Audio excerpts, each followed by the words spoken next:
Jayachandra garu.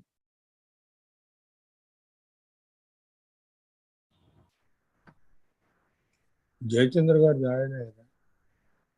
Good morning, sir. Ravindra here, sir.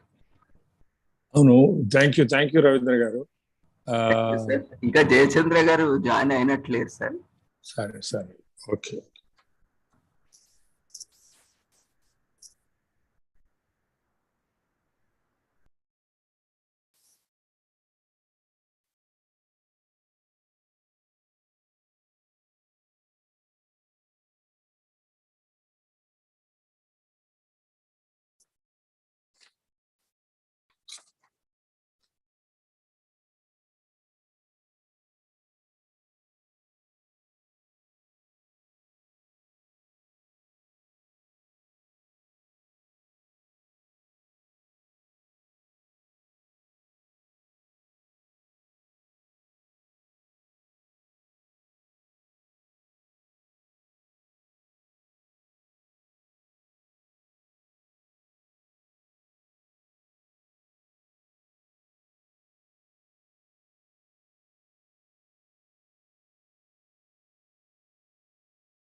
Sir, good morning, sir. Good morning, Andi Jayachandra garu. Anta ready na? Yes, sir. So, good morning, Pratihara. How are you? Sir, you remember the one school, Pratihara from Chennai? One boy, fifth class boy. He is also He is now going to talk about yes. the what is that? Pratihara. Yeah, I know. The youngest. Okay. His mother has influenced him. And this Jayashankar will join at 9:10, sir. I requested Papan also to join. If he join, we'll ask him to speak for 10 minutes. No problem.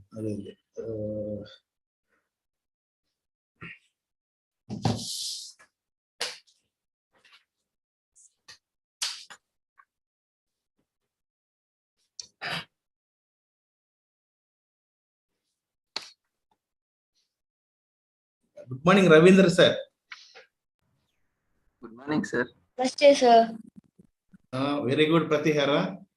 So, First, I couldn't unmute, sir, so I couldn't reply to your call. No, not at all. So, Yeah, actually, Dr. Ravindra, he tightly controls unmuting. Very happy that he's controlling. So, otherwise, there will be chaos. Only those who are presenting paper, they will be unmuted. Rest of them will be just hearing and watching, nothing more.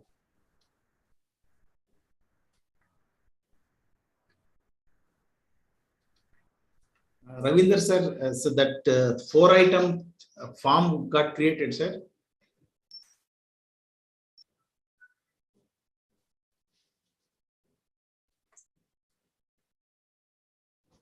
We thought of just name, email, college, and place, so that the people during the conference time they can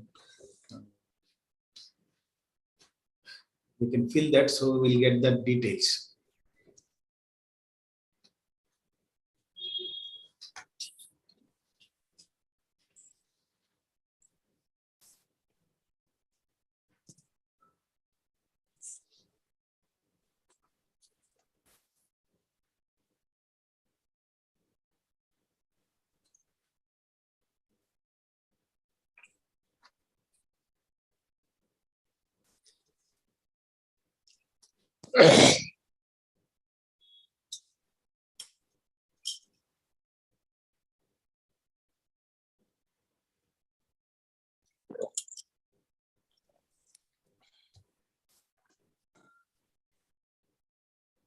Sir, actually, this the Video is there, no sir, video icon. Of course, your background is very decent and it is a good combination also. I told these participants also, like the speakers, to choose this virtual background. And they can, because when they are in different environment, so I advise them. I don't know how far they will follow it. Some of them will follow. Some of them may not be tech savvy. No, it is very simple here. Just with that video icon, there is a combo box that choose virtual background. They can see if something odd background is there, they have to go for it. Some decent with their environment, it's okay.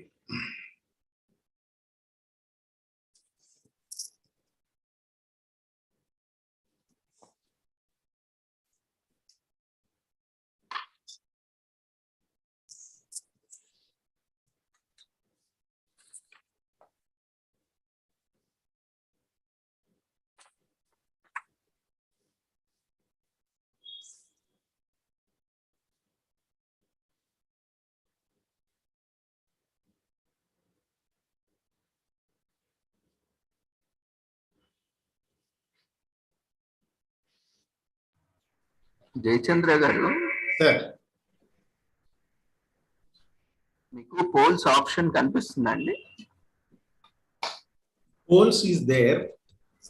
దాంట్లో మనకి participant poles అని మీరు select చేసినప్పుడు దాంట్లో participant form అని మీరు నిన్న చెప్పినట్టు ఒక 4 క్వశ్చన్స్ అంటే ఇక్కడ ఇప్పుడు నేను చూస్తున్నాను సార్, పోల్స్ అనే ఐకాన్ లో పోల్ 2 క్వశ్చన్స్ అని ఉన్నాయి.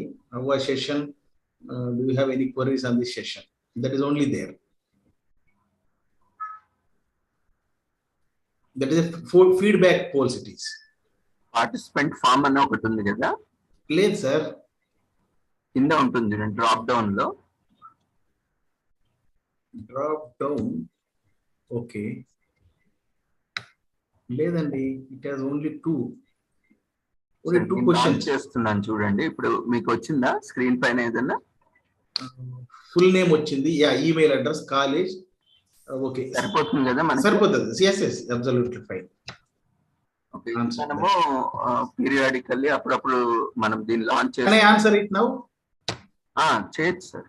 మరి ఇది హైలైట్ కావట్లేదే క్లిక్ చేస్తుంటే. ఇది 0% అండి. ఓహో, ఇప్పుడు క్వశ్చన్స్ ఉన్నాయి సార్, ఆన్సర్ కి టెక్స్ట్ బాక్స్ లేదు. ఒక్కసారి చెక్ చేయండి. టెక్స్ట్ బాక్స్ రాలేదా? రాలా, ఓన్లీ క్వశ్చన్, ఫుల్ నేమ్ ఉంది. ఏమన్నా దాని మీద క్లిక్ చేసినా, బిలో క్లిక్ చేసినా సైడ్ లేదు, ఇక్కడ లేదు, బాక్స్ లేదు. So questions are there without text box. కొంచెం అప్డేట్ చేయండి ప్లీజ్. క్లోజ్ చేసి మళ్ళీ చెక్ చేస్తాను.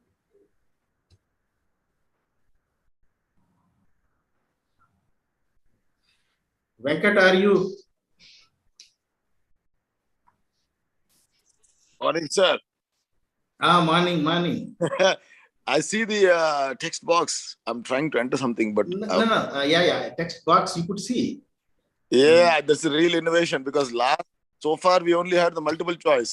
Now I'm very excited. You can get long answers. Feedback will be in sentences. No. It is. Generally, this is important for us. All the participants, their name, email, and which college, then which place they are. That's all. Okay, something. Excellent knowledge banks, sir. So from now on, we'll be collecting more and more data, which allows us quite a lot of power. Right. But still, I could not see this text box. So that those who are launched, I think it has to be launched. Just maybe he will create it. Ravindra sir will do that. Not finding where already 2 participants have filled up. Yes, 2x2 వచ్చింది. But participant form లో somehow I could not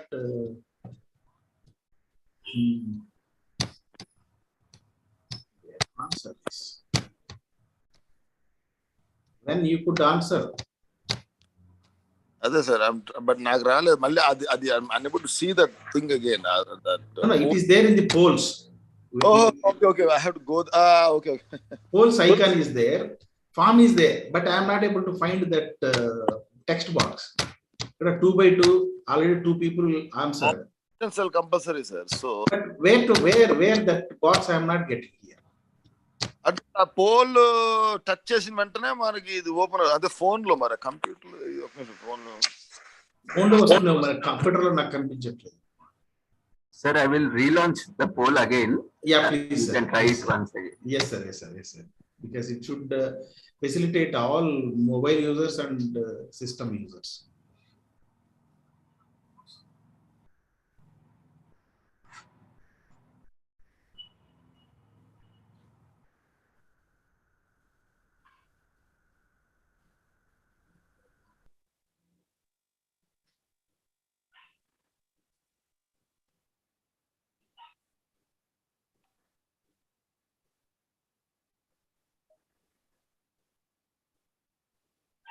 I have relaunched poll, sir. You can now try. But somehow in computer, still, sir, where there I could not see text box where to enter the information. That is something.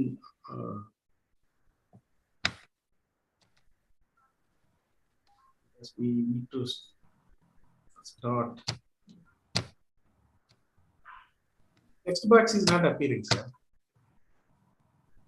I think you have to update your Zoom version, sir.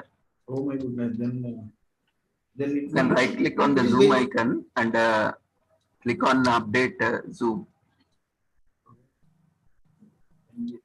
Maybe sometimes the older version has some conflict with the features,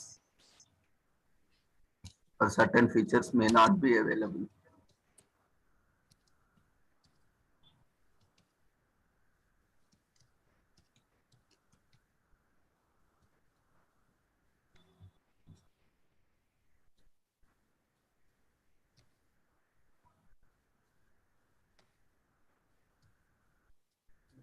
Reason I didn't get this.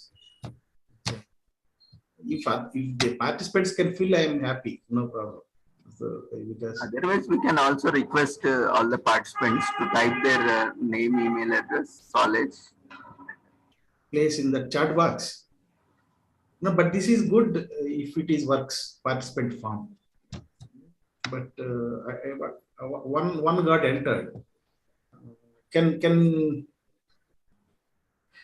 any student you could able to enter this? The participants, we have few participants. Sir, I have entered the participant form, sir. But I am not getting Pratihara. You are the so I am happy that it's everything starting with Pratihara. You are our Ganesha. Thank you, sir. Sir, we have filled the form too, sir. Please go ahead, fill this form. All the participants must fill this so that we get your email ID, and then we'll be communicating all the conference related proceeding book and everything. So I request frequently. I will be in the sessions also. I request this. So kindly, whoever is there, if you can fill this participant form, which will be by clicking the polls. So kindly fill this. Only one Pratihara could fill it. If the others can fill this, it is good. It's only for information. And email will be kept confidential, only for us to communicate to you. It will not be printed anywhere. You need not worry at all. Your name, email, college, and the place where you belong to.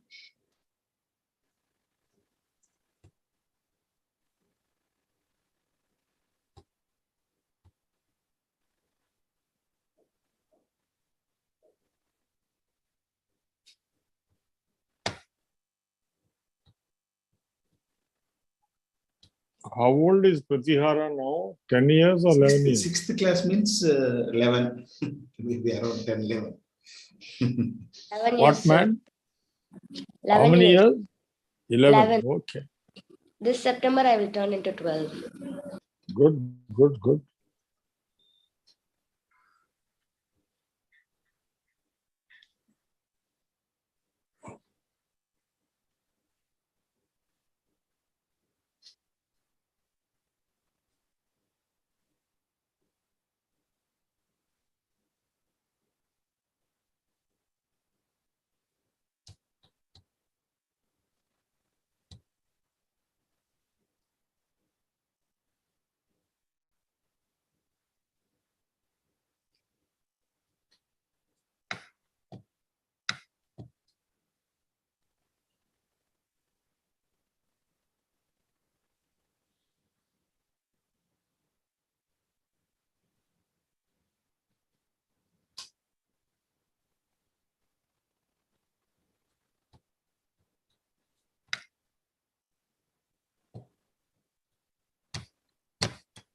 So participant, please fill this participant form, which is available at polls. You just click on polls icon. Already 2 participants filled this. So sometime during your conference, the entire conference, you need to fill this. This is to provide you the certificate and then communicate the proceedings, the entire paper book to all the participants. Kindly fill this. So click on that polls. I think you would be able to fill this. Only 4 items.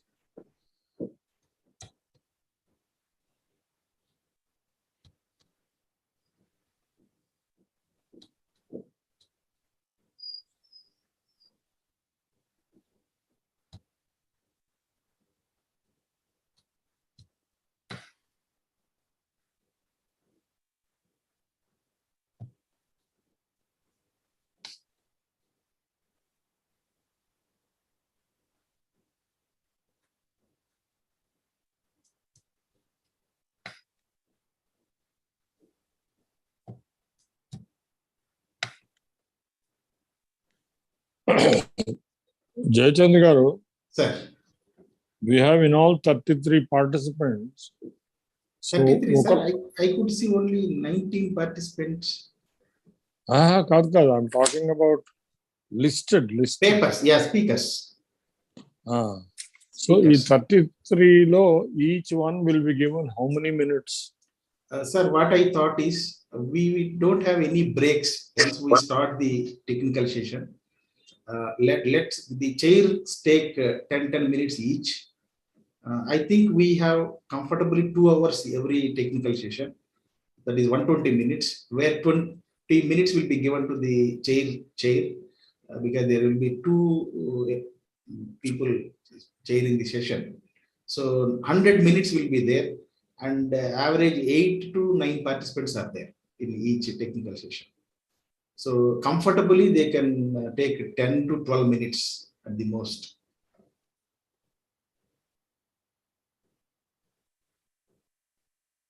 Anyway, some of them may complete it even earlier. If they complete little early, then we will also at the end of the technical session, before the chair concludes, we will request the audience for any queries, question and answer kind of situation. That is also we can accommodate. And all participants, I think either you request or I will also request to take their, their whatever snacks, whatever lunch and all this, because it doesn't require specifically a break. So when somebody is doing presentation and all, they can have it. So in that aspect I thought of utilizing the maximum time, and we can give little wherever necessary. Like our Pratihara can take more time, I hope. So you want to bat long. So he's ready, but his paper is in 4th session, I think. So around 20 plus are there. Can we start, or shall we? Yeah, I think so. I think so. Okay. Then I think you kindly go ahead, sir, so that when Jaishankar Garu joins, he will speak, and Papan joins, he will also speak. Or otherwise, by 9:40 around, we will allow our students to go ahead with their presentation. Okay, then. So, if there are adequate number of participants, I will commence. Am I audible, loud enough? Yes, sir. Yes, sir. Visible, no problem? Absolutely. Okay, then. Good morning, ladies and gentlemen, and welcome to the 4th conference of the Pure Earth Foundation. As you are well aware, we conduct a conference on various environmental issues once in 6 months. And this is the 4th such conference. Before we get into the conference, I just want to introduced the Pure Earth Foundation. It is a 4-year-old foundation started by Dr. Jayachandra, Dr. H.C. Mishra, Dr. Papan, and a few others. And I joined a little later and became president because I am the oldest participant. Right now, our main aim in the Pure Earth Foundation is to sensitize and educate the younger generation, those who are still in schools and colleges, of the need to be fully aware of the consequences of our actions, how we are damaging the environment, either out of ignorance or out of indifference. Sometimes out of necessity, like the production of electricity through coal in India is a necessity because we have plenty of coal and our power generating plants are all coal-based. And whether we like it or not, for some more years, we'll have to use coal to generate electricity, thereby polluting and damaging the environment around us. So the main purpose of the Pure Earth Foundation is to see that the mistakes committed by my generation are not repeated by the youngsters when they take charge of the world. As a part of this process of sensitizing and educating, we visit various educational institutions and speak to the students. And also have this conference, half-yearly conference. The peculiar thing about this conference is only students are allowed to participate.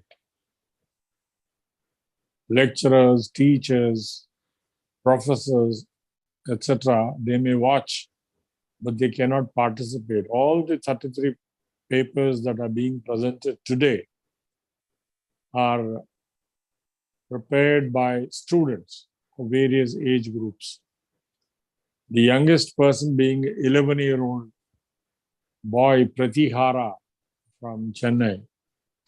In fact, I'm happy to note that he has been consistently participating in all the previous conferences too. Generally, for each of our conferences, we choose a theme. And for this conference, today's conference, the theme is environment and agriculture. Why did we pick up agriculture? First reason is agriculture is what sustains us, what gives us food to eat. If there is no agriculture, the human race would not have swollen up to 7 billion. We are now about 700 and odd crores of population. We have to feed every one of them. And that is possible only with agriculture. However, in the last 200 years, especially in the last 50 years, we have, in our anxiety to produce more and more, damaged our environment. How does agriculture, which includes incidentally veterinary sciences also, dairying and all that, how does agriculture damage the environment? By two ways. One is most of the crops that we raise especially paddy, they emit methane, CH4, which is one of the greenhouse gases. And every one of the greenhouse gases contributes to global warming. And as the average temperature of our Earth increases, it becomes more and more uninhabitable. Huge blocks of ice floating in the Arctic Ocean and the Antarctic Ocean melt, thereby increasing the sea levels, which inundates and submerges many coastal areas and islands, which again leads to the available land area for human beings to live getting reduced. If the present trend continues, half of Bangladesh will disappear. Entire Maldives will disappear. Our own coastal cities like Chennai, from where Pratihara hails, would be lost. Mumbai will be lost. Maybe even Kolkata may be lost. And therefore, the people of these cities or coastal areas will have to relocate themselves to the central parts of India, especially the Deccan Plateau, because the probability of immediate submergence of the Deccan Plateau is remote. It may happen, but not in the next 1,000 years. But when that happens, any relocation disturbs the even and smooth tenor of life and causes a lot of pain, disturbance. And therefore, the younger generation, led by Pratihara and people like that, should take conscious steps to prevent, with immediate effect, the global warming, to prevent, with immediate effect, release of more and more of the greenhouse gases, including methane. So in this conference, we thought we will focus on how agriculture, though a very necessary activity, is leading in the long run to environmental degradation. And therefore, we have welcomed youngsters, students to present papers. And I'm happy to note that as many as 33 youngsters have contributed papers, and they'll all be presenting today, one after the other. This gives us an opportunity to learn many things about environment and agriculture. And once we get educated, we will take informed decisions and make informed choices, and thereby retard global warming and make sure that no major calamity befalls our Mother Earth. So I once again welcome you all to this fourth conference. And now I will hand you over to our Vice President and Founder, Dr. Jayachandra. He will conduct the proceedings, and sometimes I will take over and preside. The program format is that the presentation of papers will be non-stop right up to 5:20 p.m. However, those who are desirous of having a snack or some food can do so when they do not have to present any paper. They can mute the microphone and maybe even the video go and have their lunch or some snacks, depending on whether their paper is already over, in which case they can do so very comfortably, or if their paper is not likely to come up for the next 1 hour. So you'll have to make your own decision as to how to satiate your hunger, how to fill your tummy. That applies to people like me also and Dr. Jayachandra.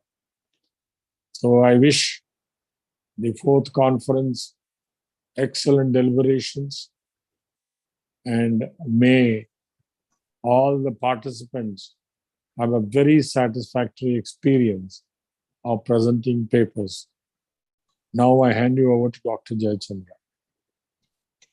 Thank you, sir. So I request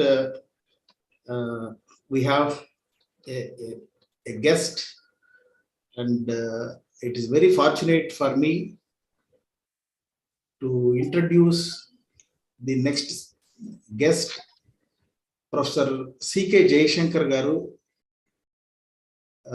a professor from Department of Physics, SV University, Tirupati. He has done his doctorate and then postdoctoral in Virginia University, and then had many projects, and he has gifted to this nation. And he is a sincere and serious scientist, and he never behind any administration, any any other system, a complete dedicated research person. And the government of India recognized him and made him the honorable member for Department of Science and Technology. And he is also presently UGC BSR faculty and a fellow of National Academy of Sciences. So this is a rare combination, and he is into molecular spectra. And I'm very fortunate to say that I am his student. I'm very proud to be that. So I request Professor C.K. Jayashankar sir to speak for a few minutes. Then I can conclude, and then we will go ahead with our the technical session, sir. And sir is going to chair this first session also, along with our M.V. Krishna Rao sir. Sir, please, it's over to Jayashankar Garu, please. Good morning to everyone. Are you able to listen? Yes, sir. Please, on your are you able to listen my voice? Yes, sir. Yes, sir. Yes, sir. Yes, sir. Yes, okay. Good morning to everyone. It is really my pleasure and honor to associate this very, very important and needy meeting, because people are looking forward many revolutions, innovations, and explorations. At the same time, they are forgetting how to preserve the nature, because unless we preserve the nature, then it is really going to be a challenging task for us in future generations. And in this connection, I am very, very proud to say that the Pure Earth Association is conducting this type of meeting and inculcating and enriching the importance of nature, how this can be preserved without spoiling the nature. At the same time, how we can proceed the present day scenario of competition or science and technology. So one has to preserve the nature, and so that we can do many more things. And also the nature preservation is not only good for our generation and for future generation also. Environmental protection and waste management is very, very important. With these few words, I thank you once again, the association, for giving an opportunity, and people are going to present their respective talks. At that time, I will try to add something which is essential and useful for the audience and the speakers. And I thank you once again. Dr. Jayachandra is telling that I am his guru. He has so many gurus. I am only a part to contribute his growth, and I wish that he should reach better than any of his teachers. That's what we wish through this type of meetings. And I wish him good luck, and good luck for successful organization of this conference, all the speakers and guests and invitees. Thank you very much, Dr. Jayachandra. Thank you, sir. Thank you. for your valuable few words. And of course, we, as you promised, we expect something more from you after the first technical session. Now, because Sir could conclude very fast, so I just want to fill that gap for that few minutes, so that we will proceed with our conference, the proceedings on time. Most of you, or few of you at least, might have attended my guest lectures. As my presidents are told, we used to organize, conduct the free seminars, guest lectures, if necessary, free training also in certain technical subjects to this younger generation, irrespective of their study branch and all. It just matters the interest. So as part, I was talking in my lectures, explaining why planet Earth is important, how it is unique with other planets, and then why today we have to protect this environment of Earth. So these things I spoke, but just in a brief, as Krishna Rao sir told, the global warming is increasing century by century. So 19th century, it was around 13.7 degrees Celsius, and it increased to 14.7 something in this 20th, and 21st already it crossed 15 within this 20 years, the average. And why should we understand this? The reason is the only planet Earth has around 16 degrees Celsius average surface temperature. None of the planets of our solar system. We belong to solar family, solar system. We do not know how many other families are there, but we know there are many. Within our solar system, the only Earth has that beautiful environment where the life, bio-life I call, we all belong to part of it. Bio-life exists and survives with that beautiful environment. Because there are planets with more than 400 degrees centigrade. There are planets with minus 200 degrees centigrade. Both are not suitable for life. It is only our Mother Earth that has this beautiful environment. Of course, there is a reason for this environment. That is also a layer, a ozone cloud. It's not a layer, it's a cloud spread over for kilometers together beyond Earth atmosphere, which is stopping the harmful radiation coming from sun. Whereas this radiation is directly entering into all the planets. Therefore, you don't find anything that can survive against that powerful radiation. This entire radiation is nothing but electromagnetic spectrum, electromagnetic radiation, which is the cosmic gamma, X-ray and ultraviolet rays. These are the harmful radiation that directly entering the surface of all the planets, and it tries to enter in Earth also, like other planets. But that gift of ozone layer, a cloud of kilometers spread beyond above the Earth atmosphere, is stopping this radiation. Is not stopping that, because that harmful radiation has a very small wavelength which could not able to penetrate through this cloud. That is the reason the first radiation that can penetrate and enter into Earth atmosphere is the light. That is the reason light is a renewable energy source in planet Earth. One of the renewable sources like air, like water and all. So from light, the other radiation which is reaching Earth, that is the reason the average temperature being maintained, and the entire millions of living creatures would exist on the surface of Earth. That is the reason. But as you know, out of all these millions of creatures, it is only the one creature that is nothing but us. We are that creature. We are that one creature. We need not blame anybody. We have got both to spoil this environment and to build this environment back. That capacity has got this one creature, human being. So that is where, as our presidents are told, maybe the past generation might have, whether with proper education or whatever it is, certain mistakes. Even we are committing. But at least that has to be rectified, corrected by the coming generations. then only you can maintain this planet Earth for life. And we can expect, we can also witness future centuries on this planet Earth.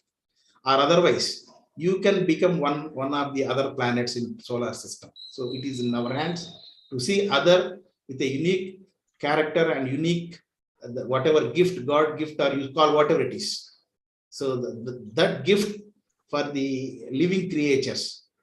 So the responsibility being human being, as he is spoiling, and he should take the responsibility. And coming to this, in correcting this environment of Earth, agriculture plays a major role, and I can say no other activity on planet Earth can replace, contribute better environment that what agriculture can does on this planet Earth. Because agriculture meaning is not just doing some cultivation of small crops like what we need for daily food and all. You all know the agriculture is not the first food source for the human being on Earth. The first food source was forest. So people used to live close nearby, either a water body and combination of forest, and utilize that water and go to the forest and get that some fruits or whatever, or some animals like that they dependent on, and then slowly they understand, okay, the same thing they can produce, they can generate in their neighborhood, and that's where agriculture started. So this agriculture, not as I told, just not the cropping or cultivation of certain things. So it includes forestry, it includes the entire horticulture, which is you can call agroforestry also, horticulture, and the fisheries, the aquaculture is also agriculture, and the livestock, what all we live, particularly in rural environment, we live with the other creatures like cattle, all this, the whatever, hen, chicken, all these things, these are all part of livestock. So this entire thing, that is including forest, including fisheries, and including this livestock and all, comes under agriculture. And agriculture, how it contributes betterment of environment, positive environment. See, so people, that's where I have few questions on this present day condition. Particularly in our country, I think no central government, no state can answer. See, they are continuously, what is one of the major damage to the agriculture sector or agriculture field is due to many reasons, urbanization you say, or any other thing. The agriculture land is being continuously converted into non-agriculture. And there is no monitoring. And if you ask any representative in this government of Telangana, a concerned politician, concerned administrator, how much land was converted into non-agriculture after forming Telangana state? Similarly, Andhra Pradesh, similarly other states, you don't get answers. But they keep on doing it. We are very poor, particularly India, in creating a reliable database. This is very important word. We have data, but all are, for example, just the population or house number you just take, it will be different in different departments. The house number is only one, but it is mentioned or it is written in different departments in different ways. Why? How long, how many centuries we need to correct this? If that is there, you will get this answer also. Immediately, because wherever there is a conversion of agriculture to non-agriculture, that will happen with a registrar or concerned revenue department.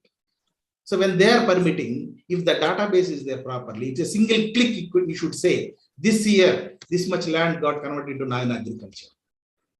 So there we are lacking, no answer. Second thing, out of this non-agriculture, that is agriculture non-conversion, the main objective was either to industry or for built-up. You are aware, after forming Telangana, thousands of acres, I do not know, it might have reached a lakh also, I don't know, acres of agriculture converted into real estate, farming layout. Now, all this layout, you don't find even 5% of built-up. Take Hyderabad. around a 60 to 80 kilometer radius of Hyderabad, you will find layouts. All the layouts were agriculture land earlier. Now it converted non-agriculture. A layout was formed, sold, no activity. So this is killing the environment. So I appeal to this government of India and government of states. If you convert agriculture non-agriculture and you could not develop it as expected as an industry or a house or anything in a built-up, you enforce at least at a particular time period. Say, let us take 5 years. If nobody is constructing a house and layout is there, like ideal is a open land, and at least the government should make a mandate that they must grow trees. There are beautiful species which can dilute these greenhouse gases. So greenhouse gas is the main reason for global warming, along with the rise in temperatures. So there are beautiful species are there. Your simple neem and then your teak. There are few, I think some around 10 good species are there. So such good species, they must encourage, they must make a mandate that if you can't construct a house, can't construct an industry within the 5 years of non-conversion, non-agriculture conversion, you must raise plants, you must raise trees. You know how much forest in India today? The expected and the promised percentage is 33% of Indian geography, but today it is 21.7%. And you know, there is only 3 categories of Indian forests. That is around 9% the dense forest, and the second category is the most percentage, that is moderately dense and open forest. This is the maximum extent in our Indian forest. And put to the third one, of course, is scrub forest. These are the 3. We don't have a evergreen or a deciduous forest, which is very thick and very, very green. So this open forest means there are so many gaps. That means in this country, there are 2 major gaps are there. One is gaps in forestry. One is the non-agriculture conversion, but not taken up any built up. So that must be converted into agriculture. That is called plantation. And also I can suggest the landholders, particularly major landholders, beyond 5 acre, beyond 10 acre. So they must grow certain horticulture or agroforestry, or you call afforestation activity. That is called growing plants in non-forest area is called afforestation. If you enforce such things for a landholder who has 20 acre, 30 acre, he can do other crops for certain percentage, a 50% land. A 50% land can be, he must do for this kind of, to reduce the greenhouse effect and all, the kind of species that is. And last thing is I appeal, even in the Haritaharam that going to start in next month in Telangana and similar activity in other states in our country, they must choose a right plantation than simply doing something. And you see the main issue with the plantation project is only we project the crores we planted this year, every year crores, but we never see a figure of how much survival. What is the survival of 2021? What is the survival of 2020? What is the survival of 2022? We don't ask. Our leaders always speaks, we planted 10 crores, we planted 2 crores. But we never say, we never get to figure out how many got survived last year-wise. So with this, it is already 9:40. So I request and I hand over to our President, Sri M.V. Krishna Rao Garu and Professor Jayashankar Garu to take over and proceed with this, the first technical session. So thank you. Thank you very much. Thank you, Dr. Jayachandra Garu. Very well spoken. If there are no further interventions, the very first paper is going to be presented by Shruti of GNITS. The topic is Impact of Climate Change on Agriculture. I hope Shruti is ready. Shruti, are you ready? Yes, sir. Go ahead and present the paper. Sir, it is showing that you have disabled the screen sharing, sir. Host disabled participant screen sharing. Dr. Ravindra, Dr. Jayachandra. Yes, sir. I Now, think she. Yes, sir. Please allow for all the participants, sir. Only speakers will share their screen. Yeah, go ahead. Shruti Sriram. Yes, sir. Sir, am I audible, sir? Yes, yes. Is my screen visible? Yes. Okay, sir. I will start then, sir. Good morning, everyone. Thank you for the opportunity. I am Shruti Sriram. I am from G. Narayanama Institute of Technology, and my topic is impact of climate change on agriculture. So, Please tell your course details. What you are doing right now? I am doing right now BTech from BTech in electrical engineering. Which year? Second year. Okay.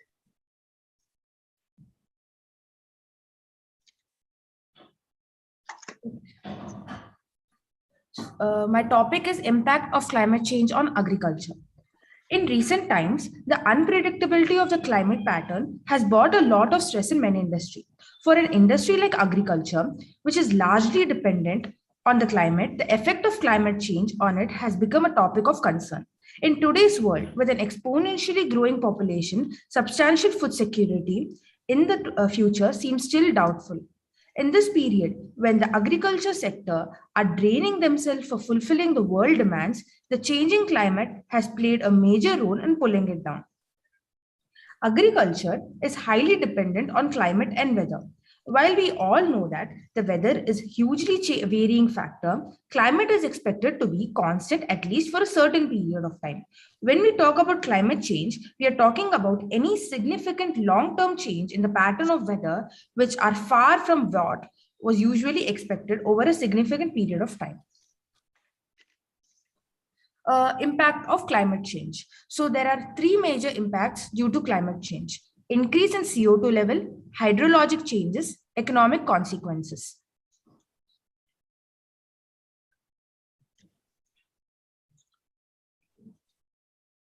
The prevailing view among scientists in the global climate change may prove that increase in CO2 level may actually be beneficial for the plant growth, because plants use CO2 in the process of photosynthesis. The logic is straightforward. Plant needs atmospheric carbon dioxide to produce food, and by emitting more CO2 into the air, our cars and factories create new sources of plant nutrition that will cause some crops and trees to grow bigger and bigger.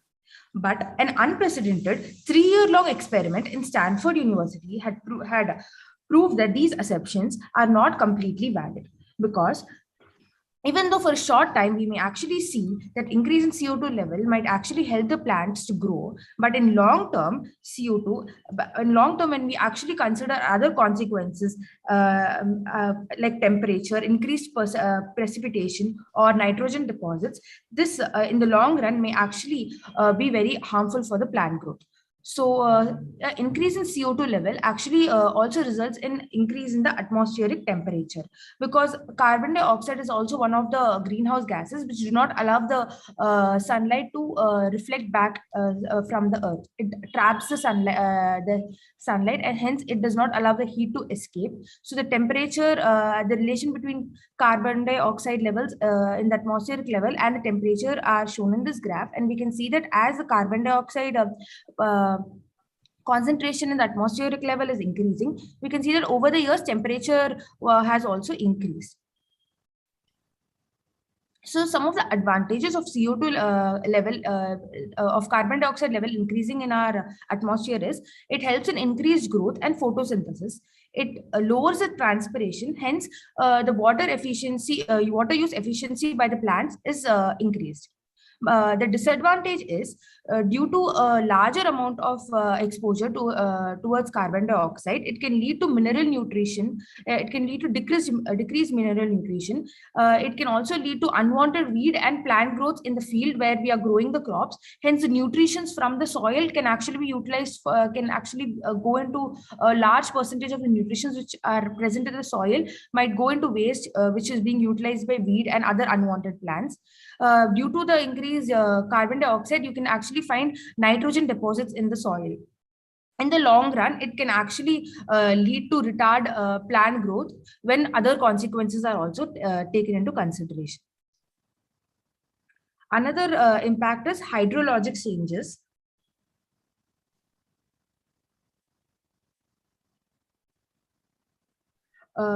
Global warming and other influences of climate change global warming and other influences of climate change have resulted in major changes in the global hydrologic cycle over the last century. Here we can see that over the years, the drought frequency has increased, and even the flood frequency has increased. So with that, we can see that it is causing like 4 major changes due to the because of the climate change. The it is causing change in the hydrologic cycle. Due to that, there are 4 major changes. It is causing increase in the precipitation level in some areas. It is causing decrease in precipitation levels in other areas. In some areas, you can see intense precipitation levels, and overall, it can either also lead to rise in sea level, because precipitation levels in areas can actually more when in an area there is more precipitation levels, it can lead to greater predictability of rainfall, and thus it can actually cause a rise in sea level also. So in places where precipitation level is high, you can see that the soil is wet, and in intense precipitation level areas, the soil is extremely wet. Whereas in places where there is less precipitation level, you can see that the soil is very dry and almost cracked. And due to the rise in sea level, there is a possibility of erosion, and the top layer, which is filled with nutrients, can get washed away, which might impact the agriculture in those areas.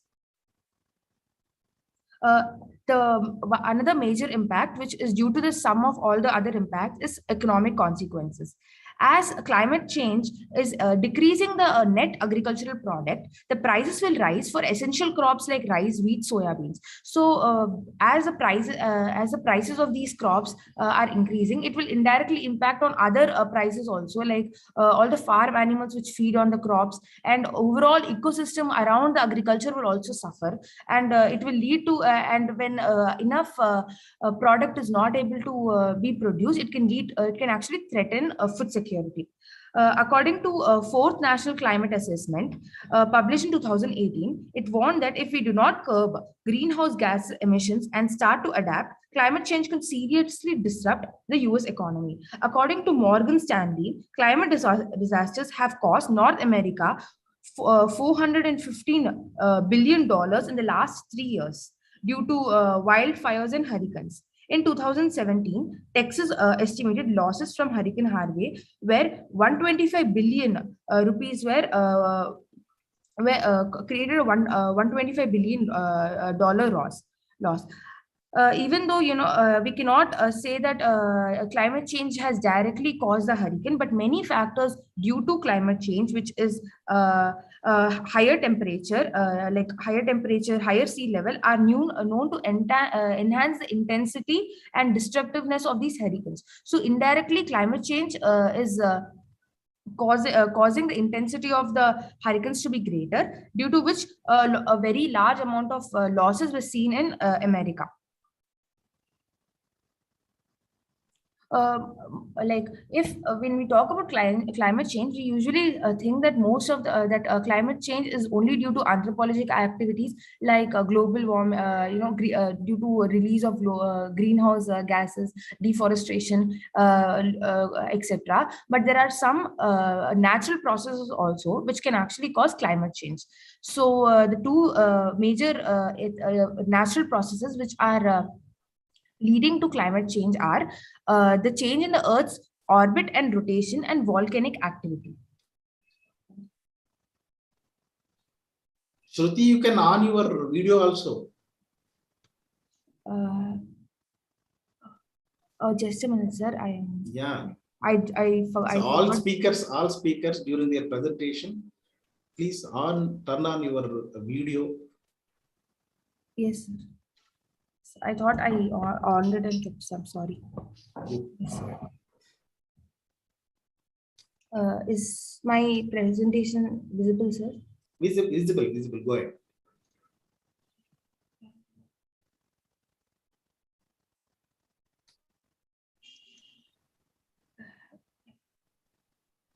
Yes, sir.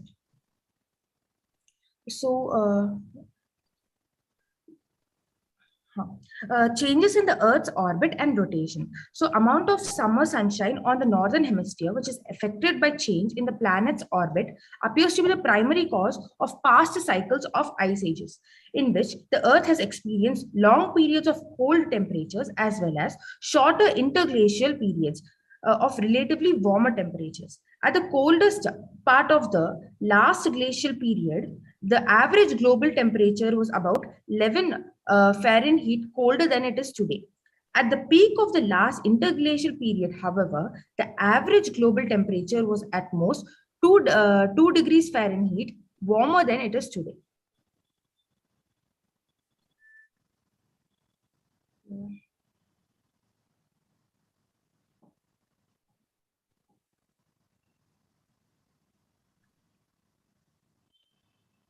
Volcanic activity. Volcanoes have played a noticeable role in climate and volcanic eruptions released. Volcanic eruptions release a large quantity of carbon dioxide in the distant past. Some explosive volcanic eruptions can throw particles such as CO2 into the upper atmosphere, which can reflect enough sunlight back to space to cool the surface of the planet for several years.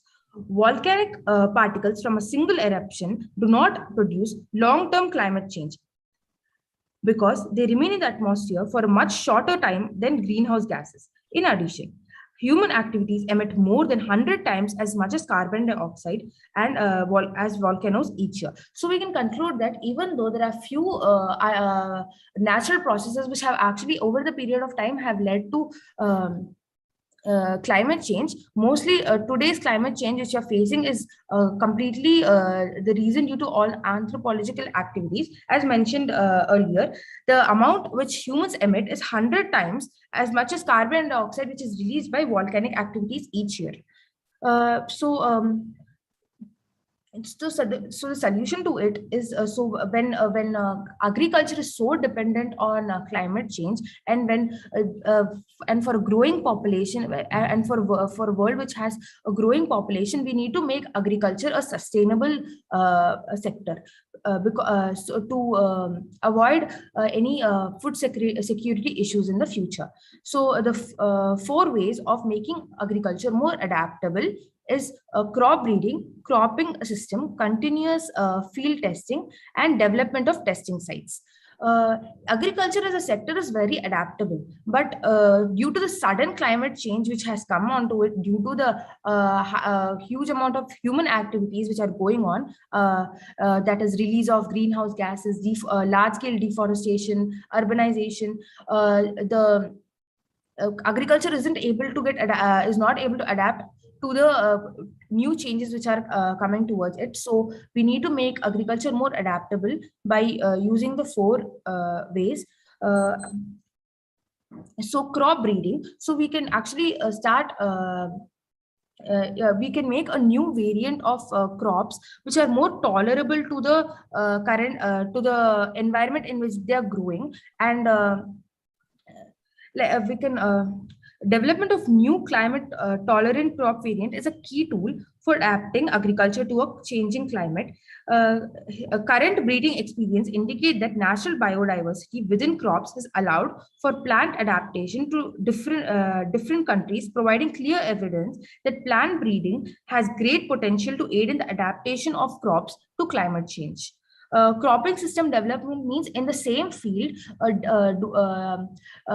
growing different kinds of crop and rotating them.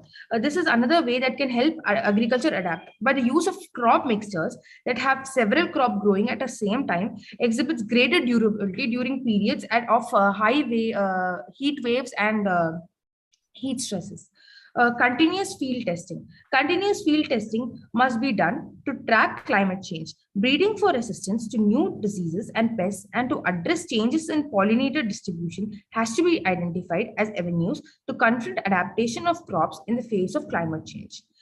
Development of testing sites. Testing of global data and data collection should be done using standard data protocols to assess the performance of existing and new genetic material and management system in today's range of climatic conditions. So I would like to conclude that agriculture and climate change are inextricably linked. Climate is a primary determinant of agricultural productivity, which means it impacts food production across the world. Agriculture sector is the most sensitive to climate change because the climate in a region determines the nature of vegetation or crop grown there. Climate and agriculture are so intertwined that the soil, animals present, salinity of water, nutrients available are all dependent on the climate of the region. Climate dominates the entire ecosystem that affects agriculture. So we can conclude from the above insights that the climate change has a huge impact on agriculture. Now that we have established the intensity of the impact of climate change on agriculture, it is really important that we make the agriculture sector sustainable enough to fulfill the global requirement without threatening the food security.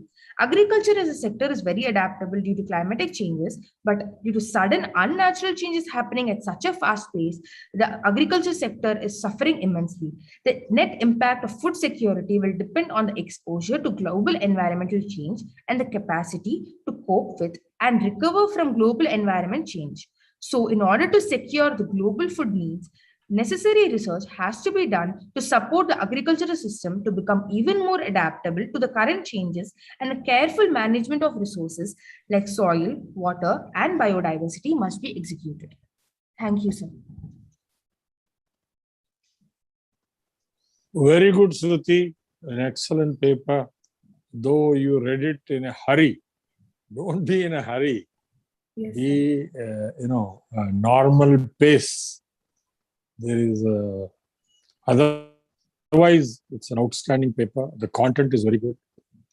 And for somebody so young, I'm sure you've done a lot of homework to produce this paper. Is there anything that you want to add, Professor Jayashankar Garu, or would you like to sum up at the end of all these 8 presentations? No, this is really what you have done is really excellent job done by Shruti. I'm quite sure she is doing in electrical engineering, but she spoke about the environmental management. Really quite interesting, good effort by her. And this type of effort should be needed so that we will control the environmental pollution management and so on. Thank you very much, Shruti Garu. Thank you, sir. Thank you. All the best. All the best. Very good.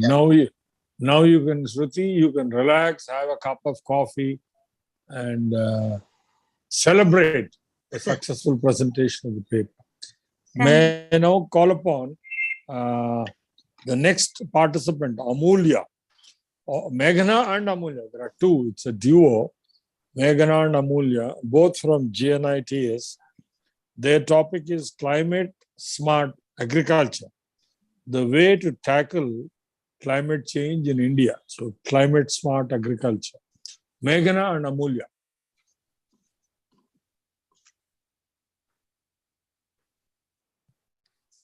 Are they ready, Meghana and Amulya?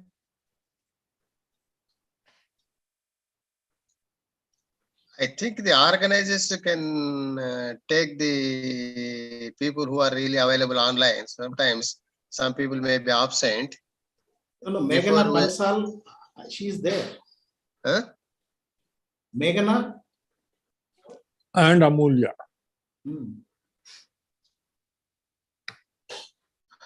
Hello. If you have contact number, please call them, please. No, Meghana is there. No response because there is no voice. Sir, we go ahead with 3rd, then we will allow them in the end. Okay. No, that's what I want. You see, what Yes. I request the organizers, you please check whether they are readily available or not. No, they are there, sir. She unmuted No, also. sometimes there is a net problem and so on because for That's me, right. Let us move on to the 3rd speaker. So that okay then. they will. Okay. So right now we will move on to the 3rd. Akhila, also of GNITS. She's also going to speak on climate and smart agriculture. So is this Akhila right now in green dress? Yes. Go ahead, Akhila. Thank you, sir. 1 minute.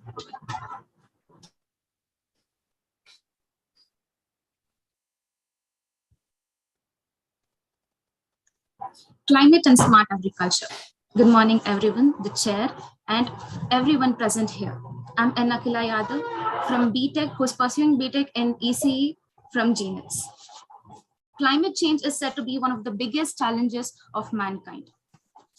It has been the major cause of tremendous change in agriculture sector.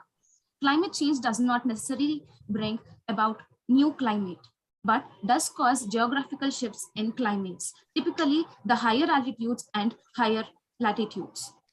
It has been the major cause of tremendous change in agriculture sector. The effect of climate change are already being felt, and the results damage will most likely be enormous worldwide. Decisions have to be made to mitigate climate consequences according to the preparedness and the vulnerability of countries against the perceived impacts.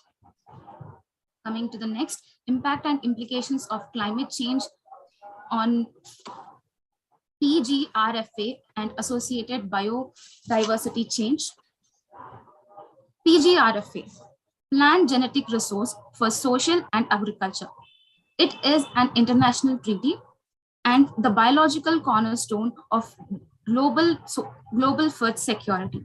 This is a sustainable and a support of food crop which are in the face of climate change and will depend on combining genetic traits. And here we can see the wild plant genetic resource, plant genetic resources for I think you can see my cursor, resources for non-food utilization, plant genetic resource of food and agriculture. Here are the things which are being done in PGRFA.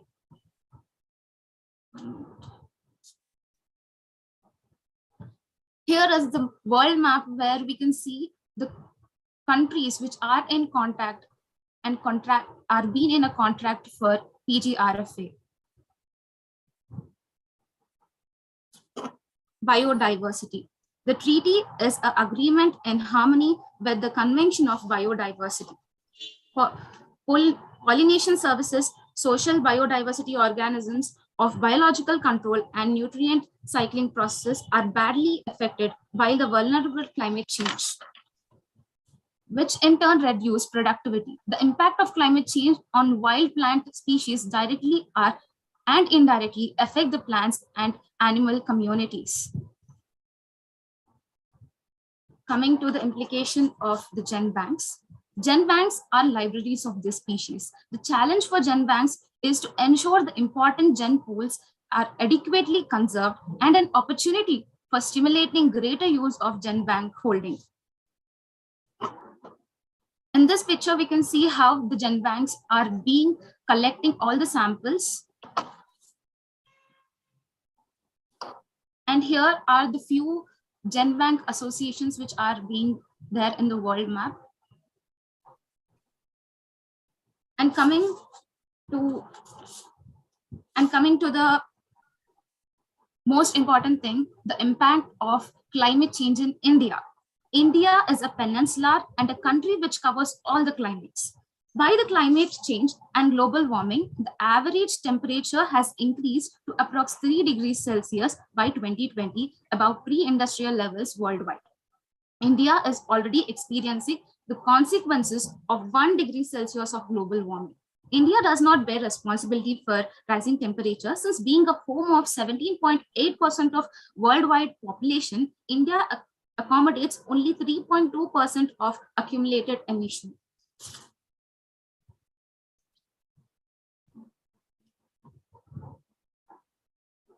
Agriculture growing periods. In many regions of India, like not productive area agricultures, spring snow melt is replenish regional water supply for the northern area. And for the southern, it is the groundwater and the river and the sea waters. Due to climate change rate of glacier melts, increased flooding is likely to occur the hurricanes, hazards in the northern areas, which is of overflow of river. The atmosphere and land being in a drastic change, which are affecting both regional and global hydrological cycles and agricultural productivity, is making India go lower towards the agricultural sector. Coming to the climate change, climate events. Extremes are the infrequent events at the higher and low end of the range of values of a particular variable of climate change. In most regions, industrial instrumental recordings of variability typically extend only over about 150 years, so there is limited several factors. Hurricanes and typhoons currently come from the pre-existing disturbances only where SSTs, sea surface temperature, exceed about 26 degrees Celsius. So there is a storms can form potentially are expanded. And here we can see the 16 extreme climate events which have been taken place in the recent years in India. Economic growth and development. Over the past 25 years, the annual growth rate has been 6%, accumulating to give 5-year annual average of 8.8%, investment of 30% of GDP, and blooming foreign direct investment. Climate change adding to existing problems of agriculture system may worsen condition for the large poor segment of the population, and which is being a very drastic problem for the central and government sectors to get some finance from this. Food production and drinking water supply. All the water used in India must go for the irrigation to supply high productivity in agriculture.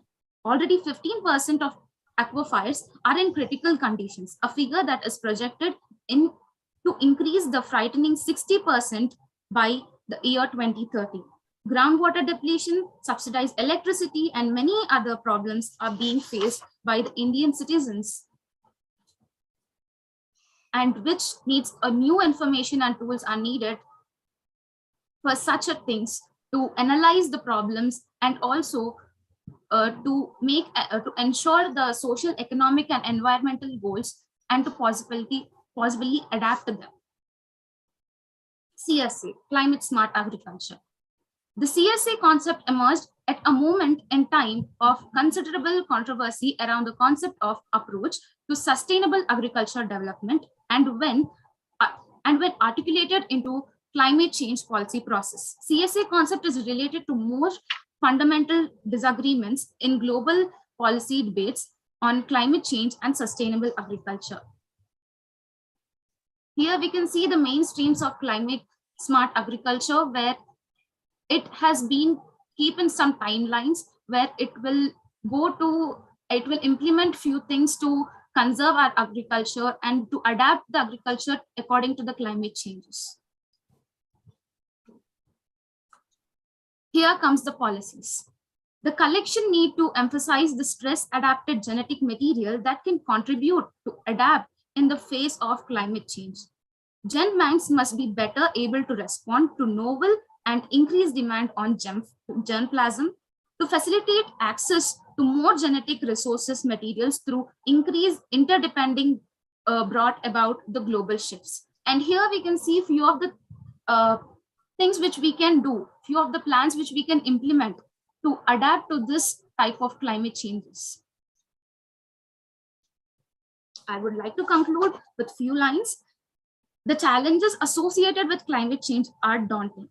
This module focuses on the human and social aspects behind the climate change. These are several policy mechanisms that can be put in place to harness the potential of social protection in rural areas for climate smart agriculture. It will be necessary to promote change at the policy level by ensuring that the green jobs in agriculture national development programs. Such an approach would demonstrate a firm long-term commitment of making transition to climate smart development. Thank you. I thank Pure Earth Foundation and everyone present here for giving me this chance. Thank you. Very good, Akhila. Very brief. Special mention should be made about the visuals in your PowerPoint presentation. You have taken a lot of pains and prepared them. I would say they are of outstanding quality. For somebody so young as you preparing such visuals is indeed a matter of great pride. Professor Jayashankar Garu, anything you want to I say? to congratulate the candidate Akhil Yadav. She's really collected a very good PowerPoint presentation on the website. And I'm quite sure with this preliminary presentation, she can concentrate much more in her future endeavors. I wish her good luck. Really very good presentation. Thank you. Thank you, Akhila. Enjoy your day. You made an excellent presentation. Now, I do not know whether Sir, that Meghana... second participants are there. They are ready. That is Meghana Yes, sir. Namulya. Yeah. We are ready, sir. Please go ahead. Sir. Switch on the video. Sir, I request Akhila to stop sharing her screen. Yes. She did.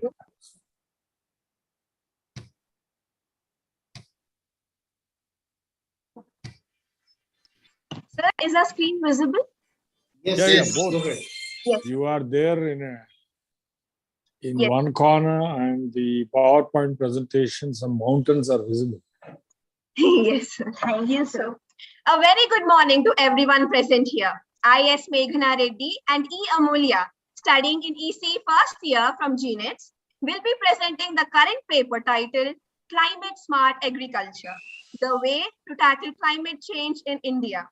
We'll be aiming to impress upon you the effect climate change has on our environment and a few ways to overcome this man-made predicament.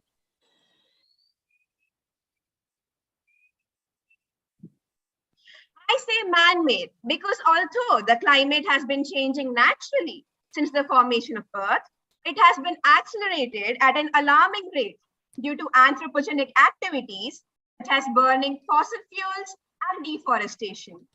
This slide shows that the anthropogenic factors contribute more than 3/4 of chlorine in the stratosphere. Chlorine in our atmosphere reacts with ozone and breaks it down into oxygen molecules, thus depleting the ozone layer. If deforestation were a country, it would have ranked third in the world's CO2e emissions. All of us are very familiar with the term CO2, but not quite so with CO2e.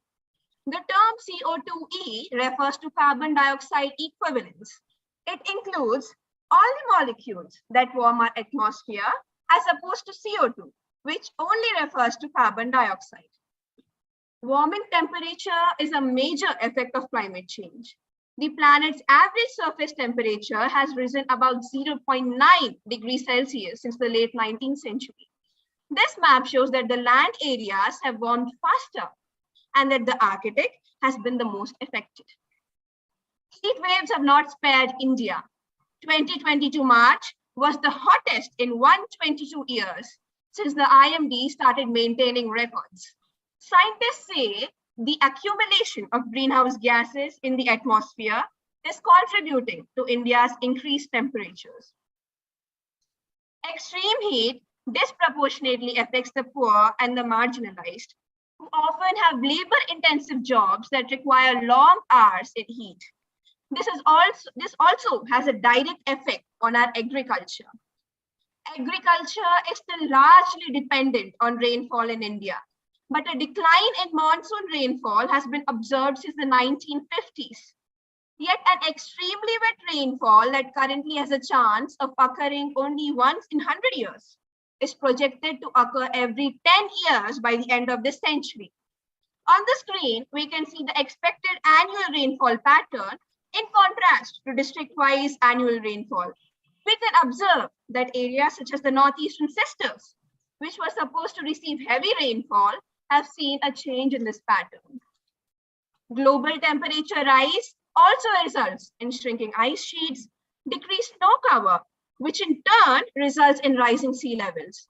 Densely populated cities such as Kolkata, Mumbai, and Chennai are particularly vulnerable to the impacts of sea level rise. This slide exhibits the multi-temporal photo sequences showing the shrinkage of the Himalayan glaciers as major rivers such as the Indus, the Ganges, and the Brahmaputra are primarily glacier-fed. Alterations in its flows due to accelerated glacier melting could significantly impact irrigation, affecting the amount of food that can be produced in the basins, as well as livelihoods of millions of people. Although the statistics and effects look dire, all hope is not lost. Afforestation helps to counteract climate change. This graph shows that the forest change traces a U-shape. This pattern of change is very consistent across many countries. They first lose lots of forest, but reach a turning point and begin to regain it. We have certainly achieved the first half of the U-curve. Now we, along with our government, must put in our best efforts to achieve the later half. The government has come up with various schemes in response to climate change, such as National Action Plan of Climate Change, National Clean Energy Fund, and is also a part of International Solar Alliance and the Paris Agreement. All these efforts need to be implemented well to mitigate the effects of climate change. One of the best ways to cope with it and its ill effects on Indian farms would be implementing the ideas of climate smart agriculture, which will be elucidated now by Amulya. 570 million farms around the world facing different climate change, and yet we are demanding more from agriculture than even before. More people, more growing population, and better income for those working across the food chain. The careful management of our planet, soils, and water resources. For an easy task, the planet's climate change presents a critical challenge for global security. The men and the women who produce our food, farmers, herders, and fishers are hit the hardest by the consequences of climate change. Farming communities need to build their resilience and ability to adopt changing climate in a way that they can feed a growing population without further depleting our precious reserves of soil and water. How can agriculture sectors set up to this challenge? The answer is climate smart agriculture. Climate smart agriculture is an integrated approach to managing landscapes to help adopt agricultural methods, livestock, and crops to the effect of climate change and counteract it by reducing greenhouse gas emissions, at the same time taking into account the growing population to ensure food security. And Csa has three pillars: increasing agricultural productivity and incomes, adopting and building resilience to climate change, and reducing or removing greenhouse gas emissions from the agriculture. And coming to the actions under Csa. Amulya, you check where is your speaker, your microphone. Your microphone is little far. Okay. Otherwise, you can borrow Meghana Reddy's place is excellent. Sir, we just change the positions and yeah, that's what yes, that's the right thing. Good. Sir, am I audible now? Wonderful. Go ahead. Yeah. Yes, and sir. speak a little slowly. Increase the gap between one word and another. Okay. And coming to the actions under Csa, the following are some components of climate smart agricultural systems: farming, crops, livestock, aquaculture, and capture fisheries management to combine near-term food security as well as livelihoods. Demands with adaptation and mitigation priorities. And ecosystem and landscape management are vital for food security. And coming to the methods and assessments of Csa, the first method is modeling system for agricultural impacts of climate change, called as mosaic concept. This modeling system helps countries conduct their interdisciplinary climate change impact assessments on agriculture through simulations. And coming to the second one, global livestock environmental assessment model, called as GLEAN.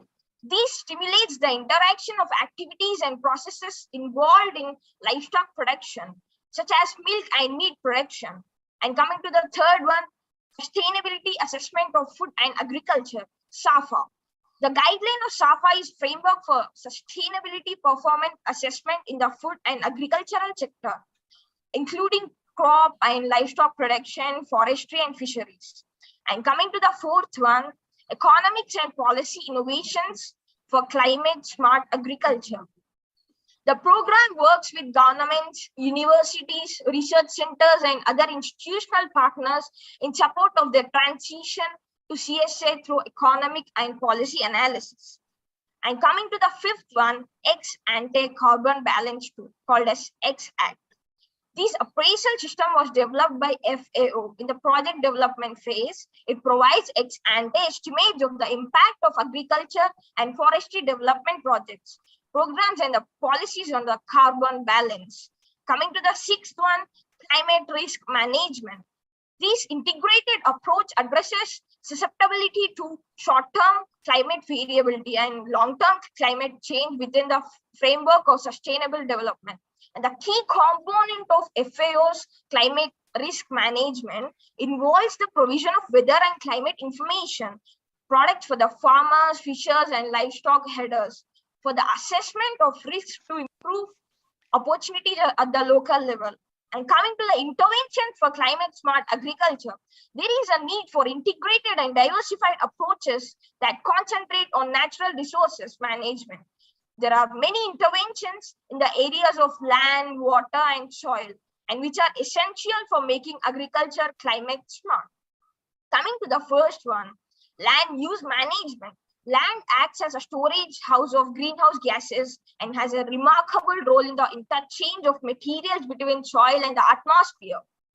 Land use management is multi-phased, and while in the past it referred mainly to arable farming and crop, and it includes nowadays many other uses like housing, urban, and industrial development, and it is also including land reclamation, soil conservation, and protection of the environment. And coming to the crop management, the entire world depends on agriculture for its food. Therefore, it is very important to produce and store the harvested crops carefully. The soil should be loosened and aerated properly during crop production, and the crop should be irrigated periodically. And the mature crops are harvested mechanically or manually. And coming to the soil management, according to the EPA, agricultural soil management practices can lead to production and emission of nitrous oxide, N2O, a major greenhouse gas and air pollutant. Activities that can contribute to N2O emissions include fertilizer usage, irrigation, and tillage. The management of soil accounts for over half of the emissions from the agriculture sector. And coming to the water management, agriculture is the largest use of the world's freshwater resources, consuming 70%. Though this varies widely between countries and regions, as the world population rises, it consumes more food. Industries and urban developments expand, and the burgeoning biofuel crops trade also demand a share of freshwater resources, exacerbating water scarcity. It is undeniable that climate change has become a major issue for many generations to come, with appalling consequences. Yet, humanity as a whole can make a huge difference in tackling it. Climate smart agriculture provides ways in which we can better our farmers' lives along with our planet. We thank Pure Earth Foundations from the bottom of our hearts to giving us this opportunity. Both I and Amulya have learned a lot while researching for this paper. I myself got very surprised looking at the statistics in which our planet has come to. And we'll do our best individually and try to spread all these principles to the people around us so that we can make a difference no matter how small. Thank you. Thank you, sir. Thank you, sir. Very well done, Meghana and Amulya.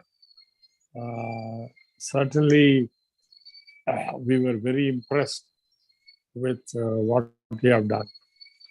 Dr. Jayashankar Garu? Really, see, I want to know, they are able to control it, but they are not telling any teacher helped you to formulate this. Is only individually you did everything. Because generally some mentor should be there. No, sir, the research was done completely individually, but we were indeed guided by our dear Aparna ma'am, sir. She gave us tips and how to present it. So we are very thankful to her. So you have to thank her also, because you see, you really have done a great job, and I am quite sure, and also you are committing yourself, you are going to do best in future endeavors, and that motivation is really very, very important. That is what the foundation is looking forward. What the foundation is looking forward, and keep it up. And the environment is very, very essential for our future generations, and keep it up. And I am quite sure you will contribute a lot. And now I can tell you, why don't you take a mission plantation? Plantation is very, very important. And plantation is a really great job and voluntary that has to be done. Because in the inaugural session, the president is telling that no doubt everyone plants, but survival rate is 0. Yes, but you are in 5 years in your campus. If that tree survives 3 years, at least during period, and definitely it will automatically grow. So at least you can tell your juniors to plan for plantation and let them take care for at least 5 years, so that automatically it will grow. Only initial is very, very important. All the best. Thank you very much. Thank you, sir.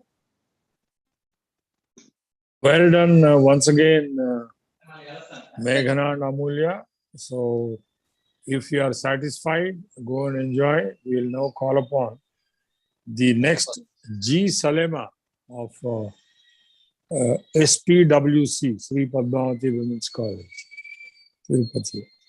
Salema, are you available? Yes, sir.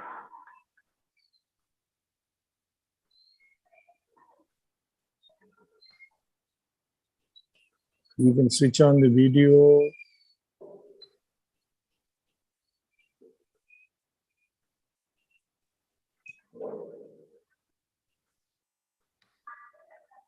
Salema? Yes.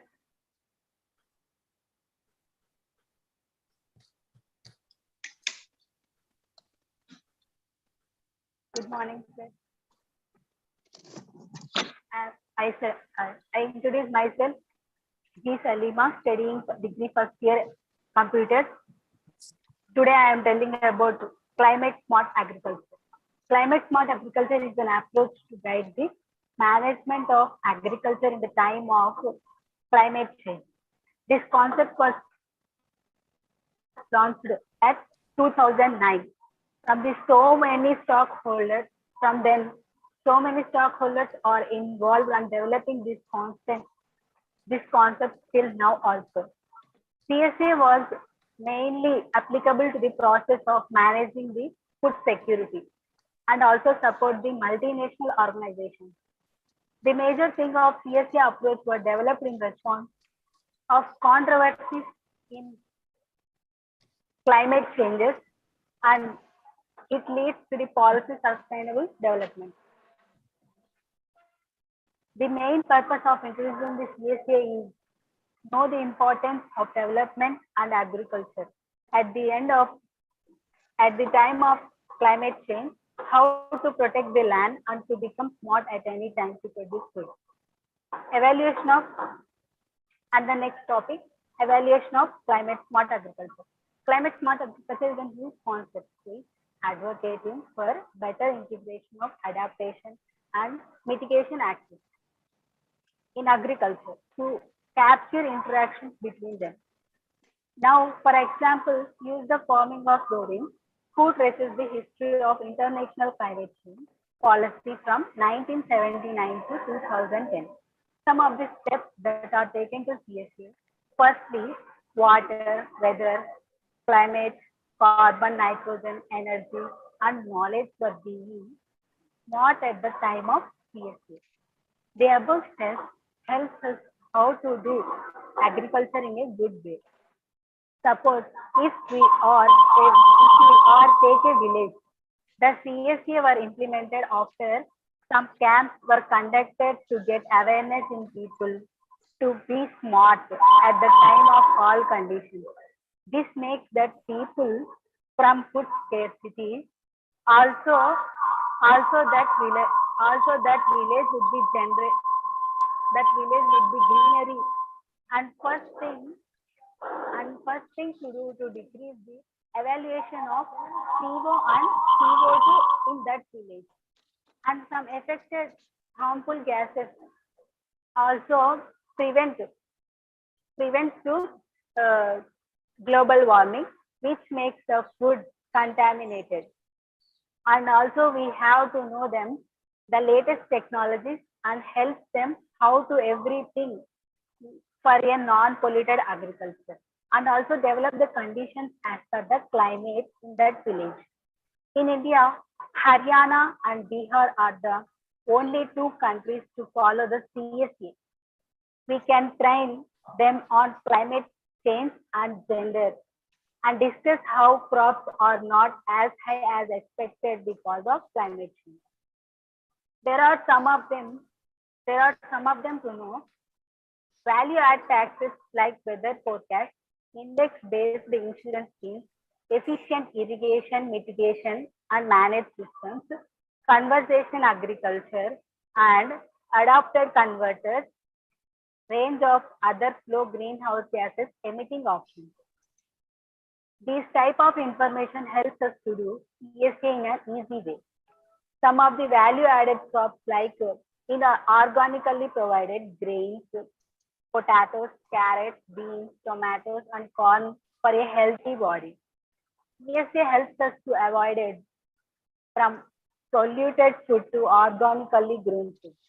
Nowadays, the situation of agriculture is farmers are to be spraying harmful pesticides to their crops. At least they do not spraying natural manure, compost, and also not using. Though because of these practices, they do not again anything.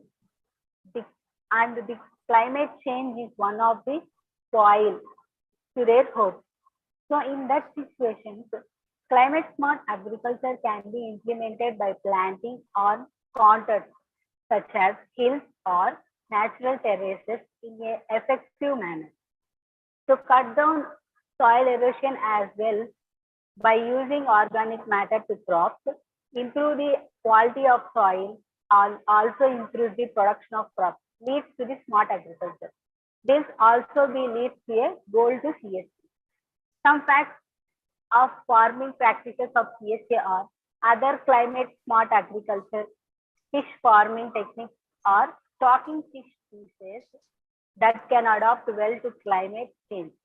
Impacts which allows for steady yield year around, and also protect overhand to produce bulk of fish extreme temperature. CSA technology. Climate smart agriculture is an approach in development that to address the challenge of food security and climate change. And also climate change added as farm input. Farms use more inputs because they are more profitable, especially input choice is likely to be sensitive to climate. One can use the production function and the input demand function to test the relative importance of prices, natural conditions, and social economic variables. There are three pillars of CSA. Those are food security, mitigation, and adaptation. There are some of the impacts of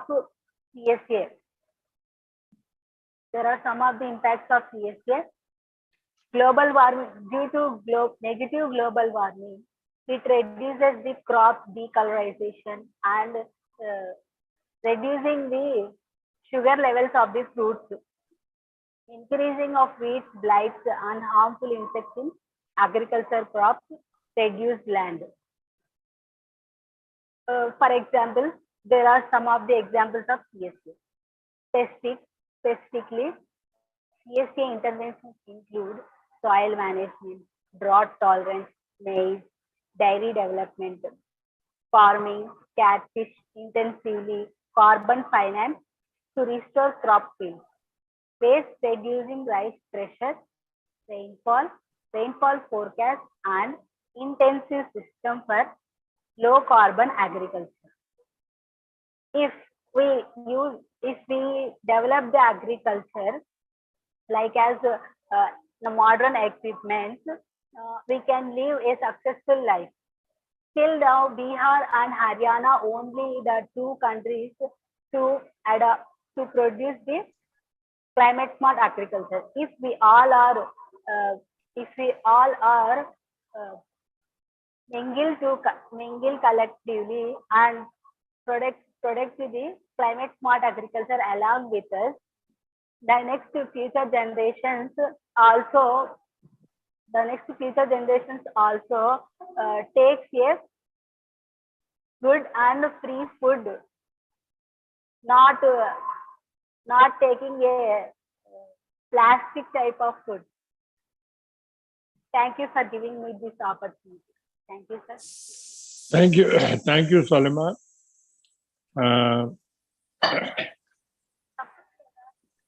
Jayashankar Garu, is there anything? Really, she has done a good job, though she is not using the PPT, but her presentation is very, very clear and slowly she explains everything. And she really did a good job. It seems it is first presentation in her career. I am quite sure in the next presentation, she will come with the PPT that will be more advantageous and more impressive. Anyway, she did a good job. I wish you all the best for your future endeavors. No, actually, Salema, you have presentation on your screen. Only, is there any problem sharing it? No, it seems there is no PPT. There is no PPT. I think so. Maybe. I think their madam or somebody is there. They're all sitting in one seminar hall. See, if they can share. She may not have the PPT. Check once again. Salema, please respond. You have the presentation and that is PowerPoint presentation in the system. No, sir. No. Okay, no problem. No problem. Extempo. Yeah, that is your next step as our Jayashankar. She did a very good job. Good job. Okay. Dr. Jayachandra Garu, announce the next part. Yes, sir. Please, next speaker, sir. Mirjane. No. Next speaker, Radhika from same Padmavati Mahila College, Environmental Effort of Agriculture Practices. Please go, Radhika, please.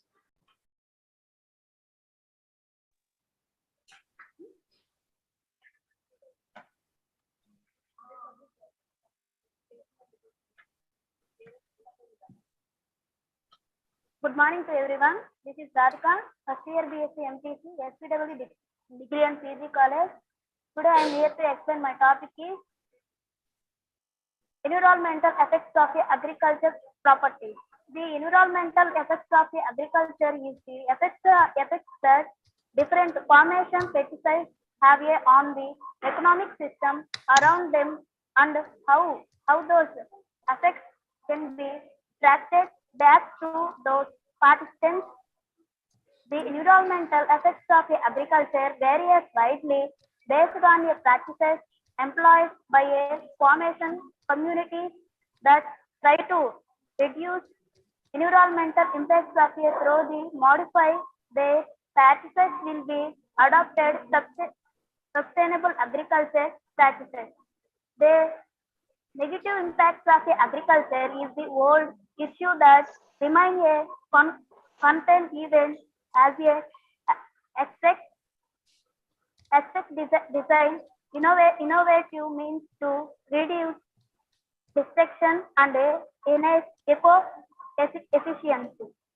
So some pastoralists environmentally positively in a modern animal agriculture practices to be move environmentally the structures, vegetables or other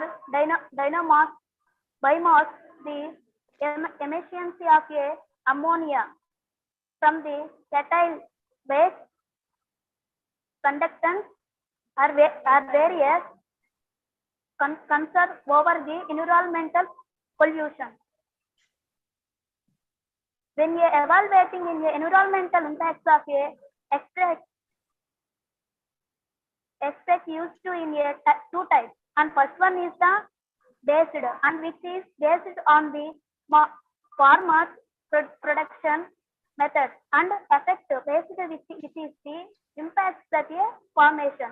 Methods is have a one the formation system or the emanation to the environment and explain of a mass of the based would you be effective based the means based in a introduction would you be equal of a groundwater that is affected by the amount of a nitrogen applied to in a soil and a introduction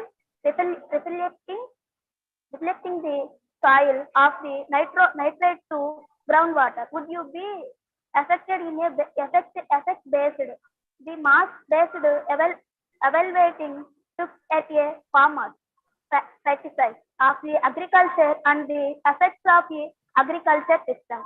For the system explain the means based analysis main to at a pesticide specialization methods that farmers as using and effects based analysis. Would you consider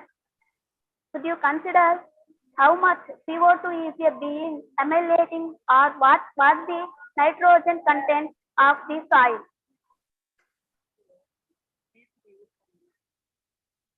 Today agriculture faced with a multiple challenges, conducting climate change and a relative variability effects leading to in a more frequent and understandable occurrence of a extreme events such as a and heat speed and a float and a direction land and water resource etc. Changes in a pesticide dynamic selection, food quality and a increase in a price. Human live has feed by a manipulation in a feeding economic healthy and a food and a nature science. Environmental impacts of agriculture and a reduce the use to in a chemical pesticides, but also contribute to the creation of a integral pest control management system, the meteorization of agriculture and applied. Conclusion: agriculture contributes to in a number of a large of environmental issue that in a cause environmental directions, including climate change, defections, biodiversity, and a waste, soil decreasing, etc. Thank you, sir.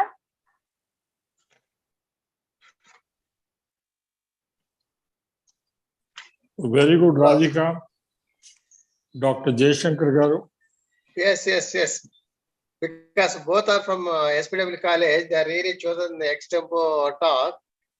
It is really very, very good. And they are first BSc students, it seems.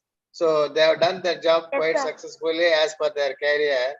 I am quite sure the next year they will come with more information and authenticated information. I wish you all the best. Thank you, sir. The next one. Yeah, the next speakers, Mahija and Vasavi from Jubilee Hills Public School. They both maybe 10th class and 9th class studying students. Impacts of climate change and environment, an overview. I hope Mahija and Vasavi ready to. Yes, sir. Yes. Good morning, sir. Sharing the screen.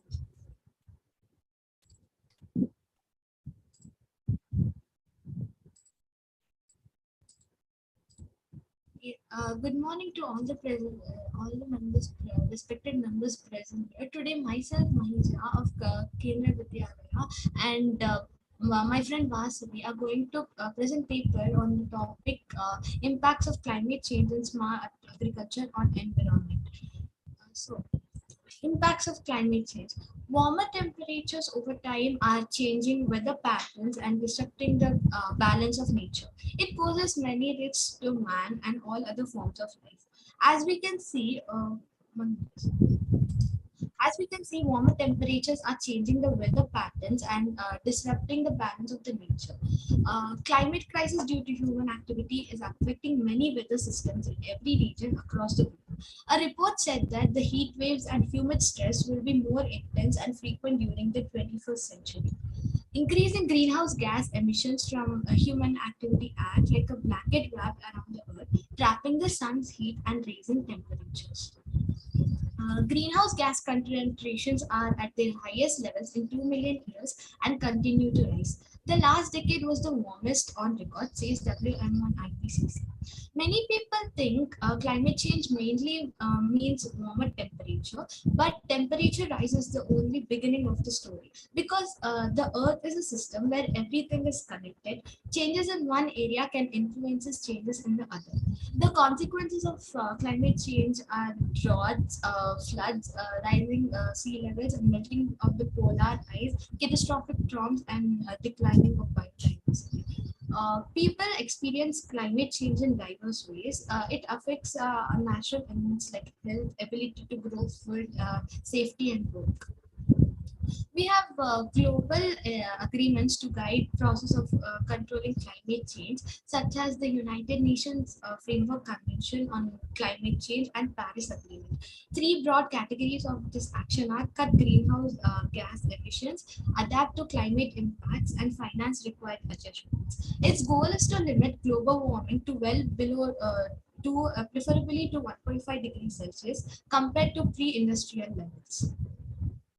Climate action requires financial investments by governments and businesses, but climate inaction is vastly more expensive.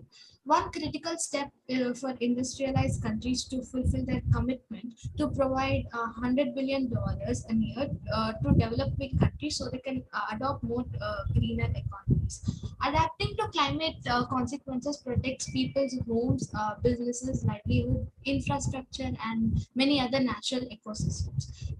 Adaptation will be required everywhere, but must be prioritized now for the most vulnerable people with the fewest resources to cope up with the climate hazards.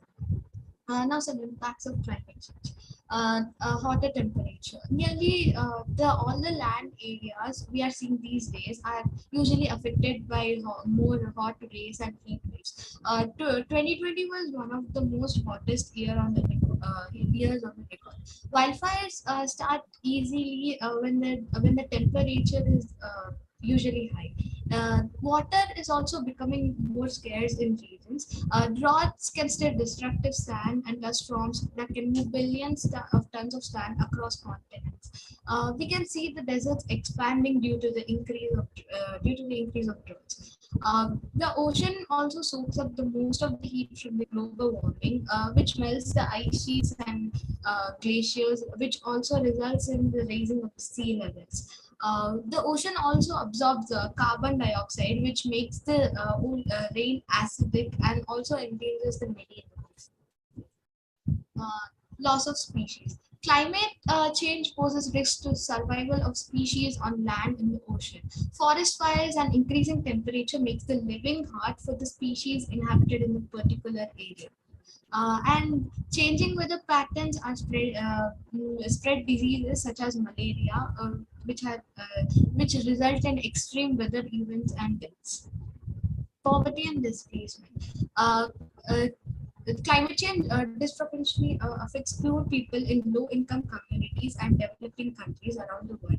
Those in poverty have a higher chance of experiencing the ill effects of climate change due to the increased exposure and vulnerability. Weather-related disaster displays 2.3 crore people a year, leaving many more vulnerable to poverty. Now, the impact on agriculture. Agriculture is a major source of GHGs, which contribute to the greenhouse effect and climate change. However, the changing climate is having far-reaching impacts on agricultural production, which are likely to challenge food security in the future. Global food security relies on both sufficient food production and food access when all people at all times have physical and economic access to sufficient, safe, and nutritious food to meet their dietary needs and food preferences for a healthy and active. Climate change is likely to contribute substantially to food insecurity in the future by increasing food prices and reducing food production. Warmer climate causes more water to evaporate both from land and oceans. In turn, a warmer atmosphere is dangerous for the water evaporation. Competition for land may increase as certain areas become climatically unsuitable for production. As the yield production will be less, there will be a gradual increase in the prices. For example, the heat waves in the summer 2010 led to yield losses in the key production areas, including Russia, Ukraine, and Kazakhstan, and contributed to the dramatic increase in the price of staple goods. Around 9 million hectares of crops perished. Not only did the crop perish, but the desiccated crop remnants were prone to catching fire. Now I hand over the presentation to my partner Vasavi. Good morning, everyone. This is Vasavi. Causes of climate change. The climate of the Earth has been changing throughout the years. It has been observed that the carbon dioxide from the humans has been making 250 times more changes than from the natural sources from the Ice Age. There are many causes for the climate change, but the main cause is human activities. Burning of fossil fuels has increased the concentration of greenhouse gases in the atmosphere, warming the planet. These gases trap the atmosphere, trap the heat in the atmosphere, leading to global warming. Carbon dioxide. Carbon dioxide is formed by the burning of fossil fuels, solid waste, and result of some chemical reactions. Human activities like deforestation is adding more carbon dioxide to the atmosphere, which is harmful for the environment.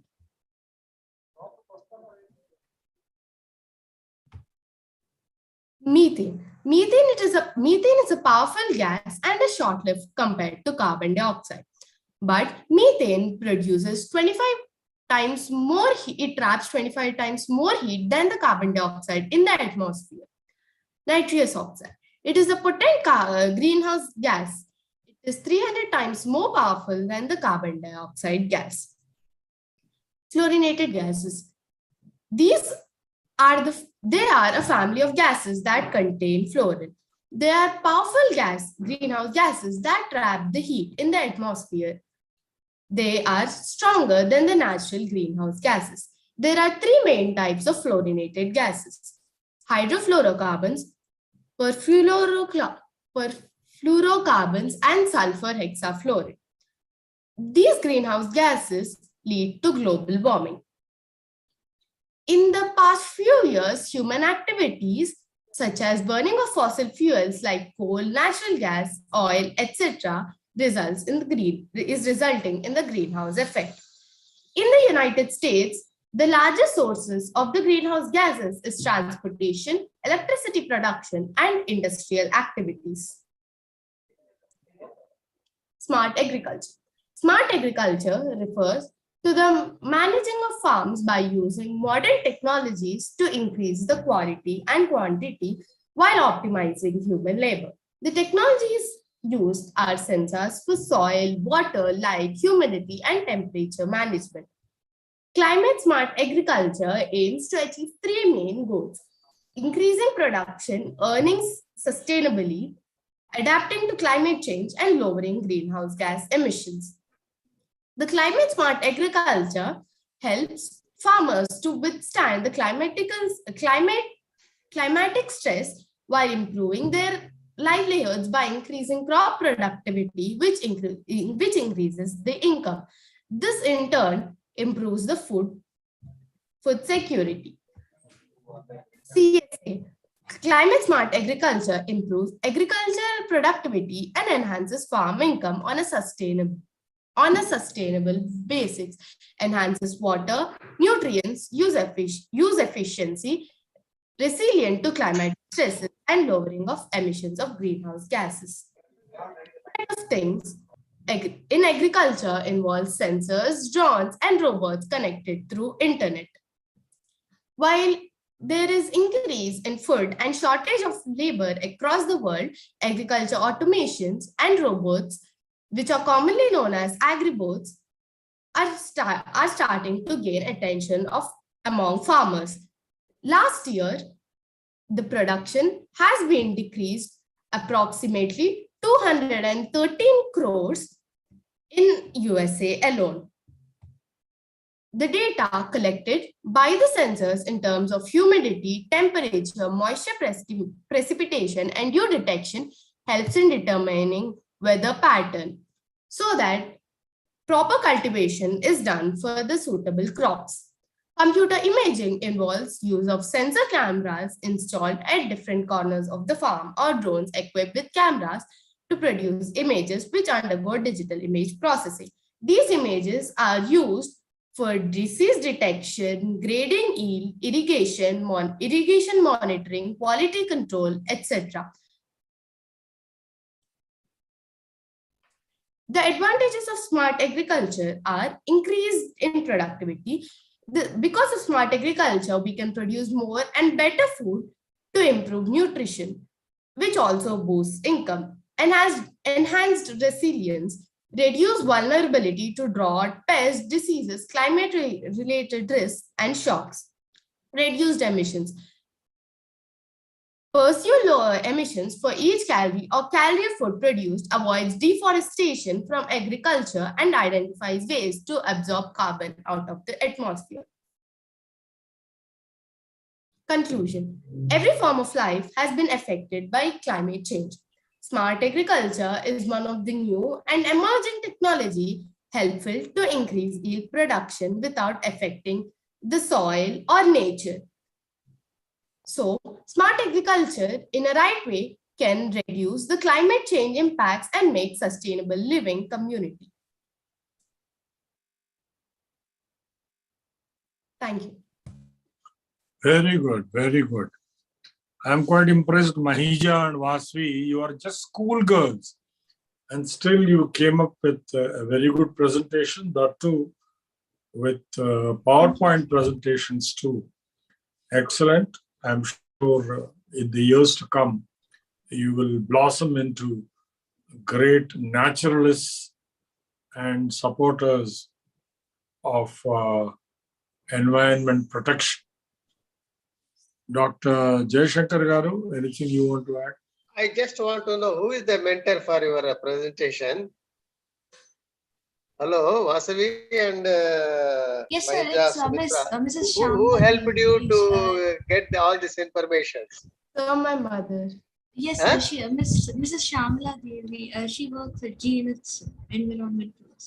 Very good, very good. Keep it up. Really great, good presentation. As you are in the school, you did a really good job compared to your age and standards. And I wish you all the best and try to do much more things in your life. Thank you very much. Great. We now move on to the 7th presentation of the day by Prerna of JNA FAU. Her topic is agroforestry and horticulture, an employable and eco-friendly option. It is indeed a very relevant topic. I hope Prerna is available. Is Prerna available? JNA FAU.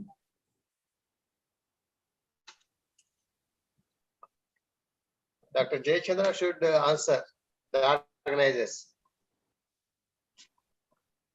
Yeah, Harishwar, you are the co-author, it seems. Prerna. We'll move on to next, sir. We will see. Okay then. Okay. Yeah. No problem. Yes. Divya of GNITS, I hope she's available. She will now make a presentation on sustainable agriculture, strategies and action plan. Divya.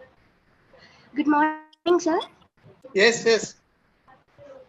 Divya, No, you you have are to share. on, turn on your video and share your presentation if you can do it. Yeah, good. Go ahead. Actually, Divya is not giving the presentation, Yeah, go sir. ahead. Yes. Myself, I'm Bhagdevi of Okay. ECA from JNet.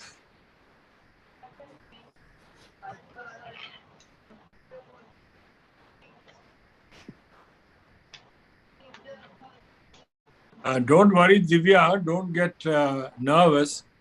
You are slightly ahead of your time, but still you are in a computer lab. So Yes. relax, be calm. We'll give you enough time.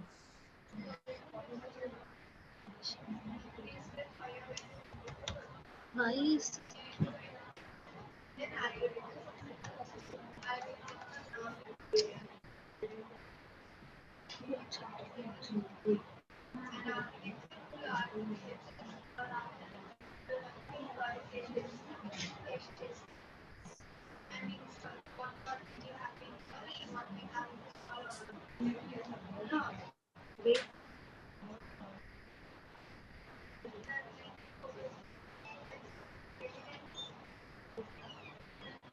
Vagdevi, you also request your faculty there to maintain little silence because you are doing some good job there, sitting in your lab. Sir, is my screen visible, sir? Yeah, visible. Visible. You share your But you have screen to and share. then go ahead. You have to share. Take that share screen. Yeah, I'm sharing the screen, sir. Okay, go ahead. Maybe it may come because some network issue and all. Go ahead. So, Sometimes good it will morning. act slowly. Yes, sir. Good morning, everyone. I'm Bhagdevi of ECA. Today, I'm presenting on sustainable agriculture strategies and action plans. So, we all know what is agriculture, but we need to know what is about sustainable agriculture. Sustainable agriculture is a way of farming in sustainable ways, meeting society's needs in textile needs without compromising the ability for current or future generation to meet We are their unable needs. to see your PPT. Even first PPT, if it is there, then we can say it may be a slow response. If there is a PPT, kindly share it. I'm sharing, sir, actually. Yeah, you shared, but it's not visible. Keep it. Organizers have to check. Don't keep it in Have you permitted? presentation mode. Vagdevi, don't keep it in presentation mode. Just keep it in normal mode so that you can scroll it. Sometimes in presentation mode it cannot transmit. No, organize also should permit. Should No, allow her. it is allowed. It is allowed to all. Okay. Then your response is over. Some network issue. You try, otherwise you go ahead. Don't worry. Don't. Yeah, sir, I'm presenting it actually. No, you are presenting it. That is visible, but we are not able to see your presentation. So once again, I'll try, sir. Yeah, you know. Switch off and switch on. You can reset. You can reset. That's the only option. You stop presenting and then again present it. Okay, wait. Sometimes it will work if you do like that. Stop just.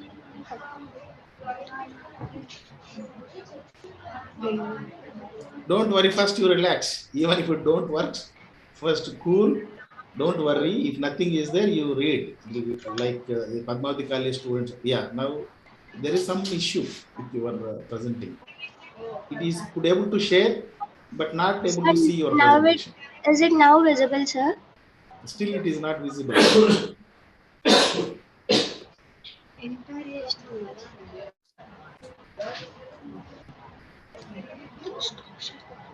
Okay, it does not matter. You just go ahead. Please go ahead. We are able to see you and hear you.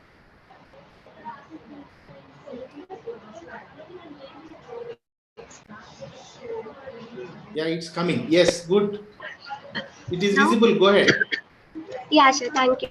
You got it. Very good. Don't worry. Take your time. We all know about agriculture, so now we need to know what is the sustainable agriculture. Sustainable agriculture is a way of farming in sustainable ways, meeting society's present food and textile needs without compromising the ability for current or future generation to meet their needs. So this is the definition of sustainable agriculture. So what are the objectives of sustainable agriculture? These come under satisfy the human needs and fiber needs, make the most efficient use of non-renewable resources and non-farm resources, and integrate where appropriate natural biological cycles and controls, sustain the economic viability of farm operations, enhance the quality of life for farmers and society as well. There are many methods of sustainable agriculture. Today I'll tell some of the methods. The first one is crop rotation. This is one of the most powerful techniques of sustainable agriculture. Its purpose is to avoid the consequences that come with planting the same crops in the same soil for years in a row. It helps to reduce the increase in population size and tackle pest problems. And the next one is permaculture. Permaculture, it is a smart way of farming to reduce the waste of resources and create the increased production efficiency. It actually mainly focuses on the use of perennial crops such as fruit trees, nut trees, shrubs, etc. And the next one is cover crops. Cover crops, by planting the cover crops include such as a clove or oats. The farmer can achieve his goals by preventing erosion. Preventing erosion is the most beneficial for the sustainable agriculture. And soil enrichment. Good soil can increase the yields as well as create more robust crops. There are many strategies to increase the productivity. First one is interplant. Interplanting is a practice in which different crops are growing together at the same time. It is a way to maximize the productivity of our growing space. Some crops are the best together and some are not. We have to check. And planting more densely, we all know that planting more densely can increase the yield. So it is the simplest way to improve the productivity of farming. Raised beds, it is a traditional farming way. And rows by tractor paths, which permanent beds by planting multiple rows of crops within beds of the same width. It creates dense plantations, fewer pathways, and more active growing areas. Raised beds are symbolic of improving the productivity of crops. And smart water management, as water is very essential to us, we need to use it in a smart way. And by the management of water, you can enhance the production. Water management is the best management to improve the production. Using the sprinkler irrigation system, you can increase the output by up to 50%. By manufacturing the canal tubes, well gets a better irrigation system for the safety of crops. And there are many more methods to increase the productivity. They are bio-intensive integrated pest management, polyculture farming, agroforestry, biodynamic farming, better water management. And finally, benefits of sustainable agriculture are it saves the energy for future, it controls the air pollution and soil erosion, reducing cost of production, biodiversity, sustainable livestock management, public health safety. And thank you for giving me this wonderful opportunity. And sorry for late, sir. No, you're not late. We called you a little early. No, I have created expenses staring a screen, sir. I'm sorry for that. Good. Very good PowerPoint presentation. At last, we were able to see it. It's brief and to the point. Professor Jash. I thank you, Vagdevi. Really, you did a good job. And no need to say sorry because the technical problem, even that comes from our end also. But you did a good job, very short and brief and well done. And I'm quite sure we look forward for next meeting with much more impressive data and presentation. Thank you once again. All the best. Thank you, sir. Okay, now we go to the missed presentation of Prerna. I hope Prerna of JNAFAU is available. Is Prerna available? Please, Jayachandra, comment on it. Yeah. Prerna and Harishwar, both are the two authors. That paper. But if they are not there, then we'll sum up this session. Okay. And, if necessary, So- if they join later, we'll try to provide them space if they are serious. The next technical session will commence. No, Therefore, before that, I think Professor We have to Jaishankar, give some summary. and then please go ahead. Yeah, that's what I expect. Yes, sir. Shall I give summary? Yes, sir. Yes, sir. Please go ahead, sir. No, you see, the overall, I can say that the students really did their commendable job, and though they are not familiar with respect their courses, they really did a good job, because environment is very, very important, whether it's a scientist or a politician or a senior artist, whoever it may be. But these people came forward and have given how to control the environment and how to improve the agricultural product and so on. Really, they did a good job. My only concern is all are only lady students or girls. What about the gents are missing really? I'm quite happy to see the next meeting, some gents also participating, and we have to give the chance for boys also. That's what I'm expecting. And really, the entire team for this session did a good job, both the chairperson, organizers, and the students. And the only thing is, how far we are going to make in a practical way in future. You see, these are all what we have projected and predicted. And it is in our hands to keep up the same tempo in practice, so that others should cultivate from our side to protect the environment, because environment is the key for all our livelihood or whatever it may be. And also it will be useful for future generation. And with this, I thank the organizers for giving an opportunity. And also I thank the co-chairperson, Professor Krishna Rao Garu and others. And now the session. No, I have a question, Professor Jaishankar. Please. Because I think, the student must know. My question is, how many international papers you have submitted so far? Who? Me? Me, yeah, I'm asking you. Around 320 papers. Yeah, that is what the student should know. And the next question is, how this research paper will help the students because in academics only, because one is job, second one is higher degrees. Okay. So how it helps, I just want to hear from you, so that my students will learn. The research papers, once you publish, this will be attracted all over the world, and they will read the paper and they will take a reference of your paper for their future career. And that is the best way to know yourself by others. When you are doing research, once you publish the paper, the others may enter in this field and they take this as a reference for their future career. And also, the research paper is giving you an identity throughout the world that will stay forever. Once you, for example, Albert Einstein published 3 famous papers in 1920. That is still alive, and that is the backbone for all the development of science and technology. Similarly, if at all you are lucky enough, if you publish one paper, if it attracts and if it is potential and gives some scope for future, and that will be ever forever.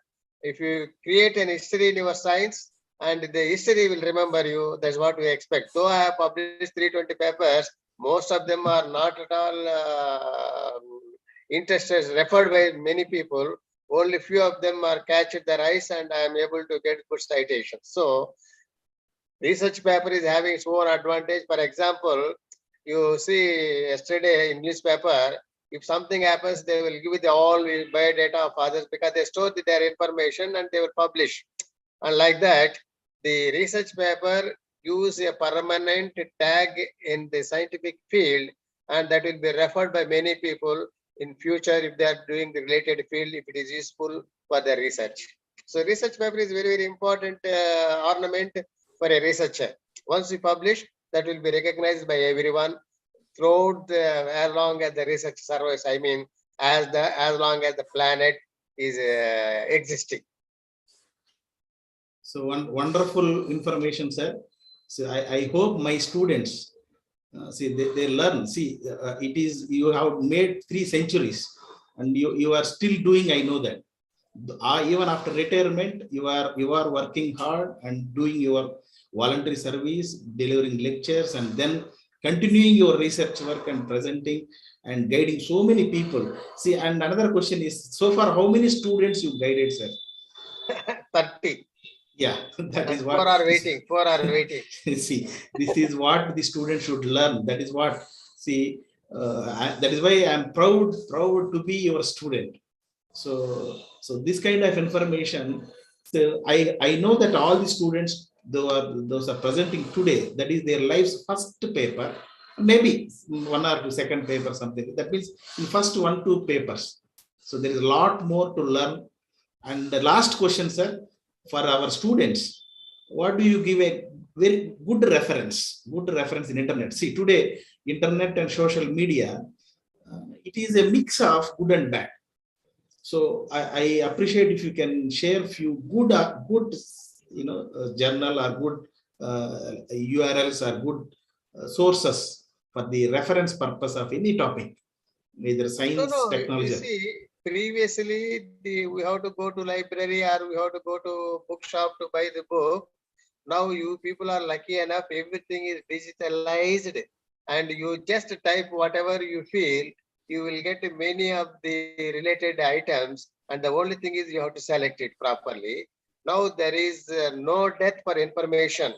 Vast information is available, and if at all you are having a Google Chrome, which is very, very, very cheap, and try to get as much information as you want, because most of the people are able to present their presentation only through Google search only, because most of the PPTs are very, very standard and highly impressive. They are able to collect from the internet. So internet is the best platform, and also not only the platform, even you can see the talks recorded by many people, and it is available. You can just say what is the meaning of atomic structure, and what is the meaning of ozone layer, and what is the content of air, and what are the ingredients in air pollution, and everything is available in the internet nowadays. And the only thing is you have to select it properly, and that will allow you to grow your subject, and you can reach whatever you want. And my only suggestion is, though the internet is able to give you many information, but you should be right enough to choose what you want it, because some dirty messages are also there, and don't waste your valuable time. Try to choose only the best thing what you want and select that, and you will definitely get all information. Nowadays, even the mathematics, slokas, everything is available in the internet, and also language translation. Previously, if there is an English paragraph, we struggle very hard to understand, but the Google Chrome is giving an option. Whatever language you want, you can convert to whatever language you want. Same thing, alternatives are there, complementary fields are there, complementary subjects are there, and this is the time for you to select your best interest and concentrate on it. The only thing is you should have an interest, you should have commitment, and you should have sincerity, and don't expect your benefits today itself, because the benefits will come later on. Do not expect any benefits, and also if at all you are getting any disappointment, don't worry, your disappointment will allow you to learn many more things, and that's what I'm going to tell. And time management is very, very important. Whoever makes use of the time effectively, efficiently, they are going to win the race, and they are going to create the history, so that the history remembers you forever. So please, so take care of your life. Lastly, just throw some light on your achievements. Say, besides your 320 international papers and then 30 PhDs you produced, now just I would like to know your achievements and awards. See, this is what is an inspiring thing for the students to get a rare opportunity to interact and hear people like you. And then next I will ask my students to ask anything, and we are requesting you to be there for some more time. So now this is what I just want to know, your achievements and awards. You see, my achievement, I will tell you only the hard work. I do not have any support. I did what best I can do. And by publication, as I told you, if some people refers my paper, they are interested, they will always ask me for their help, and I used to help them. whether you believe me or not, I used to visit many countries, and all the expenses are borne by them only, starting from my house to reaching my house. They are able to provide good guest house, good food, and work and social activities, everything. That's what. How many countries you visited? How many countries you visited? So I visited all Europe, America, Canada, and Asian countries, and still my visit was disturbed because of this COVID. Many more invitations are pending, and I used to do webinars also, even international webinars. And you see, I'm not award or reward. I'm not how many people are able to get benefited from my talks. That is more important. I can say I have visited, I got this award, this award. That is not the criteria. And how many people are able to get benefited from our presentation or from our work or research, and that is more important. The one more important point is I established a very highly sophisticated advanced laboratory in SV University Physics Department. That is nothing but optics laboratory. It is on par with international standards. But what Jayachandra told, the data they are not giving properly. Different people are able to project different data points, and there is no correlation between one sector to other sector. Same thing here also, though the facilities are available, we are unable to keep it to sustainability because it needs funds. And also, for example, if there is no electricity, then the instrument will not work. And once there is no students, and we cannot make use of it. Vast available facilities are available, but we are unable to keep them sustainability and continuity due to cut in funds, because the financial support from the government agencies is going cutting down every year, and that is why we are facing very sorry in our end of the career. Yeah, of course, that is your simplicity. So you don't tell about that, the exact this, but because it's students, because it is only inspired to inspire our students. No. You see, for example, we know you are selected by the government of India. You are honored with the DST member. We don't know such things. We only look at the newspaper and whatever, certain things. But from your own voice, we just want to know. See, you, as a simple, your simplicity, you already told that is only if somebody benefits your article, that is more than award. That we love it. But at the same time, for the sake of students, they must know if you are seriously into research, what is that you can do? We heard that you became the rector of SV University, and you became the honor member of Department of Science and Technology. I do not know about UGC and all. So these things, that means the education and research, a serious research will take a person not through the alternative channels. You are not less than a politician, not less than an administrator. In terms of service you have rendered in the science and technology. So that aspect I just want to share to the students, so that they also, that means the opportunity is, it is not always with business, always with a government job, always with a political direction. It is there if you are seriously work, dedicatedly, you do some research like that. So fortunately, we have little time with a paper not presented, so that's why I'm taking time on you, sir. Please. No, everyone, if works hard and honestly, definitely the awards will come. There is no death for awards. The only thing is, even if not today, tomorrow it will come. My only suggestion is, do not look for award. Try to justify your position and contribute to society as best as you can. The awards, rewards will come automatically. You see, even though I have many awards, once Jayachandra is telling that I am his teacher, that is more than sufficient for me. Awards, rewards is next to secondary. I got as many awards as I can, as a DST or international or best paper or whatever it may be. And those things are different, because if you go to Google Scholar, type my name, you will get all the list. The only thing is how you got it, where you got, then I will explain. For example, Fellow of National Academy of Sciences, there are 3 academies in India that will select the people who are doing pioneering work in their field. So I am one among them. Every year there are 4 people selected in physics, Every year 4 people are selected in physics, and I got it among 4 in in 2020. And similarly, if you publish the research paper, as I told, I published 310 papers. I am number 1 in research publication in SV University in most of the universities. And also there is a world ranking and Asian ranking and world ranking. I am far better than many people who are working in national labs like IIT, Central University, IISc Bangalore, and they're behind me only. So those are the credits I am having. Not only 310 publications, their citations and their utility, I am far, far better than many of the people who are working in national institutions and so on. And I can say that, but not only SV University, for a combined Andhra Pradesh, I am number 1 in research papers as well as citations. So what else do you want? That's more than sufficient for me. So that just I want our students to know from you. So thank you so much, sir. Now I allow my students also. See, students, please, this may be an actual session to pose question onto these speakers. The 6 or 7 speakers, they presented their papers.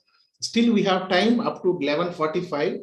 I request 2 things. One is you can ask your chair, that is Professor Jayashankar Garu, to learn something, or you ask the neutral audience can ask any question to any of the speaker on the 7 presentations. If they ask anything, definitely yes, sir. We'll wait for anybody. We'll wait for any response, sir. Then no problem. Even then, I can, if there is a time permits, then I can tell the general inspiration words. There is no problem. You are most welcome till 11:45. The next session starts. Okay. We are very much in advance in time. So first, I will give opportunity to the participants to ask question to both the chair as well as the speakers of this first technical session. Any question, please?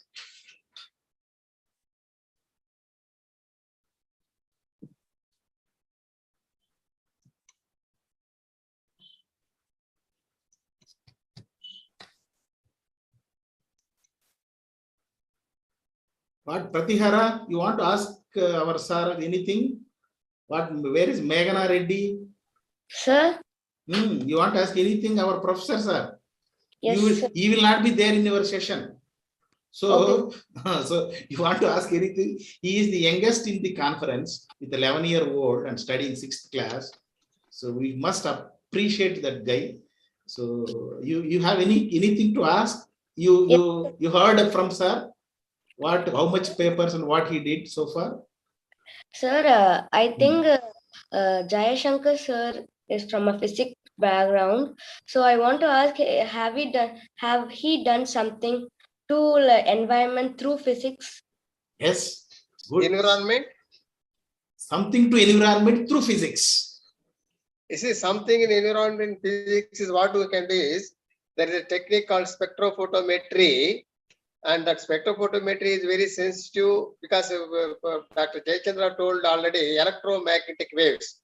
The electromagnetic waves will allow to interact with the environment, and that the electromagnetic modulation maybe with frequency or wavelength or phase or polarization will tell what are the impurities present in the atmosphere. So those things we are able to do in our laboratory. So there is a part of the environmental evaluation. And similarly, if you take the soil, I can test the soil, I can tell what are the elements present it. Because by taking the spectra, I am able to tell what are the contents in it. Because if you take the rocks or whatever it may be, by taking the spectra, we can tell what is the age of the rock. Right. So all those things we are able to do our spectroscopic analysis. That's only a part of our work, not the fully devoted. That is only in a voluntary service. We are able to tell environmental pollution precisely a fingerprint analysis. That's what we are able to do it. So very good question, Pratihara, and we are enlightened by Sir Professor also. Next, any question from students? Good morning, sir. Yes, so, Sheetal, can you? Yeah. So can you please let us know what was your first research paper about, and what made you to do the research on that particular topic? look, you see, in the city, there are so many temples are there and so many hotels are there, and you choose whatever you did. That is only a preference and availability and interest. In physics, my field is such that I had a good teacher, I had good background. So like that, I entered a field in the field of spectroscopy. My boss is, you see, people are telling that I am simple and sincere. I learned everything from my teacher, who is none other than Professor S.V.J. Lakshman. He is the person struggling very hard, not only for himself, he takes care of my education and everything. Entire inspiration goes to my teacher, who in the MSc class, there are 6 specializations. Out of 6 specializations, we know, because at that time we are really coming from the village side, we are not at all the urban side, and they loved our hard work and sincerity, and they picked me because I never selected the teacher. He picked me. Why don't you join for research? So once I join research, then I have to go along with him. So once you enter in a hotel or cinema, you have to watch that movie, or if you want to enter a hotel, you have to eat whatever availability. So my research, everything only God's grace, and all went on because of my teachers and my parents. My parents is a school teacher, and he is the person who supported me like anything. If at all anything happens in the mistake, first I am the person victim, and I will beat. He was beaten by me many times. So my education and everything is mainly because of my teachers and parents. And the turning point to my research is only a guide who picked me from the MSc class, because I got 3rd rank. I repeat you once again, in MSc class, I got 3rd rank. And you may wonder if I say that while admitting in MSc based on BSc marks, I am the last 2nd person. I am the last 2nd person, but at MSc level, I got 3rd rank. And also one more important point I will tell you, because I already commented, the 1st rank and 2nd rank goes to ladies, and those ladies are having less mark in theory and more marks in practicals. Whereas in my case, I got more marks in theory and less marks in practicals. And that's the way my life started. But there is no regret. I did everything just because of blessings from the teacher and the God's grace. My field is really photonics. For example, there are so many softwares like Photon, Basic, there are so many things. Similarly, my research field, though it is spectroscopy, the latest terminology is photonics. Photonics is a research field that gives the life for all development of science and technology. For example, your fiber optics or your lasers or display device. For example, you are able to see the street lights, the light emitting diodes. So in that we are contributing something, because what is the color and what is the power consumption, what is the output and so on. Whatever we are doing, it is related to latest wording is photonics, and photonics is nothing but light devices.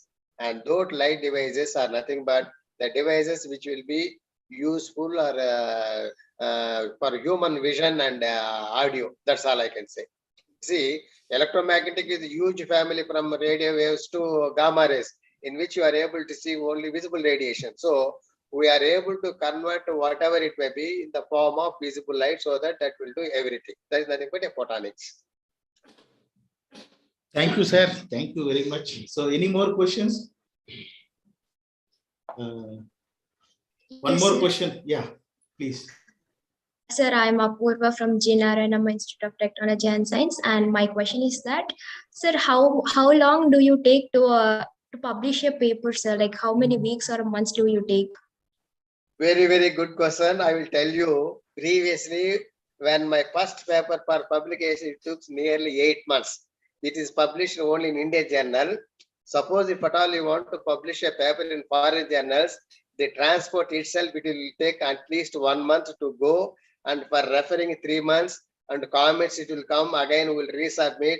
So nearly 1 year will take place to publish a good paper. During my PhD 4 years career, I am able to publish only 3 papers.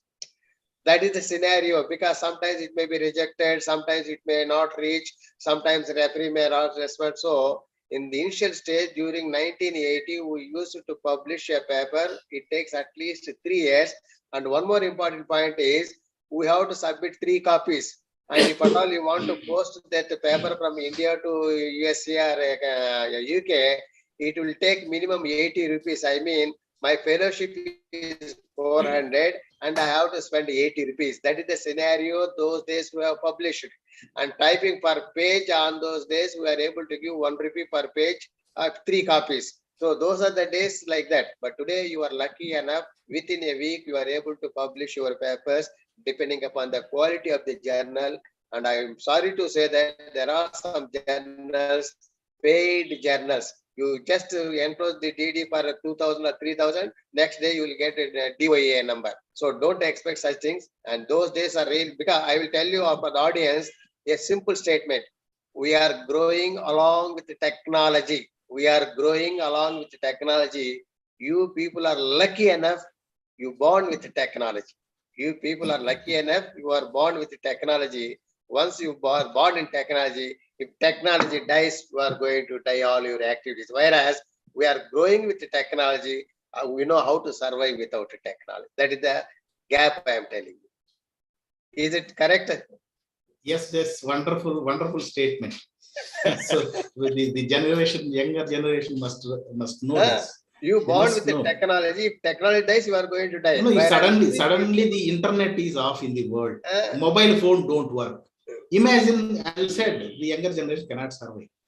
I have in my place, even research by hard copies. I never go to, because many people are referring. So even if Jayachandra says, never mind, I will say, Babu, please send everything in the Yahoo only mail.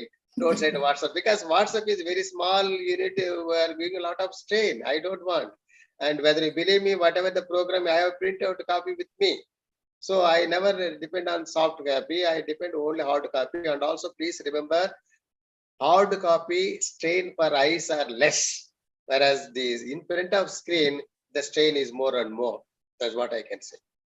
So thank you very much, sir. Thank you very much. Now I request our President Garu to sum up this session. I have a last doubt, sir. Please. Pratihara, okay, you are allowed. Go ahead, go ahead. Sir, can a student publish a paper in other website without a mentor, sir?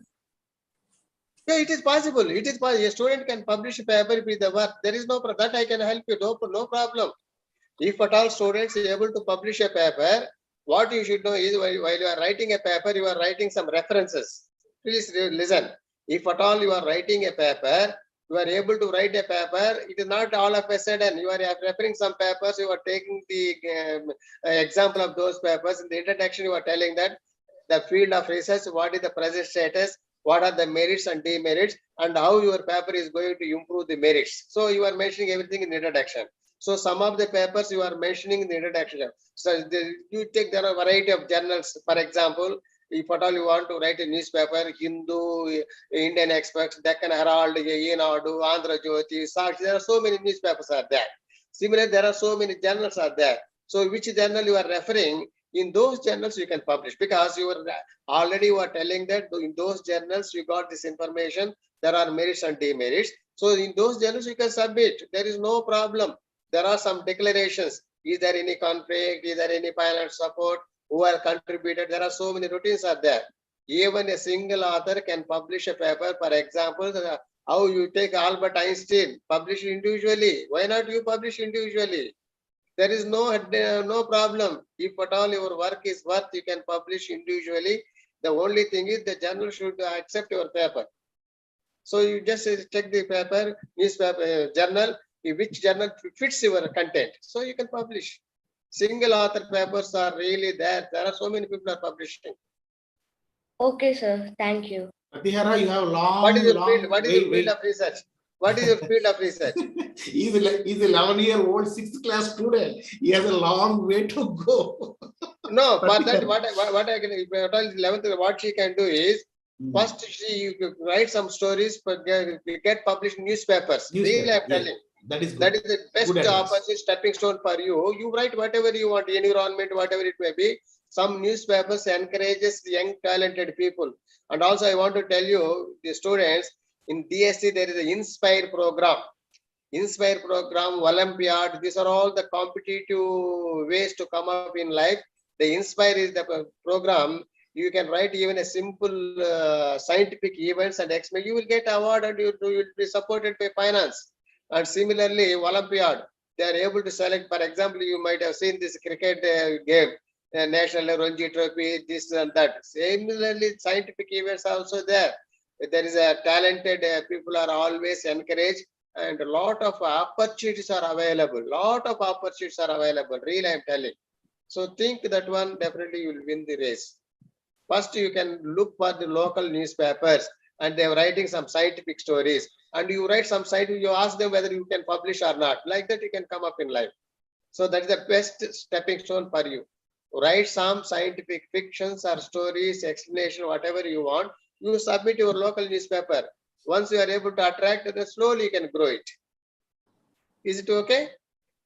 And Yes. also, you see my email address, you can contact me, or you can contact through Jay Chandra. We are ready to, we are here, as I told you, if at all somebody gets benefit of this foundation, the foundation will be happy. Our motivation is to inspire, to attract the students, to build up their career in a proper way. That's all what I am telling. The foundation main aim is to attract the people, to inspire the people, to encourage the people, and to have the right path in there. That one, in this direction, the environmental issues may be the prime cause. That's the story of the foundation. When there is a will, there is a way. And there is no substitution for hard work. And once you are having interest and inspiration and creativity is very, very important. For example, you see, E is equal to mc square, Einstein is written an equation. Like that, there are so many unsolved problems are available. Einstein simply told, I am a person able to collect the stones only seashore. And if you enter inside the sea, you may get still diamonds. That fellow told that he is an ordinary man. He pick up only stones in the near seashore. But if at all one can enter the interior of the sea, you can get even diamonds and so on. That's the statement. So there is no end for scientific innovations and explorations.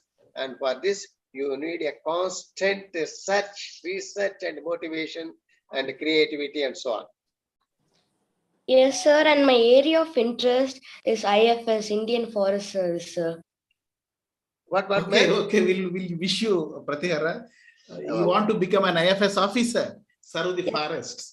So, no, but that you see, it is really good idea. Indian Forest Service is very, very good. But accordingly, you plan. There is no problem. If you plan right now, there is, when there is a will, there is a way. That is what I am telling. He brought a paper on wildlife now to this conference. Already he is in that line. He brought a paper on wildlife, some birds and all. Please. So we're happy to see Pratihara in future. Yeah, IFS or IAS or IPS, all are really dignified jobs, provided your hands and tongues are clean and clear. No, I am telling frankly, your hands and tongues are clear, you can win whatever you want. This is whatever it is. Can you post your email ID in the chat, sir? Csa. I will post it. Don't worry. Where is chat? Is it okay, sir? Yes, sir. Yes, sir. Sir, Krishna Rao, sir, please just quickly sum up, sir. So you because you are the co-chair, and we don't mind another senior 5 minutes. Senior person. Yeah, senior person. You are the served the society in many ways. Yeah. Yes, sir. So we'll be very happy to see hear from you for another 5 minutes, sir. Please, sir. Krishna Rao, sir. Good. We are really honored, sir. We heard and many times. No. We heard many times, but today we are lucky enough to see you, sir. Good. The first session had as many as 7 papers. And I'm very impressed with the content, especially those who spoke about CSA, climate smart agriculture.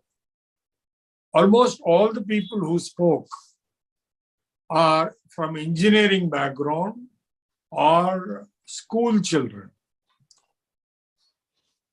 At the age of 72, I am still ignorant about this climate smart agriculture, whereas thanks to this conference, youngsters have made it a point to first learn about climate smart agriculture themselves and then make a presentation so that the rest of the world will get to know. This augurs very well, and I'm sure we will be having many more conferences with excellent inputs. I am very impressed with all the presentations made. Some of them, of course, with outstanding quality of visuals. Some being beginners, they merely read out what they have written. But the content consistently in all the 7 papers has been of very good quality, very informative and educative. So I am happy that I was able to hear all that they said and educate myself.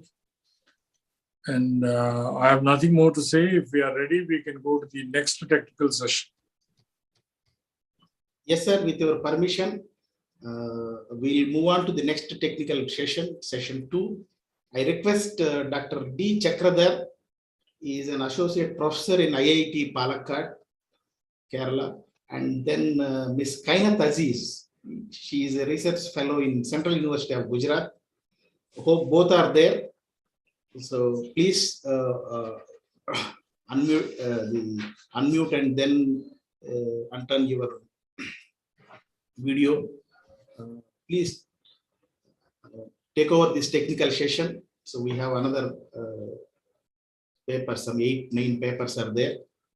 So hope, I think Chakradhar. Thank you, sir. Thank you, Chakradhar. And before starting the session, Chakradhar, this is Jayashankar, classmate of your father. I met you when you were young, and I'm lucky. Very good morning, sir. Really great. Yes, sir. I'm very happy to meet you, sir. And also, I have listened to all the this experience you have shared. It was very, very informative, and we are all like very fortunate to listen to you here in this conference. Thank you very much, sir. No. It is my pleasure because I'm very happy to see you. Very happy to see you. Kainat Aziz. Please go ahead. Ms. Kainat Aziz. Yeah. Hello. Good Yes. morning, all. Okay. Good. So both are there. So please take over. You want us to call the speakers, or you have anything, Chakradhar? Yeah, I'll just give a small introduction. After that, you can maybe organizers can invite the participants. Okay. So very good morning. Very good morning to everybody. It is my pleasure to be here as a chair for this session, and also co-chair Ms. Kainat Aziz. Very good morning. I would like to thank the organizers of this conference, which is a focal team, Environment and Agriculture. And also I would like to congratulate all the attendees, all the participants of this conference. So you have all made one step towards success. So this is I can see many engineering students as well as some school students. So I can say like you have done one step. So you towards the success. This is a step. So this is an opportunity. Attending this type of conferences will give an experience how an international conference will be and how you can interact with the other you will get an opportunity to meet many people who are experienced, who are spending most of their lifetime in these areas. So you can get an opportunity and you can make this experience towards your next step. Suppose if you are a BTech student, you can work towards say environment in your MTech project or in your BTech project. Even the school students, you can have this as one of your area of your focus area. Whatever field you are entering, you can choose this to how to protect our environment, how to work towards sustainability. All these things will be very much helpful. And also the organizations like this should grow in our country as well as in this world to save our planet Earth. So I'm very much happy that I was invited for this I would like to thank M.V. Krishna Rao Garu and Dr. Jayachandra Garu for inviting me to this. And also to on this session, in this session, there are few papers which are mainly focused on organic farming, organic food, bamboo cultivation, agriculture, food and security, agroforestry, sustainable agriculture and strategies. So thank you all. I request Dr. Jayachandra Garu to. I request Kainath also to see. Kainath is just to get her doctorate. So, and she is a serious research scholar. So certainly she will add some value to the conference. That's why I requested her, and I'm very happy to see her here. Kainath, you have a few words? Yeah, thank you so much. Thank you so much for allowing me to speak. And it's really inspiring and encouraging to all of us to be present here, especially seeing these little kids participating in such a renowned and national conference, research conference. Kids participating in conference is such a big thing for the country, really proud thing for the country. And thank you so much, Jaya sir. You have been working so hard to make this conference successful. We all know that. And thank you for giving us such a platform to be present here. And good luck to all the participants who are participating here. And let's then move ahead with these presentations from participants. Sure. Okay. So shall I invite our first speaker of this second session, Apurva from G. Narayanamma Institute of Technology, organic farming and organic food. Apurva, are you there? Yes. Yeah, please go ahead, share your screen and go ahead.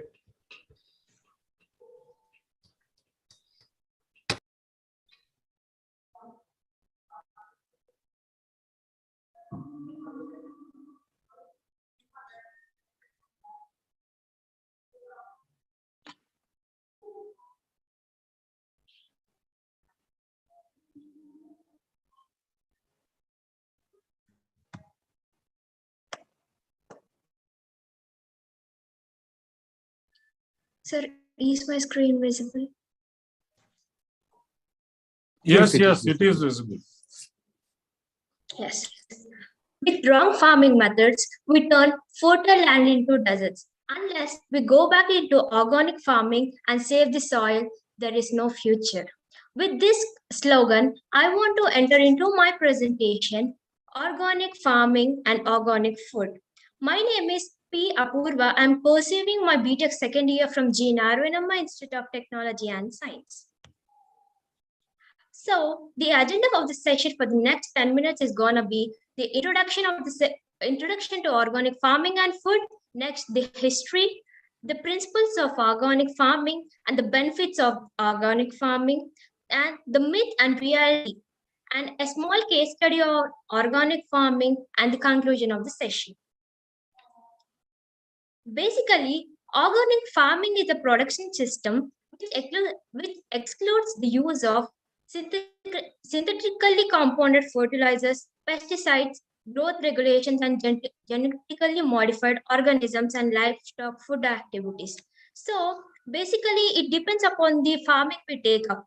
There are two types of farming that we can take up, like there is organic farming and conventional farming. But conventional farming mainly use pesticides and fertilizers, which decreases the moisture and fertility of the soil, which adverse have many effects on her health and growth. So in the recent years, many are interested and many are very eager again getting back into old traditions of getting into organic farming. In the recent years, food quality and sustainability have become the two important factors that gain attention in the general consumers. Organically grown food has no adverse health effects and contains no pesticide residues. Heavy metals like methane, excess nitrogen, and antibiotic residues. Conventional foods are less nutritious and contains lesser amount of protective antioxidants. The reason why in mid of 1920s people ran into conventional farming is that conventional farming take less time to grow and they are very very good in appearance, and there are less around the time of World Wars, so there is more impact of producing more food in less time. So conventional foods have taken a rapid growth in the late 1920s. So, but after that, when health and food quality has came into picture, then organic farm has again back into their original place. Next, the history of organic farming. It's not that the organic farming has set up in the recent 100 to 200 years. It's been since many thousands years long. During the 18th and 19th centuries, a wide range of forces and discovered that a path to organic farming which relied on natural systems. But there are few significant cases like increased movement of goods, which has already said, during the period of World Wars, where transportation of food and seeds are very important, and the cost of petrol is also very less during that time. So the conventional farming has came into the pictures, and along with that, new machineries was also invented which make agriculture easy and more productive. So these are the two cases why conventional farming has came into pictures during the 18th and 19th centuries. Again, in the early 20th centuries, imported fertilizers and pesticides remains expensive and tended to only use on high-value crops. Because cheap petroleum and rapid advantages in science has led to huge changes in farming. Two of most important are limitless amount of cheap nitrogen fertilizers and rebranding of nerve gases and hazard insecticides. As we humans, in the domain of environment, always thinks that prevention is better than cure, but we do not follow the slogans. In the recent years, we can see that unless environment do something to us in the backside, we are not going to protect it in the back. So if this is gonna happen in the future years, like if this is gonna be case in the future, there will be no environment that gonna save humans, and there will be no world to be for surviving. We can take few examples like ozone depletion, where global warming and greenhouse gases come into the picture. And the recent is the pandemic, where it has both boon and ban. It has helped that atmosphere in decreasing pollutions and movement of vehicles on roads. It has helped the environment in that case. Whereas, however, we have an adverse effect of losing many lives. That is another domain we have to get into. Then after, in the mid-20, getting back into a topic, the organic movement again led in 21st centuries. The ongoing research continues to support the importance of moving back to the organic agriculture in original two key areas. The key of matter to healthy soil and the system of agriculture as a function of living organisms. This is the basic or some history about organic farming that we have to know to support organic farming. Next, we are going to the principles of organic farming. For just not simply making it organic and not using fertilizer or pesticides doesn't mean that it is organic. We have to take care of its health, we have to take care of its ecology, and we have to even take care of its fairness. There are some precautions and there are some responsibility that we have to take for being organic and for maintaining a sustainable organic farming. These are few principles that we have to take, like how much we are going, it depends upon how much we are going to protect the plant for current and even the future generation of the environment. That maintains a fair relationship between a farmer and a consumer, and even soil and the land. And it maintains based on the lively system cycles, work with them, evaluate them, and help them to sustain in the future. Next, it is a method of organic farming which increases fertility of the soil is crop rotation.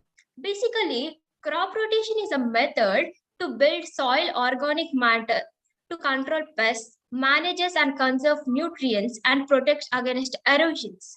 Basically, the main aim of crop rotation is that different crops are grown on the same land to increase the moisture, fertility and increase the nutrients of the plants to have more resistance towards weeds. So, however, we know that every method we build in have both pros and cons. It is a method in which in one land we can grow different types of crops in a year.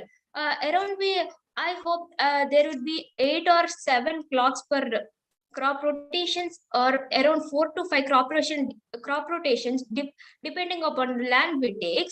But the cons is that this crop rotation should have should have a very high experience to take which crop to be selected, to which crop to be rotated, is that and it needs high machineries and good experience to go with this process. It is a part of organic farming, and it is also have a very good extent in organic farming. And next, coming to the myths and reality. This is one of the serious issue that we have to look into the domain of organic farming and organic food, is that many people think that in the food quality and health, there is no evidence available at present to be able to say that organic foods are significantly different in terms of the safety and nutritional contents, those to be produced by conventional farmers. But the reality is, it has been already demonstrated that organic produced foods have lower level of pesticides and fertilizers, and in many cases lower nitrate contents. That's why many people are trying to adapt to organic farming and food, where health come into very picture, which is very important for a human. Next, food poisoning. And the myth of this is that this organic food was probably fertilized with animal manure containing dangerous pathogens. We especially worried about the virulent E. coli found made in the cattle manure. But the reality is that it can be concluded that organic farming potentially reduces the risk of E. coli infection in the intestine of the human beings. Next is that the pesticides. Organic farmings are allowed to use a toxic chemical pesticides, or any organic crops are routinely sprayed with pesticides. But the reality is that air and water is found to be reduced on organic farms, and the number of variety of wild species such as plant, butterflies, and spiders are enhanced. Along with this, there are many myths and reality that to be concluded with the insights of human, like this is of value for food. The myth in this is that intensive agriculture is good for health and society, and it is also essential to the world population to be fed without converting vast areas of the biodiverse ecosystems into croplands, which would be necessarily if organic agriculture, it would be lower fields were used. But the reality is that the wood have already produced enough food to feed the people who inhabit today. It is clearly that there is no single person in the world that could suffer from hunger if we go with organic farming. And one more myth, that is that the value for money. People think that we have to spend a lot of money for organic farming and organic agriculture, and preparing manure and increasing the nutrients of the soil takes a lot of money, but that's not real. The reality is that we'll be using the waste, that is the residues of the animals and the residues of the plants, that will be used for further production, and that would be used as food for other plants. These are some of the realities and myths that to be considered and that should be known. Next, organic agriculture and sustainable development. Why people want a sustainable development in the domain of agriculture? It improves and maintains the natural landscape and agro ecosystem. Organic farming do not take a vast land or do not take a vast area to grow. And avoidance of over exploitation and pollutions of natural resources, as it is avoid from being from pesticides and fertilizers. It exploits and controls the pollution of the soil. It minimizes the consumption of non-renewable resources, has advancement of technology has taken place in the last few years, even in the domain of agriculture. The power, like the contents of power is more in use now, so that can be minimized by using organic agriculture and exploitation of Csa risks that exist in natural ecosystems. And it also maintains and improves soil health by stimulating activities or soil organic manures and avoid harming them with pesticides. And one more thing is that optimum economic returns with a safe, secure, and healthy working environment. And at last, acknowledgement of the virtues of indigenous know-how and traditional farming system. These are some of the sustainable development and organic agriculture that have been benefited with this. Next, the actual benefits of organic farming is that it maintains the biological diversities within the system and recycles materials and resources. As the waste of the residue of one plant is used for the nutrients of the other, it can be recycled. There is no harm for the plants and there is no harm for the soil that leads to soil erosion. And it also maintains long-term fertility and protects the environment and minimizes soil degradation and exploitation of the soil. Next, it also conserves environment. Organic farming is a circle that always rotates, and it is a responsibility to keep an eye. However, it is man-made thing that is secondary. We have to keep an eye on the organic farming cycle, because disturbance in one cycle also distracts the all other things in the organic farming cycle. With this, this is a small case study of organic farming. There is a farmer named Ramesh Chandra Dhaga in Sonipat, Haryana. He includes beekeeping, dairy management, water harvesting, composting, and agriculture. These are the daily basis things he's gonna do. But he is a farmer who is different from others. He is doing integrated organic farming with zero waste procedure.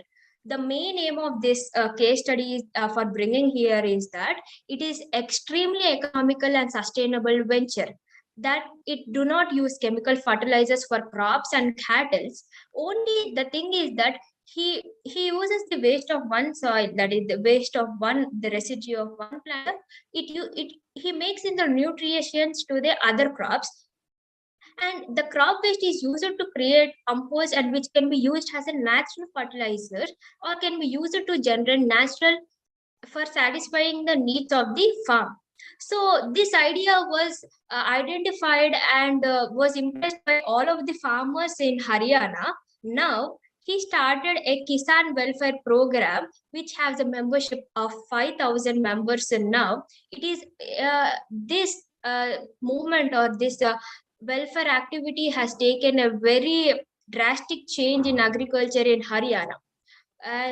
From all my presentation from the presentation, I would like to conclude that organic farming eats more nutrition and safe food. Believe me, do not have any side effects unlike conventional farming. The popularity of organic farming is growing dramatically as consumers seeks the organic farming thought to be that healthier and safer. Thus, organic farming perhaps ensures that food safety from farm to plate. The organic farming process is more eco-friendly than conventional farming. Organic farming keeps soil healthy and maintains environment integrity, thereby promoting health of consumers, which is very important for your consumer, that he have to live or he have to survive for more years. In organic agriculture, the use of pesticides is restricted, and residues in the conventional fruits and vegetables constitute the main source of human exposure. Besides this, maybe the taste or the appearance of food or the food we take, the fruits, vegetables, which is grown agriculture, maybe cannot be so attractive like conventional farming, but they are very good for health. And from all this, I would like to thank you all speakers and the dignitaries present over the meet for giving this opportunity. Thank you, sir. Very good, Apurva. Very comprehensive a presentation on organic farming and organic food. Excellent presentation. Now I would like Dr. Chakradhar, followed by... Sir, actually, sir, small submission, sir. I request Chakradhar and Kainath to permit speakers to go ahead with their presentations, and then they can conclude in their remarks at the end of the technical session. Okay. So we have at the end it will be. Yeah, that's where it is little more number are there. So we'll move on to the topic is same, but only the authors are changed. Now we are calling Ramya and Abhigna with the same topic, organic farming. Most of the other topics also there similar. So are you there, Ramya and Abhigna? Yes, sir. Please share and just go ahead, take over.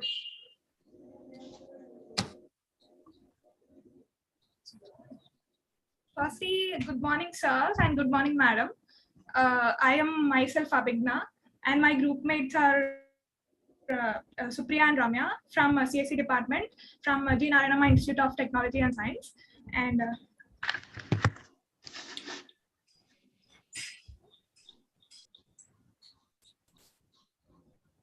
so can you see the screen?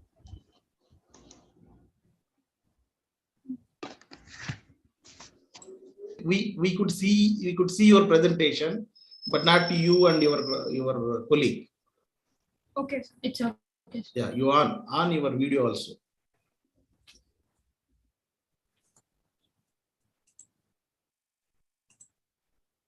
Good. Please go ahead.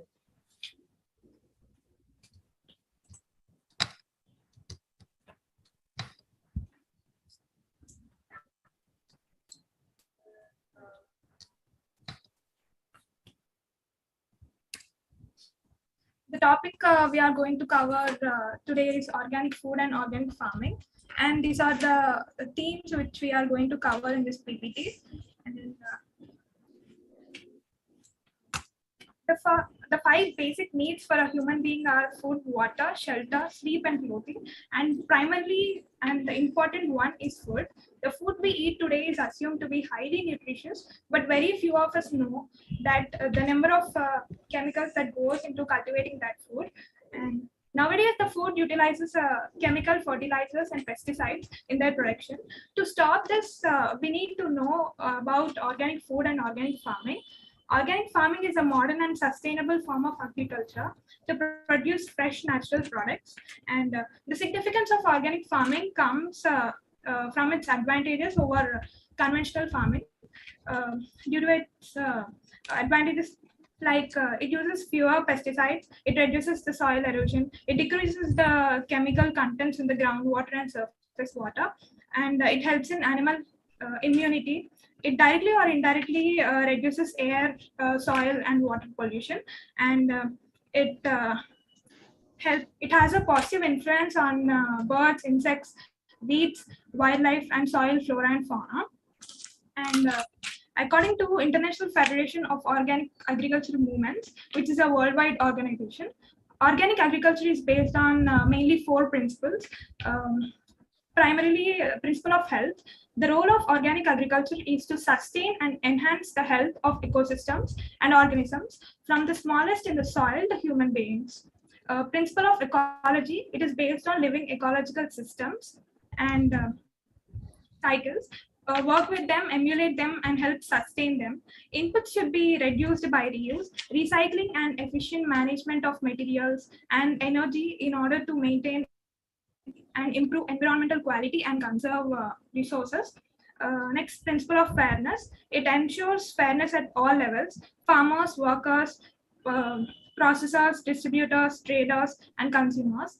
Principle of care. Organic agriculture should be managed in a precautionary and responsible manner to protect the health and well-being of current and future generations and the environment. And the next topic, history of organic farming, will be continued by Supriya. Okay, so now I'm going to share about the history of organic farming. Nowadays, the organic farming has been increasing rapidly across the world. Supriya, you have to move your screens. You people are not moving. You kept only the first slide. Just check that also. Move on. Sir, we are moving it, sir. Oh, but yeah, maybe can Is it you? moving, sir? No, it's not moving. It's only the first screen. I don't know. For others, I don't know how it is. For me, I still and you are welcome. Yeah, we still see only that welcome. So that's why you do one thing. You stop one presenting and again share it. Okay, sir. Please Yeah, wait yeah. a minute, sir. No problem. Take time. Don't worry.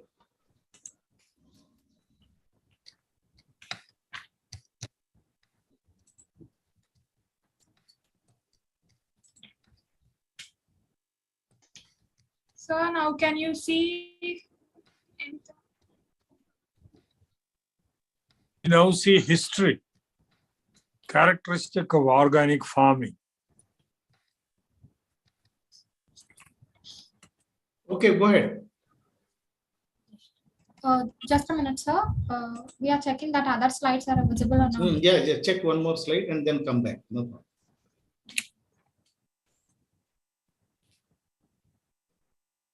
Sir, slides are moving. No. Now it is your Explorer. We could see your Explorer.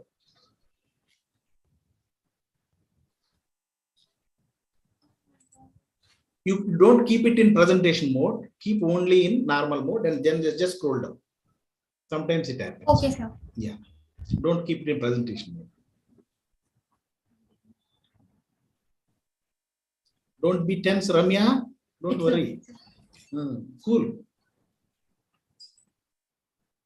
So now can you see? No, that is the problem. We could not change the screen. It is the same thing. Once again, you stop and then share again. Don't worry. Don't be panic. No problem. We will hear you full paper. It's a small technical. It's not your problem. Share it again.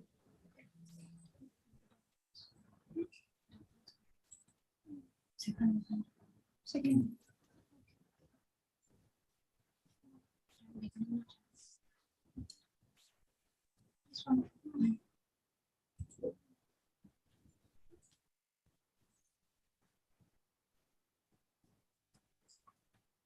When you open in the down, you have to click that PowerPoint. Sir, is it okay now? Can you please check it out? No. It's still you have to click in the bottom. The PowerPoint icon. You click. Okay, still it is the same Windows Explorer. PowerPoint. You already double click it. Okay, Yes. it's open. Now you have to click that. The icon will be there in the bottom. No PowerPoint. Yes, sir. Yes, Yeah, sir. see, that you click because this is only Explorer. Explorer also there, a folder in the bottom of your screen. Minimize this Explorer. Yeah, close also. If it is open, close.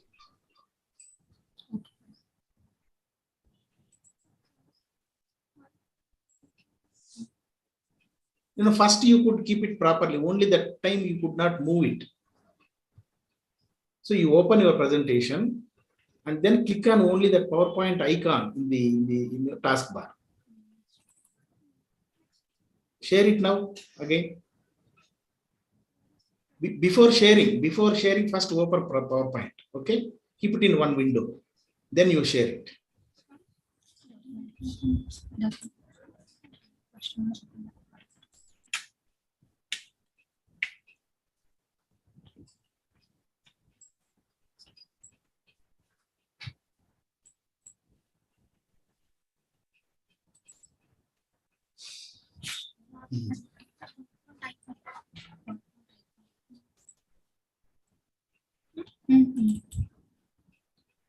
Good. Now you scroll one by one. No, don't make it. Let it be there. Good. Now you just go to one by one. Click on next slide. Yes, go ahead. Successful.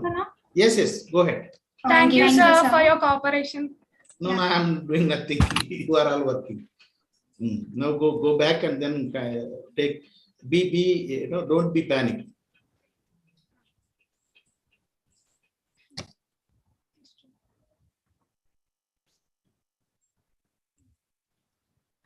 Yeah, sir. now I'm going to share about the history of organic farming and the objectives of organic farming. Nowadays, organic farming has been increasing rapidly across the world. As it being gaining importance, everyone looks to the natural farming in order to get nutritious food and as well as nutritious health also. So the main resolution to get good nutritious food is organic farming, of course. But now we have to concentrate how we have to improve or develop our health naturally by taking good health, by taking good nutritious food. Beside all these, we can have one doubt in our mind that where this organic farming is originated, and it even comes to my mind also. So, but I am surprised by the history when I was searching for the history of organic farming in order to prepare the paper, that many of us even don't know where this organic farming is originated, but it actually originates from India. And it's really surprised me. The concepts of organic farming were developed by 1990s by Sir Albert Howard, F.H. King, and Rudolf Steiner. However, having worked in India as an agriculture researcher, gained much inspiration from the traditional and sustainable farming practices from India.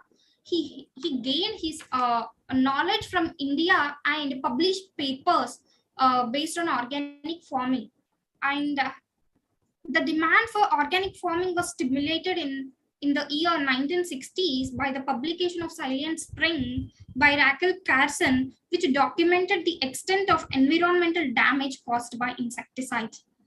And nowadays, there is a lack of knowledge of organic farming towards farmers, and there is a lack of government support, lack of schemes to provide good organic pesticides, and there is an assumption that organic farming couldn't give good productivity, and it's not true. And there is a hike in organic products, and all these reasons led to the decrease in demand for organic farming in India. And let's go to objectives and objectives of organic farming. Objectives of organic farming are: it increases genetic diversity, and it promotes more usage of natural pesticides in order to reduce the usage of conventional farming. I mean, less usage of pesticides, chemical pesticides which harm the soil and environment too. And next, maximum possible usage of renewable resources, and a better creation of a harmonic balance between crops and animal husbandry also.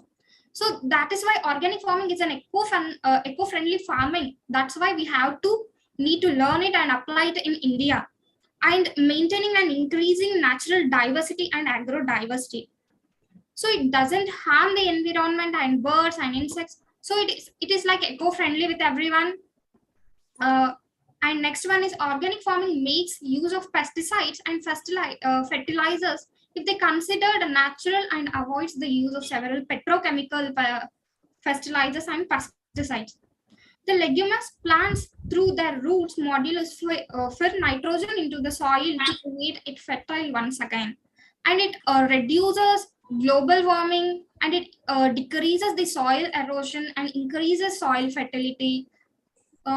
And there are many benefits by organic farming. Okay. Now my friend will explain about the methods of farming, and he concludes the session. She concludes the session.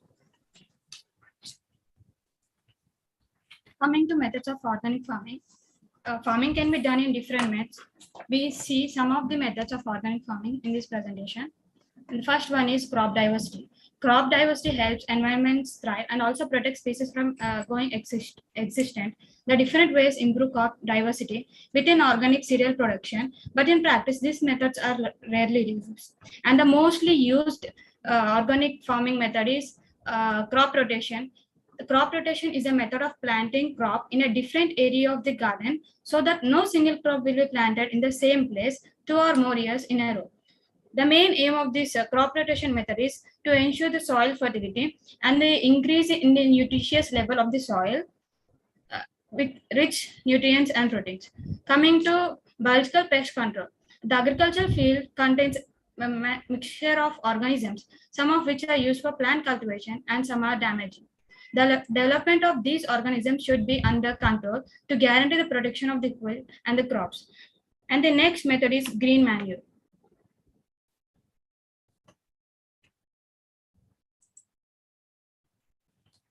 So in this green manure, we can use different type of manures. It refers to the dying plants that are uprooted and stuffed into the soil to make them act as nutrient for the soil to increase its quality. Green material which is not decomposed used as a manure is known as green manure. Green manure is growing in the field plants belonging to the leguminous family. And the next important method is soil management. After crop cultivation, the soil loses fertility and the nutritious and quality of the soil decreases. In order to increase the fertility and nutritious level of the soil, we use organic farming by adding organic fertilizers like animal waste, etc. These organisms found in the animal waste will enrich the soil fertility, and the crops will get properly held. And the next one is compost. In this compost basically it is highly rich in nutrients and is a recycled organic matter used as a fertilizer in the agricultural farms. Compost farming ensures increases microbial activity, enhances plant diseases suspension, improves soil structure in a clayey soils, water retention in sandy soils. And the next one is weed management. Weed management in organic farming promotes weed suspension rather than weed elimination. By enhancing crop competition and toxic effects on weeds, organic standard needs a rotation of annual crops, meaning that a single crop cannot be grown in the same location without a different intervening crop. And the next one is genetic modification. Organic agriculture encourages use of natural waste to enhance the farm, plants and soil. Organic agriculture is being conducted by many countries with the restriction of using methods and chemicals that harm animals, crops, soil, environments, and even human, which will be mainly in conventional farming. Organic farming is much more better than conventional farming in terms of health and the using of natural resources and not polluting the environment. And we'll go to the next topic, that is status of organic farming in India.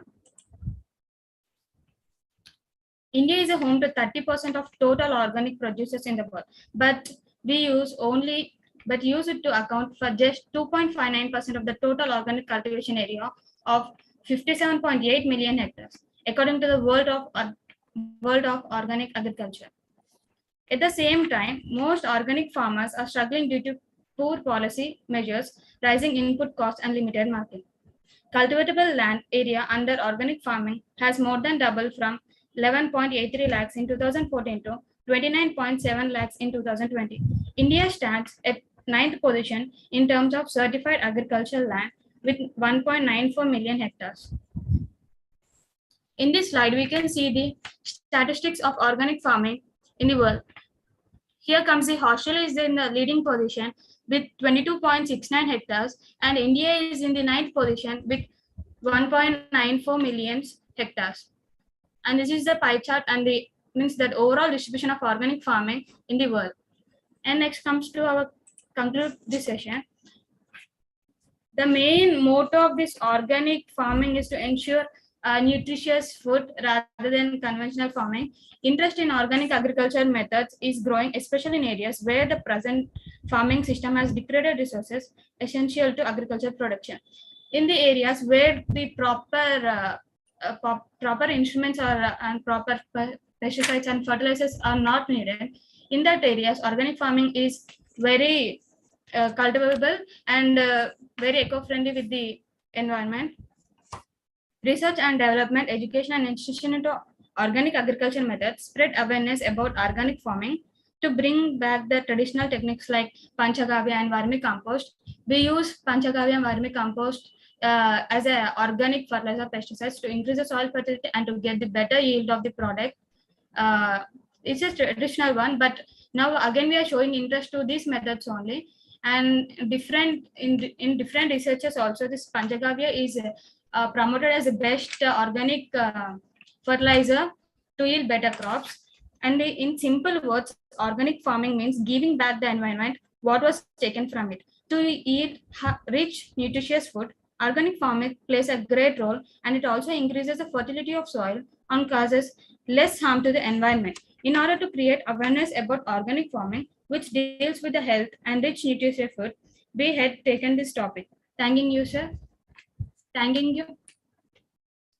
Thank you, sir, for giving this wonderful opportunity to explain about organic farming. Thank you. Sir, Krishna Rao, sir.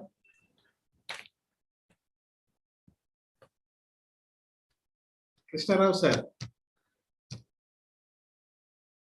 Okay, sir will give his comments at the end of session. So we'll move on to the next speaker. Harishwar Reddy, are you available? Because you are co-author, the first session also you are not there. Harishwar Reddy. So, okay, then we'll go to the fourth one, the SPW College. Organic farming and organic food. Some 3 speakers are there, Baby, Janani and Nagashirisha.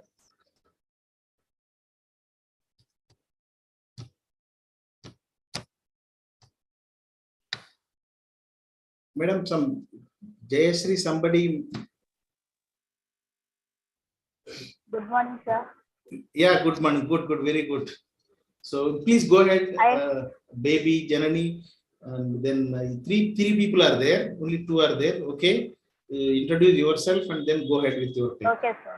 I introduce myself. This is Janani, first BSc MScs in SPW Degree College. Today topic is organic farming and food production. Sir, we are not able to make the PPT, sir. No problem. Please go ahead. No, we can understand. Okay. Yes. Organic farming is an agriculture system that uses fertilizers of organic origin such as compost manure, green manure, and bone meal, and places emphasis on techniques such as crop rotation and companion planting. It oriented earlier in 20th century in reaction to rapidly changing farming practices. Certified organic agriculture accounts for 17 million hectares globally, with over half of the total in Australia. Organic farming is continuous to be developed by the various organizations today. Biological pest control, mixed cropping, and foresting of insect predators are encouraged. Organic standards are designed to allow the uses of naturally occurring substances while prohibiting or strictly limiting synthetic substances. For instance, naturally occurring pesticides such as pyrethrin and rotenone and permitted, while synthetic fertilizers and pesticides are generally prohibited. Synthetic substances elementally sulfur and invertebrates, genetically modified organisms, nanomaterials, human savage cultivators, plant growth regulators, hormones, and antibiotics used in livestock husbandry are prohibited. Organic farming, self-sufficiency, autonomy, and independence, health, food security, and food safety. Organic agriculture methods are internationally regulated and legally enforced by many nations, based in a large part on the standards set by the International Federation of Organic Movements, an international umbrella organism for organic farming. Organization established in 1972, organic agriculture can be defined as an integrated farming system that strives for sustainability, the enhancement of the soil fertility, and biological diversity, while with a rare exception, prohibiting synthetic pesticides, antibiotics, system fertilizers, genetic modified organisms, and growth hormones. Since 1990, the market for organic food and other products has grown rapidly, reaching 63 billion worldwide in 2021. This demand has driven a similar increases in organic management farmland that grew from 2001 to 2011 at the accompanying rate of 8.9% per annum. As of 2020, approximately 75 lakh hectares worldwide were farmed originally. Organic production. The Organic Food Production Act, enacted under the Title 21 of the 1990 Farm Bill, served to establish uniform national standards for the production and handling of food labeled as organic. The Act authorized a few USDA National Organic Programs to set national of the originally grown agriculture products. In addition, the program oversees mandatory certification of organic production. That also established the types of organic farming. There are two types of organic farming: pure organic farming and integrated organic farming. These farming processes have their advantages and disadvantages. Some farmers prefer to use a defined farming process, whereas some opposite for an integrated farming process. Pure organic farming, as the name of the beef farming process suggests, it uses natural ways of cultivation. Pure organic farming completely avoids inorganic chemicals that may harm the soil, crops, and people who consume it. In this process, farmers use organic fertilizers and biopesticides derived from natural sources, for example, bone meal, dead meat, etc. Integrated organic farming. The integrated organic farming process consists of integrating pest management and nutrition management to achieve ecological requirements and fulfill the economic demands also. Methods of organic farming. Organic farming is a method of producing crops through the natural process instead of using chemical-based pesticides and fertilizers. The primary purpose of practicing the organic agriculture is to develop sustainable and eco-friendly enterprises at the same time. Organic farming benefits the environment by minimizing pollution, reducing soil degradation, focusing on biological productivity, protecting soil from erosion, etc. These farming procedures improve the fertility of soil without causing any harm like conventional farming techniques. We should accept organic farming to improve our health and for environmental protection as well. Crop rotation, green manure, compost, crop diversity, soil management, controlling pest biological, weed management, livestock, genetic modification. These are different techniques practices for organic farming. Crop rotation. Crop rotation is a farming technique where farming do not cultivate the same crop on the same land every year. Instead, they grow different crops in rotation to maintain soil health. Crop rotation is a very beneficial farming technique that replaces the soil naturally as different plants contribute different nutrients to the soil. This technique helps control pests, weeds, insects, etc. by disrupting their habitat. Advantages of the organic farming. Farmers can reduce their production costs because they do not need to buy expensive chemicals and fertilizers. Healthier farm workers. In the long term, organic farms save energy, protect the environment. It can slow down global warming. Fewer residues in food. More animals and plants can live in the same place in the natural way. This is called the biodiversity. Pollution of the groundwater is stopped. Improvement in health levels. Avoidance of soil pollution, protection of insects. Less groundwater pollution, more sustainable. Organic garbage can be composted and reused. Organic food may be taste better. Better nutrition values on average. Saving money if you grow your own organic plants. Better off our climate. More original form of farming.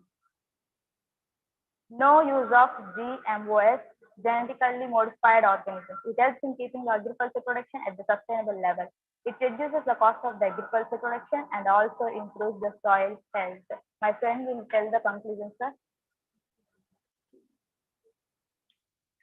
Conclude.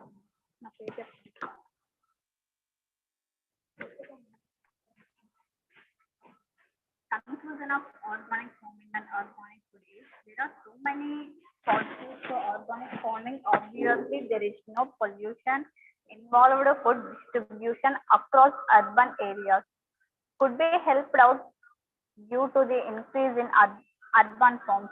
It has been that all the work, cost, and labor that goes is not worth the output. However, with the increasing high input cost of conventional farming, that simply is not true anymore.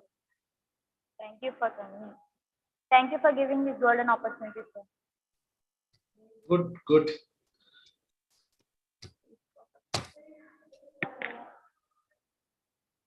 So I think from same lab, we are inviting Vaishnavi, Agriculture and Food Security.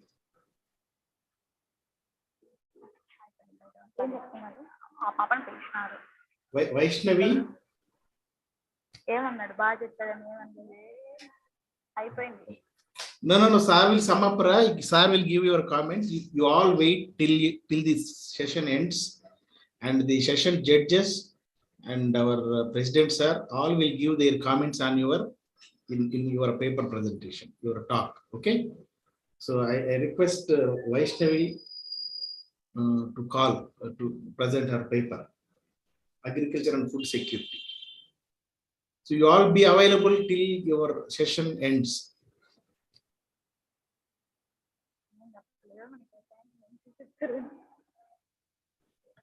అయిపోయింది కదా, పోదామా?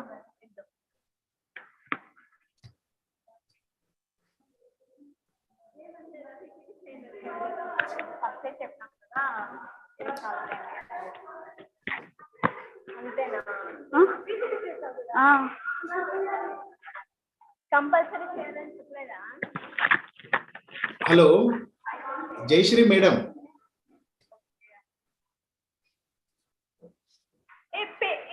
Next ఎవరు ఏం వద్దా మీకు?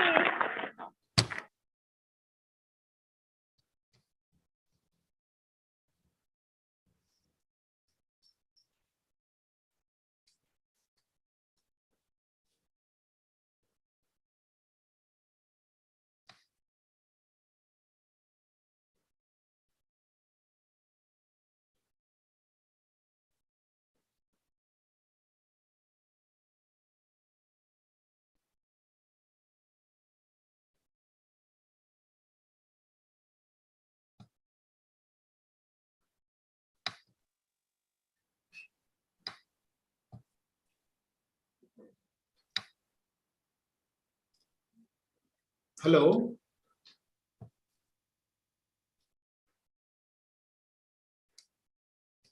Hello, Vaishnavi or Chandini Kumari.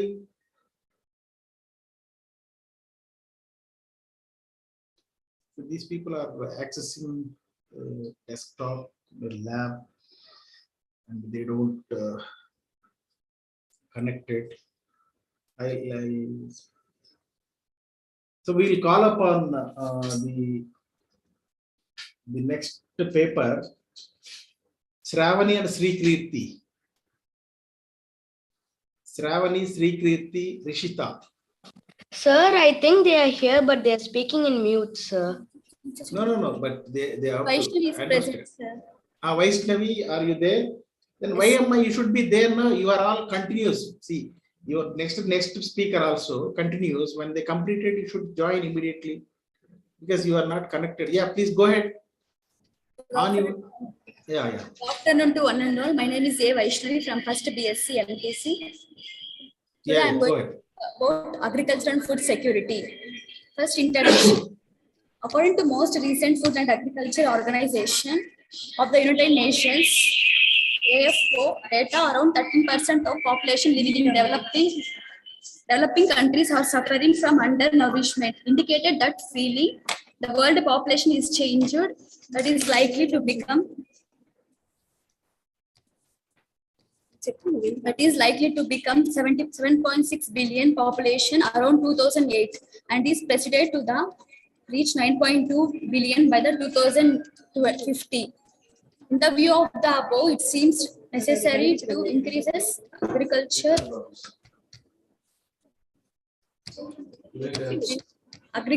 the production of agriculture production per unit of land and for the agriculture worker.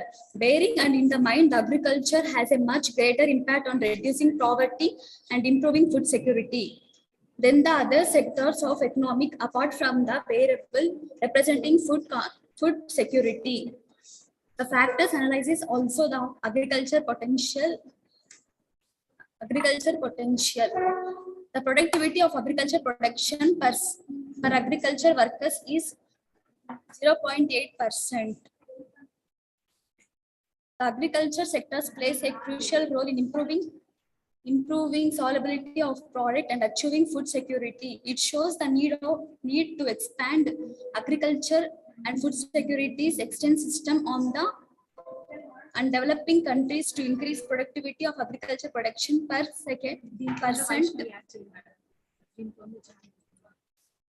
percent and agriculture sector.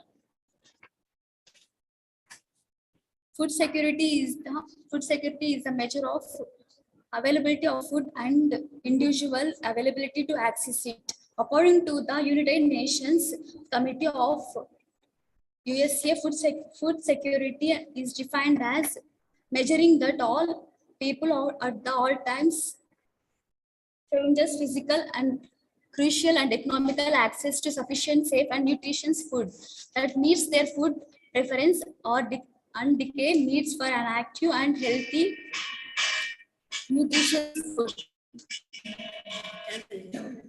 There are the components of food securities are access and sovereignty, heritage and safety. Access, efficiency, food preparing by their own self, and safety, ensuring people have healthy and nutritious food that makes free from nutritious food. Tolerability, empowering people to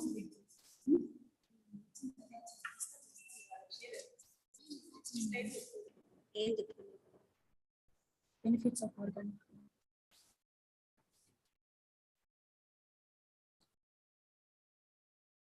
Benefits of organic farming: less air pollution, reduced soil erosion, less water pollution, and less animal diseases, and more food.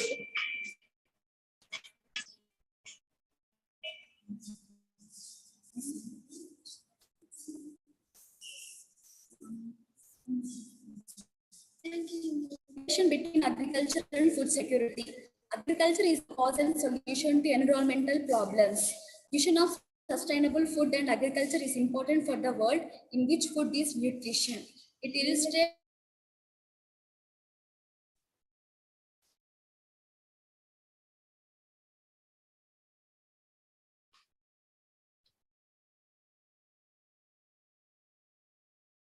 security. A recent studies food security. Nowadays, the people are facing food securities due to insufficient food. The most of the countries are facing this due to the pollution and climatic changes and insecurity of food of view of food security.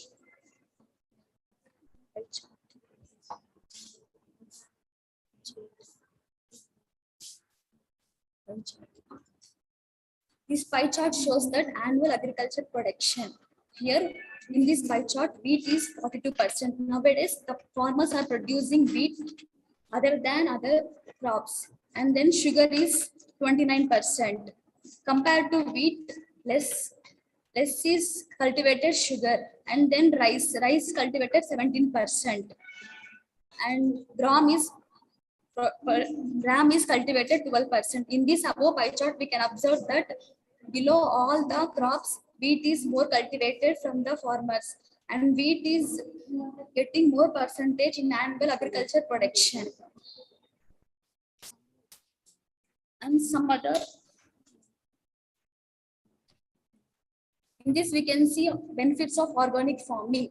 By doing these things, we can reduce impact on agriculture, and we can increase the food security for all the people, and we can provide sufficient foods to all the countries.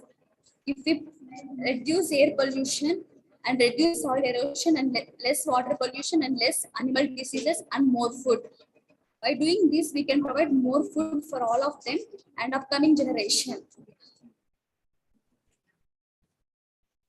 This is the relation between food and agriculture. How the related agriculture and food security. Agriculture is the both cause and solution to environmental problems. Environmental problems are caused by agriculture, and it is a solution for environmental problems. And vision of sustainable food and agriculture is important for the world in which food is nutrition. And sustainable food and agriculture helps us to get nutrition food and to provide for world nutrition food. And it illustrates effect of climatic change and insecurity in agriculture in the view of food security. Due to the climatic change, we can get insecurity of agriculture and insecurity of food. Due to the climatic changes and pollutions causing from factories and industries, we can get food insecurity. And then conclusion. From this, we can conclude that agriculture is a crucial determinant of agriculture productivity and production. Therefore, food prices and personally agriculture is immense for global food security. From this, we can conclude that agriculture and food securities are related together, and we can, if we stop factories releasing wastage from factories and industries, we can develop food security and agriculture, and we can help to farmers. Thank you for giving this opportunity. Thank you, Vaishnavi. You did good job. You could also share the presentation, and there may be little technical problems of your background and all, but still you have done excellent job. All I request you also inform Vaishnavi. You please inform all the speakers of this session from your college to be there and sit at a place so that you can take the comments from the session chair, and our presidents are also okay. So just don't go away. Wait till the session ends, and even you can also learn how other people are speaking and all. So then you can take your comments on your own presentation. Okay. So good work. So we'll call upon now. You stop sharing and allow the next speaker from your same place. I think Chandini Kumari. Is she there? Yes, Good. sir. Yes, good. Yeah, please go ahead, Chandini. His topic is same. Let us see what you will bring certain change in your version. This topic. Yeah. I'm studying first BSc. I'm studying first BSc MPC from Padmavati Degree Women's and Degree College. Degree and PG College. I am going to tell about agriculture and food security. Despite various measures taken to elevate the world hunger, yes, ma'am, world hunger problem in food security, according to most recent food and agriculture organizations of the United Nations data, around 13% of the population living in developing countries and suffering from food undernourishment. To increase the agriculture production about 60% to 70%, to provide food for all global population in agriculture sector, plays a strategic role in improving the availability of food and achievement and food security. Bearing in mind, and agriculture has a much greater impact on reducing poverty and improving food security than the other sectors of the economy. Levels of food security. Insecure. You have presentation. Sir, Chandini, presentation you have? Because yes, you sir. shared the screen, but the presentation is not visible to anybody. Okay, sir. See that presentation also, so that if it Okay, is there, sir. utilize it, please. Share. You have already shared your screen. Only thing you have to. Yes, sir.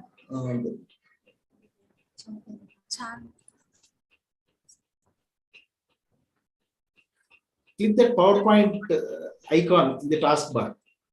If it is already opened, it will come.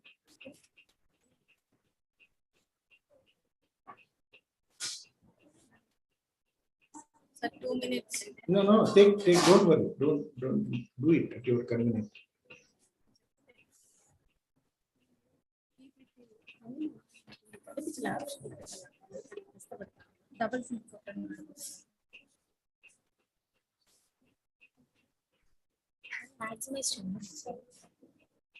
If you want, you can stop the share screen. First to open your PowerPoint and then share the screen. First you stop sharing screen. Share screen stop. In the bottom you see share screen is there. There you can stop sharing.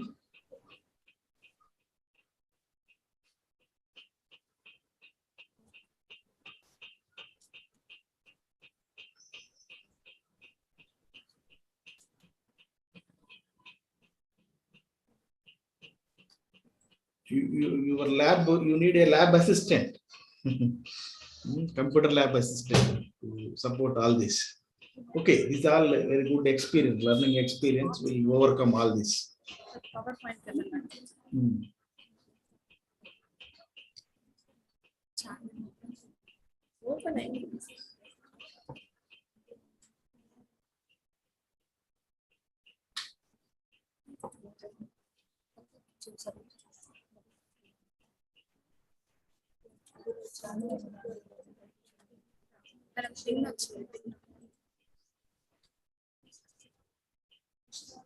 So it doesn't open. Okay, no, you first stop share screen. Now you stopped it. Now PPT open first, then you share screen. And PPT don't put it in presentation mode. Yes, you have got it. Wonderful. See, so much thing, beautiful slides are there. And if you don't show, it's a minus to you. Good. Please go ahead. Components of food security. Beside the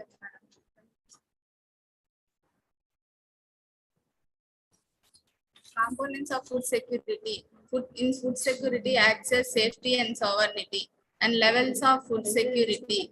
In sales, secured is 16%, and mild food security is 12%, and severe food is 9%, and moderate food security is 63%. Agriculture is a major source of occupation and significant contributor in Indian economy. Rice and wheat and major food staples of the world components from agriculture. In agriculture sector, plays a strategic role in improving the availability of food and achieving food security. And categories of food security. In general categories, food securities are divided into two types: high food security and marginal food security. In high food security, no problems, and indication of food access. Marginal food security, 1 or 2 reported indications. In typically, food security sufficient or shortage of food in the house. And food in insecurity. There are divided into two types: food insecurity without hunger, food insecurity with hunger, and low food security, reports of reduced quality, variety or disability of diet, no indication of reduced food intake. Food insecurity with hunger is a very low food security. Reports of multiple indications of disturbed eating patterns and reduced food intake. Slogans for food security. Food is a weapon, don't waste it. And save food now for a healthy tomorrow. And conclusion. Agriculture is a crucial determinant of agricultural productivity and production. And agriculture is important for global food security and environmental sustainability.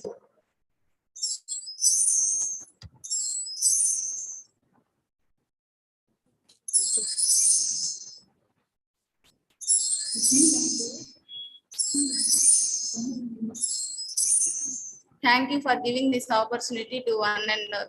Thank you, sir.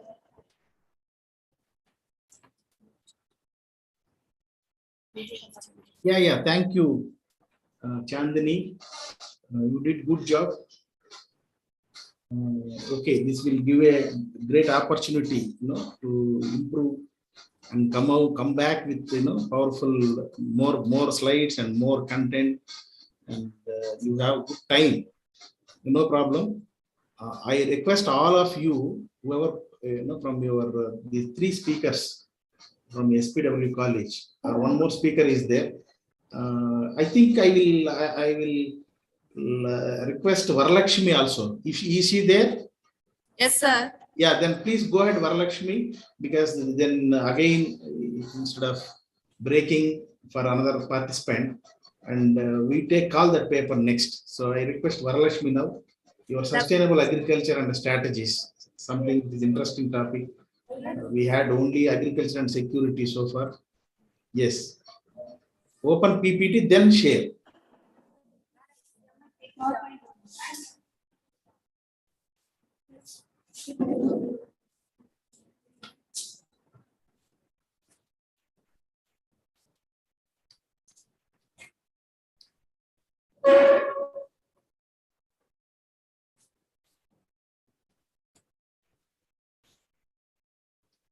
Good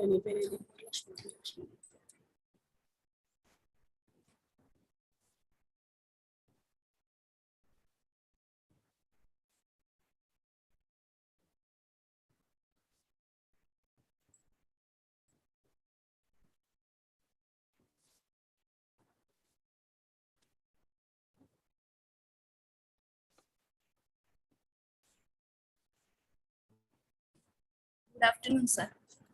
Good afternoon, very good afternoon. You share your screen. You have PPT, yes, right. Very good. Myself, P. Varalakshmi, first BSc MPC, SPW degree and PG college.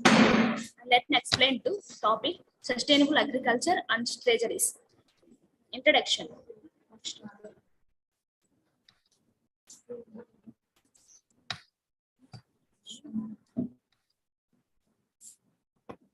Agriculture plays an important role in everybody's life. Without agriculture, no human life will sustain in this world.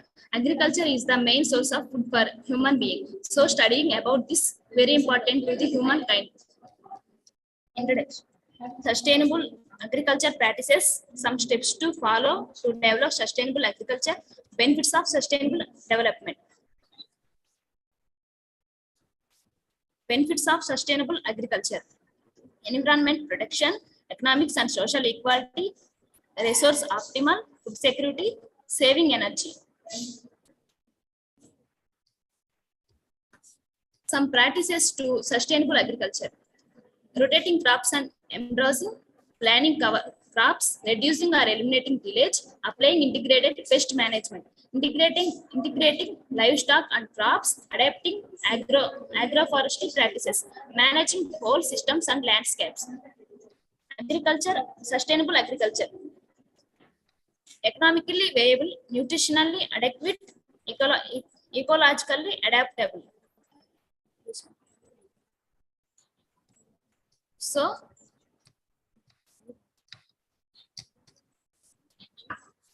to stop factories wastage and releasing chemicals and stop by using some steps. Thank you, sir. So finish so quick. Good.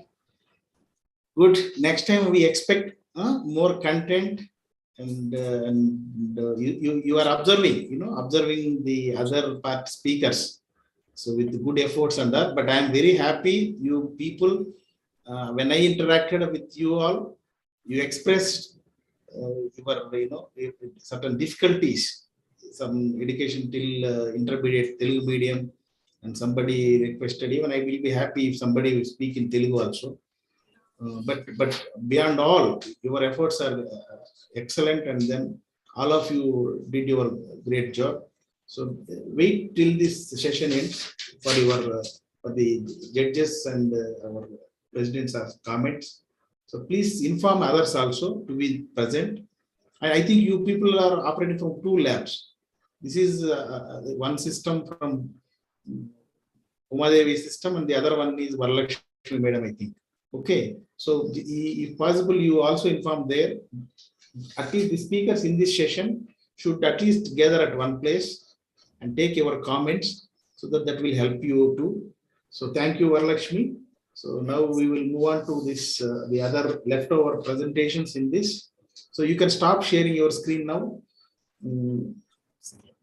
The Sravani, Sri Kirti, and Rishita. Yes, sir. So we'll be sharing a screen, sir. Yes, go ahead.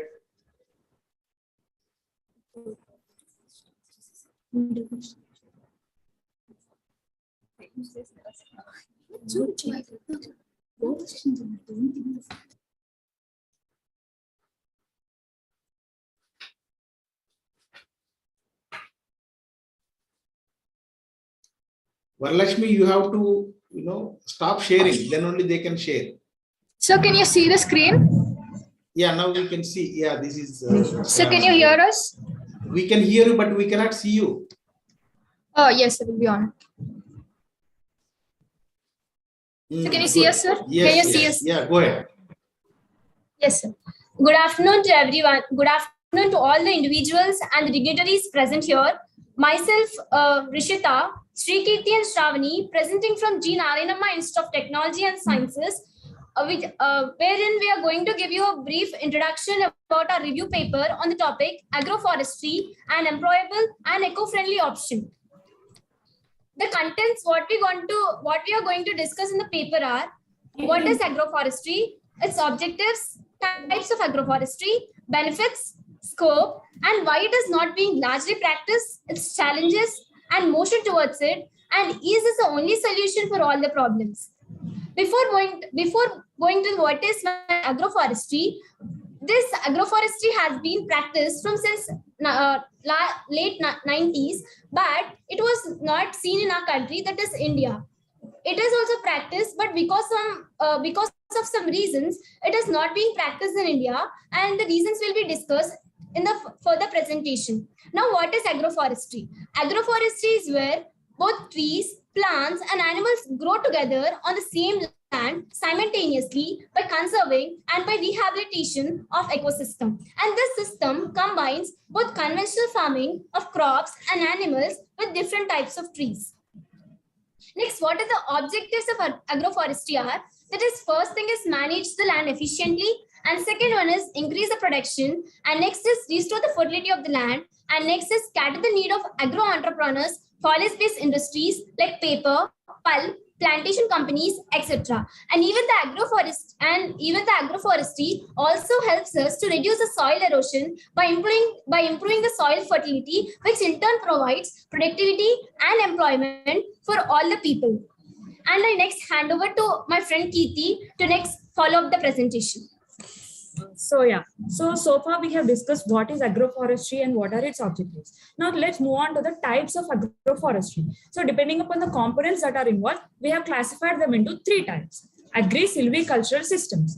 In this system, the main components are crops and trees. So to say, the crops and trees are grown together simultaneously. So what is the advantage of having this system is, so whenever crops are grown along with the trees, the soil regains the fertility and it can be grown for more years, like 4 to 5 years. So this increases the production from the crop and bring a great income to the farmers. So next comes silvopastoral systems. In this system, major components are livestock and trees. This system is mainly useful for the production of pasture for the animals, like to provide fodder, food for the cattle. So for suppose, let us assume a chicken industry, we are raising chickens in our field. So first advantage is trees provide natural shelter. They provide natural shelter to the animals. And secondly, during the production of food for the chickens, a large amount of CO2 gases will be released. So this in turn causes like greenhouse gases quantity will be increased. So by using this agroforestry system, the amount of gases, CO2 gases that is released into the atmosphere will be reduced. And lastly, so whenever the chicken they trample onto the leaves that fell onto the ground, the soil absorbs the nutrients that comes from the trees. So this increases the fertility and it acts as a manure for the soil. And the next comes third, agri-silvopastoral system. To say the third system is a combination of both the 2 systems mentioned. To say the components are crops, trees, and livestock. All the 3 are involved. So now let's discuss about what are the benefits of having this agroforestry system. First thing, decrease in the global greenhouse gases. As we mentioned earlier, it decreases in the amount of CO2 emissions that are released into the atmosphere, therefore reducing the global greenhouse emissions. And next, secondly, agroforestry for livelihood security and employment opportunities. The food and food that come from the trees are of a great opportunity for small scale or large scale entrepreneurs for the setting up wood industry, paper industry, pulp industry, etc. Third, agroforestry for food security, agroforestry for livestock production, enhanced productivity. So whenever, as we already know, the trees provide manure to the soil. So the crops can get it takes a manure from the soil, and the productivity from the crops increases and brings a great profit to the farmers. Next, sustainable development. And the complex agroforest, it satisfies all the features that are required for a sustainable development. Firstly, it doesn't have any negative impact on the environment, as it provides a great biodiversity for all the animals living together simultaneously. As you can see in the picture, there are various advantages too. So you can have a look at it. And next, my friend Shravani will be continuing for the further topics. Everyone, so I would like to continue from now on. So we have seen the benefits of agroforestry, right? So do you think all the agricultural lands can be converted into agroforests? Of course, the answer is no, right? So before converting or before trying to convert the lands into agroforests, so we need to check on some of the points. So let us see. In some areas, we see if we want to plant a tree, first thing we have to check if the soil is able to withstand the tree or not. Withheld the tree or not. So first thing, the farmer must check if that soil is suitable to grow a tree or not in that land. For example, let us take watery rice fields or hilly regions. We cannot grow, like the trees cannot be held with that strength in the type of soil. So we need to be careful. Another thing, growing a crop alone is very costly. And in turn, growing a tree in that crops is really going to be a tough job for the farmer, and it's going to be expensive too. So, and we know it is not subsidized in some areas too. So before converting the lands into agroforest, the farmers must be careful and check for the scope of converting it to agroforestry. As we know, a coin has two sides, right? So when we have advantages, we also have disadvantages. And that is the reason agroforestry is not being practiced very largely. So let us check some of the reasons why it is not being practiced very largely. As I previously mentioned, it is going to be a little bit costly. And one more thing, people are not aware about what agroforestry is, what are the advantages of agroforestry is. Then coming to the content specific, when a farmer is trying to convert a land into an agroforest, he must be, aware of what trees he should be growing that is suitable for the crop. So another thing is thinking it as a risk. Growing a tree is going to take a lot of time than compared to a crop. So maybe the yield for the farmer is going to be reduced. And then if a tree is suppose is invaded by a species or an alternative host, now the crop is also going to get damaged. So these are the reasons why agroforestry is not being practiced very largely. So do you think we can do something for this? Yes, of course. So what can we do?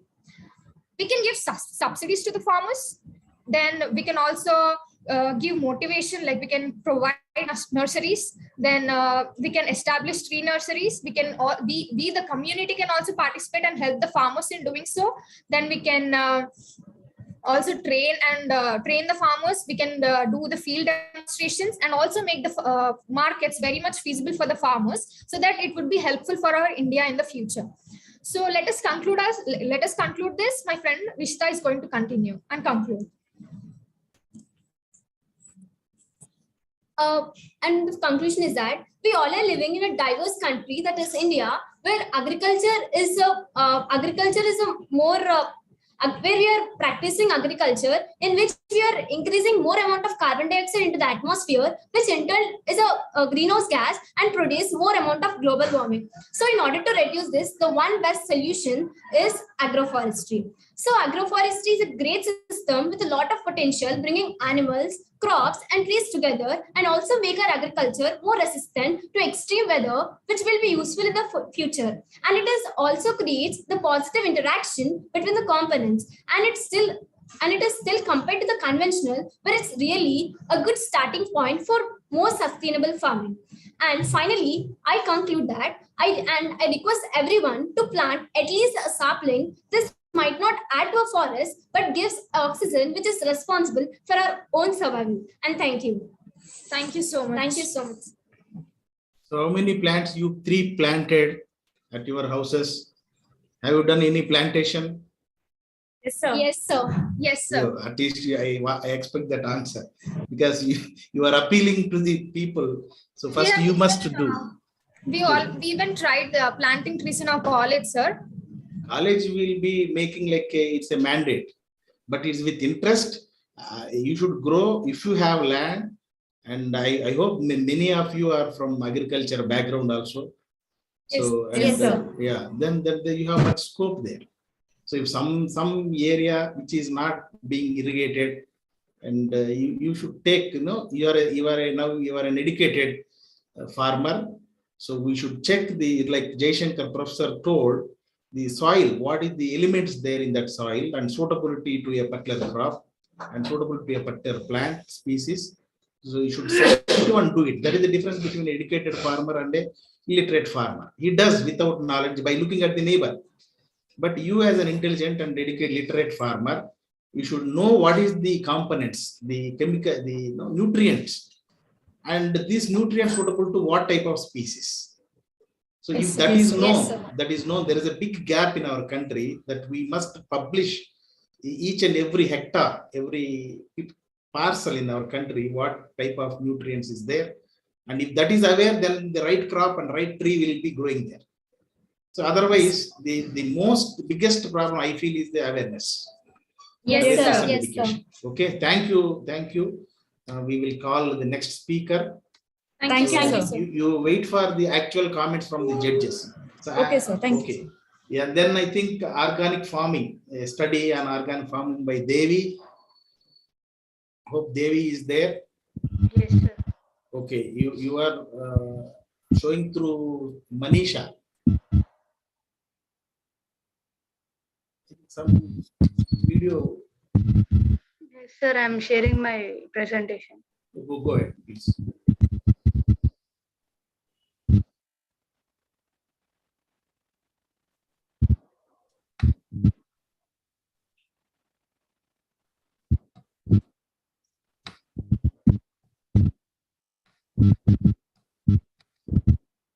Are you able to see? There is some disturbance from other location. Must check that.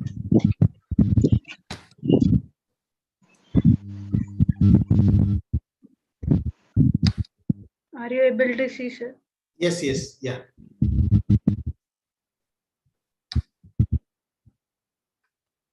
Yeah. Good afternoon, ma'am and sirs. This is Devi from Jiranamma College. This is a small submission, Amma. Manisha Pradhan. Kindly, stop your video.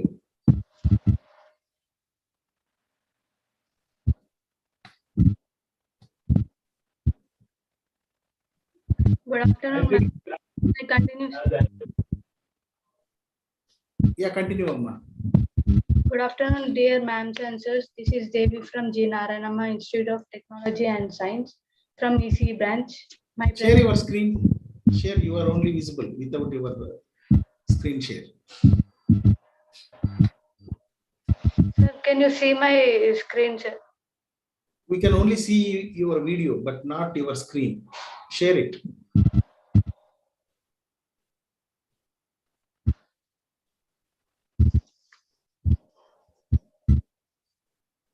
First open presentation, then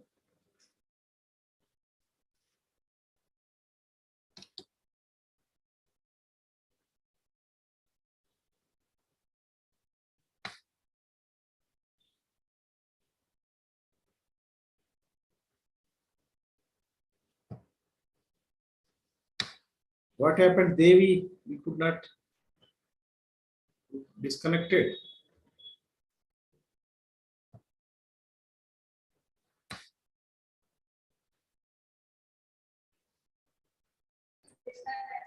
So, good afternoon, sir. Yeah, good afternoon. So, I'm Varashmi from SPW degree. Yeah. Tell me, Varalakshmi. Can I start my? No, Varalakshmi, you have done, no? No, sir. I'm Varalakshmi, Mridangam Varalakshmi. No, but your paper is not here. Sir, modern farming equipment, power and energy, sir. Which it is in the next session, next session, sir, 22. You have much sir. time. Just take your time. Okay, We'll sir. go ahead Thank you, with sir. the program schedule. We'll go ahead with that. Okay, sir. Thank you, sir. Thank you, sir. Okay. Devi.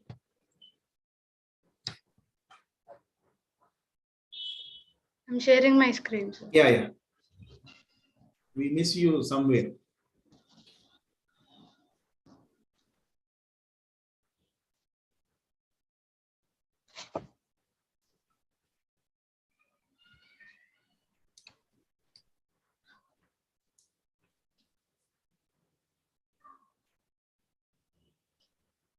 So what difficulty in sharing, I don't know.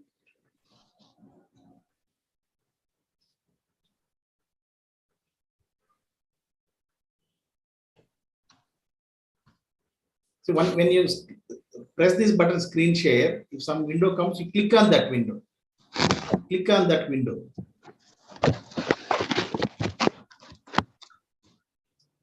So first click on screen share, window open, then click inside that window.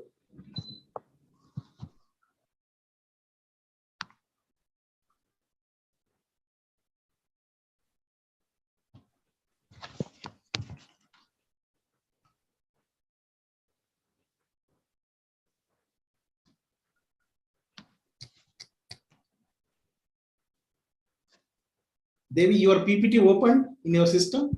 Is it opened? Don't put it in presentation mode.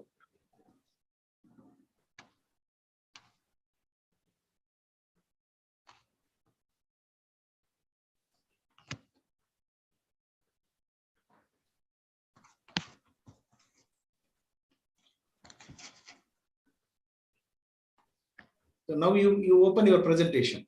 Okay, sir. Okay, go ahead. We could see it. Good afternoon, dear ma'ams and sirs. This is Devi from G. Narayanamma Institute of Technology and Science from EC branch. My presentation theme is about organic farming. Organic farming is a technique in which cultivation of land takes place through sustainable manner and using natural resources like air, water, and soil. Organic farming does not necessarily mean that man-made chemicals are not used. In many organic farming methods, man-made fertilizers and pesticides improve soil fertility, which means that these chemicals are going. Are you able to see the video of Devi? I'm only seeing the PowerPoint presentation. I'm not able to see Devi with the large eyes. Now I think they're superimposed.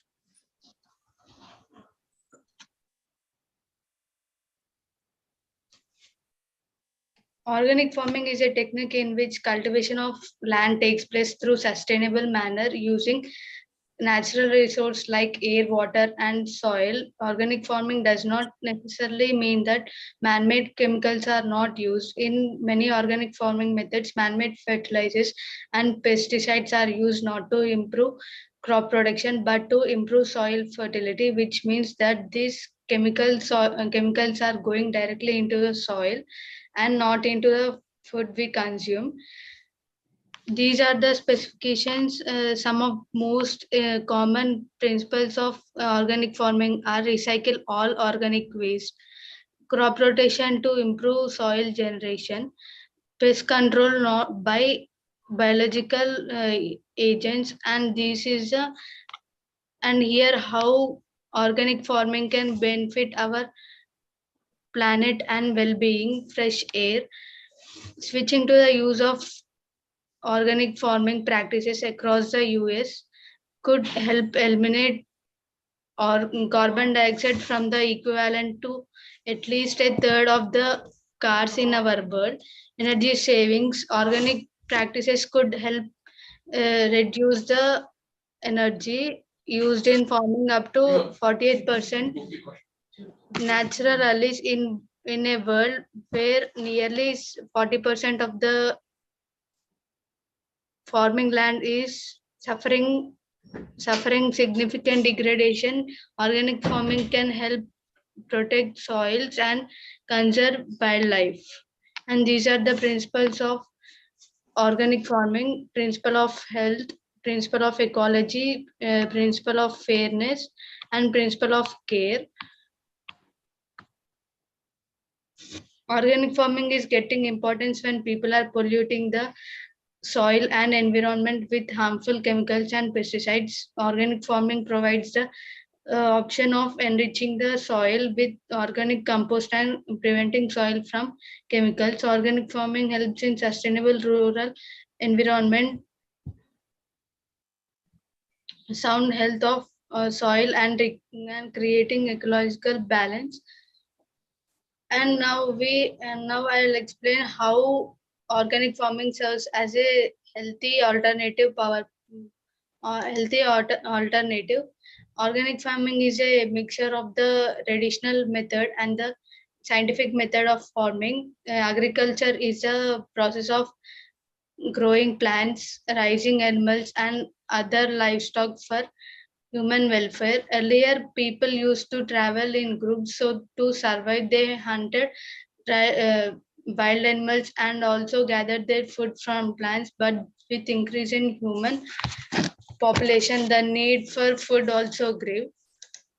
So why the organic farming is for thousands of years people used to practice agriculture using traditional methods and without the use of any artificial facilities, but with scientific development a modern way was discovered for farming. This method follows a scientific approach. It uses synthetic methods of farming including the use of machines, the latest technologies, chemicals, pesticides, etc. This method of agriculture is known as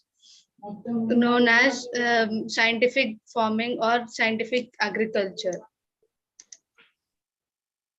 And organic farming is much healthier than other farming methods as it is good for the soil as well as the product. The microorganisms and creatures like earthworms help in the growth of the quality of soil. There is no involvement of any chemicals and therefore there is no harm caused to the final product. And these are some of the organic practices. They are crop rotation and crop covering, green manures and animal manures. And these are the techniques used for organic farming. And there are two types of organic farming: pure organic farming and integrated organic farming. And advantages are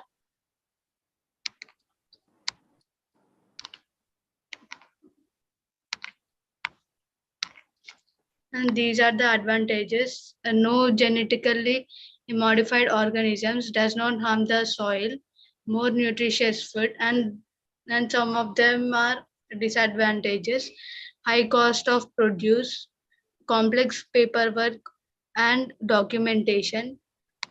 Now I will conclude about the organic farming. I would like to conclude by saying that organic farming is a viable alternative for harmful traditional agricultural practices that includes deforestation, soil pollution, and water pollution. Governments and international communities should help from farmers financially to propagate organic farming that will help save our agro ecosystem and biodiversity. Also, organic farming can be considered as a way in which we reduce our air pollution, conserve water, reduce soil erosion to improve the fertility of the soil and reduce the usage of poisonous chemicals and artificial ingredients in the food.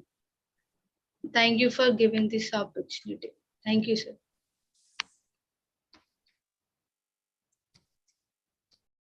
Sir Krishna Rao, sir. I think we have missed one bamboo cultivation. Yes, sir. Actually, that two papers, they are attending their college and they try from their college. They could not join. We will keep some space for them in the last session, sir. Even if you want, we can call upon one more paper also from the next session also here. AB Janani and Nagasirisha? They are completed, sir. They are completed, is it? They all are completed except Harishwar Reddy of bamboo cultivation. So, okay. If you want, because we have another 15 minutes only, maybe our no, but will sum up. Yeah, Dr. Chakradhar and yeah, that's why. That's why no problem. Let it. Yeah, we are okay, sir. Yeah, please go ahead, Chakradhar. No, go ahead, Dr. Chakradhar. Yeah. So I'd like to sum up. 8 presentations were given by the students. So mostly engineering students and degree college students. So all the sessions were good. So I would like to congratulate all the students for their efforts in participating this to collecting the information making it in a PowerPoint form, or submitting a paper, and mainly attending a conference like this. So it is very much helpful for you in your career. And also this is a seed. So for you to grow in this sustainable environment related area. So first of all, Shruti, she has given a good information on impact of climate change on agriculture. After that, Ramya, Abhinaya, and Supriya, Abhigna, organic farming. So a nice presentation on organic farming. So Baby, Janani, Naga, Sirisha, so from SPWC College. So they have done organic farming and organic food. So nice teamwork. So only thing is like PPT was not there. So maybe in the next presentation when you are giving, so it will give a good attention of audience. So audience will see some of the figures, or so these things will be there. So but a nice teamwork. So congratulations to you also. Like Vaishnavi on agriculture and food security. So it was a good presentation. And Chandini also on agriculture and food security from SPWC College. So a good presentation. Varalakshmi, P. Varalakshmi, sustainable agriculture and strategies. So like content, so she finished quickly, but it was a good content. So she can always in the next presentations, so she can add more content, but whatever she presented was very, very good. And G. Narayanama Institute of Technology, Shravani, Srikirti, and Rishita. So they have done a very good presentation, a very good team presentation. So all have distributed their presentation, and at the end they were telling, so they were appealing to the audience to plant a sapling. So it was a very good appeal, and also they already said that they are in that planting the sampling. So thank you. So we'll definitely plant whenever there is scope for us. Definitely we'll do it. It's a very good appeal. And Devi from G. Narayanama Institute of Science, study on organic farming. So it was a very good presentation. So a good collection she has done. So she also, if she had presented in a PPT, so audience could get more attention. So overall, all the 8 presentations in this session are very good, very informative. And I wish all the students to take this as their somewhere in their education or in their job towards this. So as an interest. So I wish all the best. Yeah. So over to Sir Dr. Jayachandra.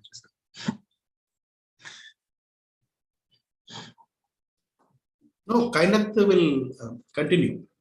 Dr. Kainath Aziz. Yeah.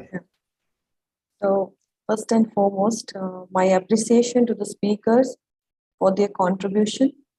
So hearing and learning from these young speakers has educated all of us here today, especially on how organic farming must be implemented. I would like to add to the comments made by Miss Apurva on organic farming.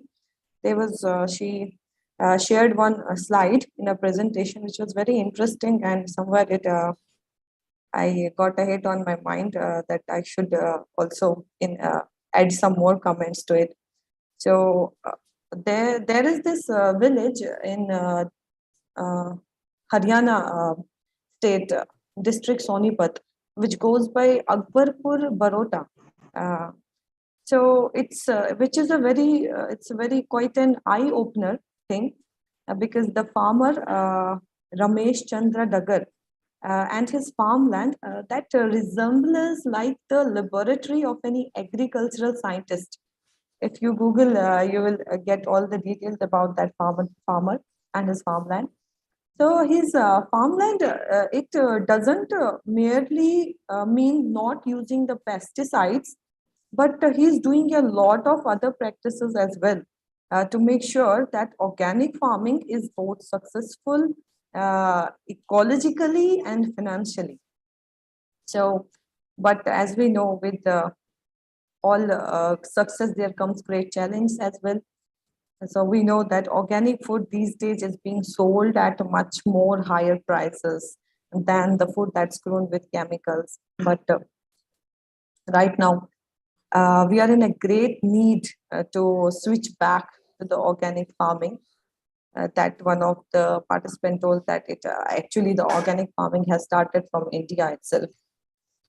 So in order to save and conserve our ecosystem and promote the sustainable development, which goes to meet the need of the present generation without compromising the need of the future.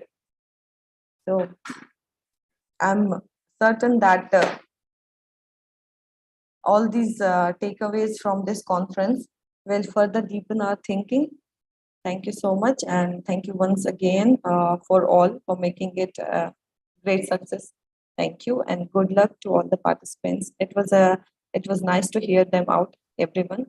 Though some of them needed much more modifications and improvement. There's always a space for improvement for every person.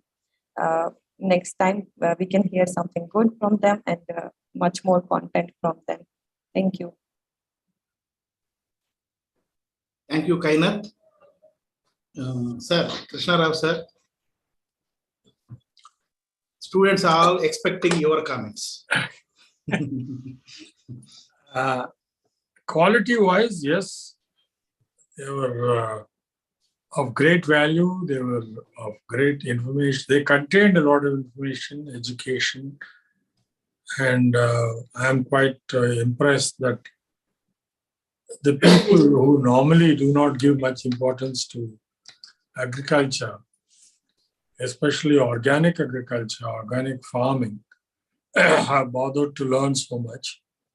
And through word of mouth, I'm sure in the days to come, organic farming will be catching up, and that is the right direction. We must indeed travel more and more in that direction. Agroforestry is yet to catch up. Of course, it has some limitations depending on the types of soils you have, etc. But that is also worth exploring. I would have been very happy if this bamboo cultivation paper has been read by Harishwar Reddy, because bamboo is something that grows very vigorously and it doesn't require much of water. Nevertheless, I'm sure that whatever inputs have been given by the participants in the technical session number 2 would indeed add a lot of value. And now that it is almost 1:42, I think we can slide into technical session 3, because we have now, while thanking Dr. Chakradhar and Dr. Kainath Aziz, we have to welcome Dr. M. Aparna and Dr. M. Umadev. So back to Dr. Jayachandra. So once again, thank you, Chakradhar, and thank you, Kainath, so for your cooperation. First of all, whenever asking a small favor, you are always there to extend, and then I'm very happy for accepting and to be part of this conference. And both are working at great organizations. So certainly your experiences and this, the observations like we had in the morning, Professor Jayashankar. So certainly that might have enlightened these youngsters. So thank you for your nice words, both of you. So with this, we will close this technical session 2, and then we will call the next 2 chairpersons, Aparna Madam and then Vidyurlata Madam. Actually, Umadevi Madam has some meeting, she communicated. I hope Vidyurlata Madam, she is there, and Aparna Madam is also there. Madam, can you turn on your video and so that we can proceed with the next session? Vidyulata madam and Aparna madam.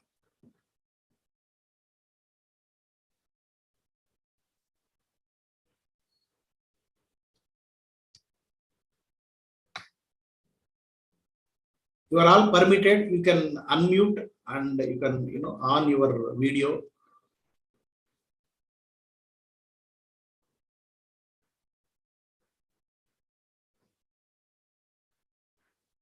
And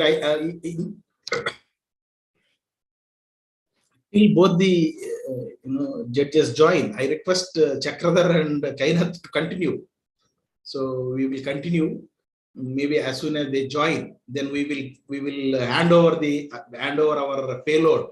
It's a remote sensing payload. Sure, sir. Fine. Our responsibility will hand over to the next chair. Maybe there may be any technical. I saw both of them. Still, madam is there, Vidyulata madam, and I don't know any technical issue. So we will call the next speakers, and as soon as. Hello, good evening, sir. Madam, thank you, Diladagar. So please join. I am Vidyulata from Tirupati, sir. Yes, madam. Yeah. Uma Devi informed me. So. In place of Uma Devi, I am. Yes. Very happy to see you, madam. Thank you. Yeah. So we will call. Department of Mathematics. Yes. Yeah, you are. Degree in PG College, Tirupati, sir. Madam, we are also happy. Okay. I belong to your place. So it is our place. So okay, madam. So can we call? Or you have any introductory words? Few words. Because you are there since the last 2 sessions. If you want to. Yes, I want to know about what is going on. Because today itself, Uma told me to join into this program, sir. Yeah. Right. Okay, thank you, sir. Okay. We continue. We call the speakers. Then we can sum up at the end of the session. Maybe Sheetal is trying to log in. She informed me. We can call the second speaker of this 3rd session, nanotechnology for sustainable agriculture, Pavani and Bonani. Pavani, are you there? Sheetal Sheetal is already joined. Sheetal, can you take over? This is your time. Yes, sir. Yeah, go ahead.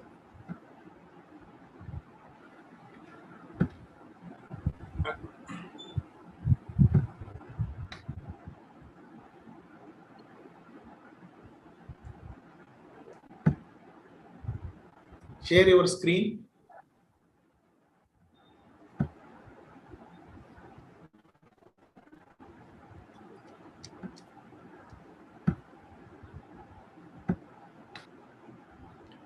So can you Yes, it is visible and audible. Now it is your turn. Good afternoon, everyone. I'm Sheetal Sri from G. Narayanama Institute of Science and Technology, pursuing BTech first year ECE branch. My topic for today's conference is Technical Transformation in Agriculture. The contents of the topics are Introduction, different technologies used in agricultural sector, GI-based agriculture, data from the sky drones, soil and crop sensors, artificial intelligence, mobile applications, satellite images, SWAT control, Internet of Things of agriculture, blockchain technology for agriculture. We will also know advantages and inclusion. Technological transformation in agriculture shows much positive impact in terms of productivity, security, and supply chain. By using traditional methods of farming, the farmers encounters many difficulties while preparing the soil, harvesting of crops, and during sowing seeds, and difficult to get information about efficiency of nutrients in the soil. Now, let's discuss the different technologies used in the agricultural sector. Here we go. Geographic Information System, GI-based agriculture. GIS has the capability to analyze soil data and determine which crops should be planted where and how to maintain soil nutrition so that the plants are best benefited. GIS in production, and reduce costs by enabling better management of land resources. Data from the sky drones. Data from the sky drones will help the farmers assess the farmers to define crop biomass, plant health, and with high precision. They provide valuable information better than scouts. Drones helps in reducing the likelihood of direct exposure leading to chemical poisoning. Soil and crop sensors. These sensors can be used either to control variable rate application equipment in real time and in conjunction with GPS to generate field maps of particular soil properties. Artificial intelligence. Artificial intelligence systems are helping to improve the overall harvest quality and accuracy known as precise agriculture. AI technology helps in detecting diseases in plants, pests, and poor nutrition of farms. AI sensors can also detect and target weeds and decide which herbicide should be used in that particular farming region. Mobile applications. Using smartphones, farmers can access variable agricultural mobile applications such as KP Badi, Kisan Suvidha, IFFSO Kisan, Pusi Krushi, Agri App, etc. These apps provide relevant information to farmers. Satellite images. Satellite images can make farmers aware of crop health, maximizing yield, and monitoring services for security, change detection, wildlife conservation, natural disasters, and many other applications. Weather tracking can help cut costs, product higher crop yields, or prevent or underwatering. It allows farmers to make better decisions about pesticides, watering, and prevent diseases. Swath control. Swath control is the technology which allows the farmers. In this technology, the farmer is controlling the size of the swath, a given piece of equipment that takes through the field. Swath control shuts off the sections of the applicator as it enters the overlap areas, saving the farmer from applying twice the inputs on the same piece of ground. Internet of Things, IoT for agriculture.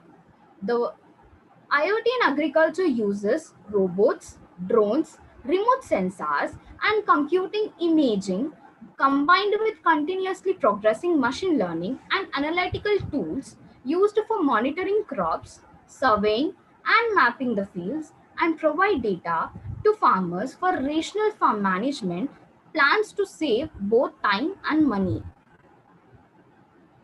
Blockchain technology. Blockchain technology in agriculture market like distributed ledgers and smart contracts have the ability to weed out counterfeits in agri-food production and supply chains, handling healthier products to consumers, generating trust between business players, and enabling a better life at a global scale. So now let's discuss the disadvantages faced in agricultural technology. Due to the lack of practical knowledge, farmers can't handle the machines properly, while the cost of maintenance is very high. Overuse of machines may lead to environmental damage. The robotic machine could not change their culture. The human has to set manually the program of the robot. By using by teaching general knowledge and the procedures to run a machine to the farmers, we can overcome the drawbacks which we are facing in the agricultural technology. I conclude my topic. Technology transfer in agriculture needs to put emphasis upon the main involvements at different stages of the crop, from sowing of seeds, crop protection, harvesting, and post-harvest management to marketing. Technology transfer needs operative collaborating groups like self-help groups and farmer clubs, which should become tools of distributing information about about various government schemes. These entities will help in coordinating with various government departments for developmental activities. As central government has an aspiring program of connecting every Gram Panchayat of the country with internet facilities. These tools can be beneficial in distribution of weather data, agroclimatic conditions, and latest information on prices of agriculture produce to farmers. Krishi Vigyan Kendras have been established in each district of the country, and now these are the pillars of technology distribution in the country. I thank Pure Earth Foundation for giving this wonderful opportunity and making me aware as a technical student what myself I can contribute to the agricultural in our India. Thank you.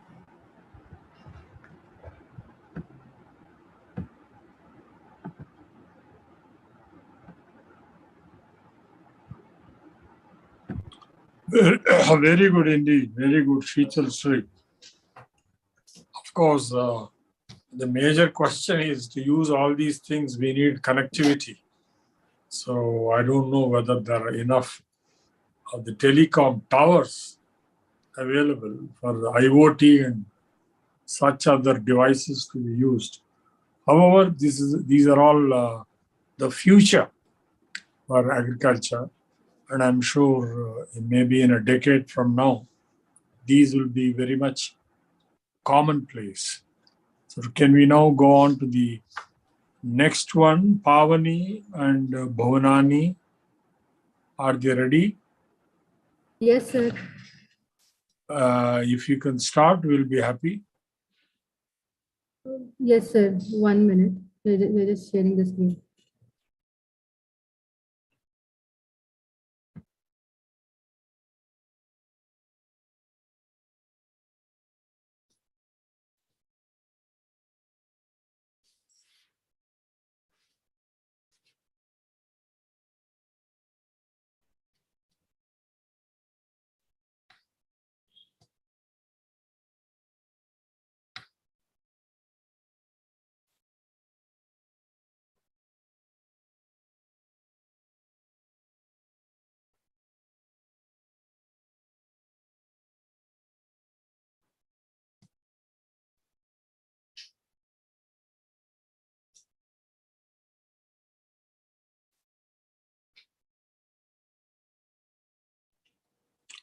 While we are able to see your PowerPoint presentation, we're not able to see you. I think you have to switch on the video or Yes, something. sir. Yes, sir. That's Can you it. see us? Yeah. Yes. Good afternoon, one and all. I am from the Narayana Institute of Science and Technology. We are here to present our paper on nanotechnology for sustainable agriculture. Firstly, I would like to thank Pure Earth Foundation for giving us this opportunity to give a brief our views on nanotechnology and on this topic. So, by starting this, with the rapid growth of population worldwide, it is difficult to meet the production requirements and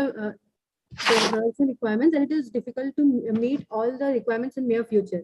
The current farming techniques cannot increase the production, and meanwhile it deteriorates the long-term health and consequences.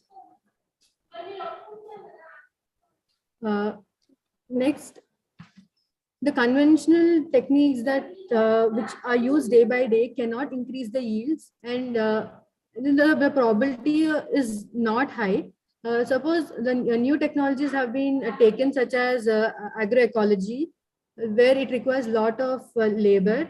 Second is aeroponics, which are very expensive and need constant monitoring.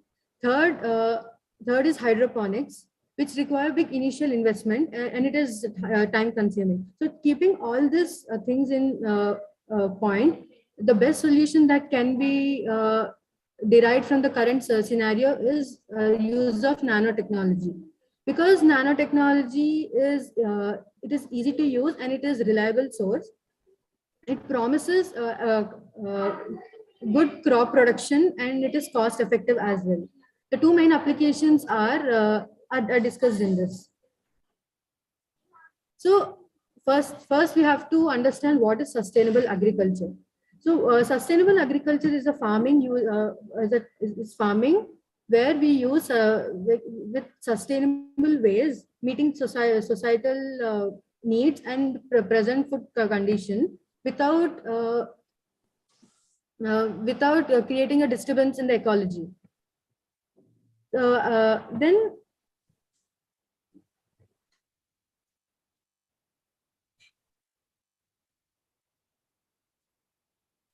sorry for the interruption. So next we need to understand why do we need sustainable agriculture. Sustainable agriculture is it helps in maintaining the fertility of the soil and purity of water. It consists of environmental friendly farming techniques to improve production and quality of crops without causing any damage to the ecology or the human system. Next is what is nanotechnology? What is nanotechnology doing here and how are we using it? So firstly, nanotechnology is a branch of science that deals with the understanding and control of the matter in the nanometer scale. It is a study of nano-sized particles used in various fields such as medicine, agriculture, pharmaceuticals. Now, nanotechnology uses nanoparticles which have unique physical, biological characteristics. So why are we using nanotechnology in sustainable agriculture? Nanotechnology increases agricultural productivity without contamination of land and protects crops against pests and diseases. It is cost effective. It is naturally natural resources are optimally used. It delivers. It is a potential solution which can make our living easy. Now my friend Dhunani will continue with the two main applications of nanotechnology.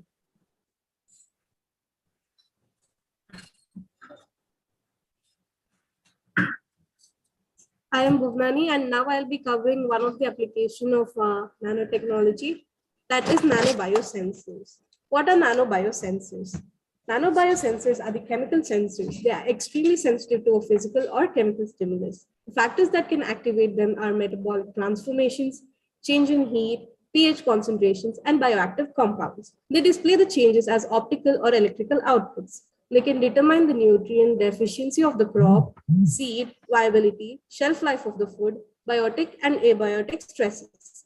The nanobiosensors come at low cost. They are portable and can be remotely controlled. They can be monitored in real time. Most nanobiosensors are designed for agricultural diagnosis and based on the transduction mechanism. There are different types of nanobiosensors that help in monitoring the plant development. Now coming to the characteristics of nanobiosensors, sensors are stabilized at normal storage room temperature.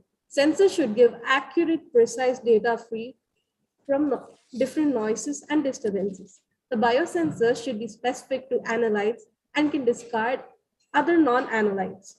Sensors should give quick response. They should be independent while interacting with the analytes and free from other factors such as temperature, pH, etc. Sensors should be non-toxic, eco-friendly, tiny, compatible with biomaterials, flexible in nature. Types of nanobiosensors. We have 4 types, mainly the graphene-based variable nanobiosensor can monitor the evaporation of water from plant leaves, the change in graphene's electrical resistance motions to variation in humidity. The metalloid nanoparticles-based nanobiosensors are made of platinum, aurum, argentum, and silicon, and other metal oxide nanoparticles. They can detect bacterial infections, toxins, and pathogens present in the soil. The quantum dots-based nanobiosensors are made of semiconductor nanocrystals that are used for biosensing and disease identification. The array-based nanobiosensors are composed of aurum nanoparticles and molecularly imprinted solvent. The sensors can identify the type of fungal pathogen. Coming to the working of the nanobiosensor, firstly, we have biorecognition elements that can recognize the analyte molecules, and in case once they're caught in the biorecognition elements, the transducer sends a message to the system, like a signal, whatever chemical into a digital signal. And we use the amplifier in order to modify the given whatever signal that has to be received. And uses of nanobiosensors. We have variety of uses of nanobiosensors. Mainly, it can be used as a diagnostic tool for soil quality and disease assessment. It is also a tool for effective detection of DNA and protein. Nanobiosensors can also be used for urea detection, heavy metals, and other contaminants detection. It is used for food production analysis, and also one main feature that we are covering today, sustainable agriculture. The advantages of nanobiosensor are that these work at the level of atomic orientation, so there is high efficiency, and biosensors can detect the various microbes as well as virus particles, and also somehow lower the concentration of harmful chemicals. Now Pavani will be covering other main application, that is nanofertilizers.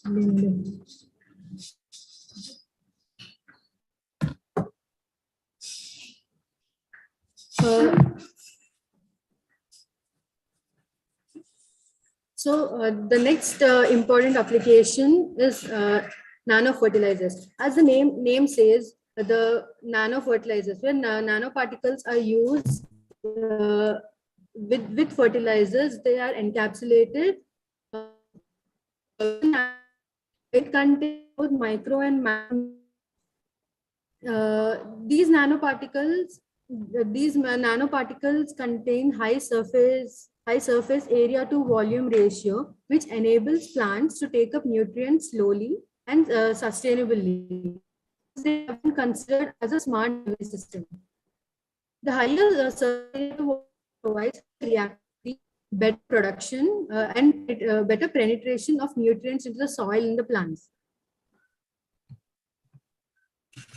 Next comes the classification of nanofertilizers.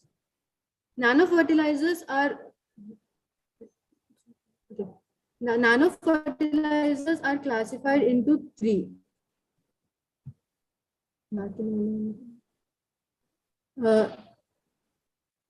Nanofertilizers are classified into three: nanoscale fertilizers, nanoscale additive, nanoscale coating fertilizers. Here, nanoscale fertilizers are these are the particles that contains the nutrients. Nanoscale additives are the traditional fertilizers containing supplement nanoparticle materials. And nanoscale coating fertilizers are the traditional fertilizers coated with nanomaterials. Next,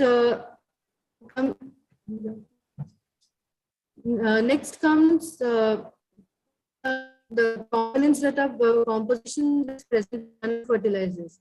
Nanofertilizers are iron. The components that are the composition of nanofertilizers are: it contains iron. These nanoparticles help in efficient photosynthesis and nutrient absorption. Like the zinc. Zinc is essential for micronutrient. It is an essential micronutrient that produces growth hormones and chloroplasts. Next is copper. These nanoparticles play an important role as an antibacterial and antimicrobial agent. Next is phosphorus. Phosphorus helps in improvising the organic of and intake of the plant, intake in the plants. Next is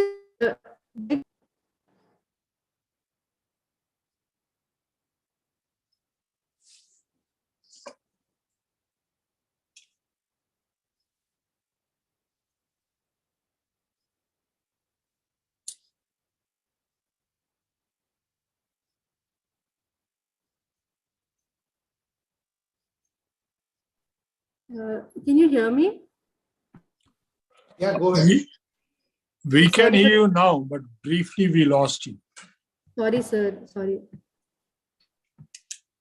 The internet is a bit unstable here. Next is nutrient loading.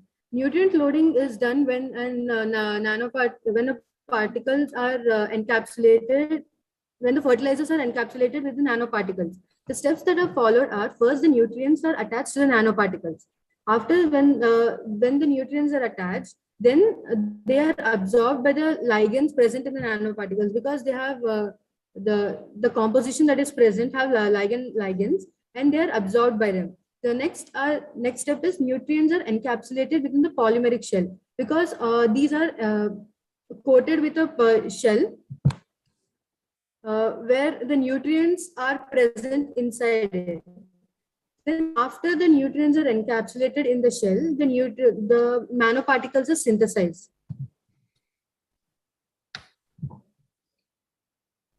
So the synthesis of nanoparticles can be done in two ways. One is top-down approach and other is bottom-up approach. In top-down approach, it is breaking down the bulk material into nano-sized structure. It further depends on the division of bulk material to produce desired structure. So next is bottom-up approach. Bottom-up approach is taking small nanoparticles and building into a huge one. So it is building up of material atoms by atom, further molecule by molecule.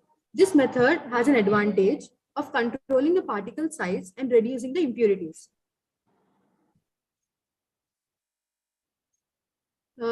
Once the synthesis is done, now let's see how the particle movement the uptake takes place.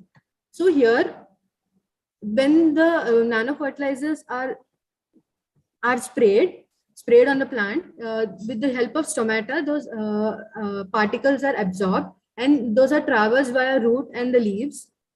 Then it penetrates into the cells of the plant and it provides the required nutrients to the plant.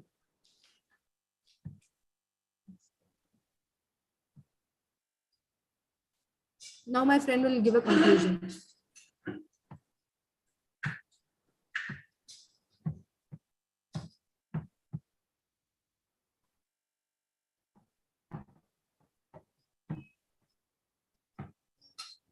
Now, we would like to conclude saying that agriculture sector is the most important and stable sector that produces raw materials for food industries. The agricultural techniques currently being used cannot satisfy the food requirements of the rapidly growing population. The current fertilizers, insecticides, pesticides being used in farming are deteriorating the quality of soil. The excessive use of fertilizers is making the crops poisonous for consumption. The farmers have been suffering from cancers, respiratory illnesses, musculoskeletal and skin diseases due to the current practices. Indiscriminate and injurious use of chemicals in agriculture is affecting the health and capabilities of mankind. These deficiencies have provoked a lot of research in this field, and the most promising technology that evolved over the years is nanotechnology. If the concepts of nanobiosensors and nanofertilizers can be brought to reach of every farmer, agricultural sector will be a revolutionary change for the benefit of mankind. Governments and agricultural sectors, institutions should take necessary steps to improvise the concepts of nanotechnology into modern farming and thus play a pivotal role in the development of farmers who are annadatas. Thank you.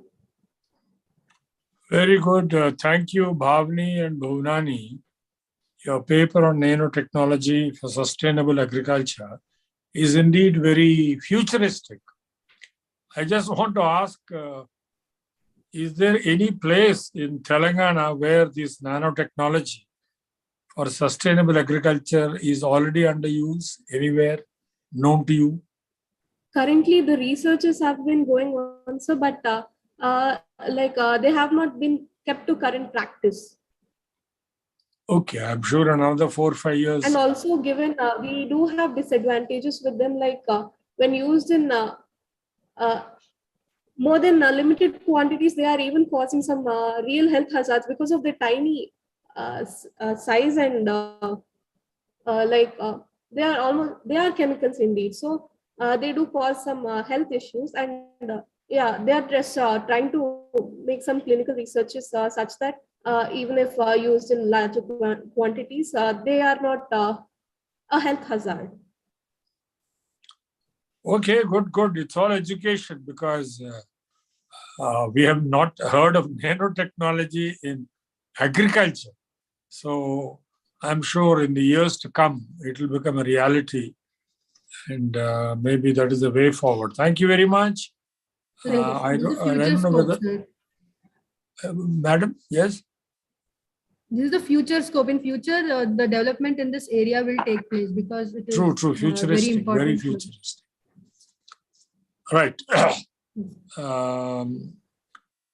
The next paper is by Sahiti, Integrated Farming Systems for Sustainable Agriculture. I hope Sahiti is available.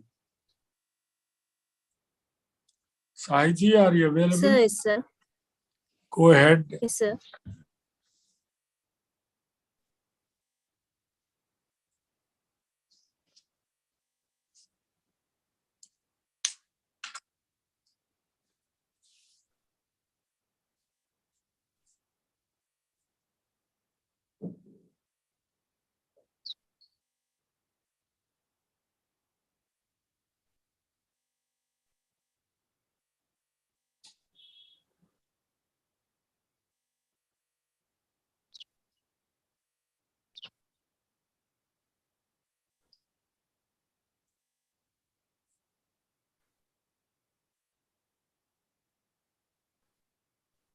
Sir, yes, sir. Yeah, are you okay?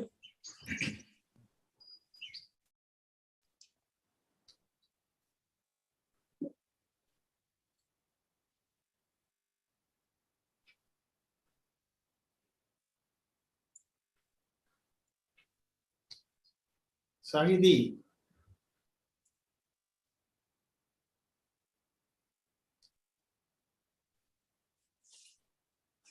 Open PPT and don't keep it in presentation mode. I think you have very poor network.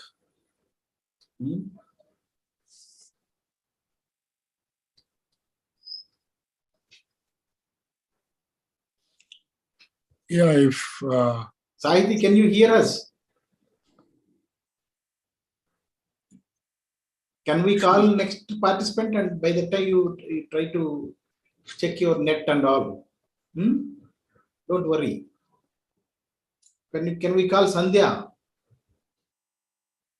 Sandhya, are you ready? Yes, sir. Yes, sir. You go ahead.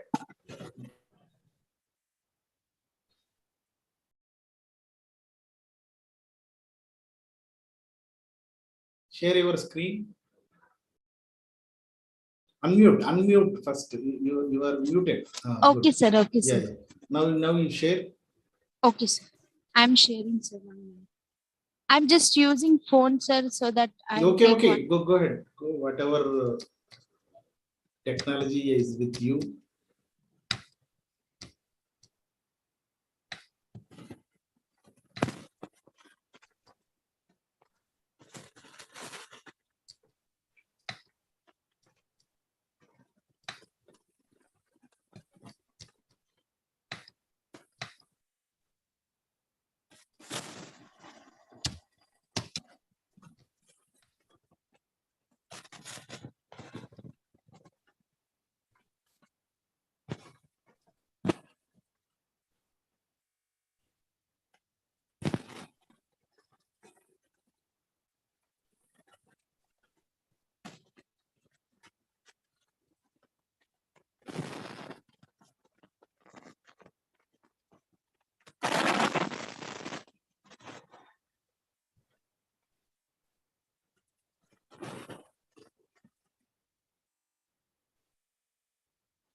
So can you see my screen? Yes. Yeah.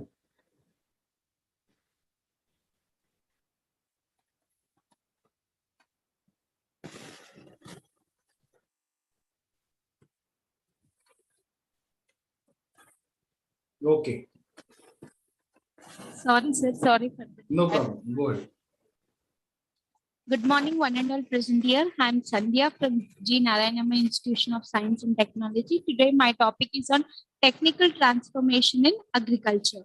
I just want to conclude my paper with some topics briefly.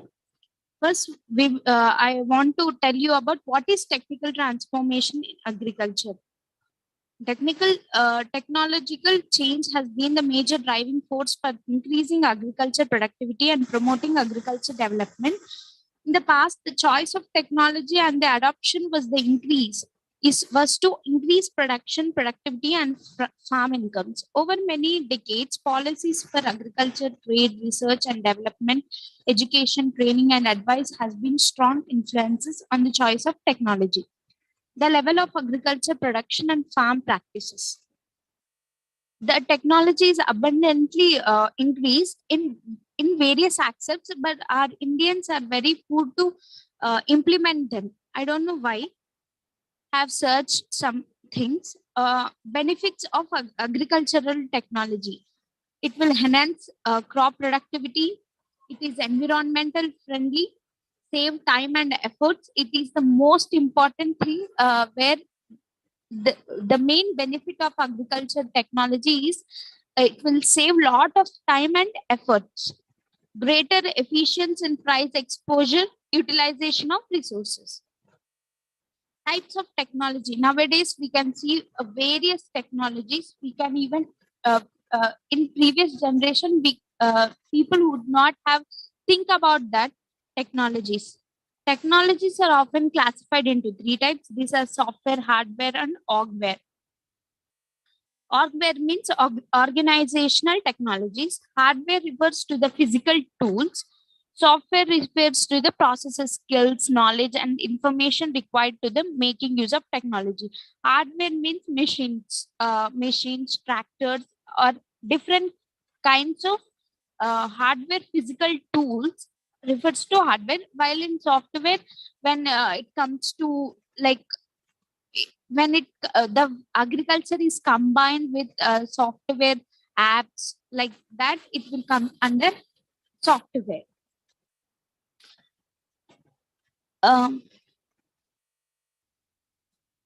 What are the different types of technology used by in different places nowadays? Data analytics. With the help of data analytics, farmers can make decision based upon the data like which crops to plant for the next harvest. The data like seasons, in which time the rain will come, it could be all in one, in together. Biotechnology. With the help of genetic engineering, molecular diagnostics, and tissues culture, living organisms like plants and microorganisms can be modified to increase productivity. Sensors. With the help of sensing technology, the gathered data can help farmers monitor and optimize the crops as well as adapt to changing environmental factors. Using Internet of Things, IoT. With the help of IoT technologies, growers and farmers can reduce water waste, enhance productivity. Machine learning can predict which traits will be best for crop producers, giving farmers the best read of the location and climate. There are different types of technologies like blockchain technologies, 3D printing. 3D printing we can get it out where the 3D printing can be used as a technology in the farming. But 3D printing can help farmers manufacture traditional tools and equipment. This is exactly a technique used by the farmers in Myanmar.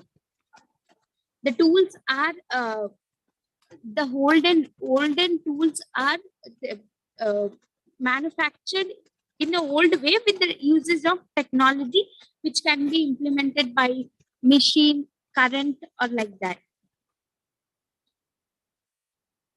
I'll tell the advantages of using the technology in agriculture. They reduce the time. As you all know, it is the most important thing. They reduce the time used to supply water to the crops. While machines are usable in sowing the seeds, they are used in the transportation, irrigation technology, application of synthetic fertilizers, chemical pest control, they increase the price and demand for the products, better marketing and exposure to the price facilities in online trading and e-commerce further improve the fertility of the soil, decrease the use of water fertilizers which keep the price down. As we all know, if there is advantage for anything, obviously there would be a disadvantage for it. There is disadvantages for this technical transformation also. Lack of practical knowledge, the farmers can't handle the machines properly. Most of the farmers are from our olden days, so they are not educated. If they are educated also, the education system is very much different from the past till now. So they can't use, if we give any software apps to them, they can't handle it properly. If we give any hardware machines, the number of drivers or the number of people known about the machine neatly is very low people. Overuse of machines may lead to the environmental damage. They'll go to the scrap and we cannot recycle it properly. Well, the cost of maintenance is very high. Some of the farmers cannot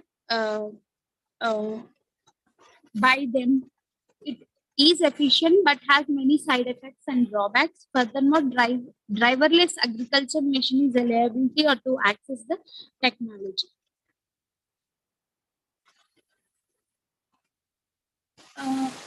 There is a big doubt for me. In US and in many countries, the technology is rapidly increased and even farmers are using technology. But I have a doubt why our farmers are in that olden days doing all olden practices in the farming. Why farmers are not adopting new technologies quickly? Farmers did not believe because it is new to them. They have not yet seen the demonstration fields. They worried of low yield, low education. Old age farmers did not believe new technology and only believed their own experience. Old behavior of cultivation practices embedded in farmers for long periods were not pursued to use new technology. They only practiced by their own practices, such as using high rate of seeds in directly broadcasting and spraying pesticides for prevention of insect attacks.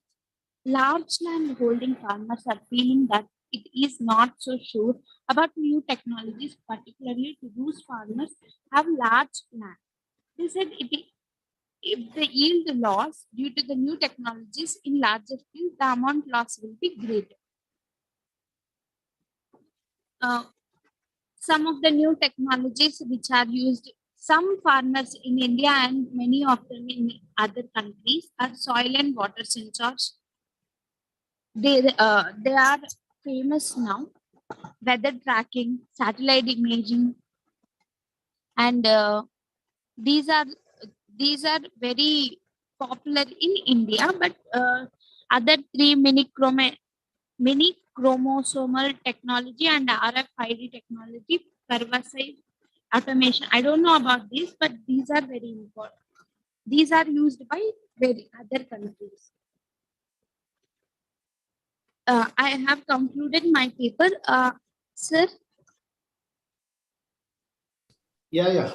Yes, Sir. Sandhya. Sir, I have an idea, an app development idea, and I think this is a best platform to express my idea, sir. Share your idea. Good. It is related to the farmers and agriculture, so that I am thinking to help that, sir.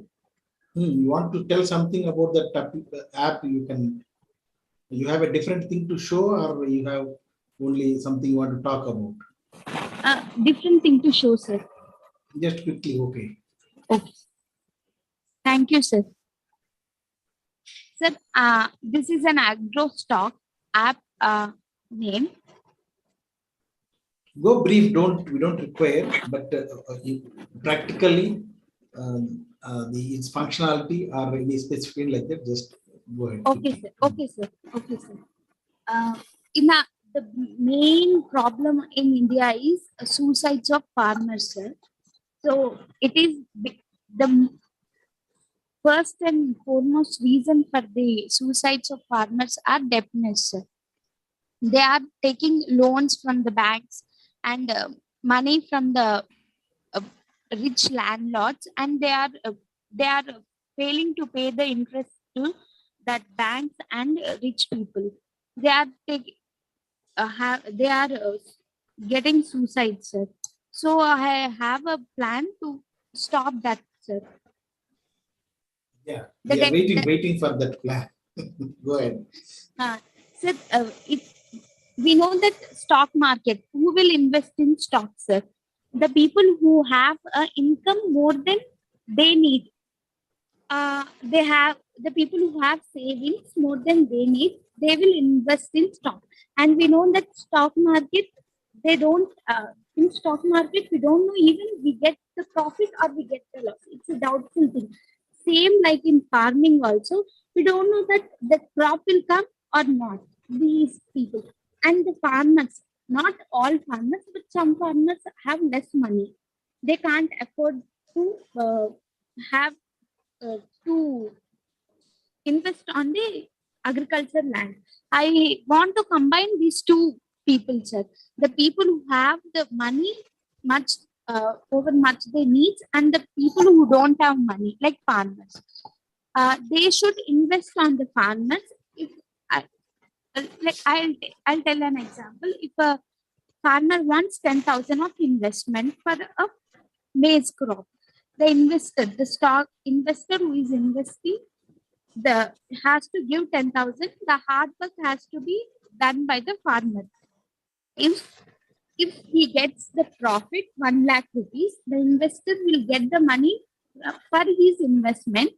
The money he invested and the 50 or 25% from the gain, and the farmer will get the money for his hard work. Okay. It is very complicated, sir. And No. Idea is good. Is appreciated. So this is what you want to share. It's good. Certainly, our sir also will comment on that. But the thought is right, because the people who already excess of their requirement, they invest in there. So that is also uncertain, and that is the important point you conveyed. The uncertain share market, when they are investing, why can't they invest in the uncertain farming sector? So that's a wonderful thought. Is it your thought? You got it from any of your parents? No, sir. It's my thought, sir. It's good. Purely my thought, sir. Yes, it is good thinking. Good thinking. So, right, certainly, it point towards the suicides and all. So, if really Narendra Modi or some KC Rao kind of people want to tag this poor farmers with this, people investing in stock market, that's a good idea. So, thank you, Sandhya. And we check Sahiti, whether Sahiti, sir will give you comments in the end. Sahiti, are you there, ready with your internet setup? Sahiti.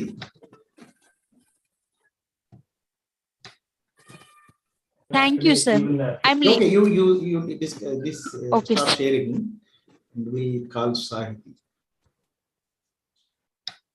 Sahiti, can you take this opportunity? You're still not ready. Okay, we'll move on to the next speaker. Now, 2 papers from SPW College. Hope they are ready. Varalakshmi and Neelamma. Sir, good afternoon, sir. Yes, you have joined Varalakshmi, I think, right? Okay, sir. Good. Go ahead, Varalakshmi.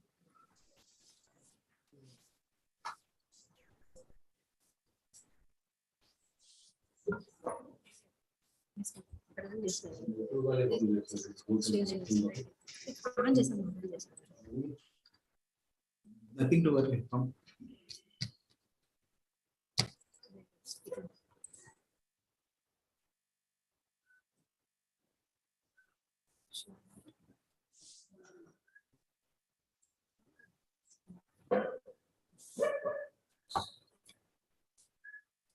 Om Namo Venkateshaya. Good afternoon, sir. Om Namo Venkatesh. Good afternoon, sir. This Good is Ember. afternoon. Yes, ma'am. This is Ember Lakshmi, sir. I am from SPW Degree College at Tirupati. I am very thankful to giving me this opportunity to join this seminar, sir. My topic is modern equipment, farming equipment, power and energy in agriculture, sir.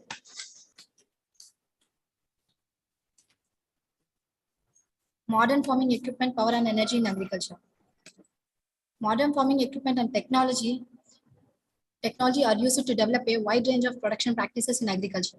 Tractors, combines, plows, planters, and drones are the most useful types of equipments is used in the farms. There are different types of energies are used in the agriculture practices. There are farm power, farm energy, and farm equipments, etc. Farm power is used for operating different types of machines like tillage, planting, plant protection, harvesting, etc. Farm energy means biomass, geothermal, hydroelectric, solar, and wind power can produce the electricity in the way of heating, lighting, and fuel for use in the farms. Using of this farm energy, we can consume less electricity in agricultural fields. That means they can decrease the expenses of their farms.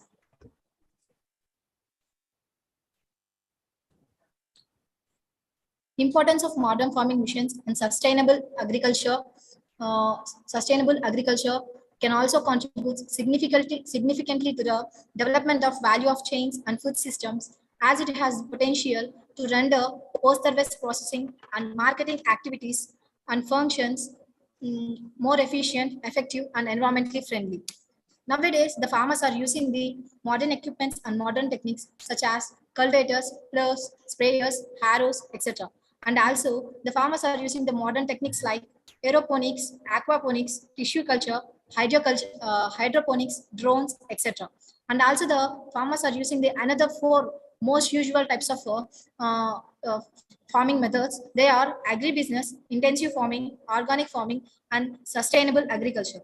I hereby collect the information from our nearby villages like Settivaripalli, Venkatapuram, and some other villages about the collecting of information like who the person or using the different types of equipments like harrows, cultivators, plows, tractors, etc. In the agricultural fields. This is a graph about the farmers using the equipment in the year 2018 to 2020. In the year wise, the farmers are using the cultivators, harrows, plows, and harvesters increasingly in the increasing way. So I hereby said that with the use of modern farming equipments and technology, the farmers are getting benefits in the way of higher productivity, enhanced productivity, growth of economy and country, good quality products will be produced, crop protection, etc. And also they're getting the benefits in the way of getting profits, more profits, etc. Thanking you, sir, for giving me this opportunity. A wonderful thanks, sir. Thank you. Okay, Varalakshmi, did a quick job, but good job. So you wait for the judges' comments also end of the session. Okay, sir. Yeah, your colleague next paper. Yes, sir. Yes, you call her Neelamma. Okay, sir. Yeah.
You can turn on your video also.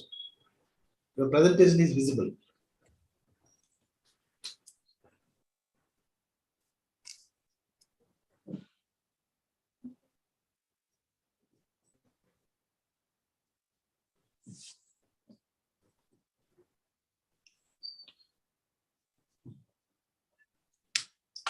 Okay.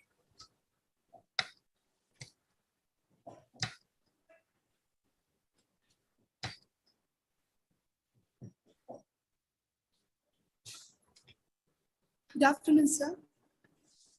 Yeah, good afternoon. Go ahead. Sorry for the disturbance, sir.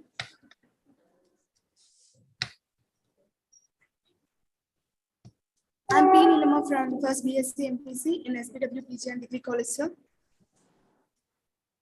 My presentation is about the agriculture and the modern technology.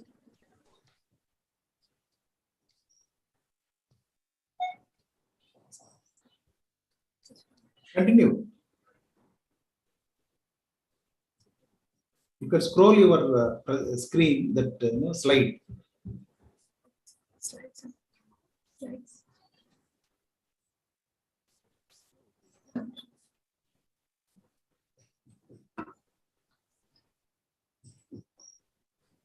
Give me a second, sir. Yes, no problem, no problem.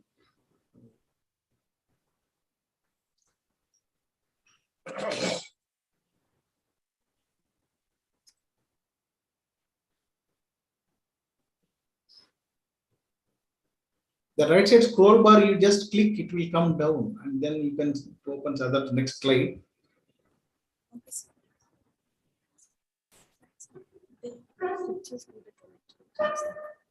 Yeah, scroll bar is there, no, right side.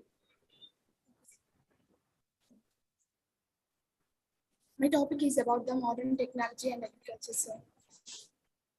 You can continue. You can, madam, this right side, the right side extreme, that scroll bar, you just pull it down. Yeah, that's what.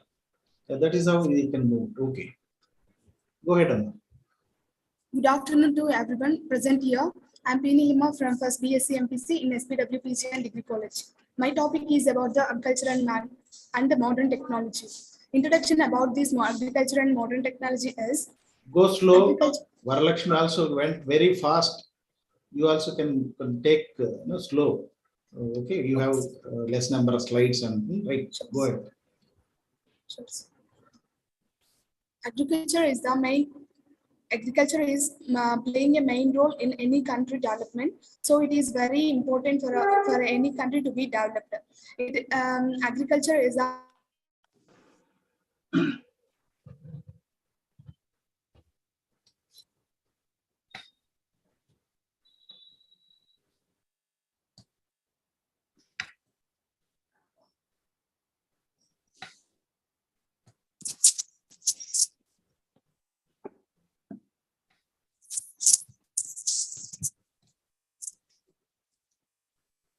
Continue, Amma, continue.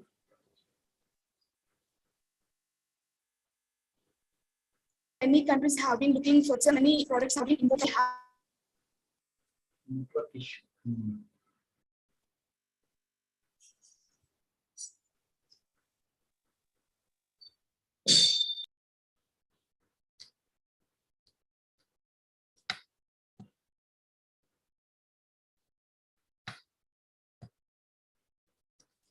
You have to unmute, Amma. Yeah. Yes, unmute. Chebiyam Umadevi. So now it is unmuted. I'm not able to hear.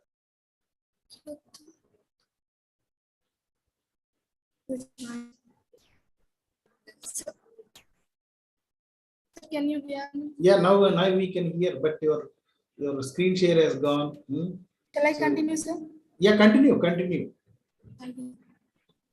The role of agriculture has been increased in our country day by day, as it not only support for the concern of the food, but it also focus on the other materials like clothing and material ingredients, and for the industries uses and organic food stocks and biofuels and power supplies, etc. So it is the main sector in our country for the production production of any product in our country. And types of agriculture, we have many types of agricultures related to it.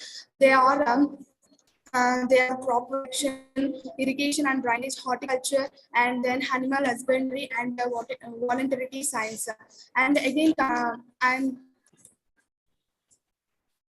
I'm going to view the difference between the agriculture sector in ancient days and these modern days. In ancient days, all the farmers are used to go to fields and work with the help of animals like cow and horses, etc., for fluffing or anything else. But nowadays, it is not necessary to crop or fluff with the animals or other materials because the technology has been increasing day by day as it is coming to the generation, so that the farmers may need not to go to the fields and work hardly and take more effort to do crop production, because our modern technology has been increased, so that we have many modern technologies to make agriculture so faster and so easier and in a quick manner. So that I'm going to differentiate the difference between the ancient agricultures and modern agriculture. In those days, the farmers are ploughing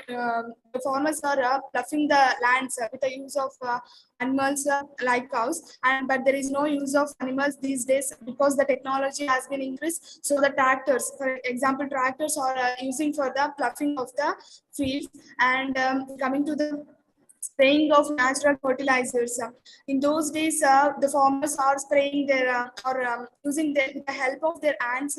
They are spraying fertilizers with their hands by spraying that sprayers means fertilizers.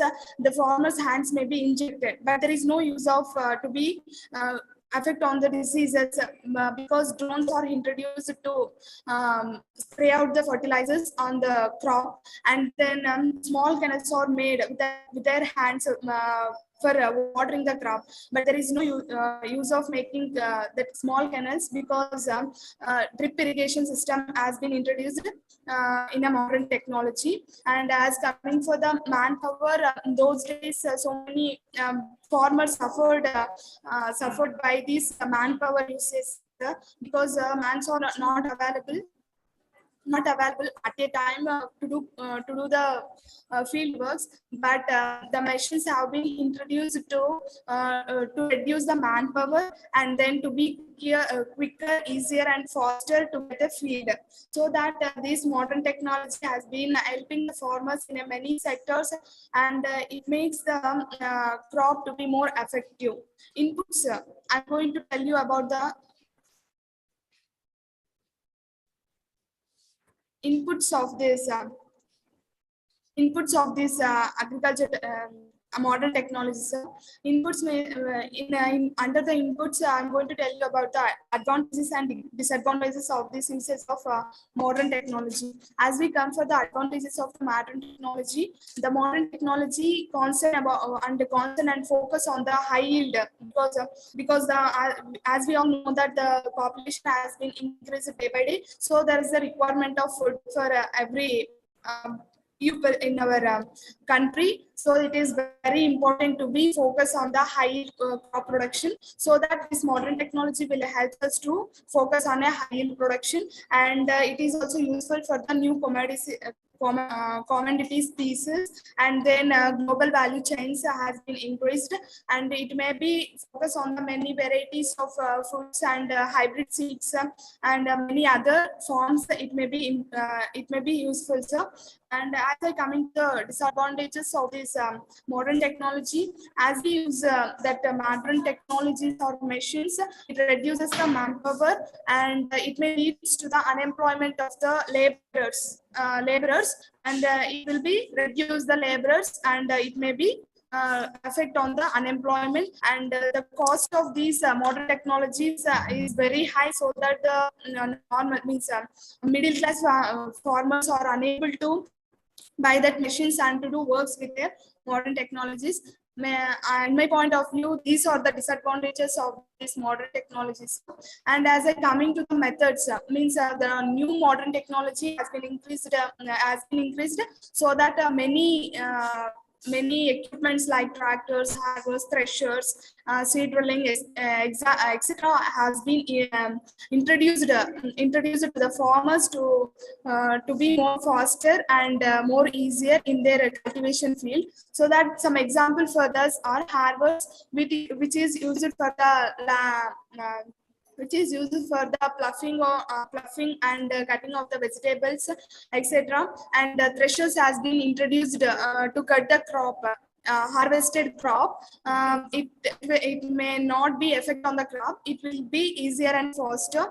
And seed drilling has been introduced to plant a seed directly into the land without usage of any manpower.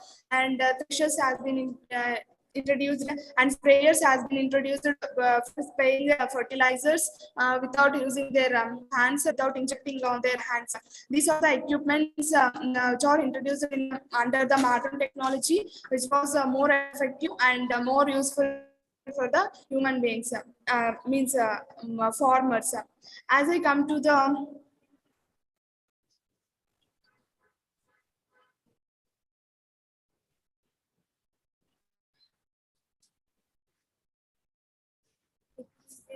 this pie chart.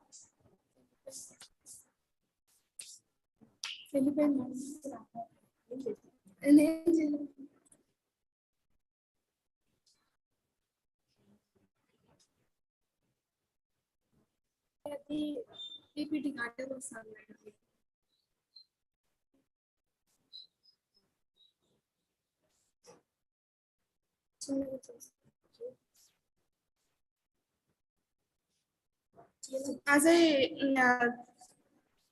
collected data in our nearby areas, so that so many farmers was suffering from the cost of these modern technologies.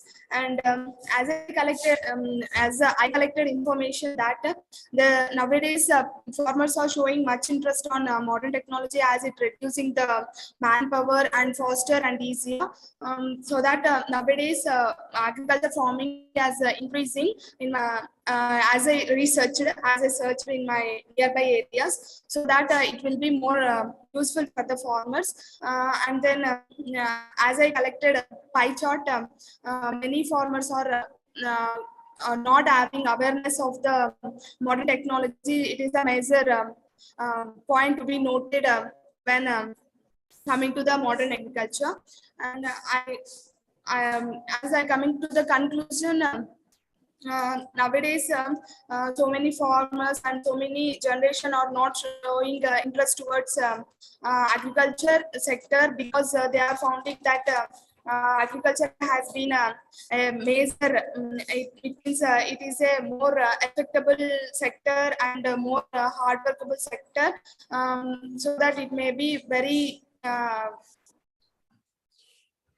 high to them to make it, and the new generation are not at all aware of their agriculture sector, so that it is very important to bring awareness in the new generation, as it is a main basic sector in our country. And many government acts should be taken for the support for the farmers, for the encouragement of the farmers. And many programs should be conducted to bring awareness about the agriculture, and to raise the voice for the support of the farmers. And then loans should be given to the farmers for cropping a field.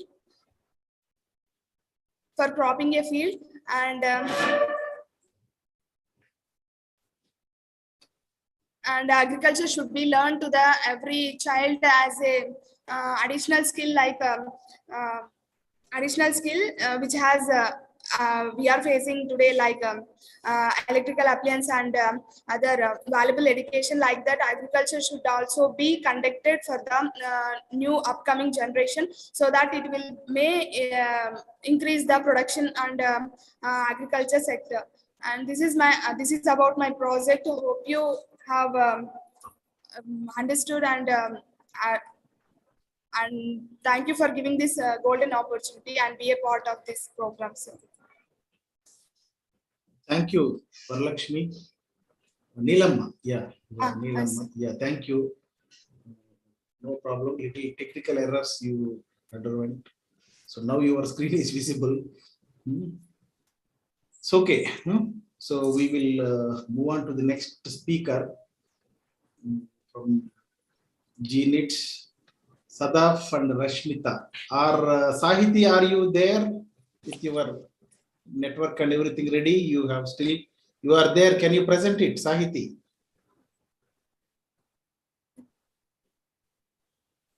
Sahiti, Aman, you disconnected SPW, Neelamma and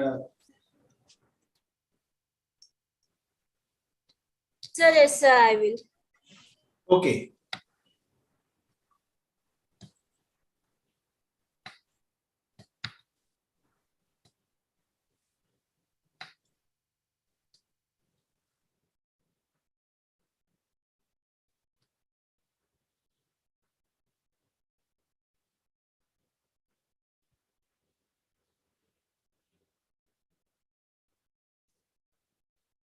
Madam, you stop sharing. Umadevi system, please stop sharing.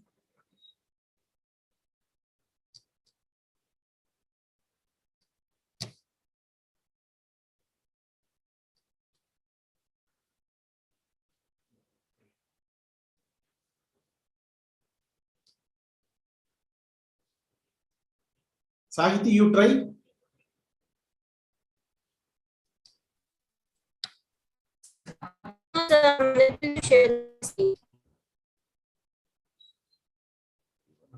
No.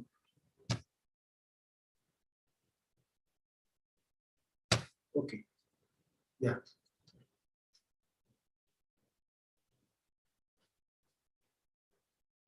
Sahiti, now you share and then on your video, start.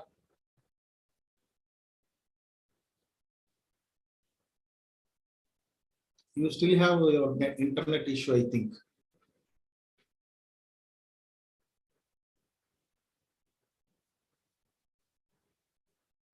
Sahiti, can you hear us? Maybe she should simply read. Yeah, better, Amma. You read it, your whatever you want to speak. You unmute and then read or speak about your paper. Forget about presenting and all. For presenting and all, it needs good network. Sahiti, can you hear us?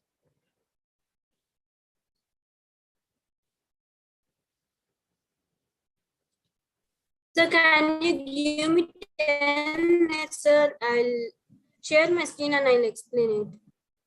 No, you stop sharing. Just only speak about your paper. If we can hear you, that is great. Even if the audio is a problem, then we'll move on to other. Yeah. Okay. Can you on your video also? You are doing on system only. It's good.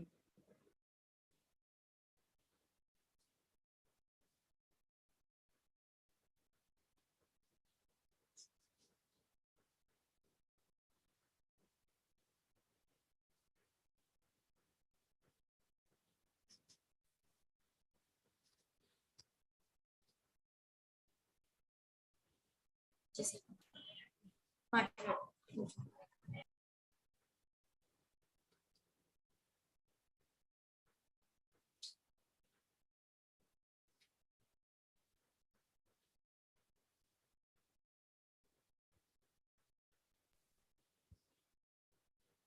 is my audio visible? Yeah, visible. Audible? Go ahead. Yeah, everything is fine. Go. Okay, sir. Good afternoon, everyone. I'm K. Sahiti from G. Narayanamma Institute of Technology and Science. I'm pursuing my BTech first year CAC. And today my topic is integrated farming systems for sustainable agriculture. So agriculture, what does it mean? It includes cropping or other farming systems. So not only cropping is only 20% of agriculture. but agriculture also includes some other farming practices like fishing, horticulture. Stop your video, Amma. You stop video. So sustaining agriculture. Stop your video. No problem. Bandwidth is poor. Your video you off. You can just go through your reading or whatever. Okay, sir. Yeah. So agriculture is not only sustaining, also other farming practices. So integrated farming system, it includes integrating the different farming systems and sustaining them. So first, integrated farming system. Integrated farming system is a whole farm management system. It aims to deliver more sustainable agriculture. Actually, what are the primary goals of integrated farming system? Integrated farming system goals are to maximize the yield, to reduce the use of chemicals, to increase the income of farmer, and also to increase the productivity and to improve more employment opportunities to the people. According to Pearl Harris, it is a system which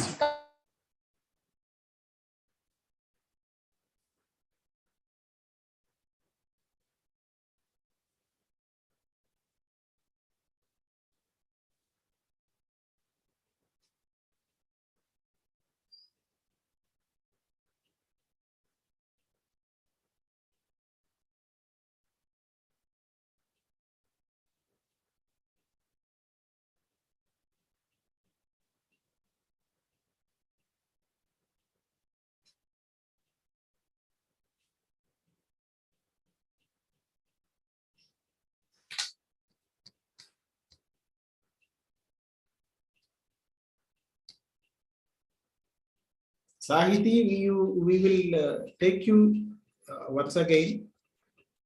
Maybe a network issue. Now, I think we'll move on to the next speaker, Sadaf and Rashmita. Yes, sir. Yeah, please go ahead. There's a very poor internet, and so it is very difficult. She could not establish the connection. Please, Sir, please go ahead. Please go I've ahead. shared my Sadaf. screen. Yeah, it's there. And on your video, and go ahead. Sir, video, I couldn't on it. I guess there is some setting issue in my laptop. So can I continue like this? Yeah, continue. If you have a technical issue, continue. Only we want to see you. That's all. So, good afternoon, everyone. I, Sheikh Sadaf, and my friend Rashmita from JNet. Today, we are presenting on the topic geospatial technologies in the management of agriculture. So, the first thing is, what are geospatial technologies? Geospatial technologies is a term used to describe a range of modern tools contributing to geographical mapping and analysis of Earth. So we have three main technologies in this, which are GPS, GIS, and remote sensing. Let us look at each of it and know how it works and what it is. So first one is GPS. GPS is in short for Global Positioning Systems. GPS is, as everyone knows, it is a technology that helps to pinpoint someone's location, or it provides information about a given point on the Earth. So how it works is we basically have three segments in GPS, which are space segment, ground segment, and receiver. So the space segment, basically consists of 30 or more satellites revolving around the Earth, which give electromagnetic radiations that are captured by the receiver. So the next one is ground segment. Ground segment is responsible for proper functioning of satellites. This ground segment consists of machinery which is used to verify whether the information that is provided by the satellites is correct or not. Is it accurate or efficient? And the next one we have is receiver. As you can see, it is basically a device which has a GPS feature in it. What this does is it collects the signals from the satellites which are present in the space segment and converts it. Okay. Now let us look into GIS. GIS stands for Geographical Information Systems. It allows the users to search for information about specific geographical areas, analyze and know about it, and create maps, and we can generate reports using that. And GIS uses layers called themes to overlay different types of information. wherein each theme represents a specific information, such as one theme would represent for rivers, and one theme would represent about all the roads, and one theme would represent about the forest area, etc. Now let us go to remote sensing. So remote sensing is a type of geospatial technology wherein we physically don't go to the location, but the satellites get the information about the location through the radiations which are reflected from these various ecosystems such as aquatic, terrestrial, and atmospheric. Remote sensors collect the data by detecting the energy that is reflected from the Earth. These sensors can usually be the satellites or mounted aircraft. Now, let us look into some of the applications, how this GPS and these technologies can be used into agriculture. So we have many advantages of GPS in agriculture. Some of them are given here. The first one is soil sampling.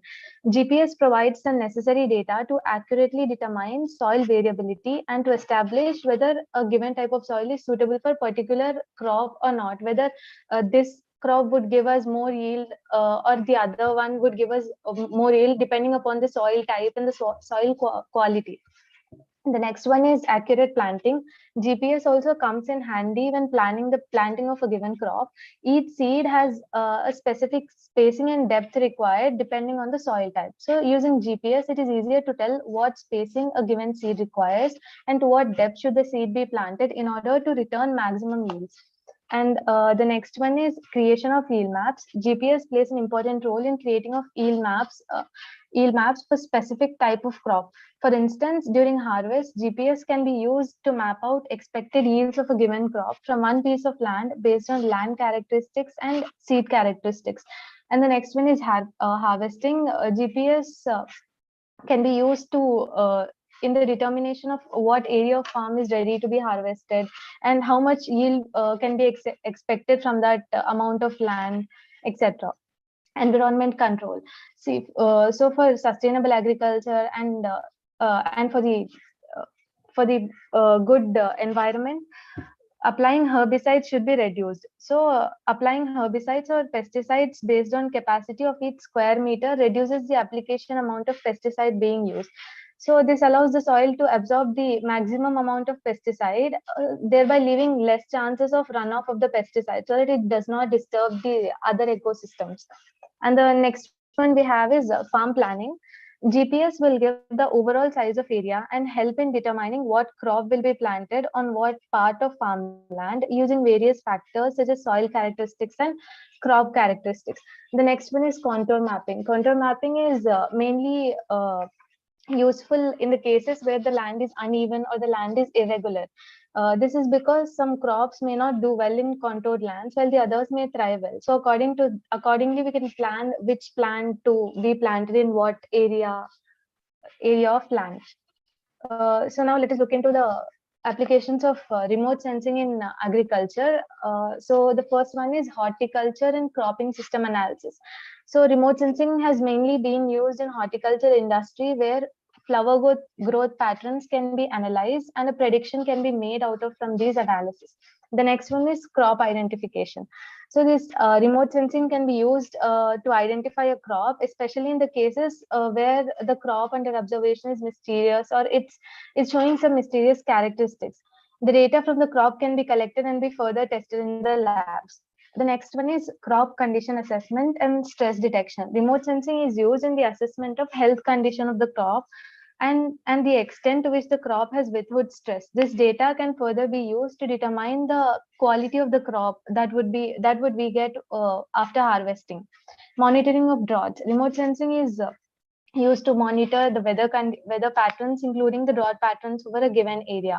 The information can be used to predict the rainfall patterns of an area and also tell the time difference between the current rainfall and when we would have the next rainfall, so that we can keep track of drought and accordingly we can give water to our plants.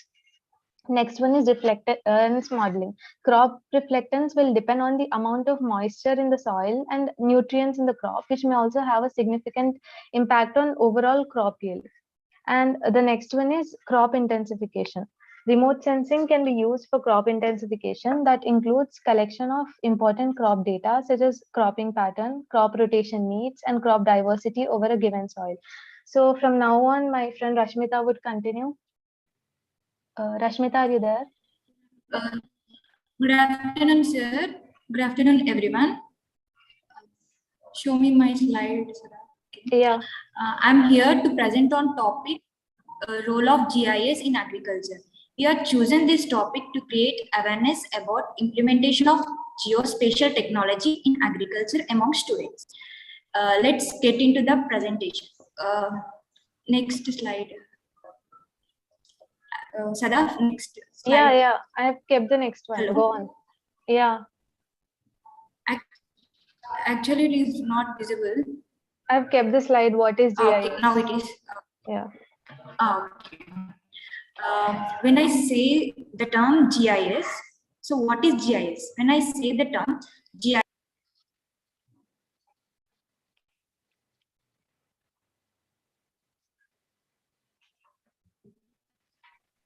Sadaf has to continue.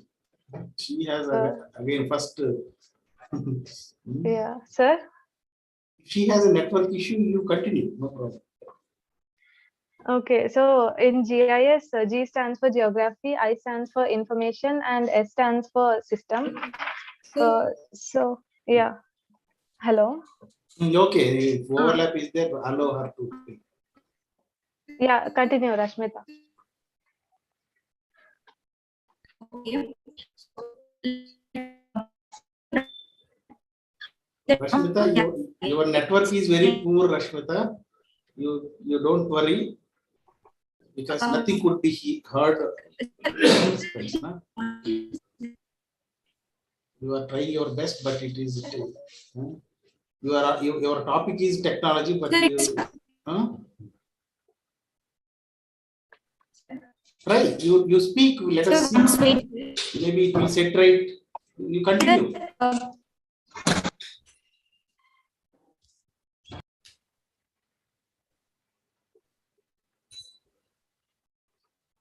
Go ahead, Sadaf. You go ahead.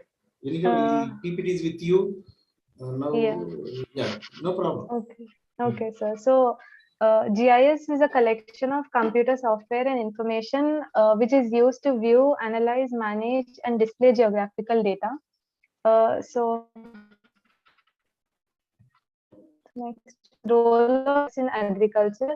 GIS in agriculture helps the farmers to achieve increased production. Rashmita, your network is very poor, Rashmita. So let her continue. Sir, now it is audible, sir. Okay, you continue. Sir, it is audible. Now there is a drone flying there. Okay, you continue from that slide. Okay. Sadaf, move on to that slide.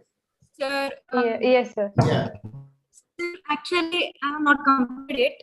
I'll start from first, sir. No, don't worry, Ra. What you know, you speak. Don't go with slides. You have some content. No, like. Okay, sir. So, so let us understand the terminologies. Here, G stands for geography. Geography is nothing but the study of land and inhabitants and features of the earth. I stands for information. Information talks about details of the features of the surface of the earth. And S stands for system. System is a technology and method that are used to capture on the earth's surface. So here, GIS is computerized mechanism to capture, store, display, and query analyze geographic data.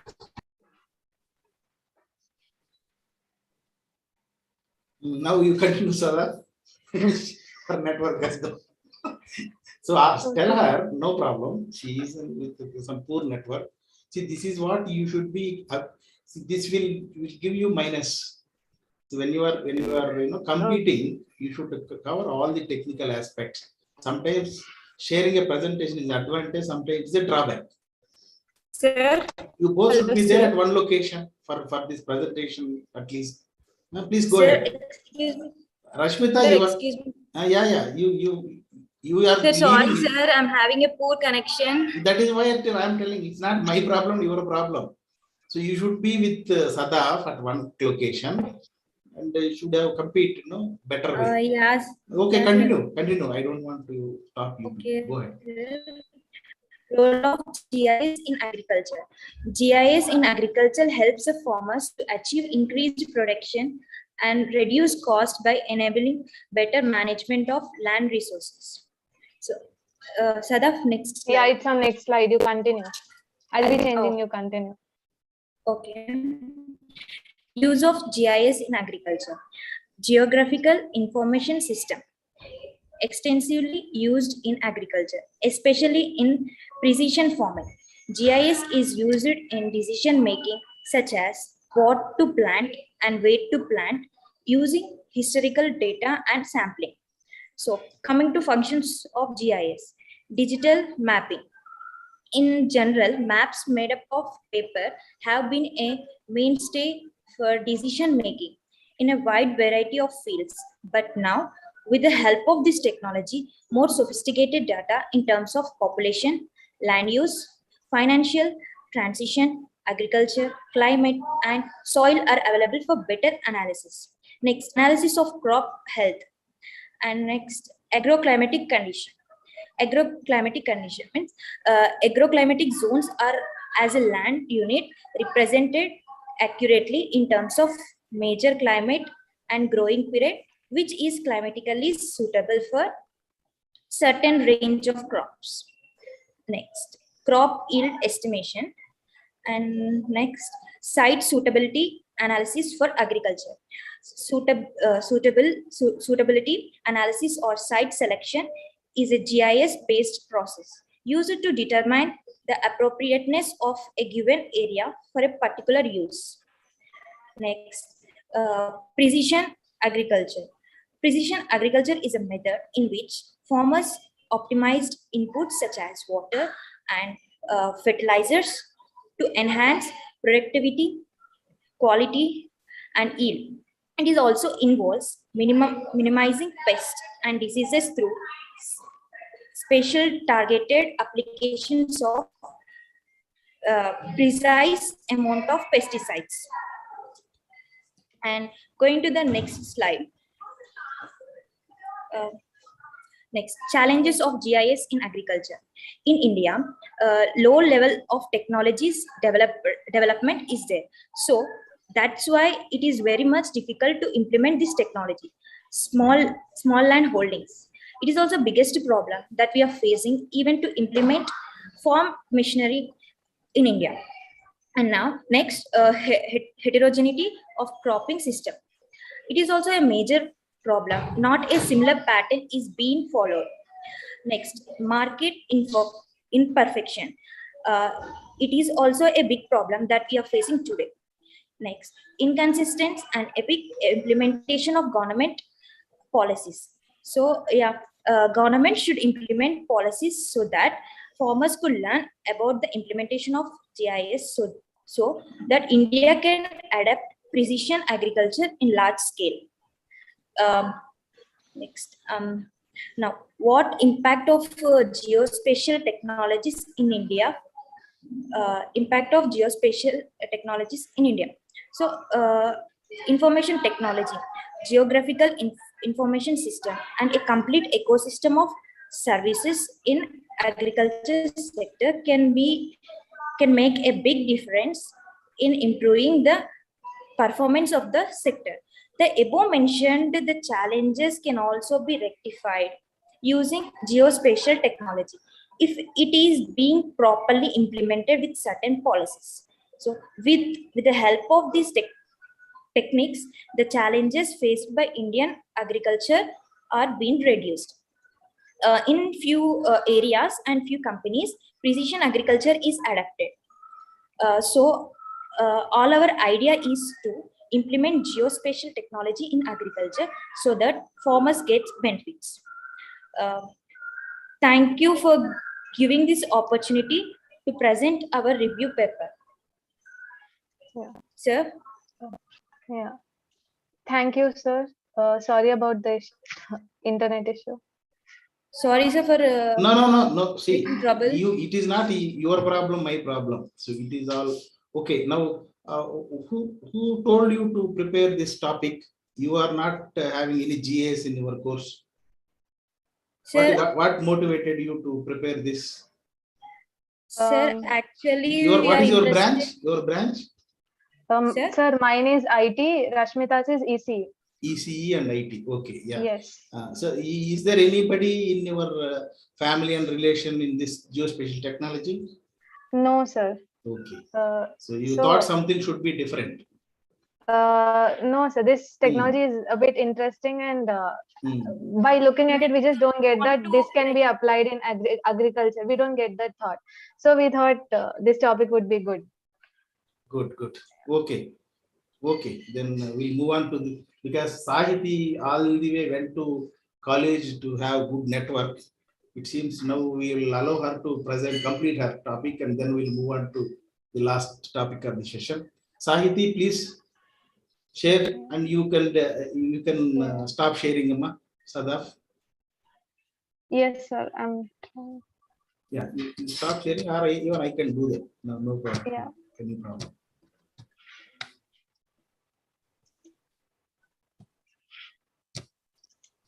I can't get that option. Okay, I stopped it. Yeah. Thank you, sir. Yeah. Sahiti, are you there? Yes, sir. You are like, very good. Now this is good. On your video also, and go ahead. Sir, is it compulsory to on my video? No problem. Yeah, no problem. Without video also go. No problem. It's actually I'm having trouble with the internet. No. issues. If judges give you the award, then we should have your photo.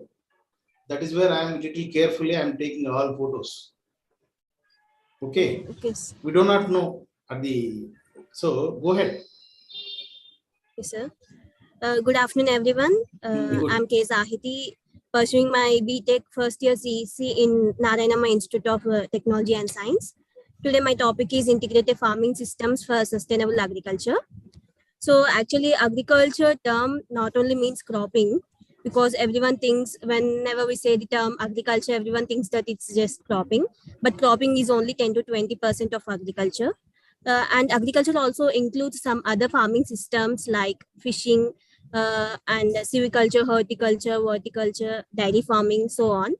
So sustaining agriculture not only means sustaining the cropping, but also sustaining all the different types of farming practices that includes agriculture. So integrated farming system, it's a farming system which integrates different types of farming systems for sustainable agriculture.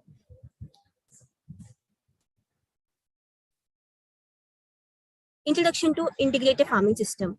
Integrated farming system, it's a whole farm management system. It aims only to deliver more sustainable agriculture.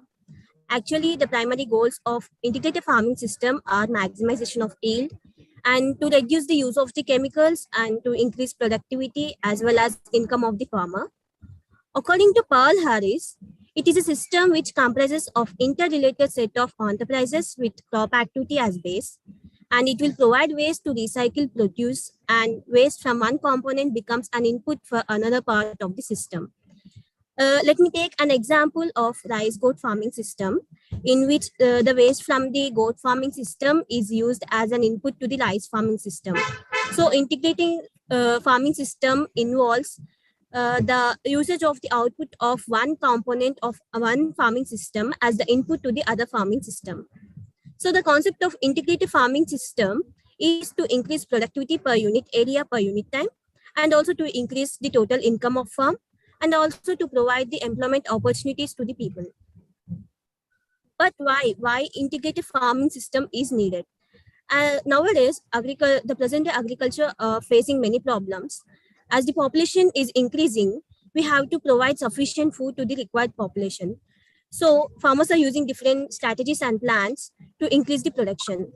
So we are facing different types of problems of the present day agriculture. So what are the problems of present day agriculture? Decline in food production, more usage of chemicals, increasing environmental pollution, shrinkage in net cultivable area, low farm income, increasing malnutrition, increasing unemployment, and decline in agriculture growth rate. So as these are the problems of present day agriculture, there must be a solution. Many scientists and many people try to get the solutions to these problems, and there are many solutions, but integrated farming system is the most suitable solution and it is most sustained practice. So we use integrated farming system to solve the problems of the present day agriculture. But how? What are the advantages of integrated farming system and why it is needed? Integrated farming system is used to reduce the usage of chemicals and to increase the income and increase the employment opportunities. So due to increase in the income and increase in the employment opportunities, it improves the standard of living of the farmers. As we are reducing the usage of chemicals and using organic manure and organic fertilizers, it helps to improve the nutritional requirement of family. And also using the organic manure and organic fertilizers, it increases the demand of the soil nutrients. Integrated farming system is also used to meet the rising needs of fuel, food, fiber, fertilizers, etc.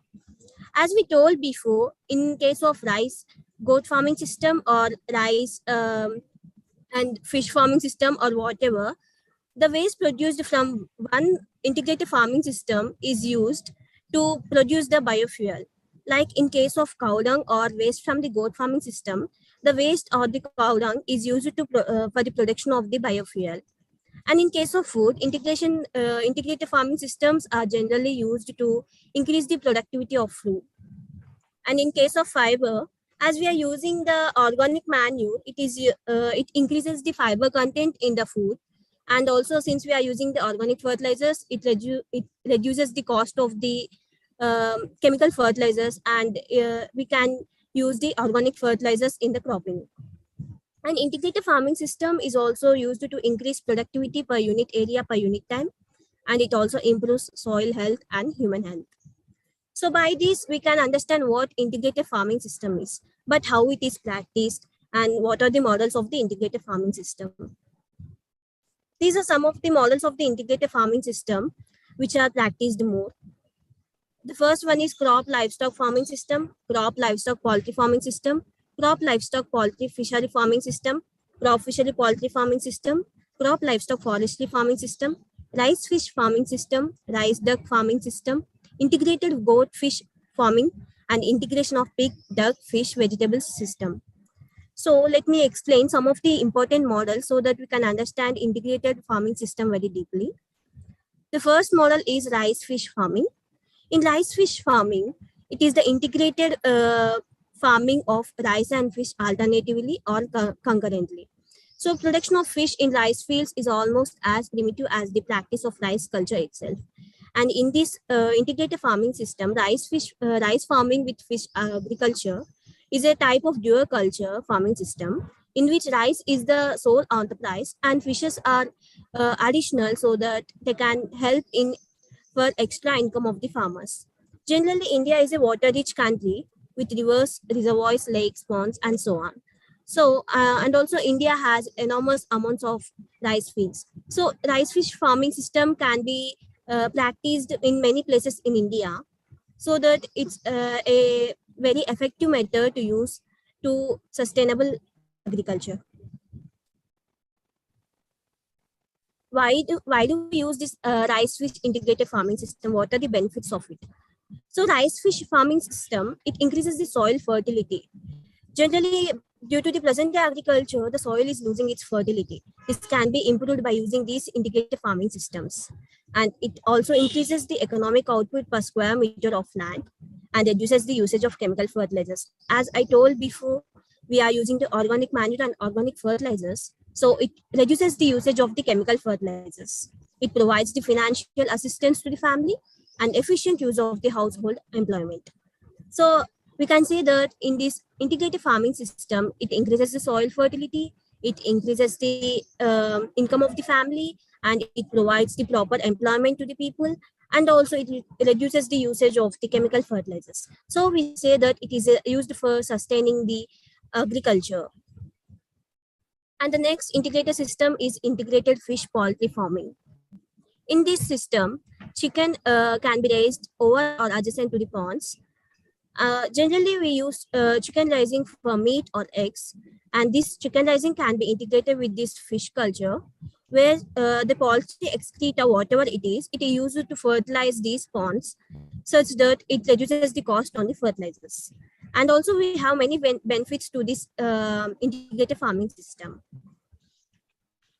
So this is the picture which shows the model of the integrated fish poultry farming system. Actually, what are the benefits of this system? As I told before, this poultry excreta is used to fertilize the fish ponds. Due to this poultry manure, it fertilizes the pond and it provides substrate for the bacterial growth and such that it enhances the growth of the aquatic flora. And whatever the fish, phytoplankton and zooplankton present in the fish ponds, they feed directly on this aquatic flora, such that this aquatic flora, which is the waste of the poultry farming system, is converted to the fish protein. So the waste of the one farming system is converted as the input to the other farming system, such that these fish directly feeds on this protein, and such that it leads to increase in the nutrients of the food that we eat. And also this farming system, it leads to better use of the farm labor, since the amount of labor required for both systems separately is higher than the integrated farming system. It provides a better use of the farm labor. And the next integrated system is... You have to make it faster because next session time is already coming and one more paper is also there. So just okay, sir. Take care. Integrated goat fish farming. In this farming, the integrated goat fish farming increases the productivity and it increases the income of the family. But it is a low risk integrated farming system and also maximizes the productivity. And the operational costs are also less. Why do we use this integrated farming system? Because it has a greater potential for this production because the demand for milk and meat is also high. And this is the picture that shows the model of the goldfish integrated farming system. And the next one is integration of pig, duck, fish, vegetable system. And in this system, we generally use the pond water for the vegetable production, and it also enables the fish and ducks to be kept. And also, which generally do not need only pigs, but also enables the fish and ducks to be kept. In this farming system, all these are benefited and also increases in the productivity. So this is a diagram that shows how they are interrelated and interdependent. Since integrated farming system is an interrelated and interdependent system, we can observe that the manure produced, the waste produced from the pig is used as a manure, and from the manure, the production of biofuel is done. And this manure is also used for fertilizing the gardening. And from this gardening, the pigs can depend on this gardening for food. And also from pigs, we get the pig meat. And also whatever the manure it is, we are fertilizing the fish ponds, which matures the fish. And also whatever the fish pond it is, water plants are grown. And also these are also used as food to these pigs and also for the duck. And from the duck also we are having the benefits. So in this model of integrated farming system, it leads to more productivity as many are interrelated to each other. And also it increases the income of the family and it leads to the productivity of healthy and nutritious vegetables. In this table, we can observe that if we do cropping alone, the crop productivity is 12,995 kilograms per hectare. And when we do the other integrated farming systems, we can observe the total system productivity is very high because we are getting different productions from different farming systems. And also when we observe in cropping alone, the productivity is only 12,000, but when we have done the integrated farming system, it increased to 26,000. So by this table, I want to tell that integrated farming system enhances and it helps in improvement of the productivity of the food. Economics of the integrated farming system. As I told that integrated farming system also increases the income. Let us observe here in cropping alone, the net return is only 37,000. But when we have done integrated farming systems, the net return is very much increased. So we can say that the income of the farmer family also increases by using the integrated farming systems. And in case of the employment, when we see in case of cereals, or in only cereals case, we can observe only we need 416 man to do the work. But when we observe the different integrated farming system, the employment increases continuously.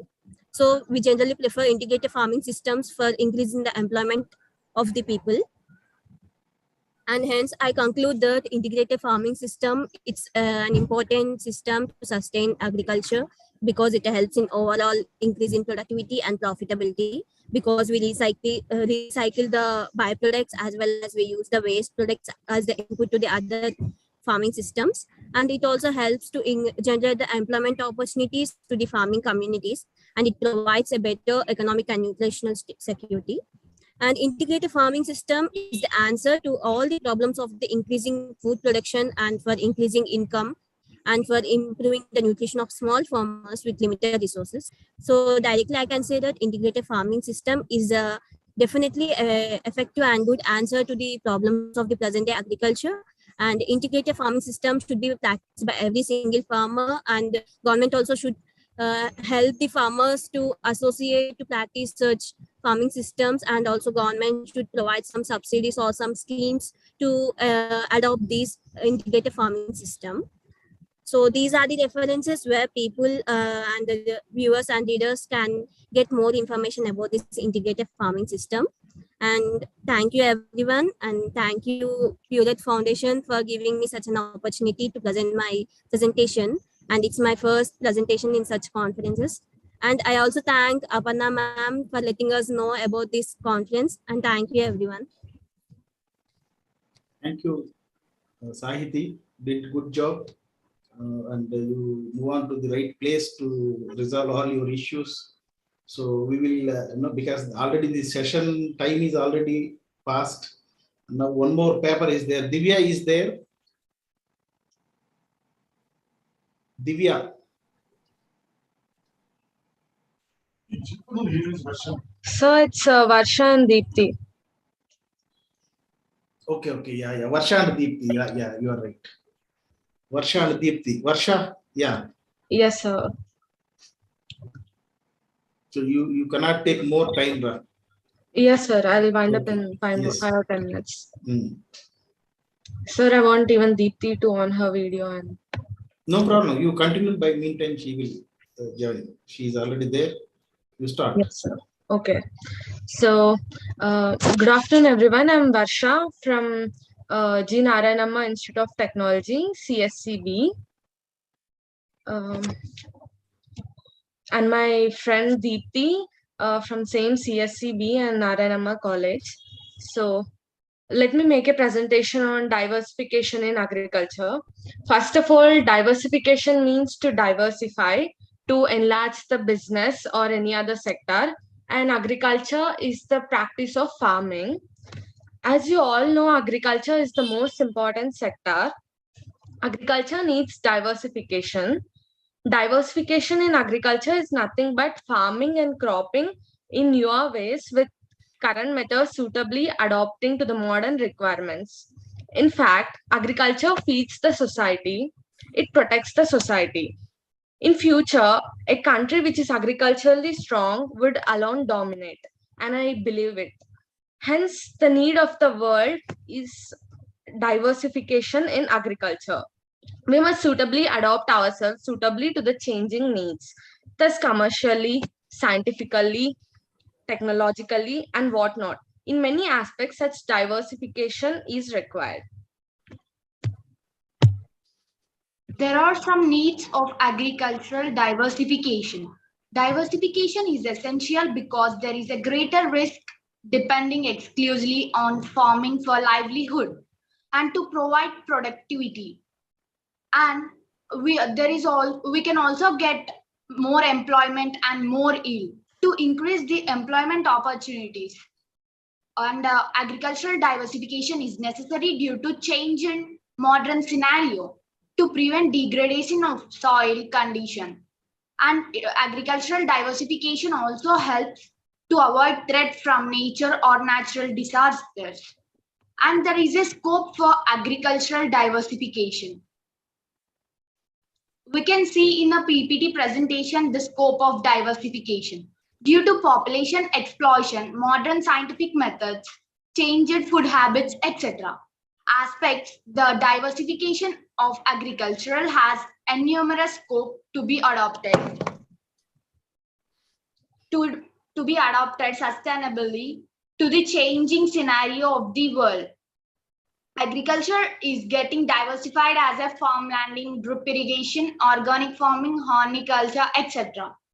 Tools, machinery, equipment, and mechanism, etc. play an important role in it. Thus, the scope of an agricultural diversification has many angles. So let us also discuss about the advantages of diversification. We have many advantages for the diversification methods, and I'm going to discuss about few of them. There is less risk to crop failure and market price of the product. Regular and quicker return is obtained from various enterprises. Soil erosion can be checked as land kept under cultivation throughout the year. Best use of all equipments. In the following PPT, we can see a few images which are referring to the diversification of agriculture. Next, where there are advantages, we also find constraints. So here we are going to discuss about constraints in adoption of diversification. In fact, very many difficulties we have in agriculture diversification, such as agriculture engineering should gain momentum yet. Farmers are unable to be in pace with changed agriculture system. It is too costly to adopt the new systems. Scope of land for farming is becoming less day by day. By this, we conclude our topic that diversification has been perceived in many countries as a way to improve the long-term viability of agriculture by the profitability and overall stability of the sector. Diversification of agricultural means developing a larger number of crops or enterprise mix in favor of high value and more remunerative enterprises. It can help to ensure food security and generate employment and elevate poverty and conserve natural resources. Thank you, sir, for giving us a valuable opportunity to participate in this program. Thank you, Purath organization, for giving us this opportunity. Thank you, Varsha and Deepthi. So I request Vidyulata madam and Aparna madam. So briefly, because this is the only session where we have encroached into the next technical session, but doesn't matter. Please just give your brief sum of this on this session, madam. Vidyulata madam.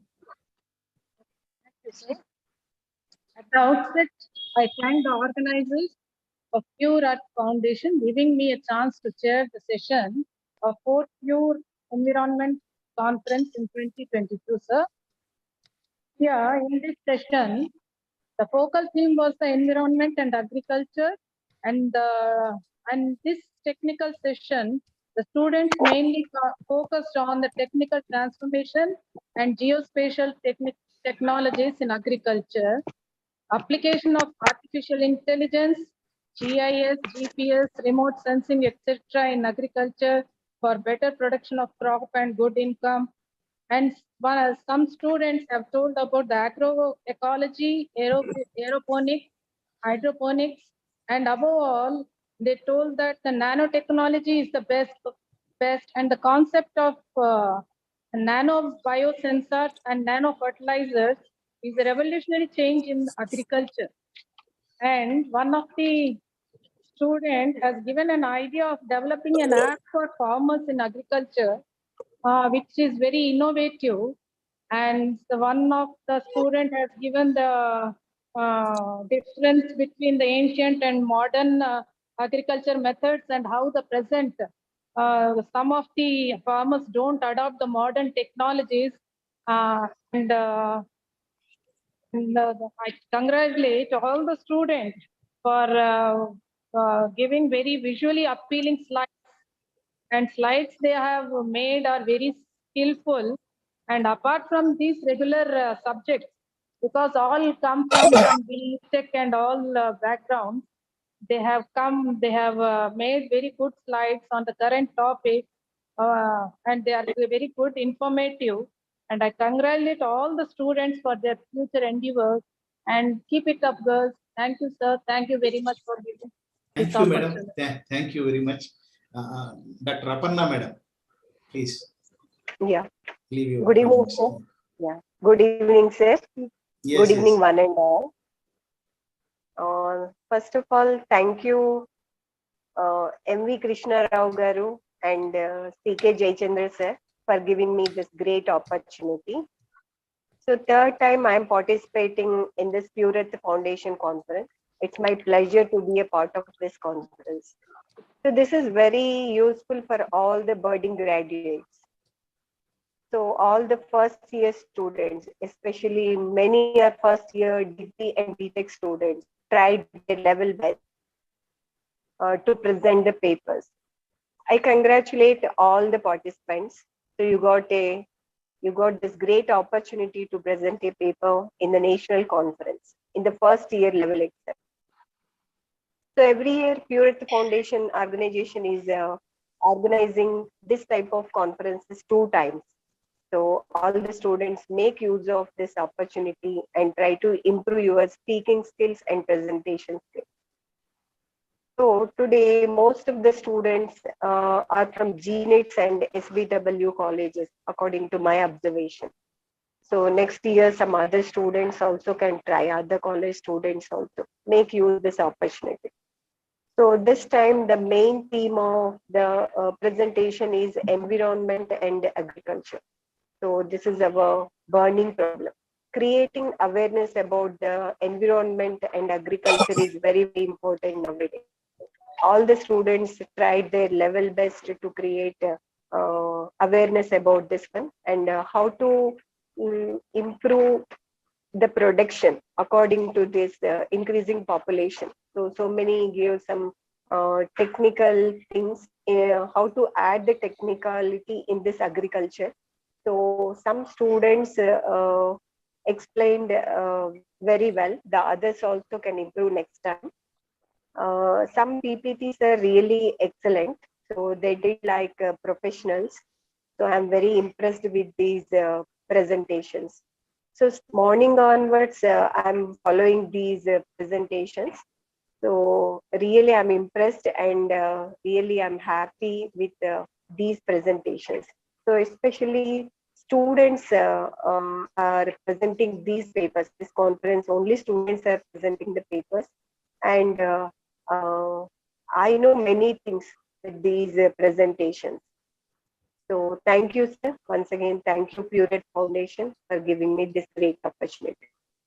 Thank you. Thank you, Dr. Panagaru. Thank you. Thank you, madam. So without further delay, I request Dr. Subbarao Garu and Ramakrishna Garu. Ramakrishna sir is seen in the video. I don't know Subbarao Garu whether joined or not, but the speakers. Sir, I'm here. Yeah. Thank you very much, sir. You are there. Please on your video. So this is the 2 chairpersons for this last technical session. So and we call upon the first speaker. Pratihara. Yeah, Pratihara. Yeah, yes. Sir, I joined through my mother's account. Yes, yeah, we can see your mother name there. And also, sir, there's a power cut. So can I keep my camera off? No problem. Go ahead.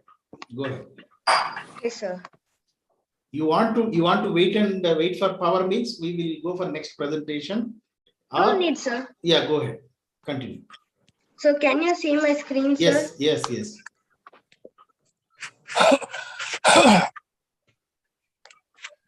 So, namaste everyone. My name is Pratihara. Today I am going to present a presentation on status and conservation issues of wetland birds in Permaculture marshland. First, I thank Pure Earth Foundation for giving me a chance to present this presentation. I have chose my study area as Permaculture marshland and it is a segment of Palikane marshland. Palikane marshland is the only natural wetland in Chennai. Palikane marshland is also recommended for Ramsar site. I hope you all know what Ramsar site is. Ramsar site is a credit given to an internationally important wetland. So I begin with what is wetland. Wetlands are informally known as biological supermarket because they provide some of the most productive and biologically diverse living organisms in the world. Yet they are recognized as fragile ecosystem. They support many extensive food chain and are natural regulators of number of environmental related problems such as flooding, drought, water quality, and etc.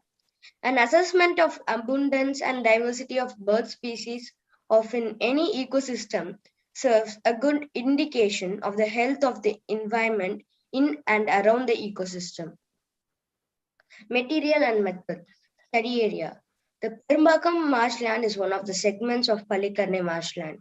The Pallikaranai marsh, located on 12.9493 north latitude and 80.211884 east longitude, is one of the last remaining natural wetland of Chennai city.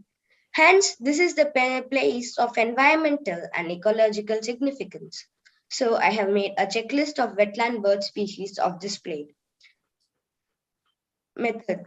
The checklist is primarily based on the fieldwork conducted from December 2021 to March 2022 across Perumbakkam marshland by roadside count. A total number of 12 field visits, 3 visits per month, were conducted to observe the status and diversity of birds. Birds were observed from 6 a.m. to 11 a.m. and identified using Olympus binoculars, 10 into 50 dimension, a camera, and a local field guides. Common and scientific names were also given to the birds.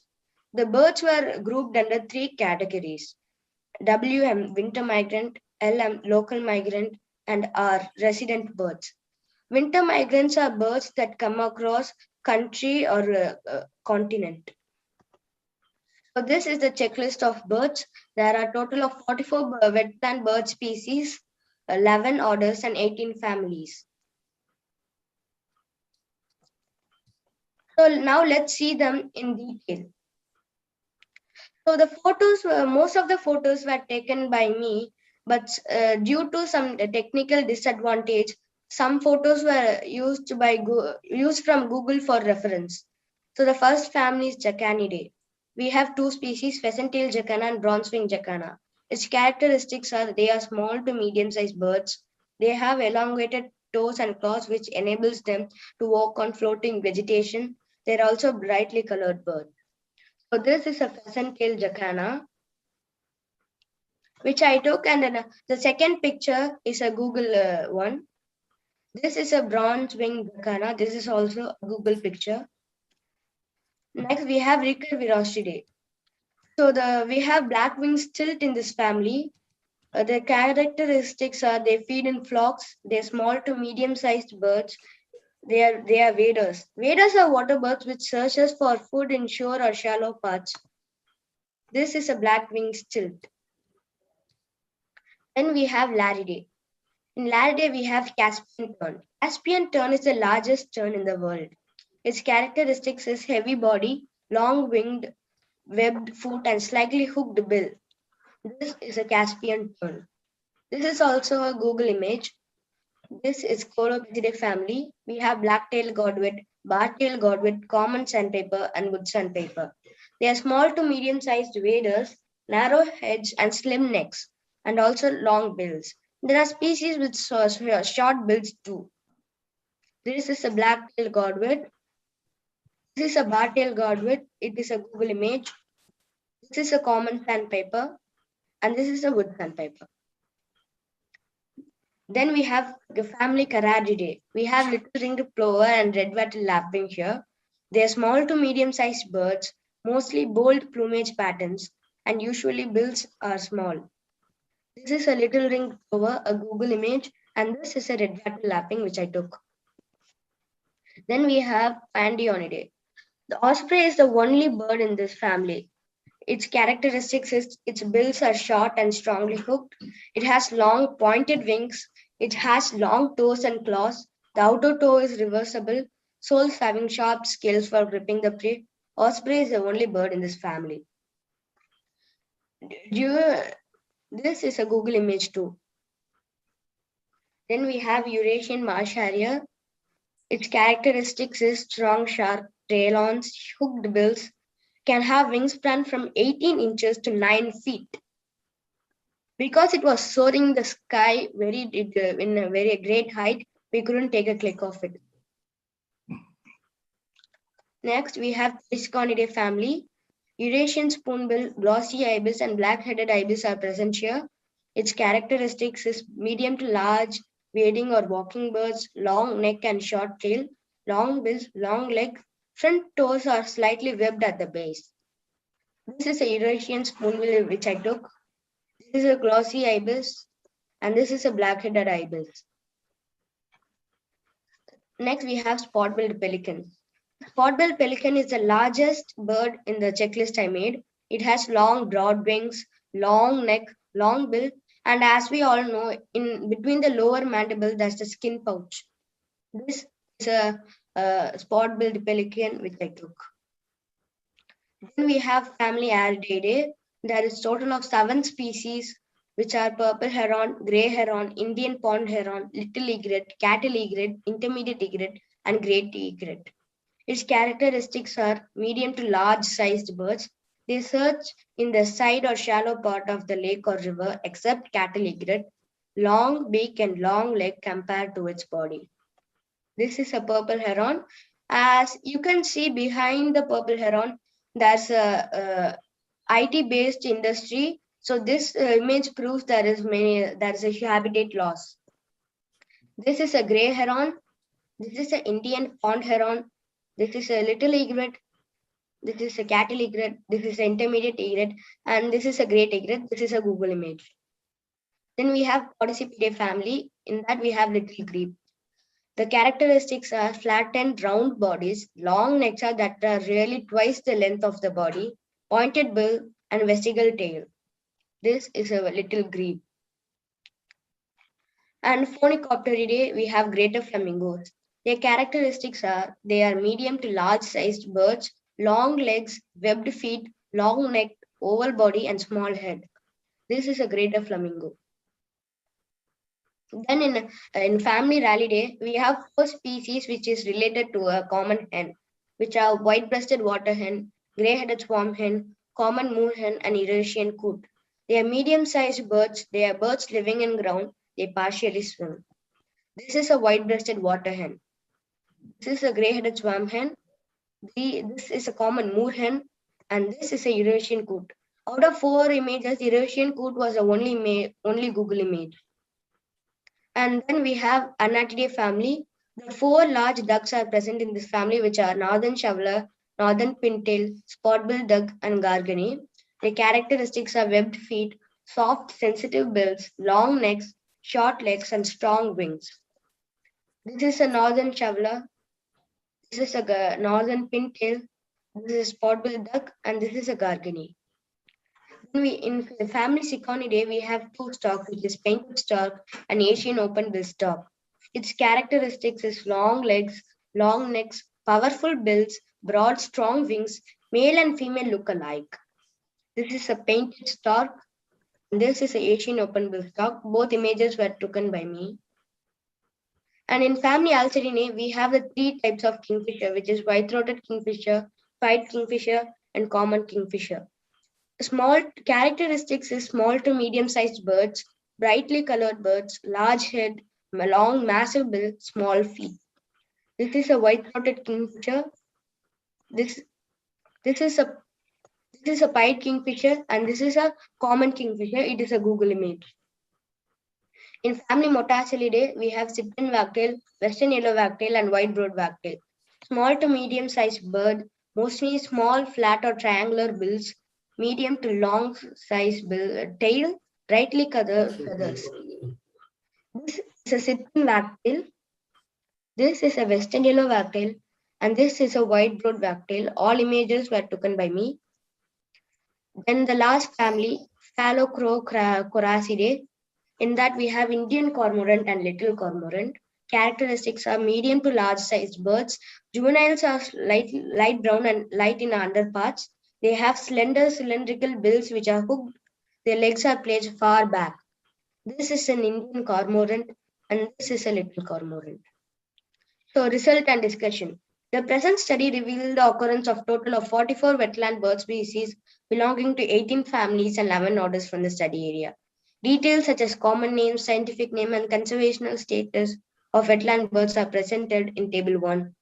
The order Caradiformes dominated the list by 5 families with 10 species, Pelicaniformes with 3 families and with 11 species, and Ascipriformes with 2 families with 2 species. Gruiformes, Anseriformes, and were 1 family with 4 species, Coraciformes and Passeriformes with 1 family with 3 species, and Siconiformes, Suiliformes with 1 family with 2 species. And finally, Podicipediformes and Phonicopteriformes with 1 family, 1 species. The family Ardeidae dominated by the representation of 7 species. Rallidae with 4, Scolopicidae with 4, and Anatidae with 4, and Alcedinidae, Motacillidae, and Cerisconidae with 3 species. Siconidae, Caradidae, and Suliformes with 2 species. Acanidae also with 2 species. And finally, Recurvirosteidae, Laridae, Pandionidae, Ascipridae, Pelicanidae, Podicipedidae, Phonicopteridae with 1 species. Among the 44 species, 31 were resident, 12 were winter migrant, and 1 species was local migrant, which is black-tailed godwit. As per IUCN Red List, threatened categories, 40 species recorded from the area falls under the least concern category, which account for species, where categories near threatened, and the 4 species were painted stork, black-headed ibis, spot-billed pelican, and black-tailed godwit. So this is the pie chart representing the percentage of the birds based on the family. Ardeidae dominated the list. This is the pie chart representing the percentage of the birds based on the type of migrant. And this is the pie chart representing the percentage of the birds based on the IUCN Red List status. These are the four images. 4 birds which are nearly threatened. First, A, black-tailed godwit, then black-headed ibis, painted stork, and spot-billed pelican. Conclusion. Water birds in Perumbakkam Marsh faces various threats from both direct and indirect human activities such as habitat loss, human disturbances, pollution, and illegal hunting. Habitat loss is the most common threat to water birds. A study conducted by CARE Earth in 2002 supported by TNPCB, Tamil Nadu Pollution Control Board, found that the area of the marsh has reduced to 600 hectares from 4,000 to 5,000 hectares. Again in 2005, CARE Earth conducted another study and found out it has further reduced to 420 hectares. An average fall of 30% in the wetland area within just 3 years is an alarming one. The Chennai Metropolis Waste Dump Yard occupies a part of Palikane wetland for about 250 acres. To the north of Palikane Marsh, there is a dense human habitation public infrastructure, such as Marsh Rapid System, and on its eastern periphery, the marsh is flanked by the Buckingham Canal Old Mahabalipuram Road, which houses the Informational Technology Corridor. Realizing the environmental and ecological significance of the area, Government of Tamil Nadu declared a part of Palikane marshland as reserve forest. Human activities like illegal hunting, disposal of fish nets, and hooks in the marsh area are the most common threats to the wetland birds. And to get clear view of the birds, some photographers even approach too close to the birds and interfere with the nest. As a consequence, water birds that are susceptible to human disturbances are forced upon their original habitat. Some breeding water birds even abandon their nest, which results in breeding failure. Water birds in the marsh are also affected by invasive species, which has serious impact on native species such as predating the birds and eggs, example catfish. These two images prove there are environmental encroachment and anthropogenic activities. The first one is environmental encroachment and the second one is anthropogenic activities. So from the study, it is clear that the present environmental encroachment, anthropogenic activities, and invasion of alien species disturbs the ecological balance of the marsh. But still, this area is a potential habitat for many migratory as well as resident birds, including some threatened species, what we just saw. So it is the need of art to take necessary shift in the wetland and water resource policies. This can be only through strengthening public participation, study of wetland and its ecological and environmental importance, and some innovative solution to handle this situation. So have you ever think how winter birds come to India? It follows the Central Asian fly path. It is instinct in their brain, and some researchers tell that it follows that path for more than 2 lakh years. So what will happen if the wetlands suddenly disappear? It will result in habitat loss and species extinction. Even last week, the waste dump yard near to Palikanni marshland got into fire and was continuously burning for the next 2 days.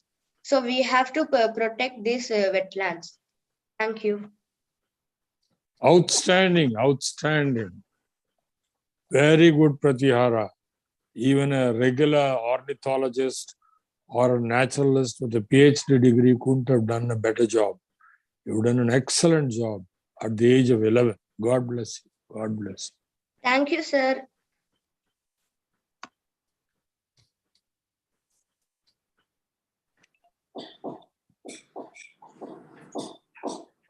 So thank you, Pratihara, for that excellent presentation.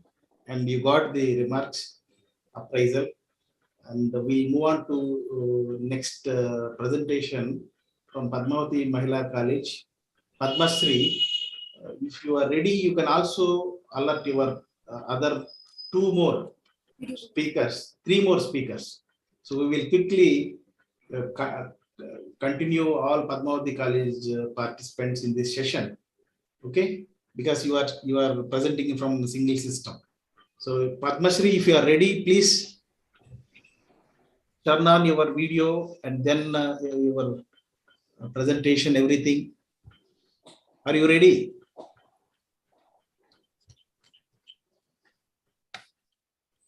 With Umadevi system or which one?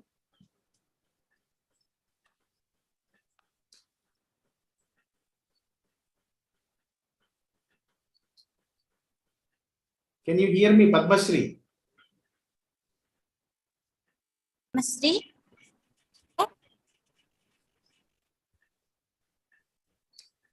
Madam, please ask the other speakers of this session also. Vishnu Priya, Manasa, and Shubha also, SPW College. So that we'll one by one. Yeah.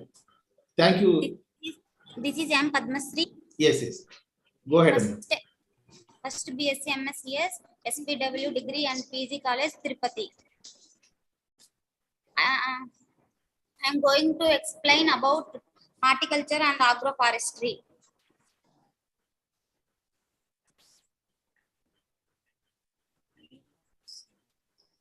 Sir, can I stop my video, sir? No, we continue. No problem. What is there? You can read.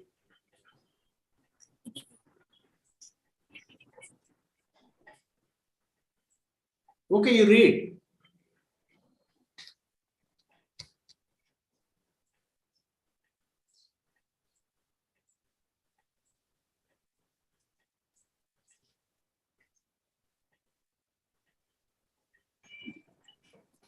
One of the prime sectors for growth, India GDP has been slid from 13.7% in agroforestry and horticulture are promising fields for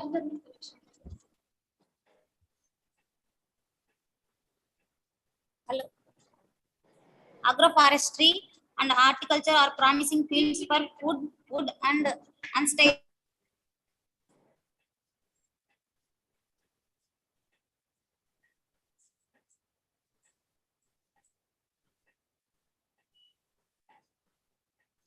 Continue, Amma, continue. See, now you are not presenting, screen sharing, video. Go ahead with your reading.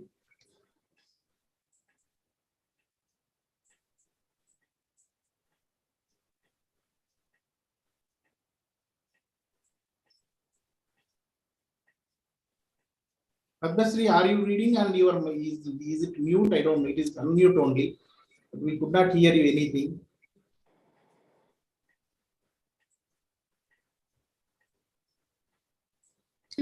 Sir, please. Share screen. Share screen.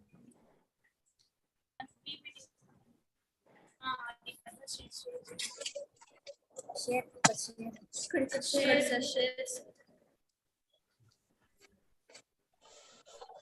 Sir, shall I continue, sir? Continue, Ma, continue. We are all waiting for your. Yeah, good. You good. Share your screen. Yeah, go ahead. Agriculture sector is a number of super specialized disciplines, out of which agroforestry and horticulture are promising fields for food and unsustainable natural resource management. The growing inhabitants forced the expansion in demand not only for food but other goods and services. In current scenario of global warming and climate change, interventions in agriculture sector for enhancing the productivity of farm with integration of agroforestry and horticulture are viable green portions. Horticulture is the study or practicing of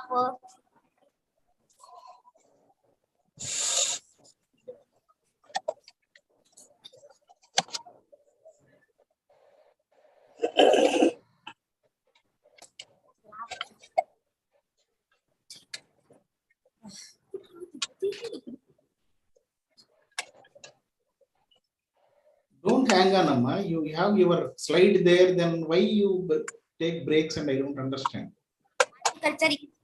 Horticulture is the study or practicing of growing flowers like rose, vegetables like carrot, fruit like mango. The word horticulture derived from the Latin hortus, garden, and color, to cultivate. Agroforestry. There is nothing better than a tree. Agroforestry is the interaction of agriculture and tree, including the agriculture use of trees, agroforestry in a combination of traditional and modern use of land, where there is holistic management of trees along with crops as well as animal production. Agroforestry is mainly three types. There are agri-silvicultural systems, silvopastoral systems, agro-silvopastoral systems. Objective: to lay down the procedure for horticulture and agroforestry. Horticulture consists of 7 types. There are bromology, olericulture, floriculture, spices, condiments, plantation, crops, and arboriculture. Importance of horticulture. Horticulture crops contribute to rational income. Horticulture crops generate more employment opportunities. These are highly remunerative and profitable than cereals. Fruit and vegetables are regarded as protective foods since they supply minerals and vitamins. Fruits yield more calorific value. Many horticulture produce and their byproducts are the important raw materials for many industries. In India, seven reasons horticulture crops are cultivating under various agroclimatic zones. There are northern zone, northern western arid region, northern eastern subtropical humid region, 4th one, north central subtropical region, 5th one, south central tropical region, 6th one, coastal tropical humid region, 7th one, southern hilly region.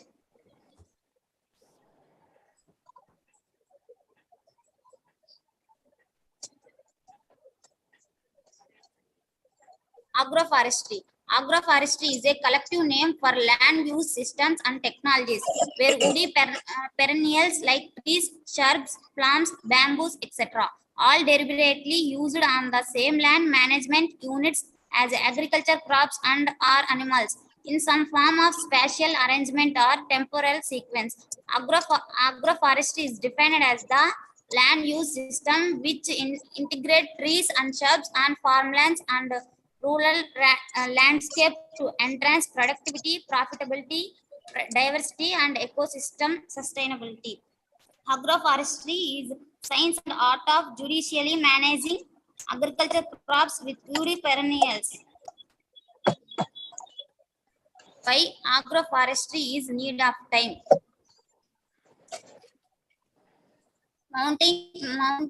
Mounting human population requires enormous amount of food and wood, which eventually generating intense pressure on cultivatable land and forest in India. The rising demand of food is being met by scientific and modern interventions in agriculture sector. However, the same pace could not achieve in forestry sector in India. The production potential trees for wood is restricted to about 0.m compared to the world average about 2.1 m year, resulted huge gap between the demand and supply. References: FIS 2013 State of Forest Report Dehradun in India.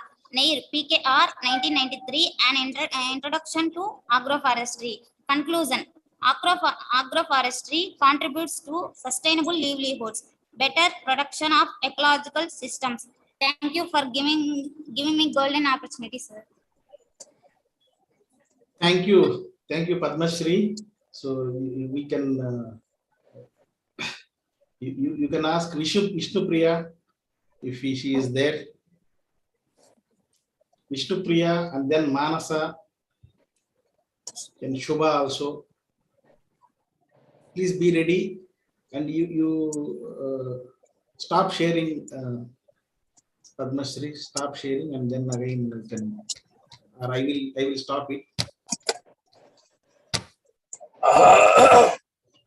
Yeah, Vishnu Priya. Yes, sir. Yeah, please. Yes. I am sharing my screen, sir. Yes, good.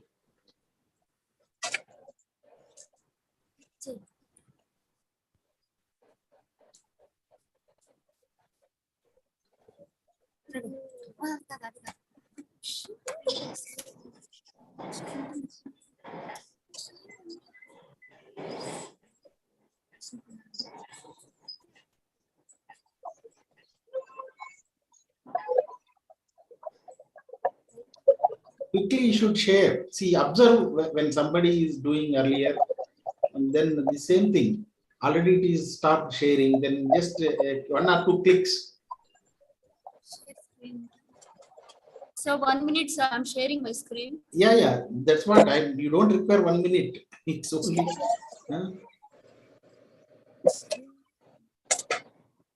You people should open. See, suppose 2-3 papers are there. All PPTs you can open.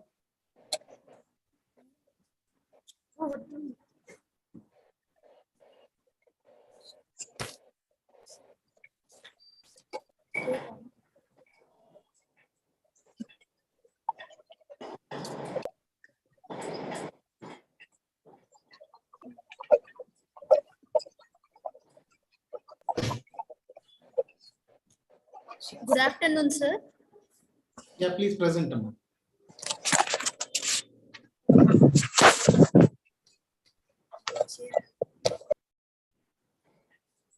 Good afternoon, sir. Yeah. Right. Good afternoon, sir. Good afternoon.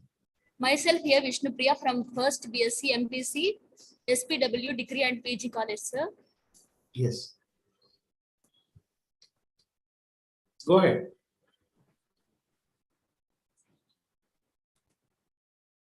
Introduction. A significant part of the relevant literature reports environmental life cycle assessment (LCA) studies. These generally treat production consumption systems as comprising a series of stages. The LCA practice of relating all impacts to set amount of product, the functional unit, was also followed. In this case, amount of product was 1 liter of consumed. Both dairy farming and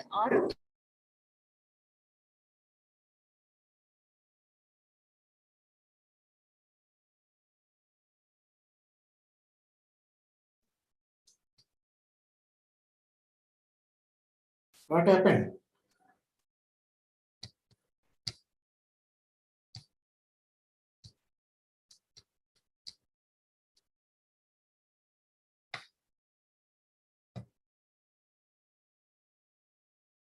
What happened, Vishnupriya?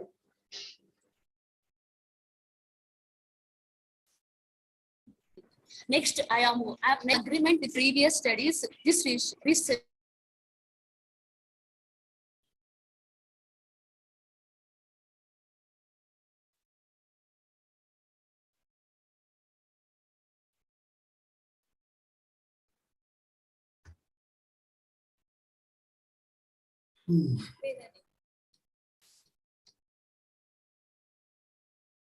next. Read them, read. Don't worry about all those settings. You people buying, technical issues. Yes, sir, we are having some technical. Uma madam is there, Radha Krishna is there, but system is not working.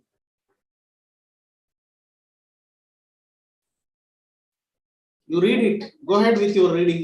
If you can see your content, you read it. No problem. Sir?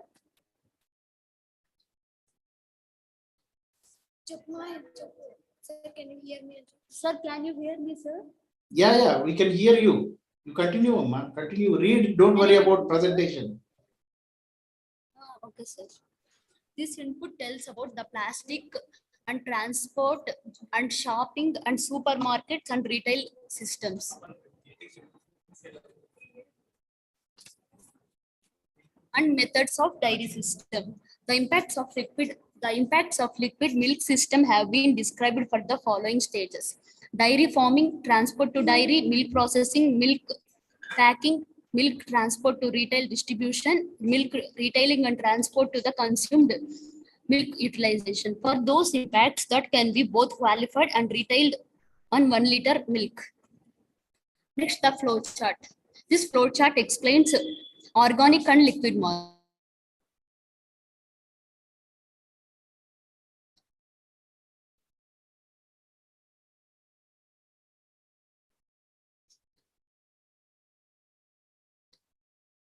Issue.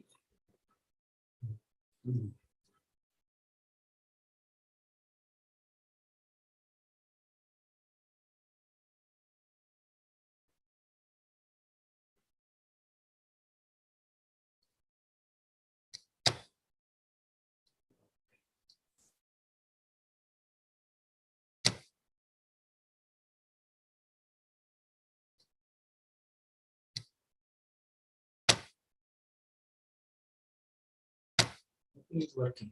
Yeah.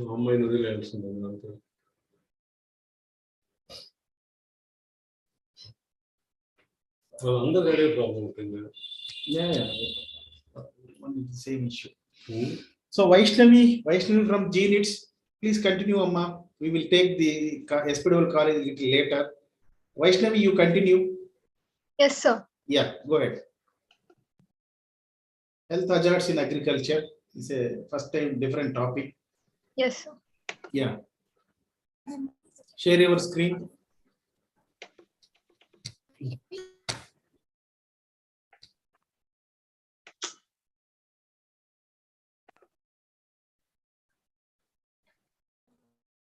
Hello? Yeah. We Sir? could hear you. Yes. Can I continue, sir? Ma, I think you have a network issue. Yes, sir. Network issue. Let us wait. We will take all you people at a time. Just wait for another half an hour like that. We'll complete these students at least. Okay. Yeah. Vaishnavi, please share your screen. Yes, sir. Yeah. Wait, sir.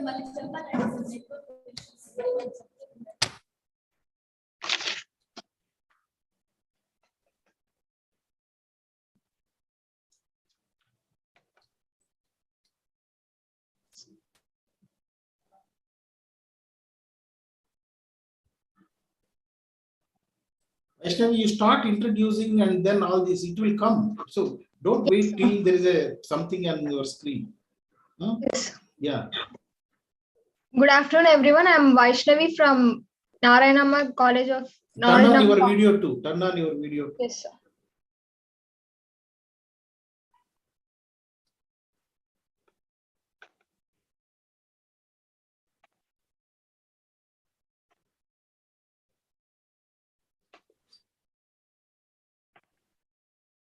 Yes, sir. Good. Good evening, everyone. I'm Vaishnavi from G. Narayanama Institute of Technology. Today, I'm going to present the topic Health Hazards in Agriculture. Agriculture generally refers to the practice of cultivating plants and livestock. It is considered as primary source of food and raw materials for industries and medicines.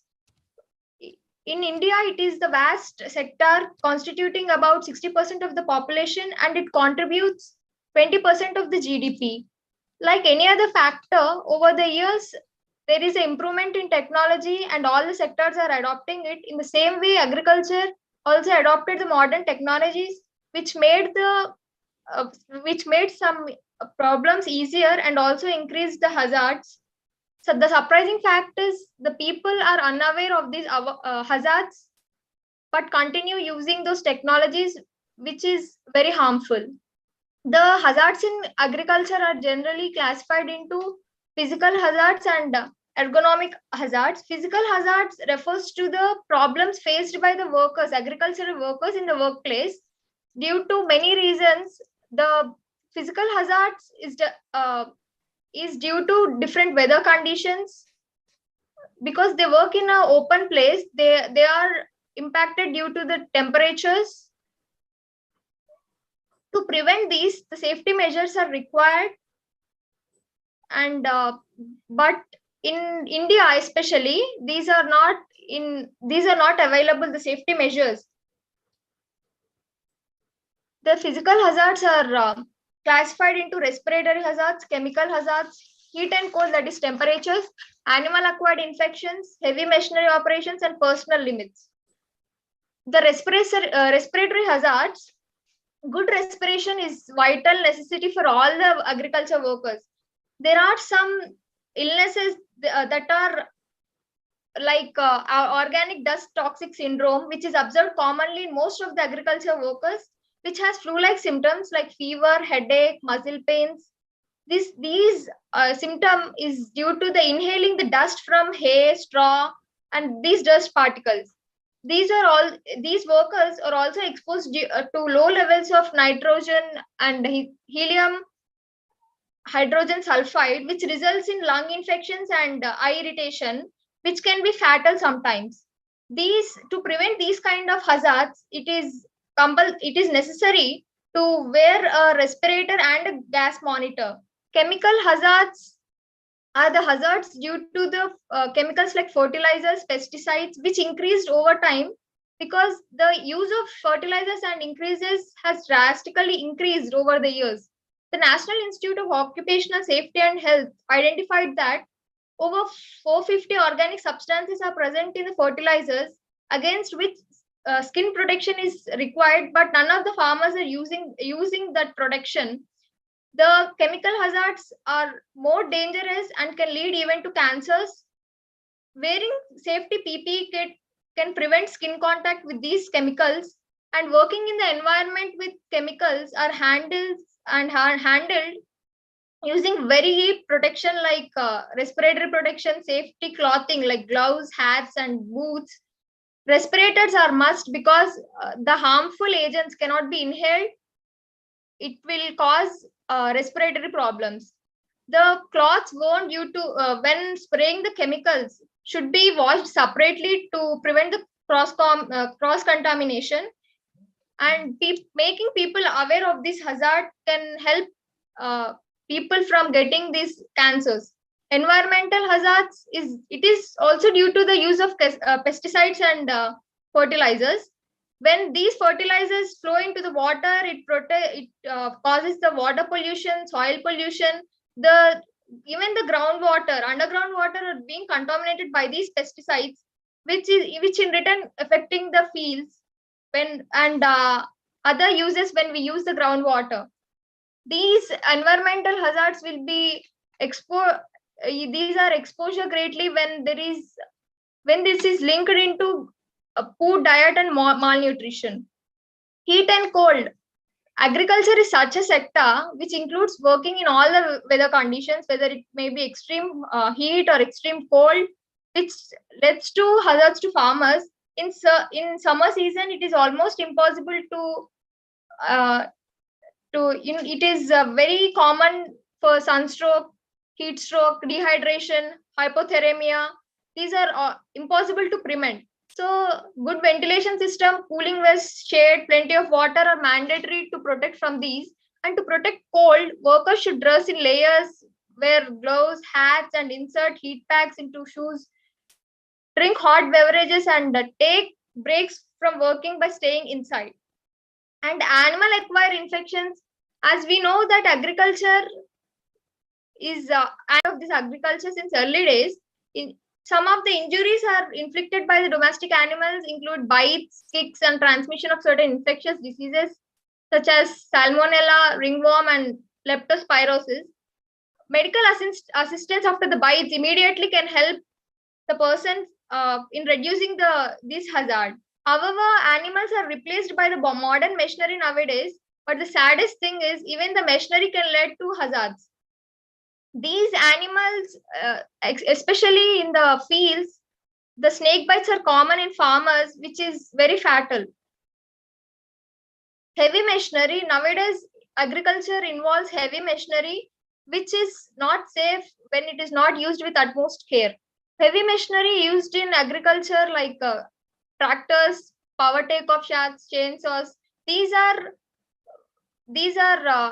should be operated with great care, and training and following safety standards are helpful in preventing the serious injuries. These heavy machinery is also a cause to the noise pollution and also a reason for the noise hearing losses for the farmers. Personal limits. Farmers exceeding the personal limits is a factor in many farm incidents. Working in extreme heat or cold or attempting jobs beyond their physical capabilities elevates accidents or illness risk. Considering age and state of health in deciding what and how much can be done safely can really help in overcoming this problem. Exercising regularly for improving the cardiovascular fitness, muscle tone, and trying to stay agile can be really helpful in the personal limits. Ergonomic hazards are the hazards which are associated with failure to make the job fit the worker and cause permanent injuries and displacement. Like when a very badly designed injury can form the accidents, and also disable due to its badly designed machinery, the poor seating, unusual tools used by workers, repetitive work, prolonged static working conditions can bring the health issues in farmers. So there is ergonomic intervention which is actually introducing new methods to cover these problems and make a comfortable way for the farmers to work in the field. Awareness. Finally, the awareness is the key factor which will help to change the situation. Over the years, the pesticides have been increased, the use of pesticides have been increased, and also the more people have become aware of the harmfulness of pesticides and chemical fertilizers, so they are shifting into organic farming. It is also important to aware them about the different hazards, not only the chemical fertilizers, to help them, and it will save lives, which is the chemical fertilizers thing is a very awareness program over the years, but it is also important for the other factors like the respiratory and other issues to make them aware of the issues so that they can take the necessary steps and prevent the hazards. Thank you, sir.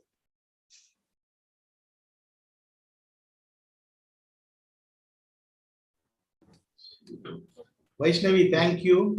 Damini is ready. Yes, sir. You go ahead, Damini. Sir, I'm sharing my screen. Yes, yes. Vaishnavi, can you stop sharing? Vaishnavi, if she don't stop, I will stop. Don't worry. Yes. Very good. I'm sharing my screen.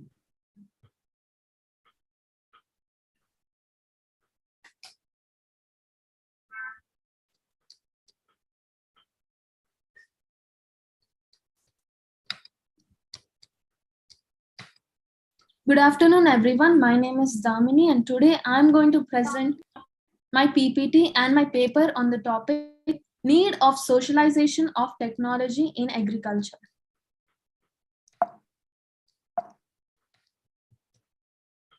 Food is a basic means of survival for any human beings. Our means of survival first started with hunting and gathering.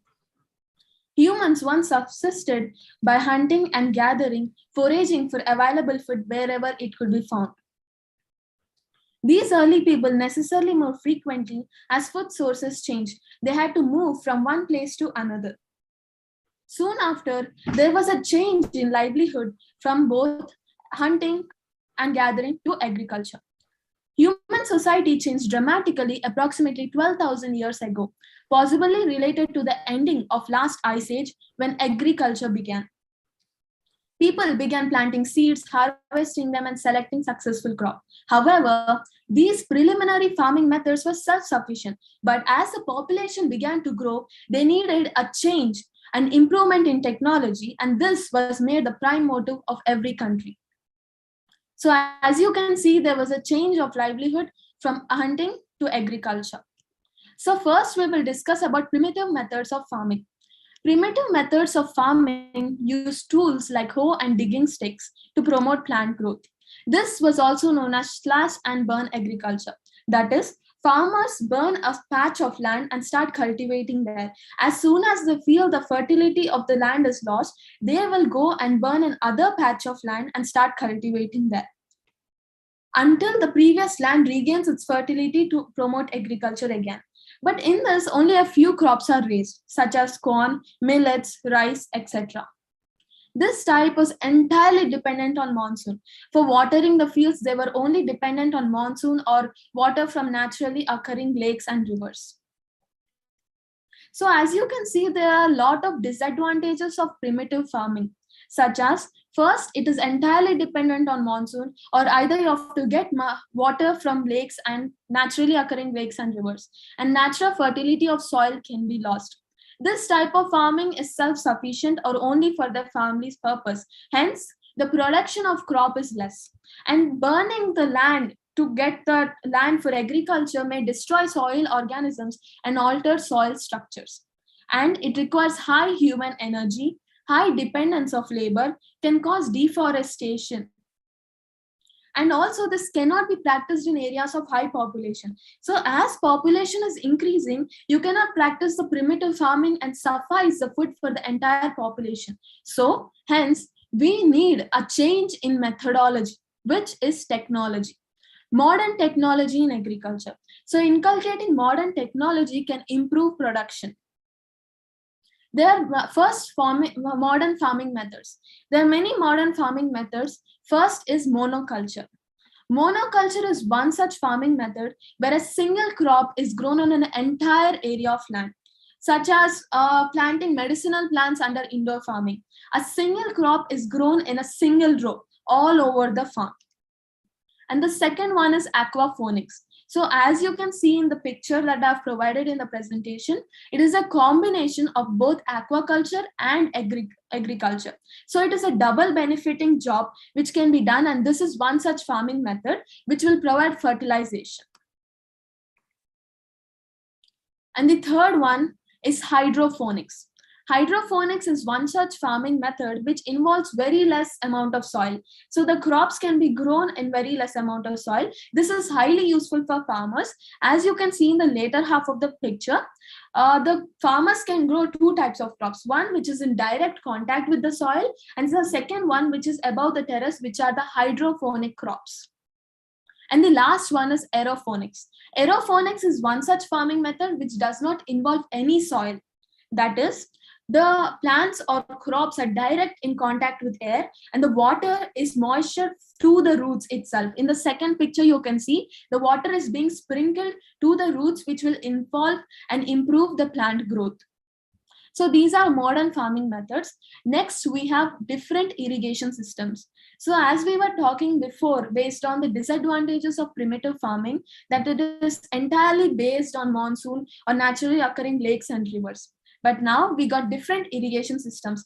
Before, the farmer had to go to each and every crop and start watering it. Now he can do it just with a click on a switch, which is such irrigation systems are drip irrigation, sprinkler irrigation, well and tube well irrigation, canal irrigation, tank irrigation, and furrow irrigation.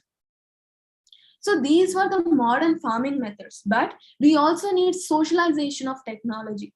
Socialization of technology means telling farmers or spreading that word that we need technology or how he can use this modern farming methods. So government also helped in promoting the socialization of technology. One such is land development programs. Land development programs and other things such as insurance of crop insurance under drought, floods, or any other situations. That is supporting farmers in the direst conditions possible, and establishment of Grameen banks or giving agri credit or Kisan credit card have also helped farmers to try variety of crops and are stable financially even in the direst condition with the support of government. The second one is special weather bulletins and agriculture programs. Special weather bulletins and agriculture programs have started. Weather bulletins tell the farmers about the weather or the prediction of rainfall, whether it's going to rain today or not. And agriculture programs have started in television, radios, and even phones nowadays to bring awareness program regarding the proper use of fertilizers, pesticides, or the types of crops which can be grown on this particular soil, or which crop has to be grown on which soil, or when is the right time for irrigation, when are the intervals for which fertilizers and pesticides need to be given. So these are all have been very important in the field of agriculture and which have been bought by technology. Next one is CBBOs or cluster-based business organizations. Cluster-based business organizations have also been very useful and which have been bringing collective efforts in field of agriculture, and they work closely with the help of FPOs, which is farmer producer organizations. So the next one we have is heat tolerant varieties. So in primitive farming or in the earlier stages of farming, they used to use only one type of seed. If you ask for tomato, there is only one kind of seed. But now with the improvement of technology, we have various varieties. We have heat tolerant varieties, we have hybrid varieties. Heat tolerant varieties are such crops which have a high tolerance to heat. They can withstand until 23% rise of temperature. So that is, we have double advantages. First, stable yield, and next, high yield. Irrespective of the conditions, we have produced the same yield. So which has been the major objective of the modern technology. Here you can see these are the high tolerant tomato varieties and these are high tolerant recluse varieties. And the next one is digital resources. With the advancement of technology, 4G and 5G have come into play. Now, almost in every village, we can see cell towers being established. And this has been a major advantage for agriculture because farmers are now being introduced to internet. They are able to download apps on their phones, suppose bank apps or farming useful apps. Bank apps have been really useful because earlier when farmers had to transfer or withdraw money, they had to go to towns, wait in line for hours just to withdraw or transfer. Now they can do it from their hands and from their phones. Farming useful apps are some agriculture useful apps that can be downloaded and crop yields can be known or weather conditions or water stress levels or crop damage or what types of crops or what government schemes, everything can be read in their regional language. In case if they're not able to read them, there is a speaker option where they're spoken out in their regional language. So which is also very useful to bring awareness regarding different types of crops. Next one, government plans to improve agriculture. So government also have been very useful and helpful in support of farmers by introducing various plans. One is Pradhana Mantri Fasal Bima Yojana. And second, government has also been supporting and many startups for promoting agriculture and improving agriculture. That is some apps which directly procure the crops from the farmers and deliver it to the customers. So this is a win-win situation because farmers have high benefits and there are less dependence on middlemen and the customers have high quality crops being available at their doorstep. Next, invention of new technologies by the youth to improve agriculture. Youth have also been a major part in improving technology in agriculture by introducing artificial technologies or by improvising the earlier technologies to make it more efficient. Next one is agri credit in India. Farmers can do miracles if they have access to credit. Credit in such a way is agri credit. Agri credit is agriculture credit. So agriculture credit for government has also been doing various major jobs in this thing, such as providing agri credit or Kisan credit card or crop insurance against drought, flood, or any other natural calamities. They have been procuring the food to sell for the farmers. And the next is GIS-based technology, which is Geographic Information System. So as we know, farms are land-based, so we can control them based on GPS. And GIS-based technology gives analysis and data. And one such thing you can use with GIS or GPS is drones usage in agriculture using artificial technology. Drones have been highly useful in agriculture, either for surveillance or for spraying pesticides or fertilizers. In other ways, if a farmer has to look over the entire land, he has to go to each and every crop. Instead, he can stand in one place, use the drone and surveil the entire area just by standing at a single place. Wherever he needs to look into the crop, he can just zoom in using the drone. And for spraying pesticides and fertilizers, this has been a very useful and efficient way, as the entire area can be covered within a day, and also there is no physical contact and uniform distribution of pesticides and fertilizers according to farmer's wish. Wherever he wants to spray the pesticides, he can only locate that area and click enter, so that the drone can spray only in that particular area without any physical contact for the farmer and the pesticide and fertilizer. Next is EOS crop monitoring, which is Earth Observing System. EOS crop monitoring is one such application or app which has been highly useful for farmers and for agriculture. This EOS or Earth Observing System can keep track of tasks and also give information regarding vegetation. So these are some of the screenshots which have been taken from the app. So you can keep track of the tasks, or also it can provide NDVI or chlorophyll percentage, or where there is dense vegetation, where there is less vegetation, or the crop rotation which is possible, or wind, humidity, clouds, precipitation percentages, or how much area has been covered on that particular day. If you link it with the machinery, suppose we see here a harvesting system. So if you link it with that, and you can see how much work has been done. So you can keep track of the work which will be and which has been useful by the farmers in the field of agriculture. So with this, we have seen the modern technology. We have seen the primitive methods in the beginning as well. So now comes the actual question. Is there a need of socialization of technology in agriculture?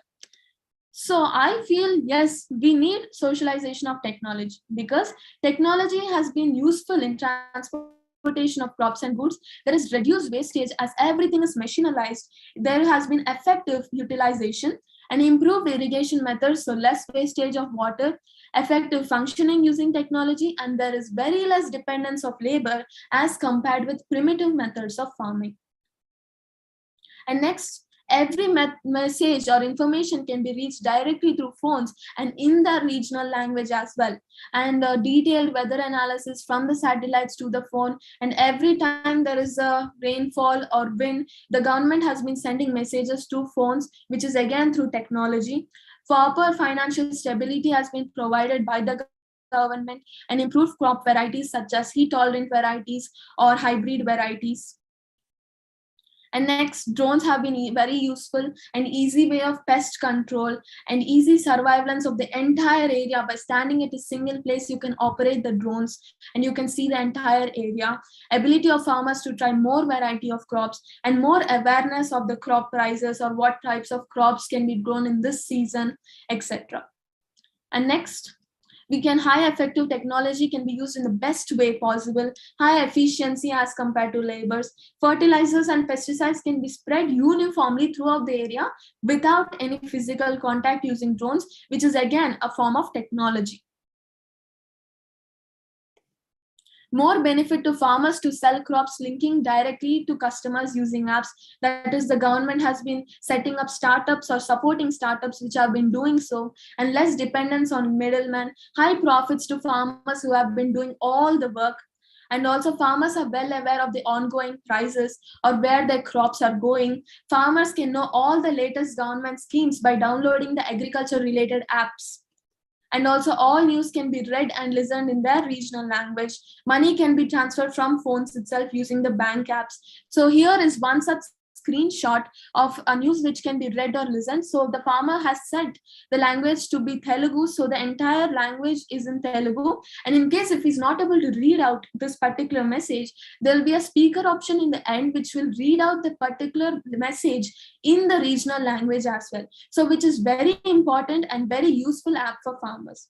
So with this, we have read about primitive methods as well as the modern technology.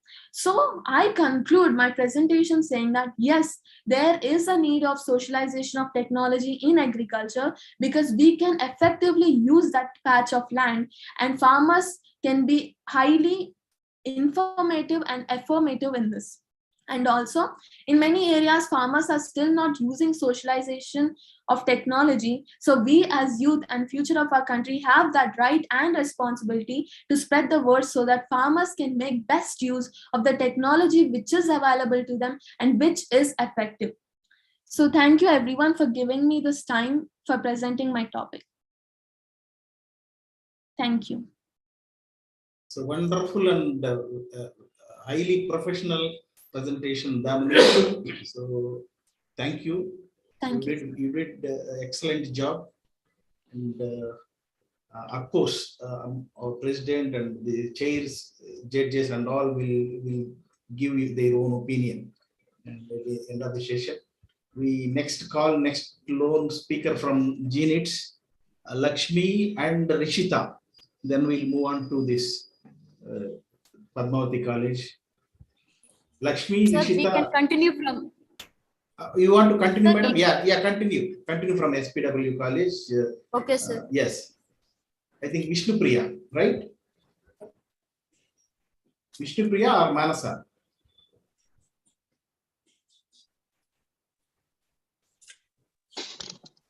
Good evening, sir.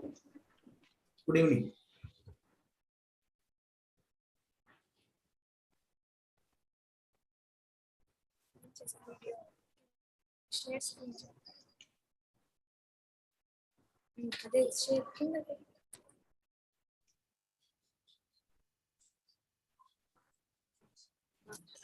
Good evening, sir. Myself, Vishnu Priya from first MPC BSc, and today's my topic is social and environmental impact of dairy development. And now I am going to start introduction. A significant part of relevant literature reports environmental life cycle assessment (LCA) studies. These generally treat production consumption system as comparatively a price of stages. The LCA practices of relating all impacts to set amount of functional unit was also allowed. In this case, the amount of product was 1 liter of consumed. Both dairy farming are able to produce dairy farming foods on the soil, the landscape, and effect on diversity. And now I am going to move for objective. In agreement with previous studies, this research concludes that agriculture production contributes the largest proportion of environmental impacts for these themes. The social impacts of environment, which is greatest in dairy farming stage, and of nutrition, which arise at the point of utilization, are of course not comparable. Next, I am going to move for input, and this includes pie chart, flow chart. First, plastics. Plastics are used by dairy development to pack the milk and transport ambient, mixed, chilled, and shopping trips, and these are used for shopping and supermarkets. Milk is supplied for supermarkets. Then it involves retail prices. And next, I'm moving for methods. How milk is packing, the methods. Dairy farming, then it goes to transport to the dairy, milk processing, milk packing, milk transport to the retail distribution, milk retailing and transport to the consumed, milk utilization. For those impacts that can be both quantified and related to 1 liter of milk, the values at each stage. And now I am going to result that includes flow chart. And flowchart. First, how milk is processed, then organic methods, how it goes to the public. First retail, then public sector, and then private sector, and then doorstep. And in liquid market, some are semi-skimmed and some are skimmed and preservation and pasteurized. And now I am going to next topic. And that includes a table. First LC stage, raw milk production and volume milk stage. Adjustment for on-farm milkers. That includes primary energy, GWP, acidification, eutrophication, bioaspiration, water use, biodiversity, land use, soil quantity, landscape impact, employment, vehicle movements. And comments of this. Storage of milk consume only now allowance for transport.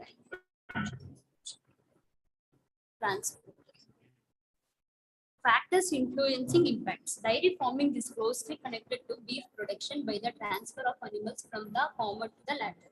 The effective sharing of milk rearing burdens between the two systems is an important influence on the impacts associated with each. Important variables in dairy farming that have significant effect on the impacts associated with milk production are the annual milk yield of individual cows, whether farm practice is organic or inorganic, the time of year at which calves are born, the level of fertilizer application to grassland, the proportion of forage maize in the cow's diet, the preparation of flour in cow's diet. The influence of each these variables on individual facts is different, both in magnitude and some insistence in direction. For example, increasing fertilizer application reduces the land used to provide a given volume of milk to associated primary energy demand and global warming potential. This may include both dairy farm and arable farming to produce dairy from inputs, have impacts on the soil, the landscape, and affect biodiversity in these areas. They affect. Evidence about this have been reviewed, but no basics was found for relating such impacts to milk volume, whether a milk produced to milk consumed. No was sufficient evidence to quantify the difference between different products or modes of milk production for these impacts. And factors influence associated with liquid milk. The impacts on this liquid system have been described for the following stages. One is dairy farming, and another is transport to dairy, and another one is milk processing, and another is milk packing, milk transport to retail distribution, and one more is milk retailing and transport to the consumer, milk utilization. And I am moving to next bar graph. From these impacts that can be both quantified and related to 1 liter of milk, the values at each stage. In agreement with previous studies, this research concludes that agricultural production contributes the largest proportion of environmental impacts for most environmental risks. The social impacts of employment which is greatest in the dairy farming stage and of nutrition, which arise at the point of utilization, are of course not comparable. After agricultural production, processing and packing are not found to make the next most significant contributions to overall impacts on the basis of available evidence. These impacts are largely associated with consumption of fossil fuel resources, whether directly or indirectly. Now I am going to show you one flow chart. This is the flow chart about organic and liquid market. Separation can be used to create either 3 milk streams: standardized whole milk, semi-skimmed milk, and skimmed milk, with different fat contents, which are then processed separately to provide 3 forms of liquid milk familiar to consumers are 2 streams: skimmed milk and high fat content milk, which can be recombined at the processing state to give products of any desired intermediate fat content. A microfiltration step can be added to the heat treatment, remove bacteria from milk. And milk also involves, from milk we can get different products like butter, cheese, and everything.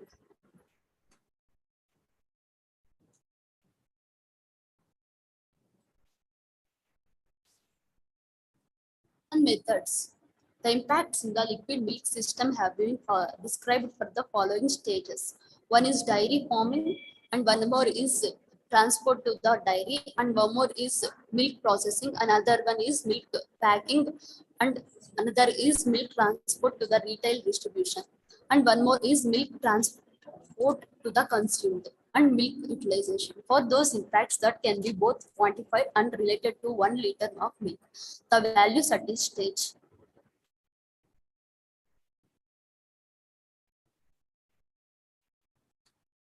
And this bar graph shows that cattle holding size. The 0 to 10 shows the reducing of cattle, and 10 to 30 shows the still reducing of cattle. And at the stage of 200, the milk is decreasing.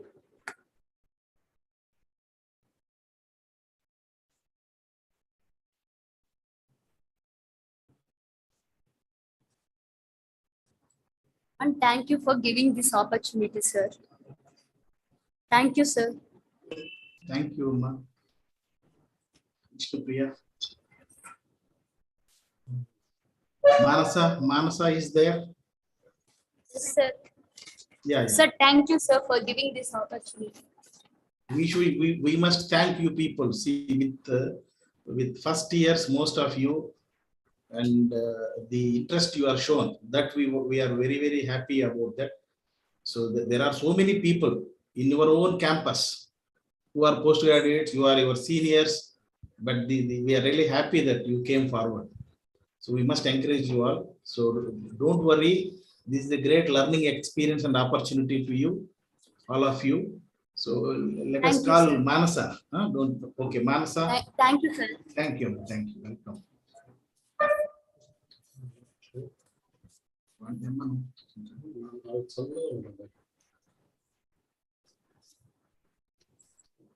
You stop sharing screen and then she can share. Manasa.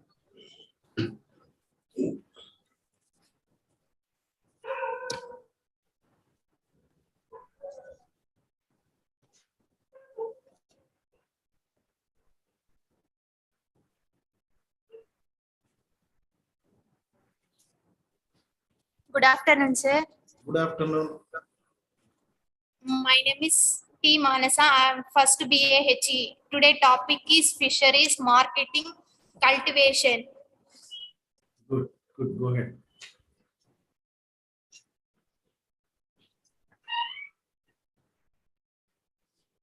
Introduction. Since 70% of the world's surface is covered in water, humans have realized its importance as a pure resource. For this reason, one of the areas heavily exploited regarding the use of water as a resource is aquaculture, especially in the production of food as opposed to using the terrestrial land.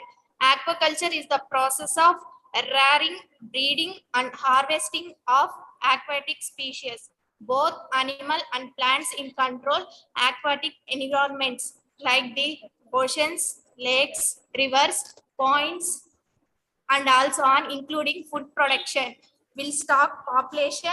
Aquaculture is the process of enhancement, the building of aquarism and fish culture, habitat restoration. Aquaculture, also known as aquafarming, is the farming of fish.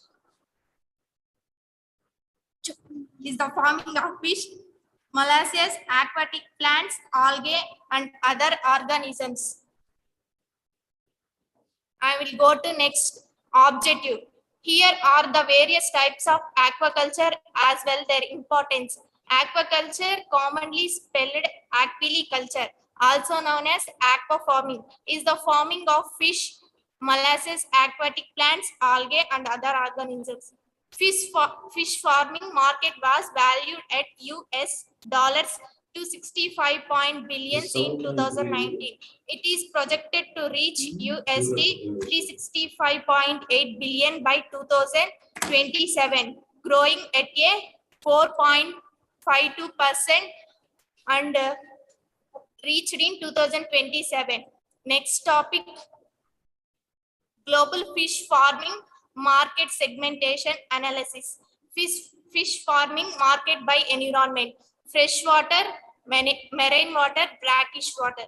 Based on the environment, the market is bifurcated into freshwater, marine water, and brackish water. The freshwater segment is expected to hold the largest market share. The factors can be attributed to a rapid expansion of fish farming as a viable alternative while fishing.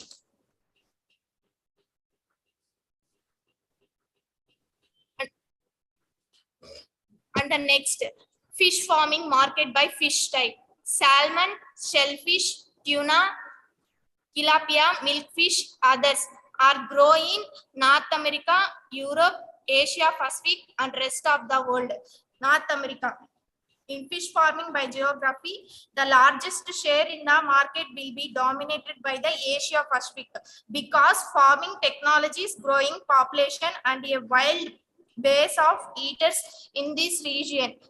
Global fish farming market study report provides some of the major players in global markets such as Alpha Group, Cookie Aquaculture, Leris Seafood Group, Thai Union Group, Tassel Group. Along with this product benchmarking and SWOT analysis, key development strategies, market share and market ranking analysis of the above mentioned players.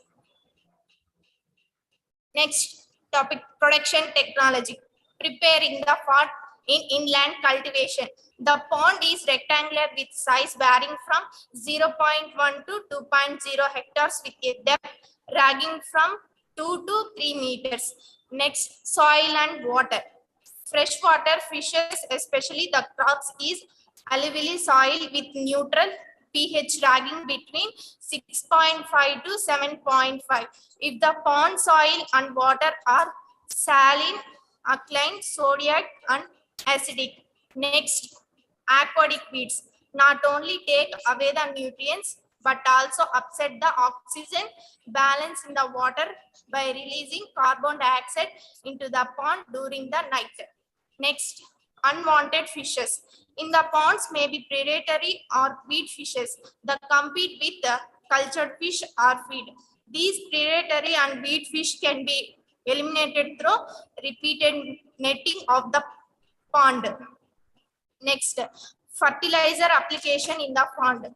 The natural productivity is made by the regular manuring and fertilizer application. Liming and manuring are two types of fertilizers. Next, selection stocking of crops. About 15 to 20 days after the initial manuring, selected species of the crops, generally 6 crops species: Catella, Rojo, Silver, Crop, Grass crop, and Common crop. Stocking size. The fingerlings stocked should have size 10 to 15 centimeters. Time of stocking. Generally by 2 to 3 weeks, the toxicant effect will be over. The optimum 20 degrees to 30 degrees centigrade and below will affect the growth of fish. Feeding of crops. 2 types: natural feeds and artificial feeds. Natural feeds, flora and fauna. Wheat, barren, oil cakes, and vegetable wastes are the foods of fishes. Harvesting and marketing. When the fish attain an average weight 750 grams, farmers sell their catch in local market. Big fisheries sell to set market. Next, market potential. Fish farmers, beepery and artaders. Pica retailers, consumers. Beeperies handle a large volume of fish. They sell their purchase to arters and some portion picas. Nicars are local traders. Some BPRIs get advanced to business loan 17.25% from arters on condition they sell fish to arters. BPRIs don't have license like arters. The simple channel cover primary and secondary market. And that's trend of export of fish products in US dollars. Market wise percentage share of exports in growth. This can be shown Japan, USA, East Asia. These are the market percentage share in this group. Next is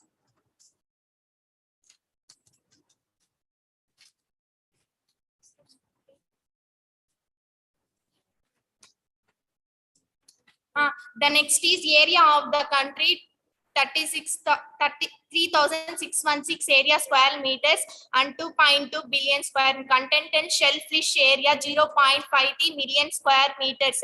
In fish production has increased more than in 2016 to 2020 because of the people non-vegetarian that they take the fish more. Thank you this golden opportunity for me, sir. Thank you, Manasa. Thank you. We could not see you. Can you on your video? Because I am capturing all speakers' video, speakers' photo. Oh, good. But you are not seen. Your head, your face is not seen fully. Don't just raise your head. Good. Even now you are off only. One, sir. Just get It's up. me, sir. You stand. That's good. This is a better pose. So thank you. So Thank you so much, sir. Thank you. So you allow your next speaker, last speaker from your college, Shubha.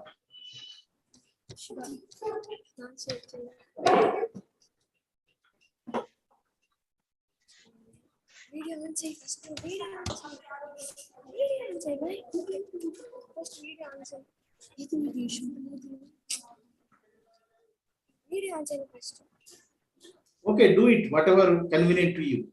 The video, without video. Shubha, please continue.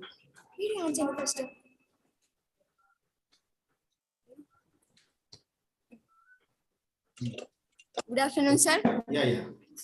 If you sit little back, you will be seen, I think. Sir? If you sit little back, or the camera, you have to just change the angle, camera angle. Because we can only see your eyes.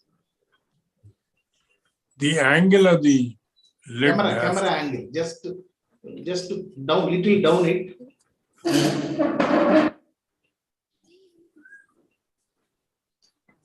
Okay, first present it. Good. Okay, sir.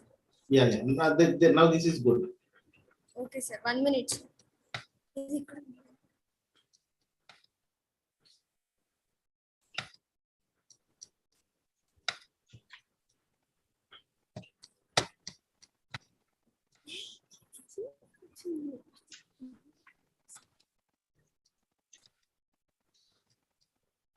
One minute, sir.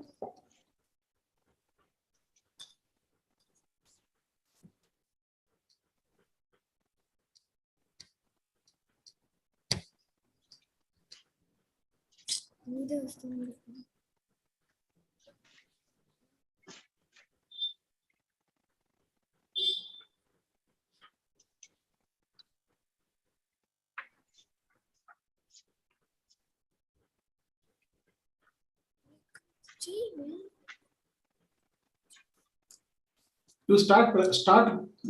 Okay, That okay. means you go ahead. Okay. Meantime, if they can arrange your presentation. Good afternoon, sir. Good Yes. afternoon to all of you.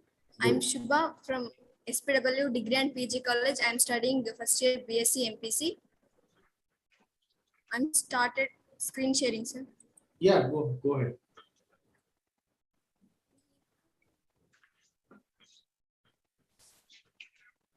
One minute, sir. Good thing is with this conference you will learn how to share your screen online. So next time you will do very quick. Me వస్తుంది విష్ణుప్రియ ఎందుకు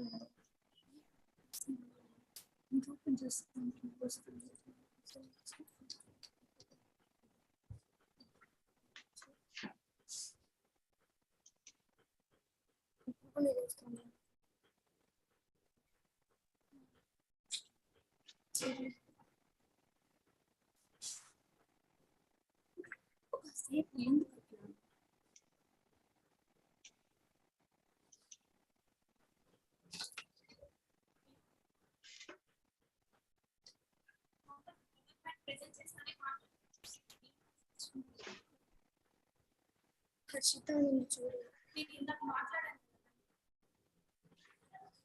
Introduction. Despite various measures taken to alleviate the world hunger problem, food insecurity is desirable irrespective remains a serious problem in many countries. Although achieving food security. Sir, can you hear me, sir? Yes, go ahead. Okay, sir. Although achieving food security is undernutrition of the political system and socio-economic conditions also. According to recent food and agriculture organizations of the United Nations, FAD data, around 13% of the population living developing countries are suffering from undernutrition. And it is indicated that feeding and world's population is a challenge that is likely to become even more serious in the future. The global population exceeds over 7.6 billion people in 2019, and it is precipitated to reach 9.2 billion by 2050. And some introduction about the basic concept food security. As I collected nearby areas, the 4 dimensions for food security can be identified. First one is personal availability of food. Food availability is addresses the supply side of food security and is determined that by the level of food production, stock levels, and net trade, etc. And the second one is economic and access of food. Economic and access of food. The adequate supply of food at the nutritional or international level does not in itself guarantee household levels, food security, etc. Concern about it insufficient access have resulted in a greater policy focus on incoming expenditure markets on prices achieving food security objectives. And the third one is food utilization. Utilization is commonly understand the way the body that makes the most various nutrients in the food. Sufficient energy and nutrient intake by individuals is the result of taking the food, and it is the preparation diversity of the diet and introduce the household distribution of food. Combined, this determines the nutritional status of individuals. And the fourth one is stability of the other 3 dimensions over time. Even if you are taking food intake is adequate today, you are still considered to be food insecure if you have inadequate access to food on a periodic basis, risking a determination of your neutralized of food. Adverse weather conditions, political instability, or economic factors like unemployment and political instability, risking of food prices may have an impact on your food security. So acknowledgement of this food security is the national Council of Education, Research and Training acknowledges the valuable contribution of all the involved in the development of the economic country.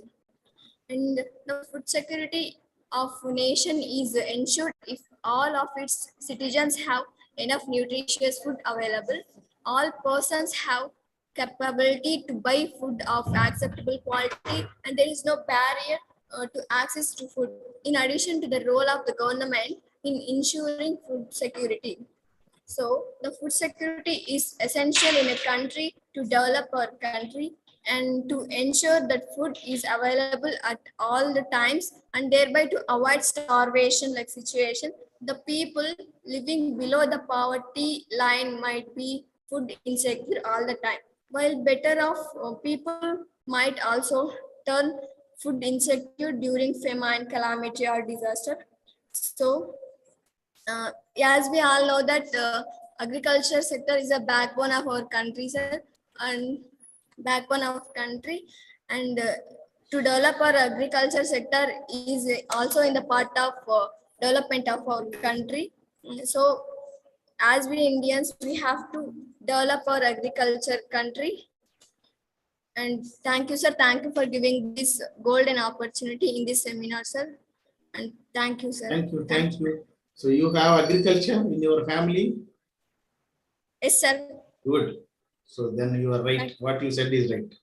So the last presentation we call Lakshmi Rishita from GNITS. Lakshmi Rishita, if you are ready, go ahead.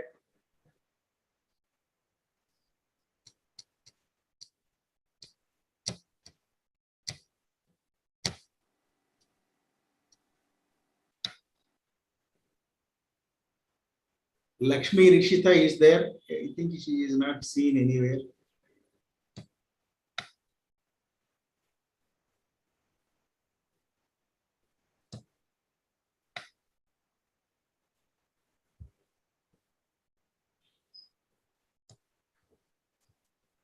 Lakshmi Rishita name is not there. If you are there with any other name,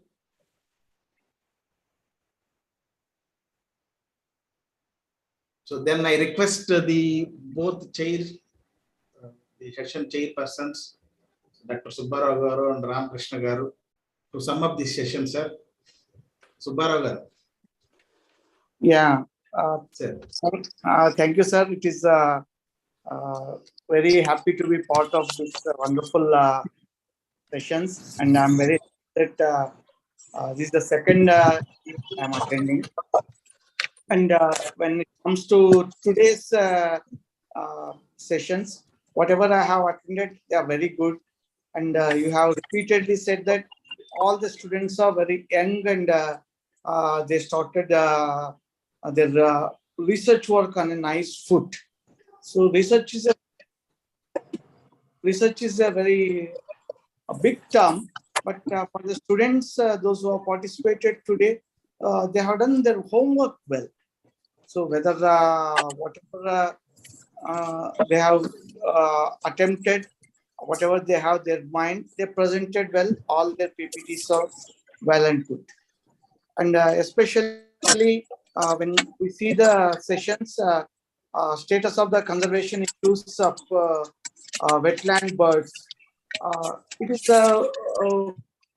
very nice that we got a well done share, and everything has properly presented. And one more presentation I would like to... Subbarao Garu, actually the person who made the presentation is 11 years old. It's class 6. Oh, very, very, sir. It is very appreciable that their mind and their knowledge and the way they have chosen the topic itself is very good, sir.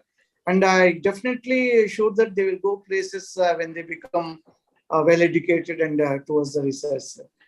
And one more interesting topic, what I said is that is a socialization of need of socialization of technology in agriculture. It is a very good concept, sir.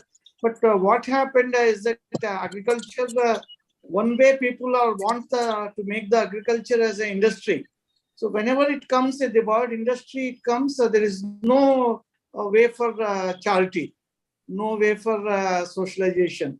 It is only becomes profit and loss. But as the girl well pointed out, whatever the technology is available, that should be made available to everyone. And especially when you come to the basic needs like water, food, education, health, whatever the technology is there, government should make sure that, see, everybody is putting the money to get some work and some research, but government should make sure that from the government side, if a technology is good, it should be able to reach.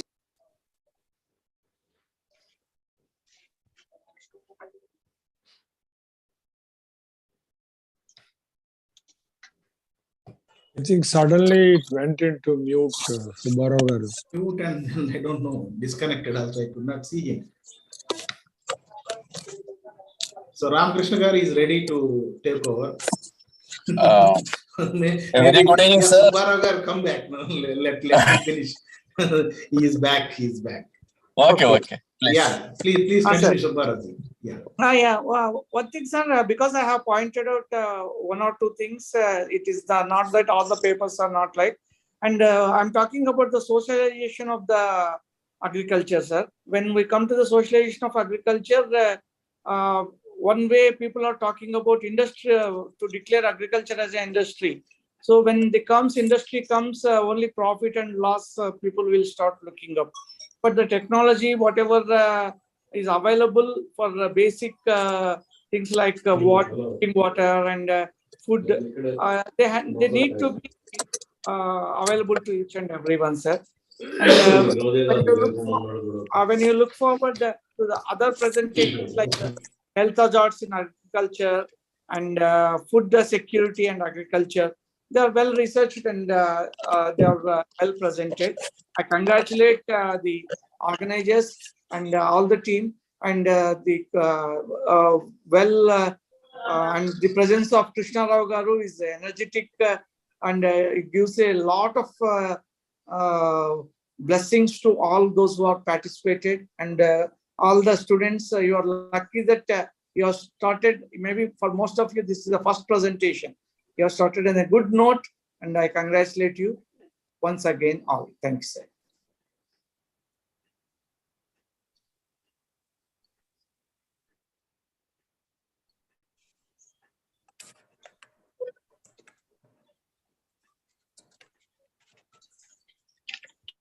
Thank you, sir. Right.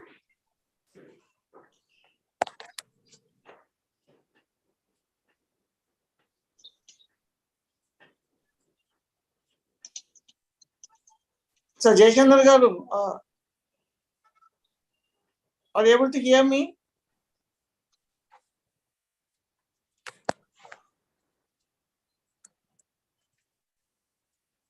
I have muted. So, Go ahead.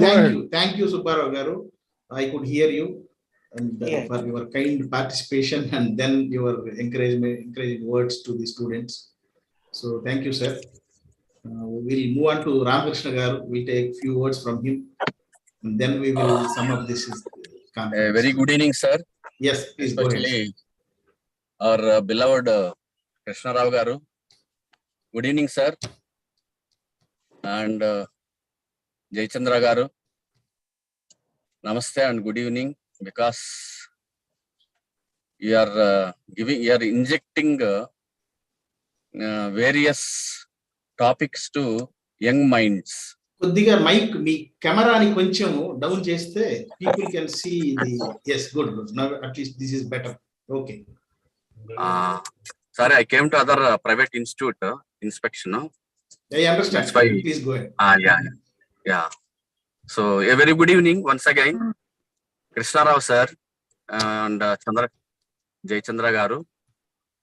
So for young minds, they are always alerting and injecting very nice issues or topics, whatever it is. The young minds, especially, whatever they presented today, 2 sessions I have seen the topics. They selected the topics, very excellent topics, and the way of presentation also very good. There's no point criticism or something.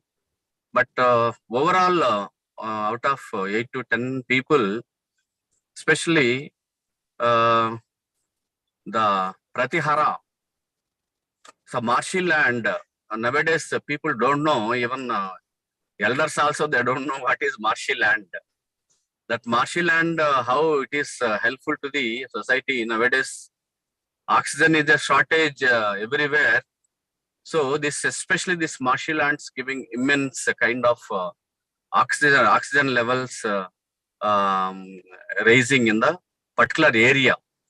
So she has selected that Tamil Nadu, the region of Chennai. She collected very good information. He's a boy. He's a boy. Boy of 11. He's a boy. Okay. Class So, 6. He's a 11-year-old boy of class 6. Oh, excellent. We have to give, if possible, Nobel Prize. Of course. So, such a small kid, he collected so much information. The presentation also very good. Even presentation also, it is very good.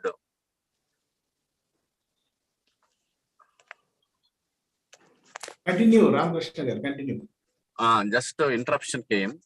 So presentation is also very good. And one more, Damini, socialization of technology. She also collected very nice issues, especially. So being a town planner, we know the environmental issues, entire globe as well as the local area. And especially agriculture, nowadays ignoring by urban people, urban youth, even engineering graduate children also, they don't know cultivation, different, the different crops, what is the duration of the crop, and where is in India, especially crops are growing, paddy cultivation or cash crops, or wherever this kind of agriculture, vegetables as well as the nowadays organic food is very familiar. Doctors are always suggesting that better to take organic food. Where is the organic food? The people don't know what is organic and what is this pesticide food, whatever it is. So we are getting all the things in the the supermarkets, and they're buying and they're eating and sleeping, and that's all. So Jayachandra is, she is our co-associate, especially. We studied in the same university. Same batch, branches are different, but he is having, very good spirit in the society. He want to give something to the society. So I'm always appreciating. I used to tell my students, I told almost 100 students, only 2 or 3 students they have given. Of course, there's their side also, there are some people, they are writing exams, some field work going on. That too, they are all engineering students. They told me that, sir, this is agriculture, what shall we do? It's not belongs to engineering subject. I told, no, my dear students, see, how to energy is, without energy, without technology, there is no agriculture also nowadays.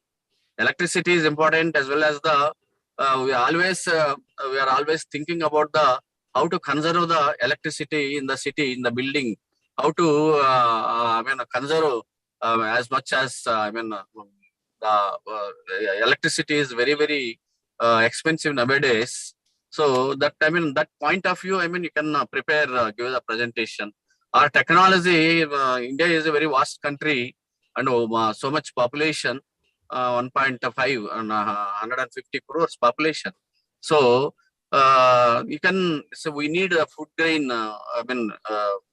more than China, because China people, they used to eat insects also. They can fill the stomach with insects and they sleep. But our people, they don't, do that way.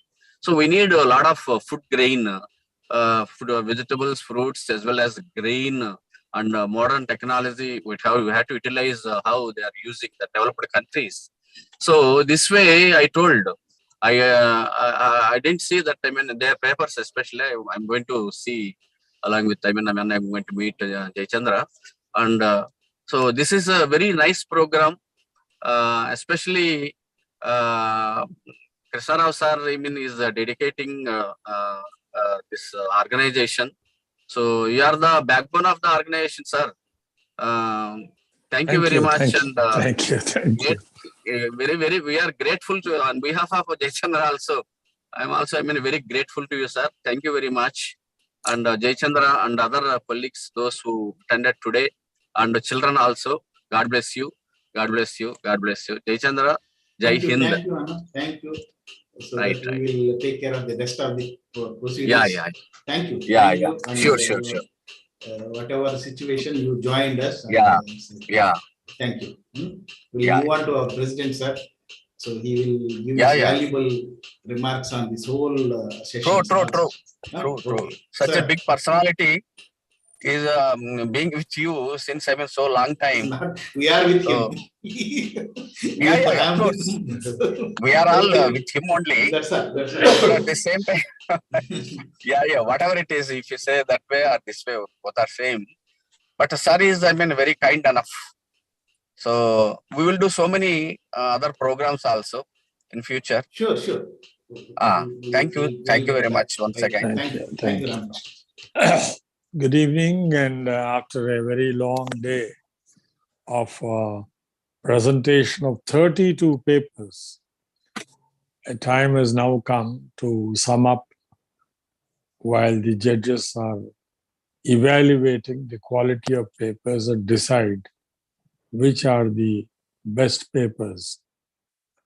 Firstly, I must congratulate Dr. Jayachandra and all the participants that this perhaps has the highest quality of content in the last 4 half-yearly conferences.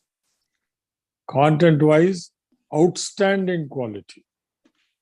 I have attended even conferences and seminars where academic scholars, professors, doctorates participated, but the amount of freshness, the amount of new ideas, the amount of enthusiasm, the amount of energy that has been injected into this particular conference is phenomenal. Very impressive. I was very impressed with Pratihara's, the systematic way in which a very young boy of 11 years has made so many visits to that wetland. He photographed at that small young age whatever birds were possible, and where his own photographs were not of good quality, he showed us what is readily available in the Google or from the internet. He was so thorough that he even mentioned that he used an Olympus camera. He was extremely systematic. That is how these presentations should be in conferences and seminars. I was equally impressed with a slightly older participant, Damini. She also did a lot of homework and came out with an excellent presentation. There are so many very young people, especially from both Narayana Institute of Technology and Science as well as the Sri Padmavati Women's College, especially the first year students, fresh from school, some of them in uniforms, blue uniforms, who made such excellent presentations. Unfortunately, on some occasions, the internet connectivity was not of good quality. That is something beyond all of us. We cannot do much about it. India still is having the problem of issues regarding internet connectivity, data, etc. Especially the farther you go from cities, the weaker are the signal strengths. But on the whole, I must say that every one of the presenters made a very good job, a thorough job. And they did, as Professor Subbarao said, their homework. It is indeed evident that they have prepared themselves, armed themselves with a lot of information, condensed it, and made very good presentations. Of course, the very first session was really outstanding from the point of view of the PowerPoints and their visual appeal. They made very, very attractive PowerPoint slides. The very opening batsman, the very first person we had, she is Shruti. She set the tone. She was full of energy and she really made an excellent job. And whatever standards that she had put up, the others did not fall behind. They all maintained it, and they were indeed very good quality presentations. Though whenever Dr. Jayachandra has to prepare for this half-yearly conference, we know how much of effort and pains he has to single-handedly take. There is at least about 2 months of hard work in trying to put up this single day show. He has to contact so many people. He has to face many challenges. He has to make sure that there are adequate number of participants and papers presented. Sometimes one reaches a point of desperation. Is this really worth taking so much of pain and effort to have this conference? But at the end of the conference, I do believe that we have planted a seed, and this seed, at least from the minds of these 32 presenters, will spread like a nuclear chain reaction in the next maybe decade or two. We will see the fruits of the efforts that we are making today. I'm sure the generation to which Pratihara and others belong, they will be far more responsible, sensitive to the damage that is being done and take remedial action. I have no doubt whatsoever. In fact, I was quite impressed with Pratihara informing that he would like to join the Indian Forest Service. Normally, these days, the ambition is to migrate to the United States of America, become some kind of an information technology expert, and grow, whether selling some software or hardware or become a real estate businessman, thereby become successful in quotations. But here is a young boy who doesn't have any such ambition. He simply wants to make our earth a better place, our India a better place to live and to be happy about. So that gives me a lot of hope and consolation for all the efforts that Dr. Jayachandra takes every 6 months single-handedly. We are all there to support, but the hard work is his. We are only visible symbols. We are at the most there to encourage from the stands, but the real player, he is the player who actually runs with the ball and scores the goal. So I thank Dr. Jayachandra, and this time he doesn't even have anyone to assist him. Earlier we used to have a few of his students assisting him, which now he's done it solo. Nevertheless, it has gone down as the most useful kind of conference among the last 4. And we are happy at the end of the day that we are able to see the result of Dr. Jayachandra's hard work. Back to you, Dr. Jayachandra. If the judges are ready, we can announce the results. Sir, I think our Professor Jaishankar also there.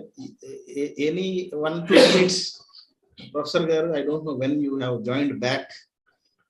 No, I am listening. I am just listening whenever I find time free.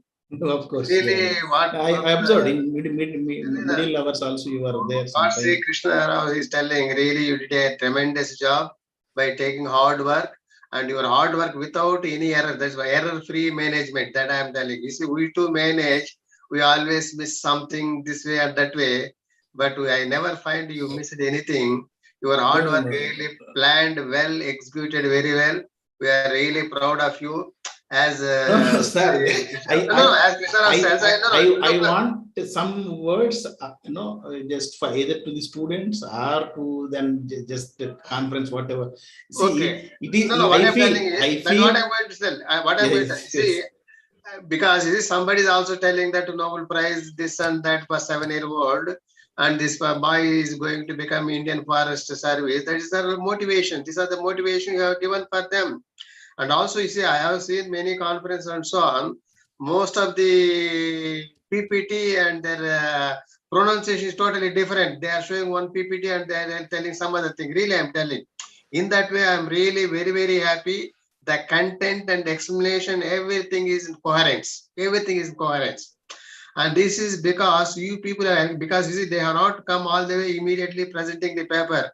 For this behind, you might have motivated them, you told them, or you have explained the motto of your foundation, and that is the backbone what you have done it. Because of your inspiration, your hard work, you are able to attract many people, and I am quite sure the people who have presented their subject in this foundation, in the next meeting, we will see much more people attending and participating something, because the only comment is, if for each presentation, only the chairman and co-chairman is just reviewing.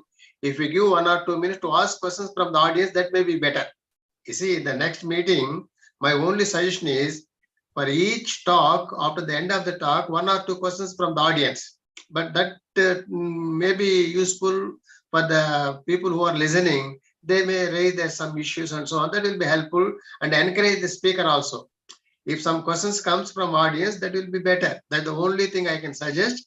But the students who have presented this conference, really very, very good.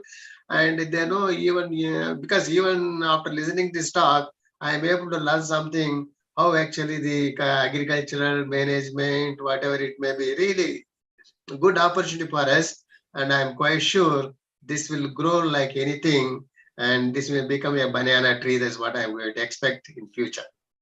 I thank you very much for the students who have presented, for the foundation who are really did hard work, and this will continue, strengthen, and spread over the years. Please. Thank you, sir. Thank you. So before, the last item is this awards only, announcement of awards. So before awards announcement, so I must thank, because one thing is whatever every speaker, the students they presented, their focus is on the topic, research, and they showed they are different. See, there are lakhs, millions of students in India today, and these few people showed that they are at least by some percentage they are different. Their efforts and their actively participation and responding immediately, realizing the need of research in future. See, particularly we must again and again, every speaker mentioned Pratihara is a model, is a model for Pure Earth Foundation conferences.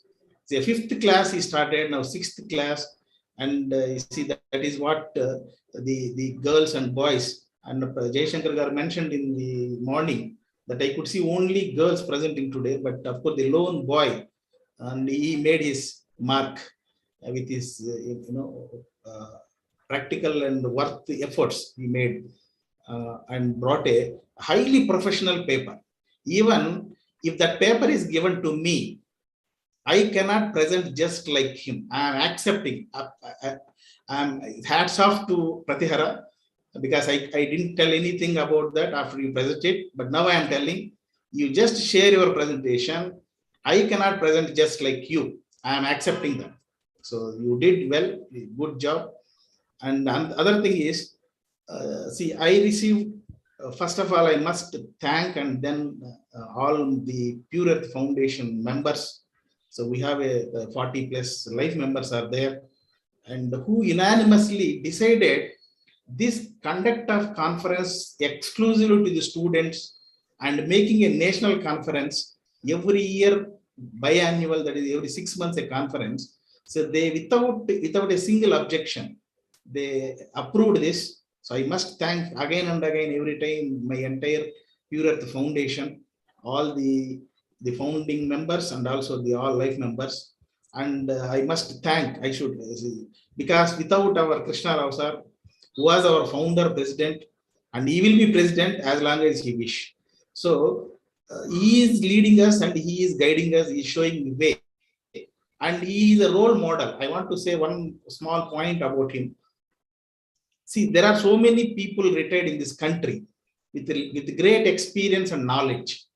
But how many of them are, see, even after 30-40 years of service, they take pension another 30-40 years.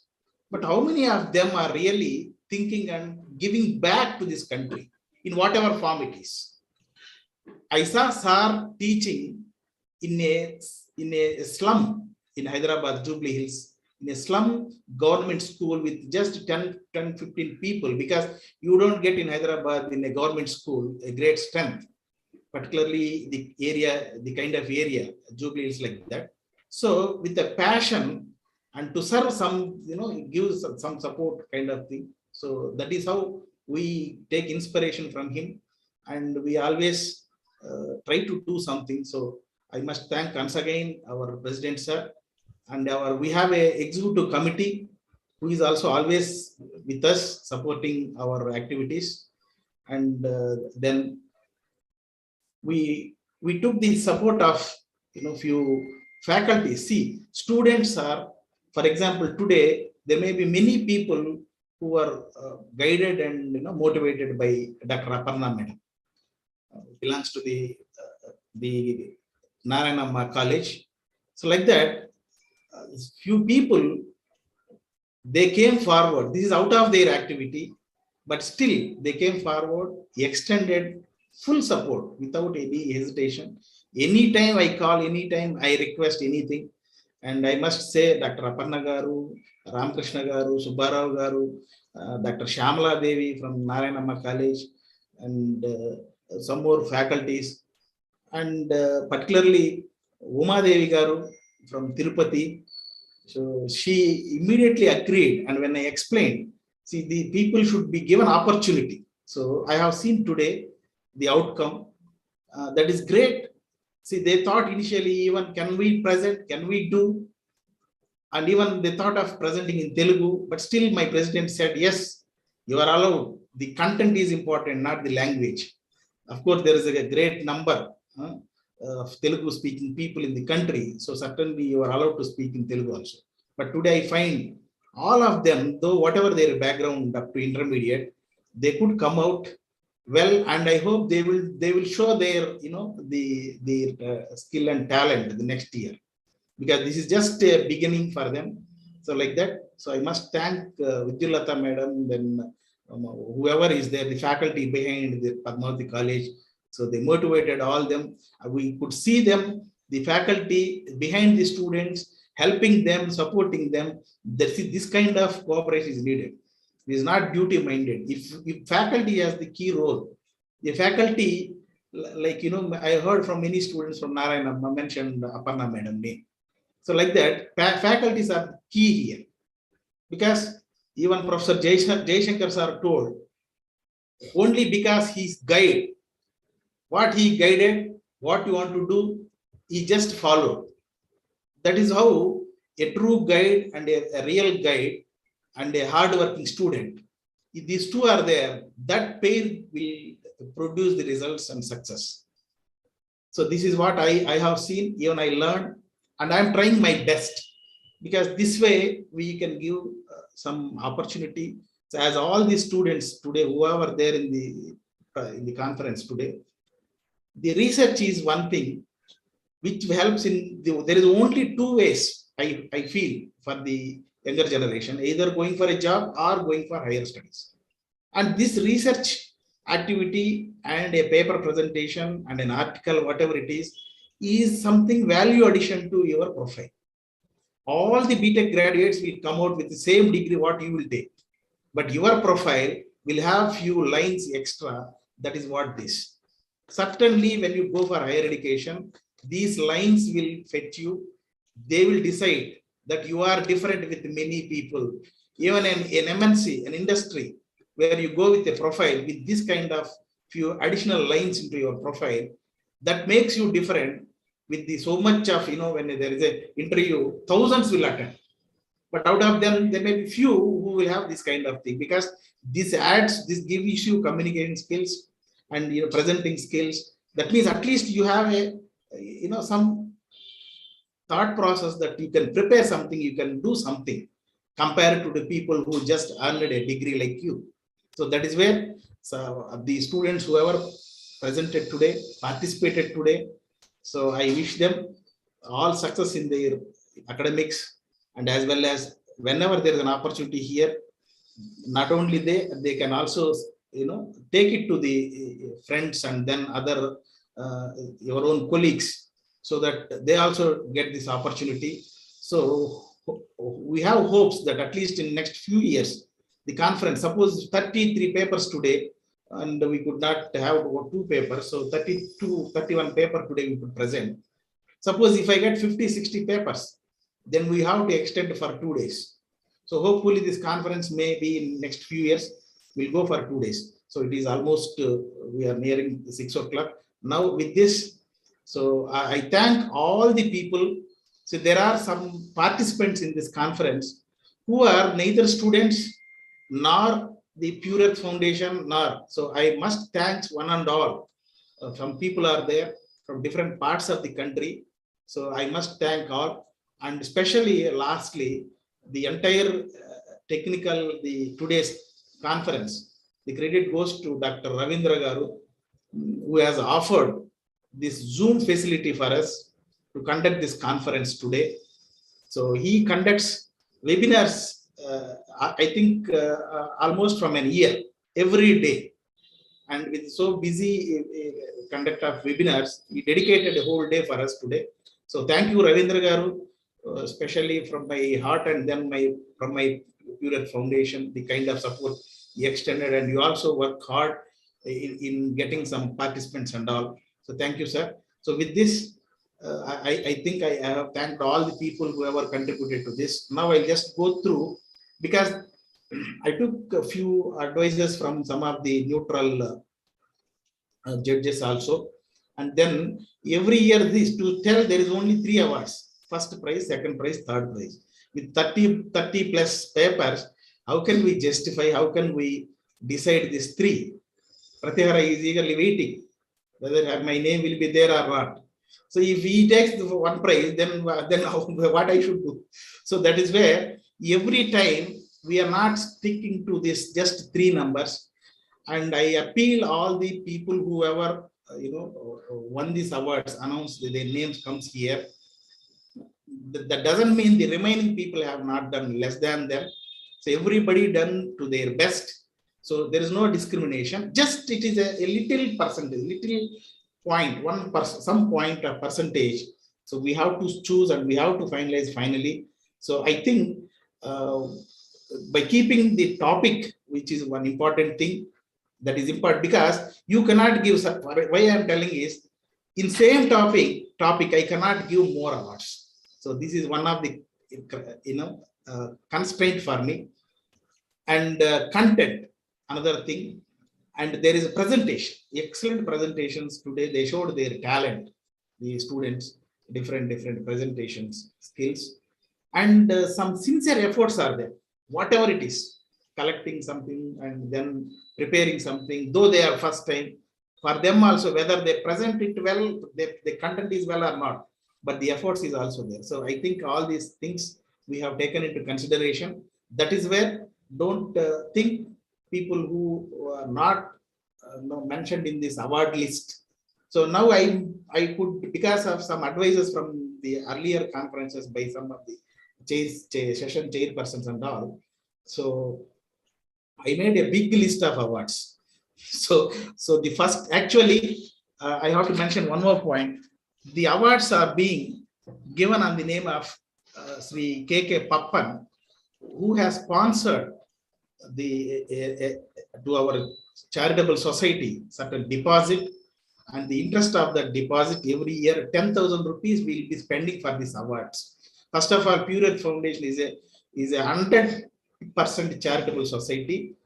So don't expect that the amount and the value and all, whatever small amount we provide, so that you take it as a token. And then, so out of this 10,000, I decided to give 2 first prizes with 1,500 each, and then 4 second prizes with 1,000 rupees each.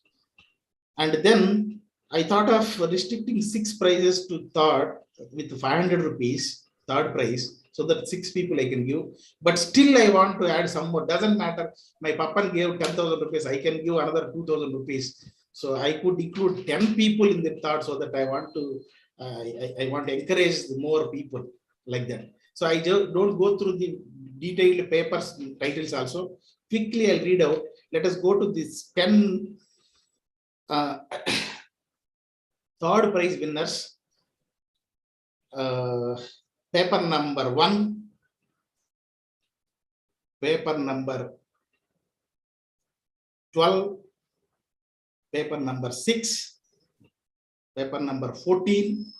I just can mention one name also. Number 1 is Shruti, and then the next number 6 is Mahija and Vasavi. Number 6 is Mahija and Vasavi, and number 12, Janani and T, SPW College, and then 14, Chandini, and then 21, Sandhya, 22, paper number 22 in program schedules, 22, Varalakshmi, she is M. Varalakshmi, I think, and 28, Vaishnavi, 30, Manasa, and 33, Shubha. So I think all 10 numbers I read. I'll repeat: 1, 6, 12, 14, 21, 22, 28, 30, and 33. So these are the 10 people, 10 papers. It's not there are 1 or 2 authors or 3 authors like that. So 10 papers. So don't think about the money, the amount of thing and all. Maybe, see, I have to disclose here, Pure Earth Foundation has 0 sponsorship, 0. That is where whatever small amount we want to offer you. The second prizes are paper number 2, Meghana Reddy and I think Amulya, and paper number 10, Ramya and Abhigna. paper number 20, Sahiti, paper number 19, Bhuvana and Pavani. So these are the 4 papers. They get 1,000 rupees each. And then the first prize, 1,500 each. Damini, paper number 31. And everybody's expectation, paper number 26 is our Pratihara. So congratulate Pratihara, you deserve it. So because it is a unanimous choice. So whomever I asked, they mentioned your name. Then though you are youngest, but we have to honor you. So this is the awards. And I want to say the proceeding book will be prepared within a week days. And I will communicate all these participants, all the participants who have, will be sent the digital copy. And there are few people, they paid the 250 rupees registration fee. For all the hard copy book, we will arrange. Either local people can collect, and non-local people like Pratihara, we will post by post. We will send it, the book. So the book will be ready. And all the participants will get certificates, and the award winners will get certification of award. Okay, it is certification of award only. So you will get it. So within a week time, both certificates and the proceeding book all will be available. So we will circulate, and then we will also send it across email, the digital copy.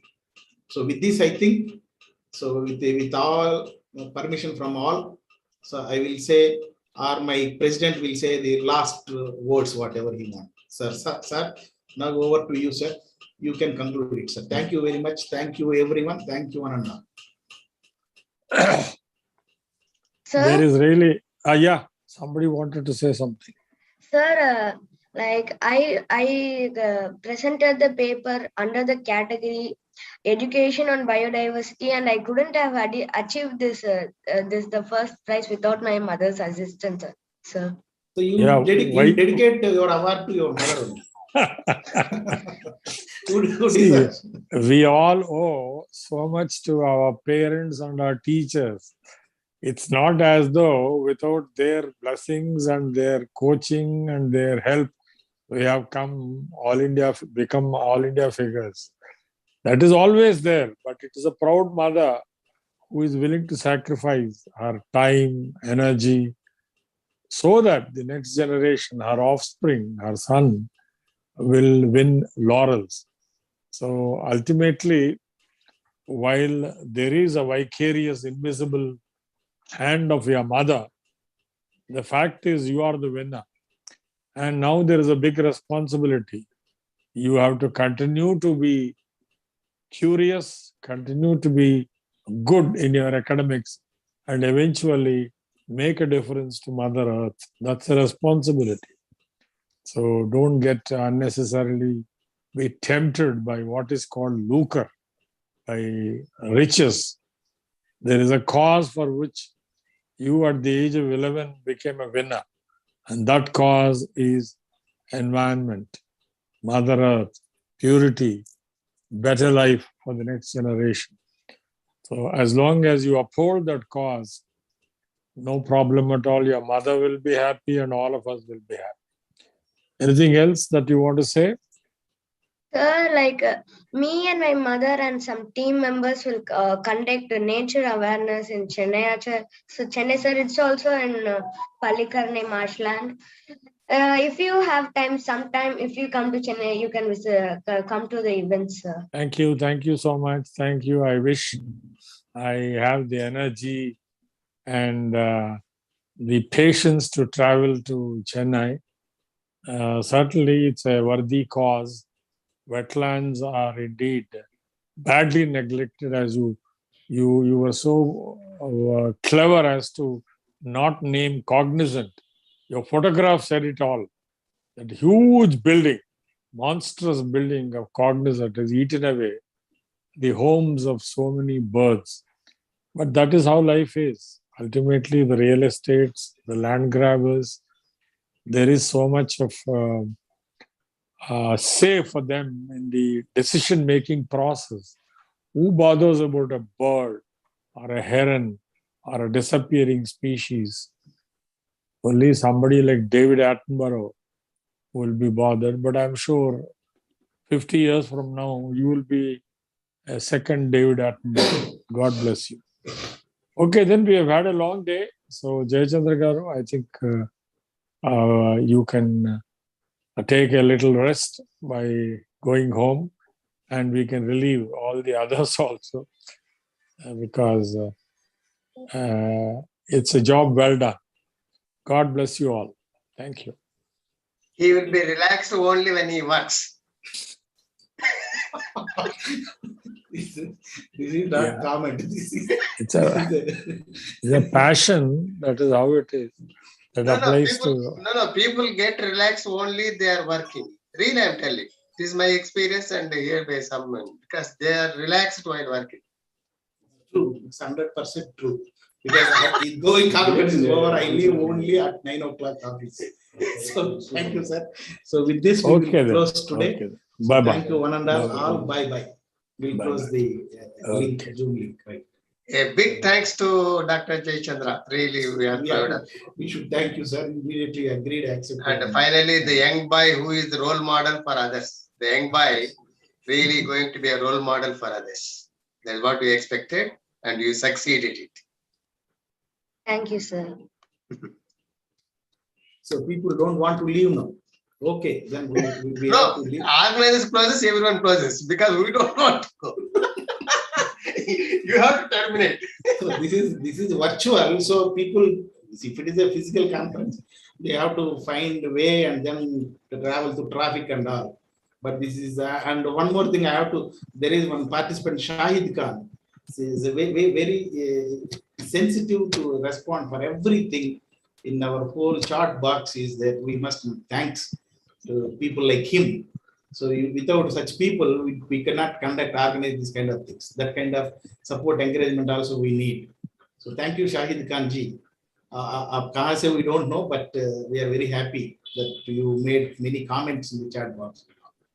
So with this, we will. Yeah, he's from Jaipur, Rajasthan. He mentioned. So thank you, Shahid ji. And it is better to keep on this recording in your website. It is there, sir. Yeah, we have a record. We are recording. That will be really useful for others. Yes, sir. Yes, sir. Yes, sir. Please. Okay. We will close here. So bye. Bye.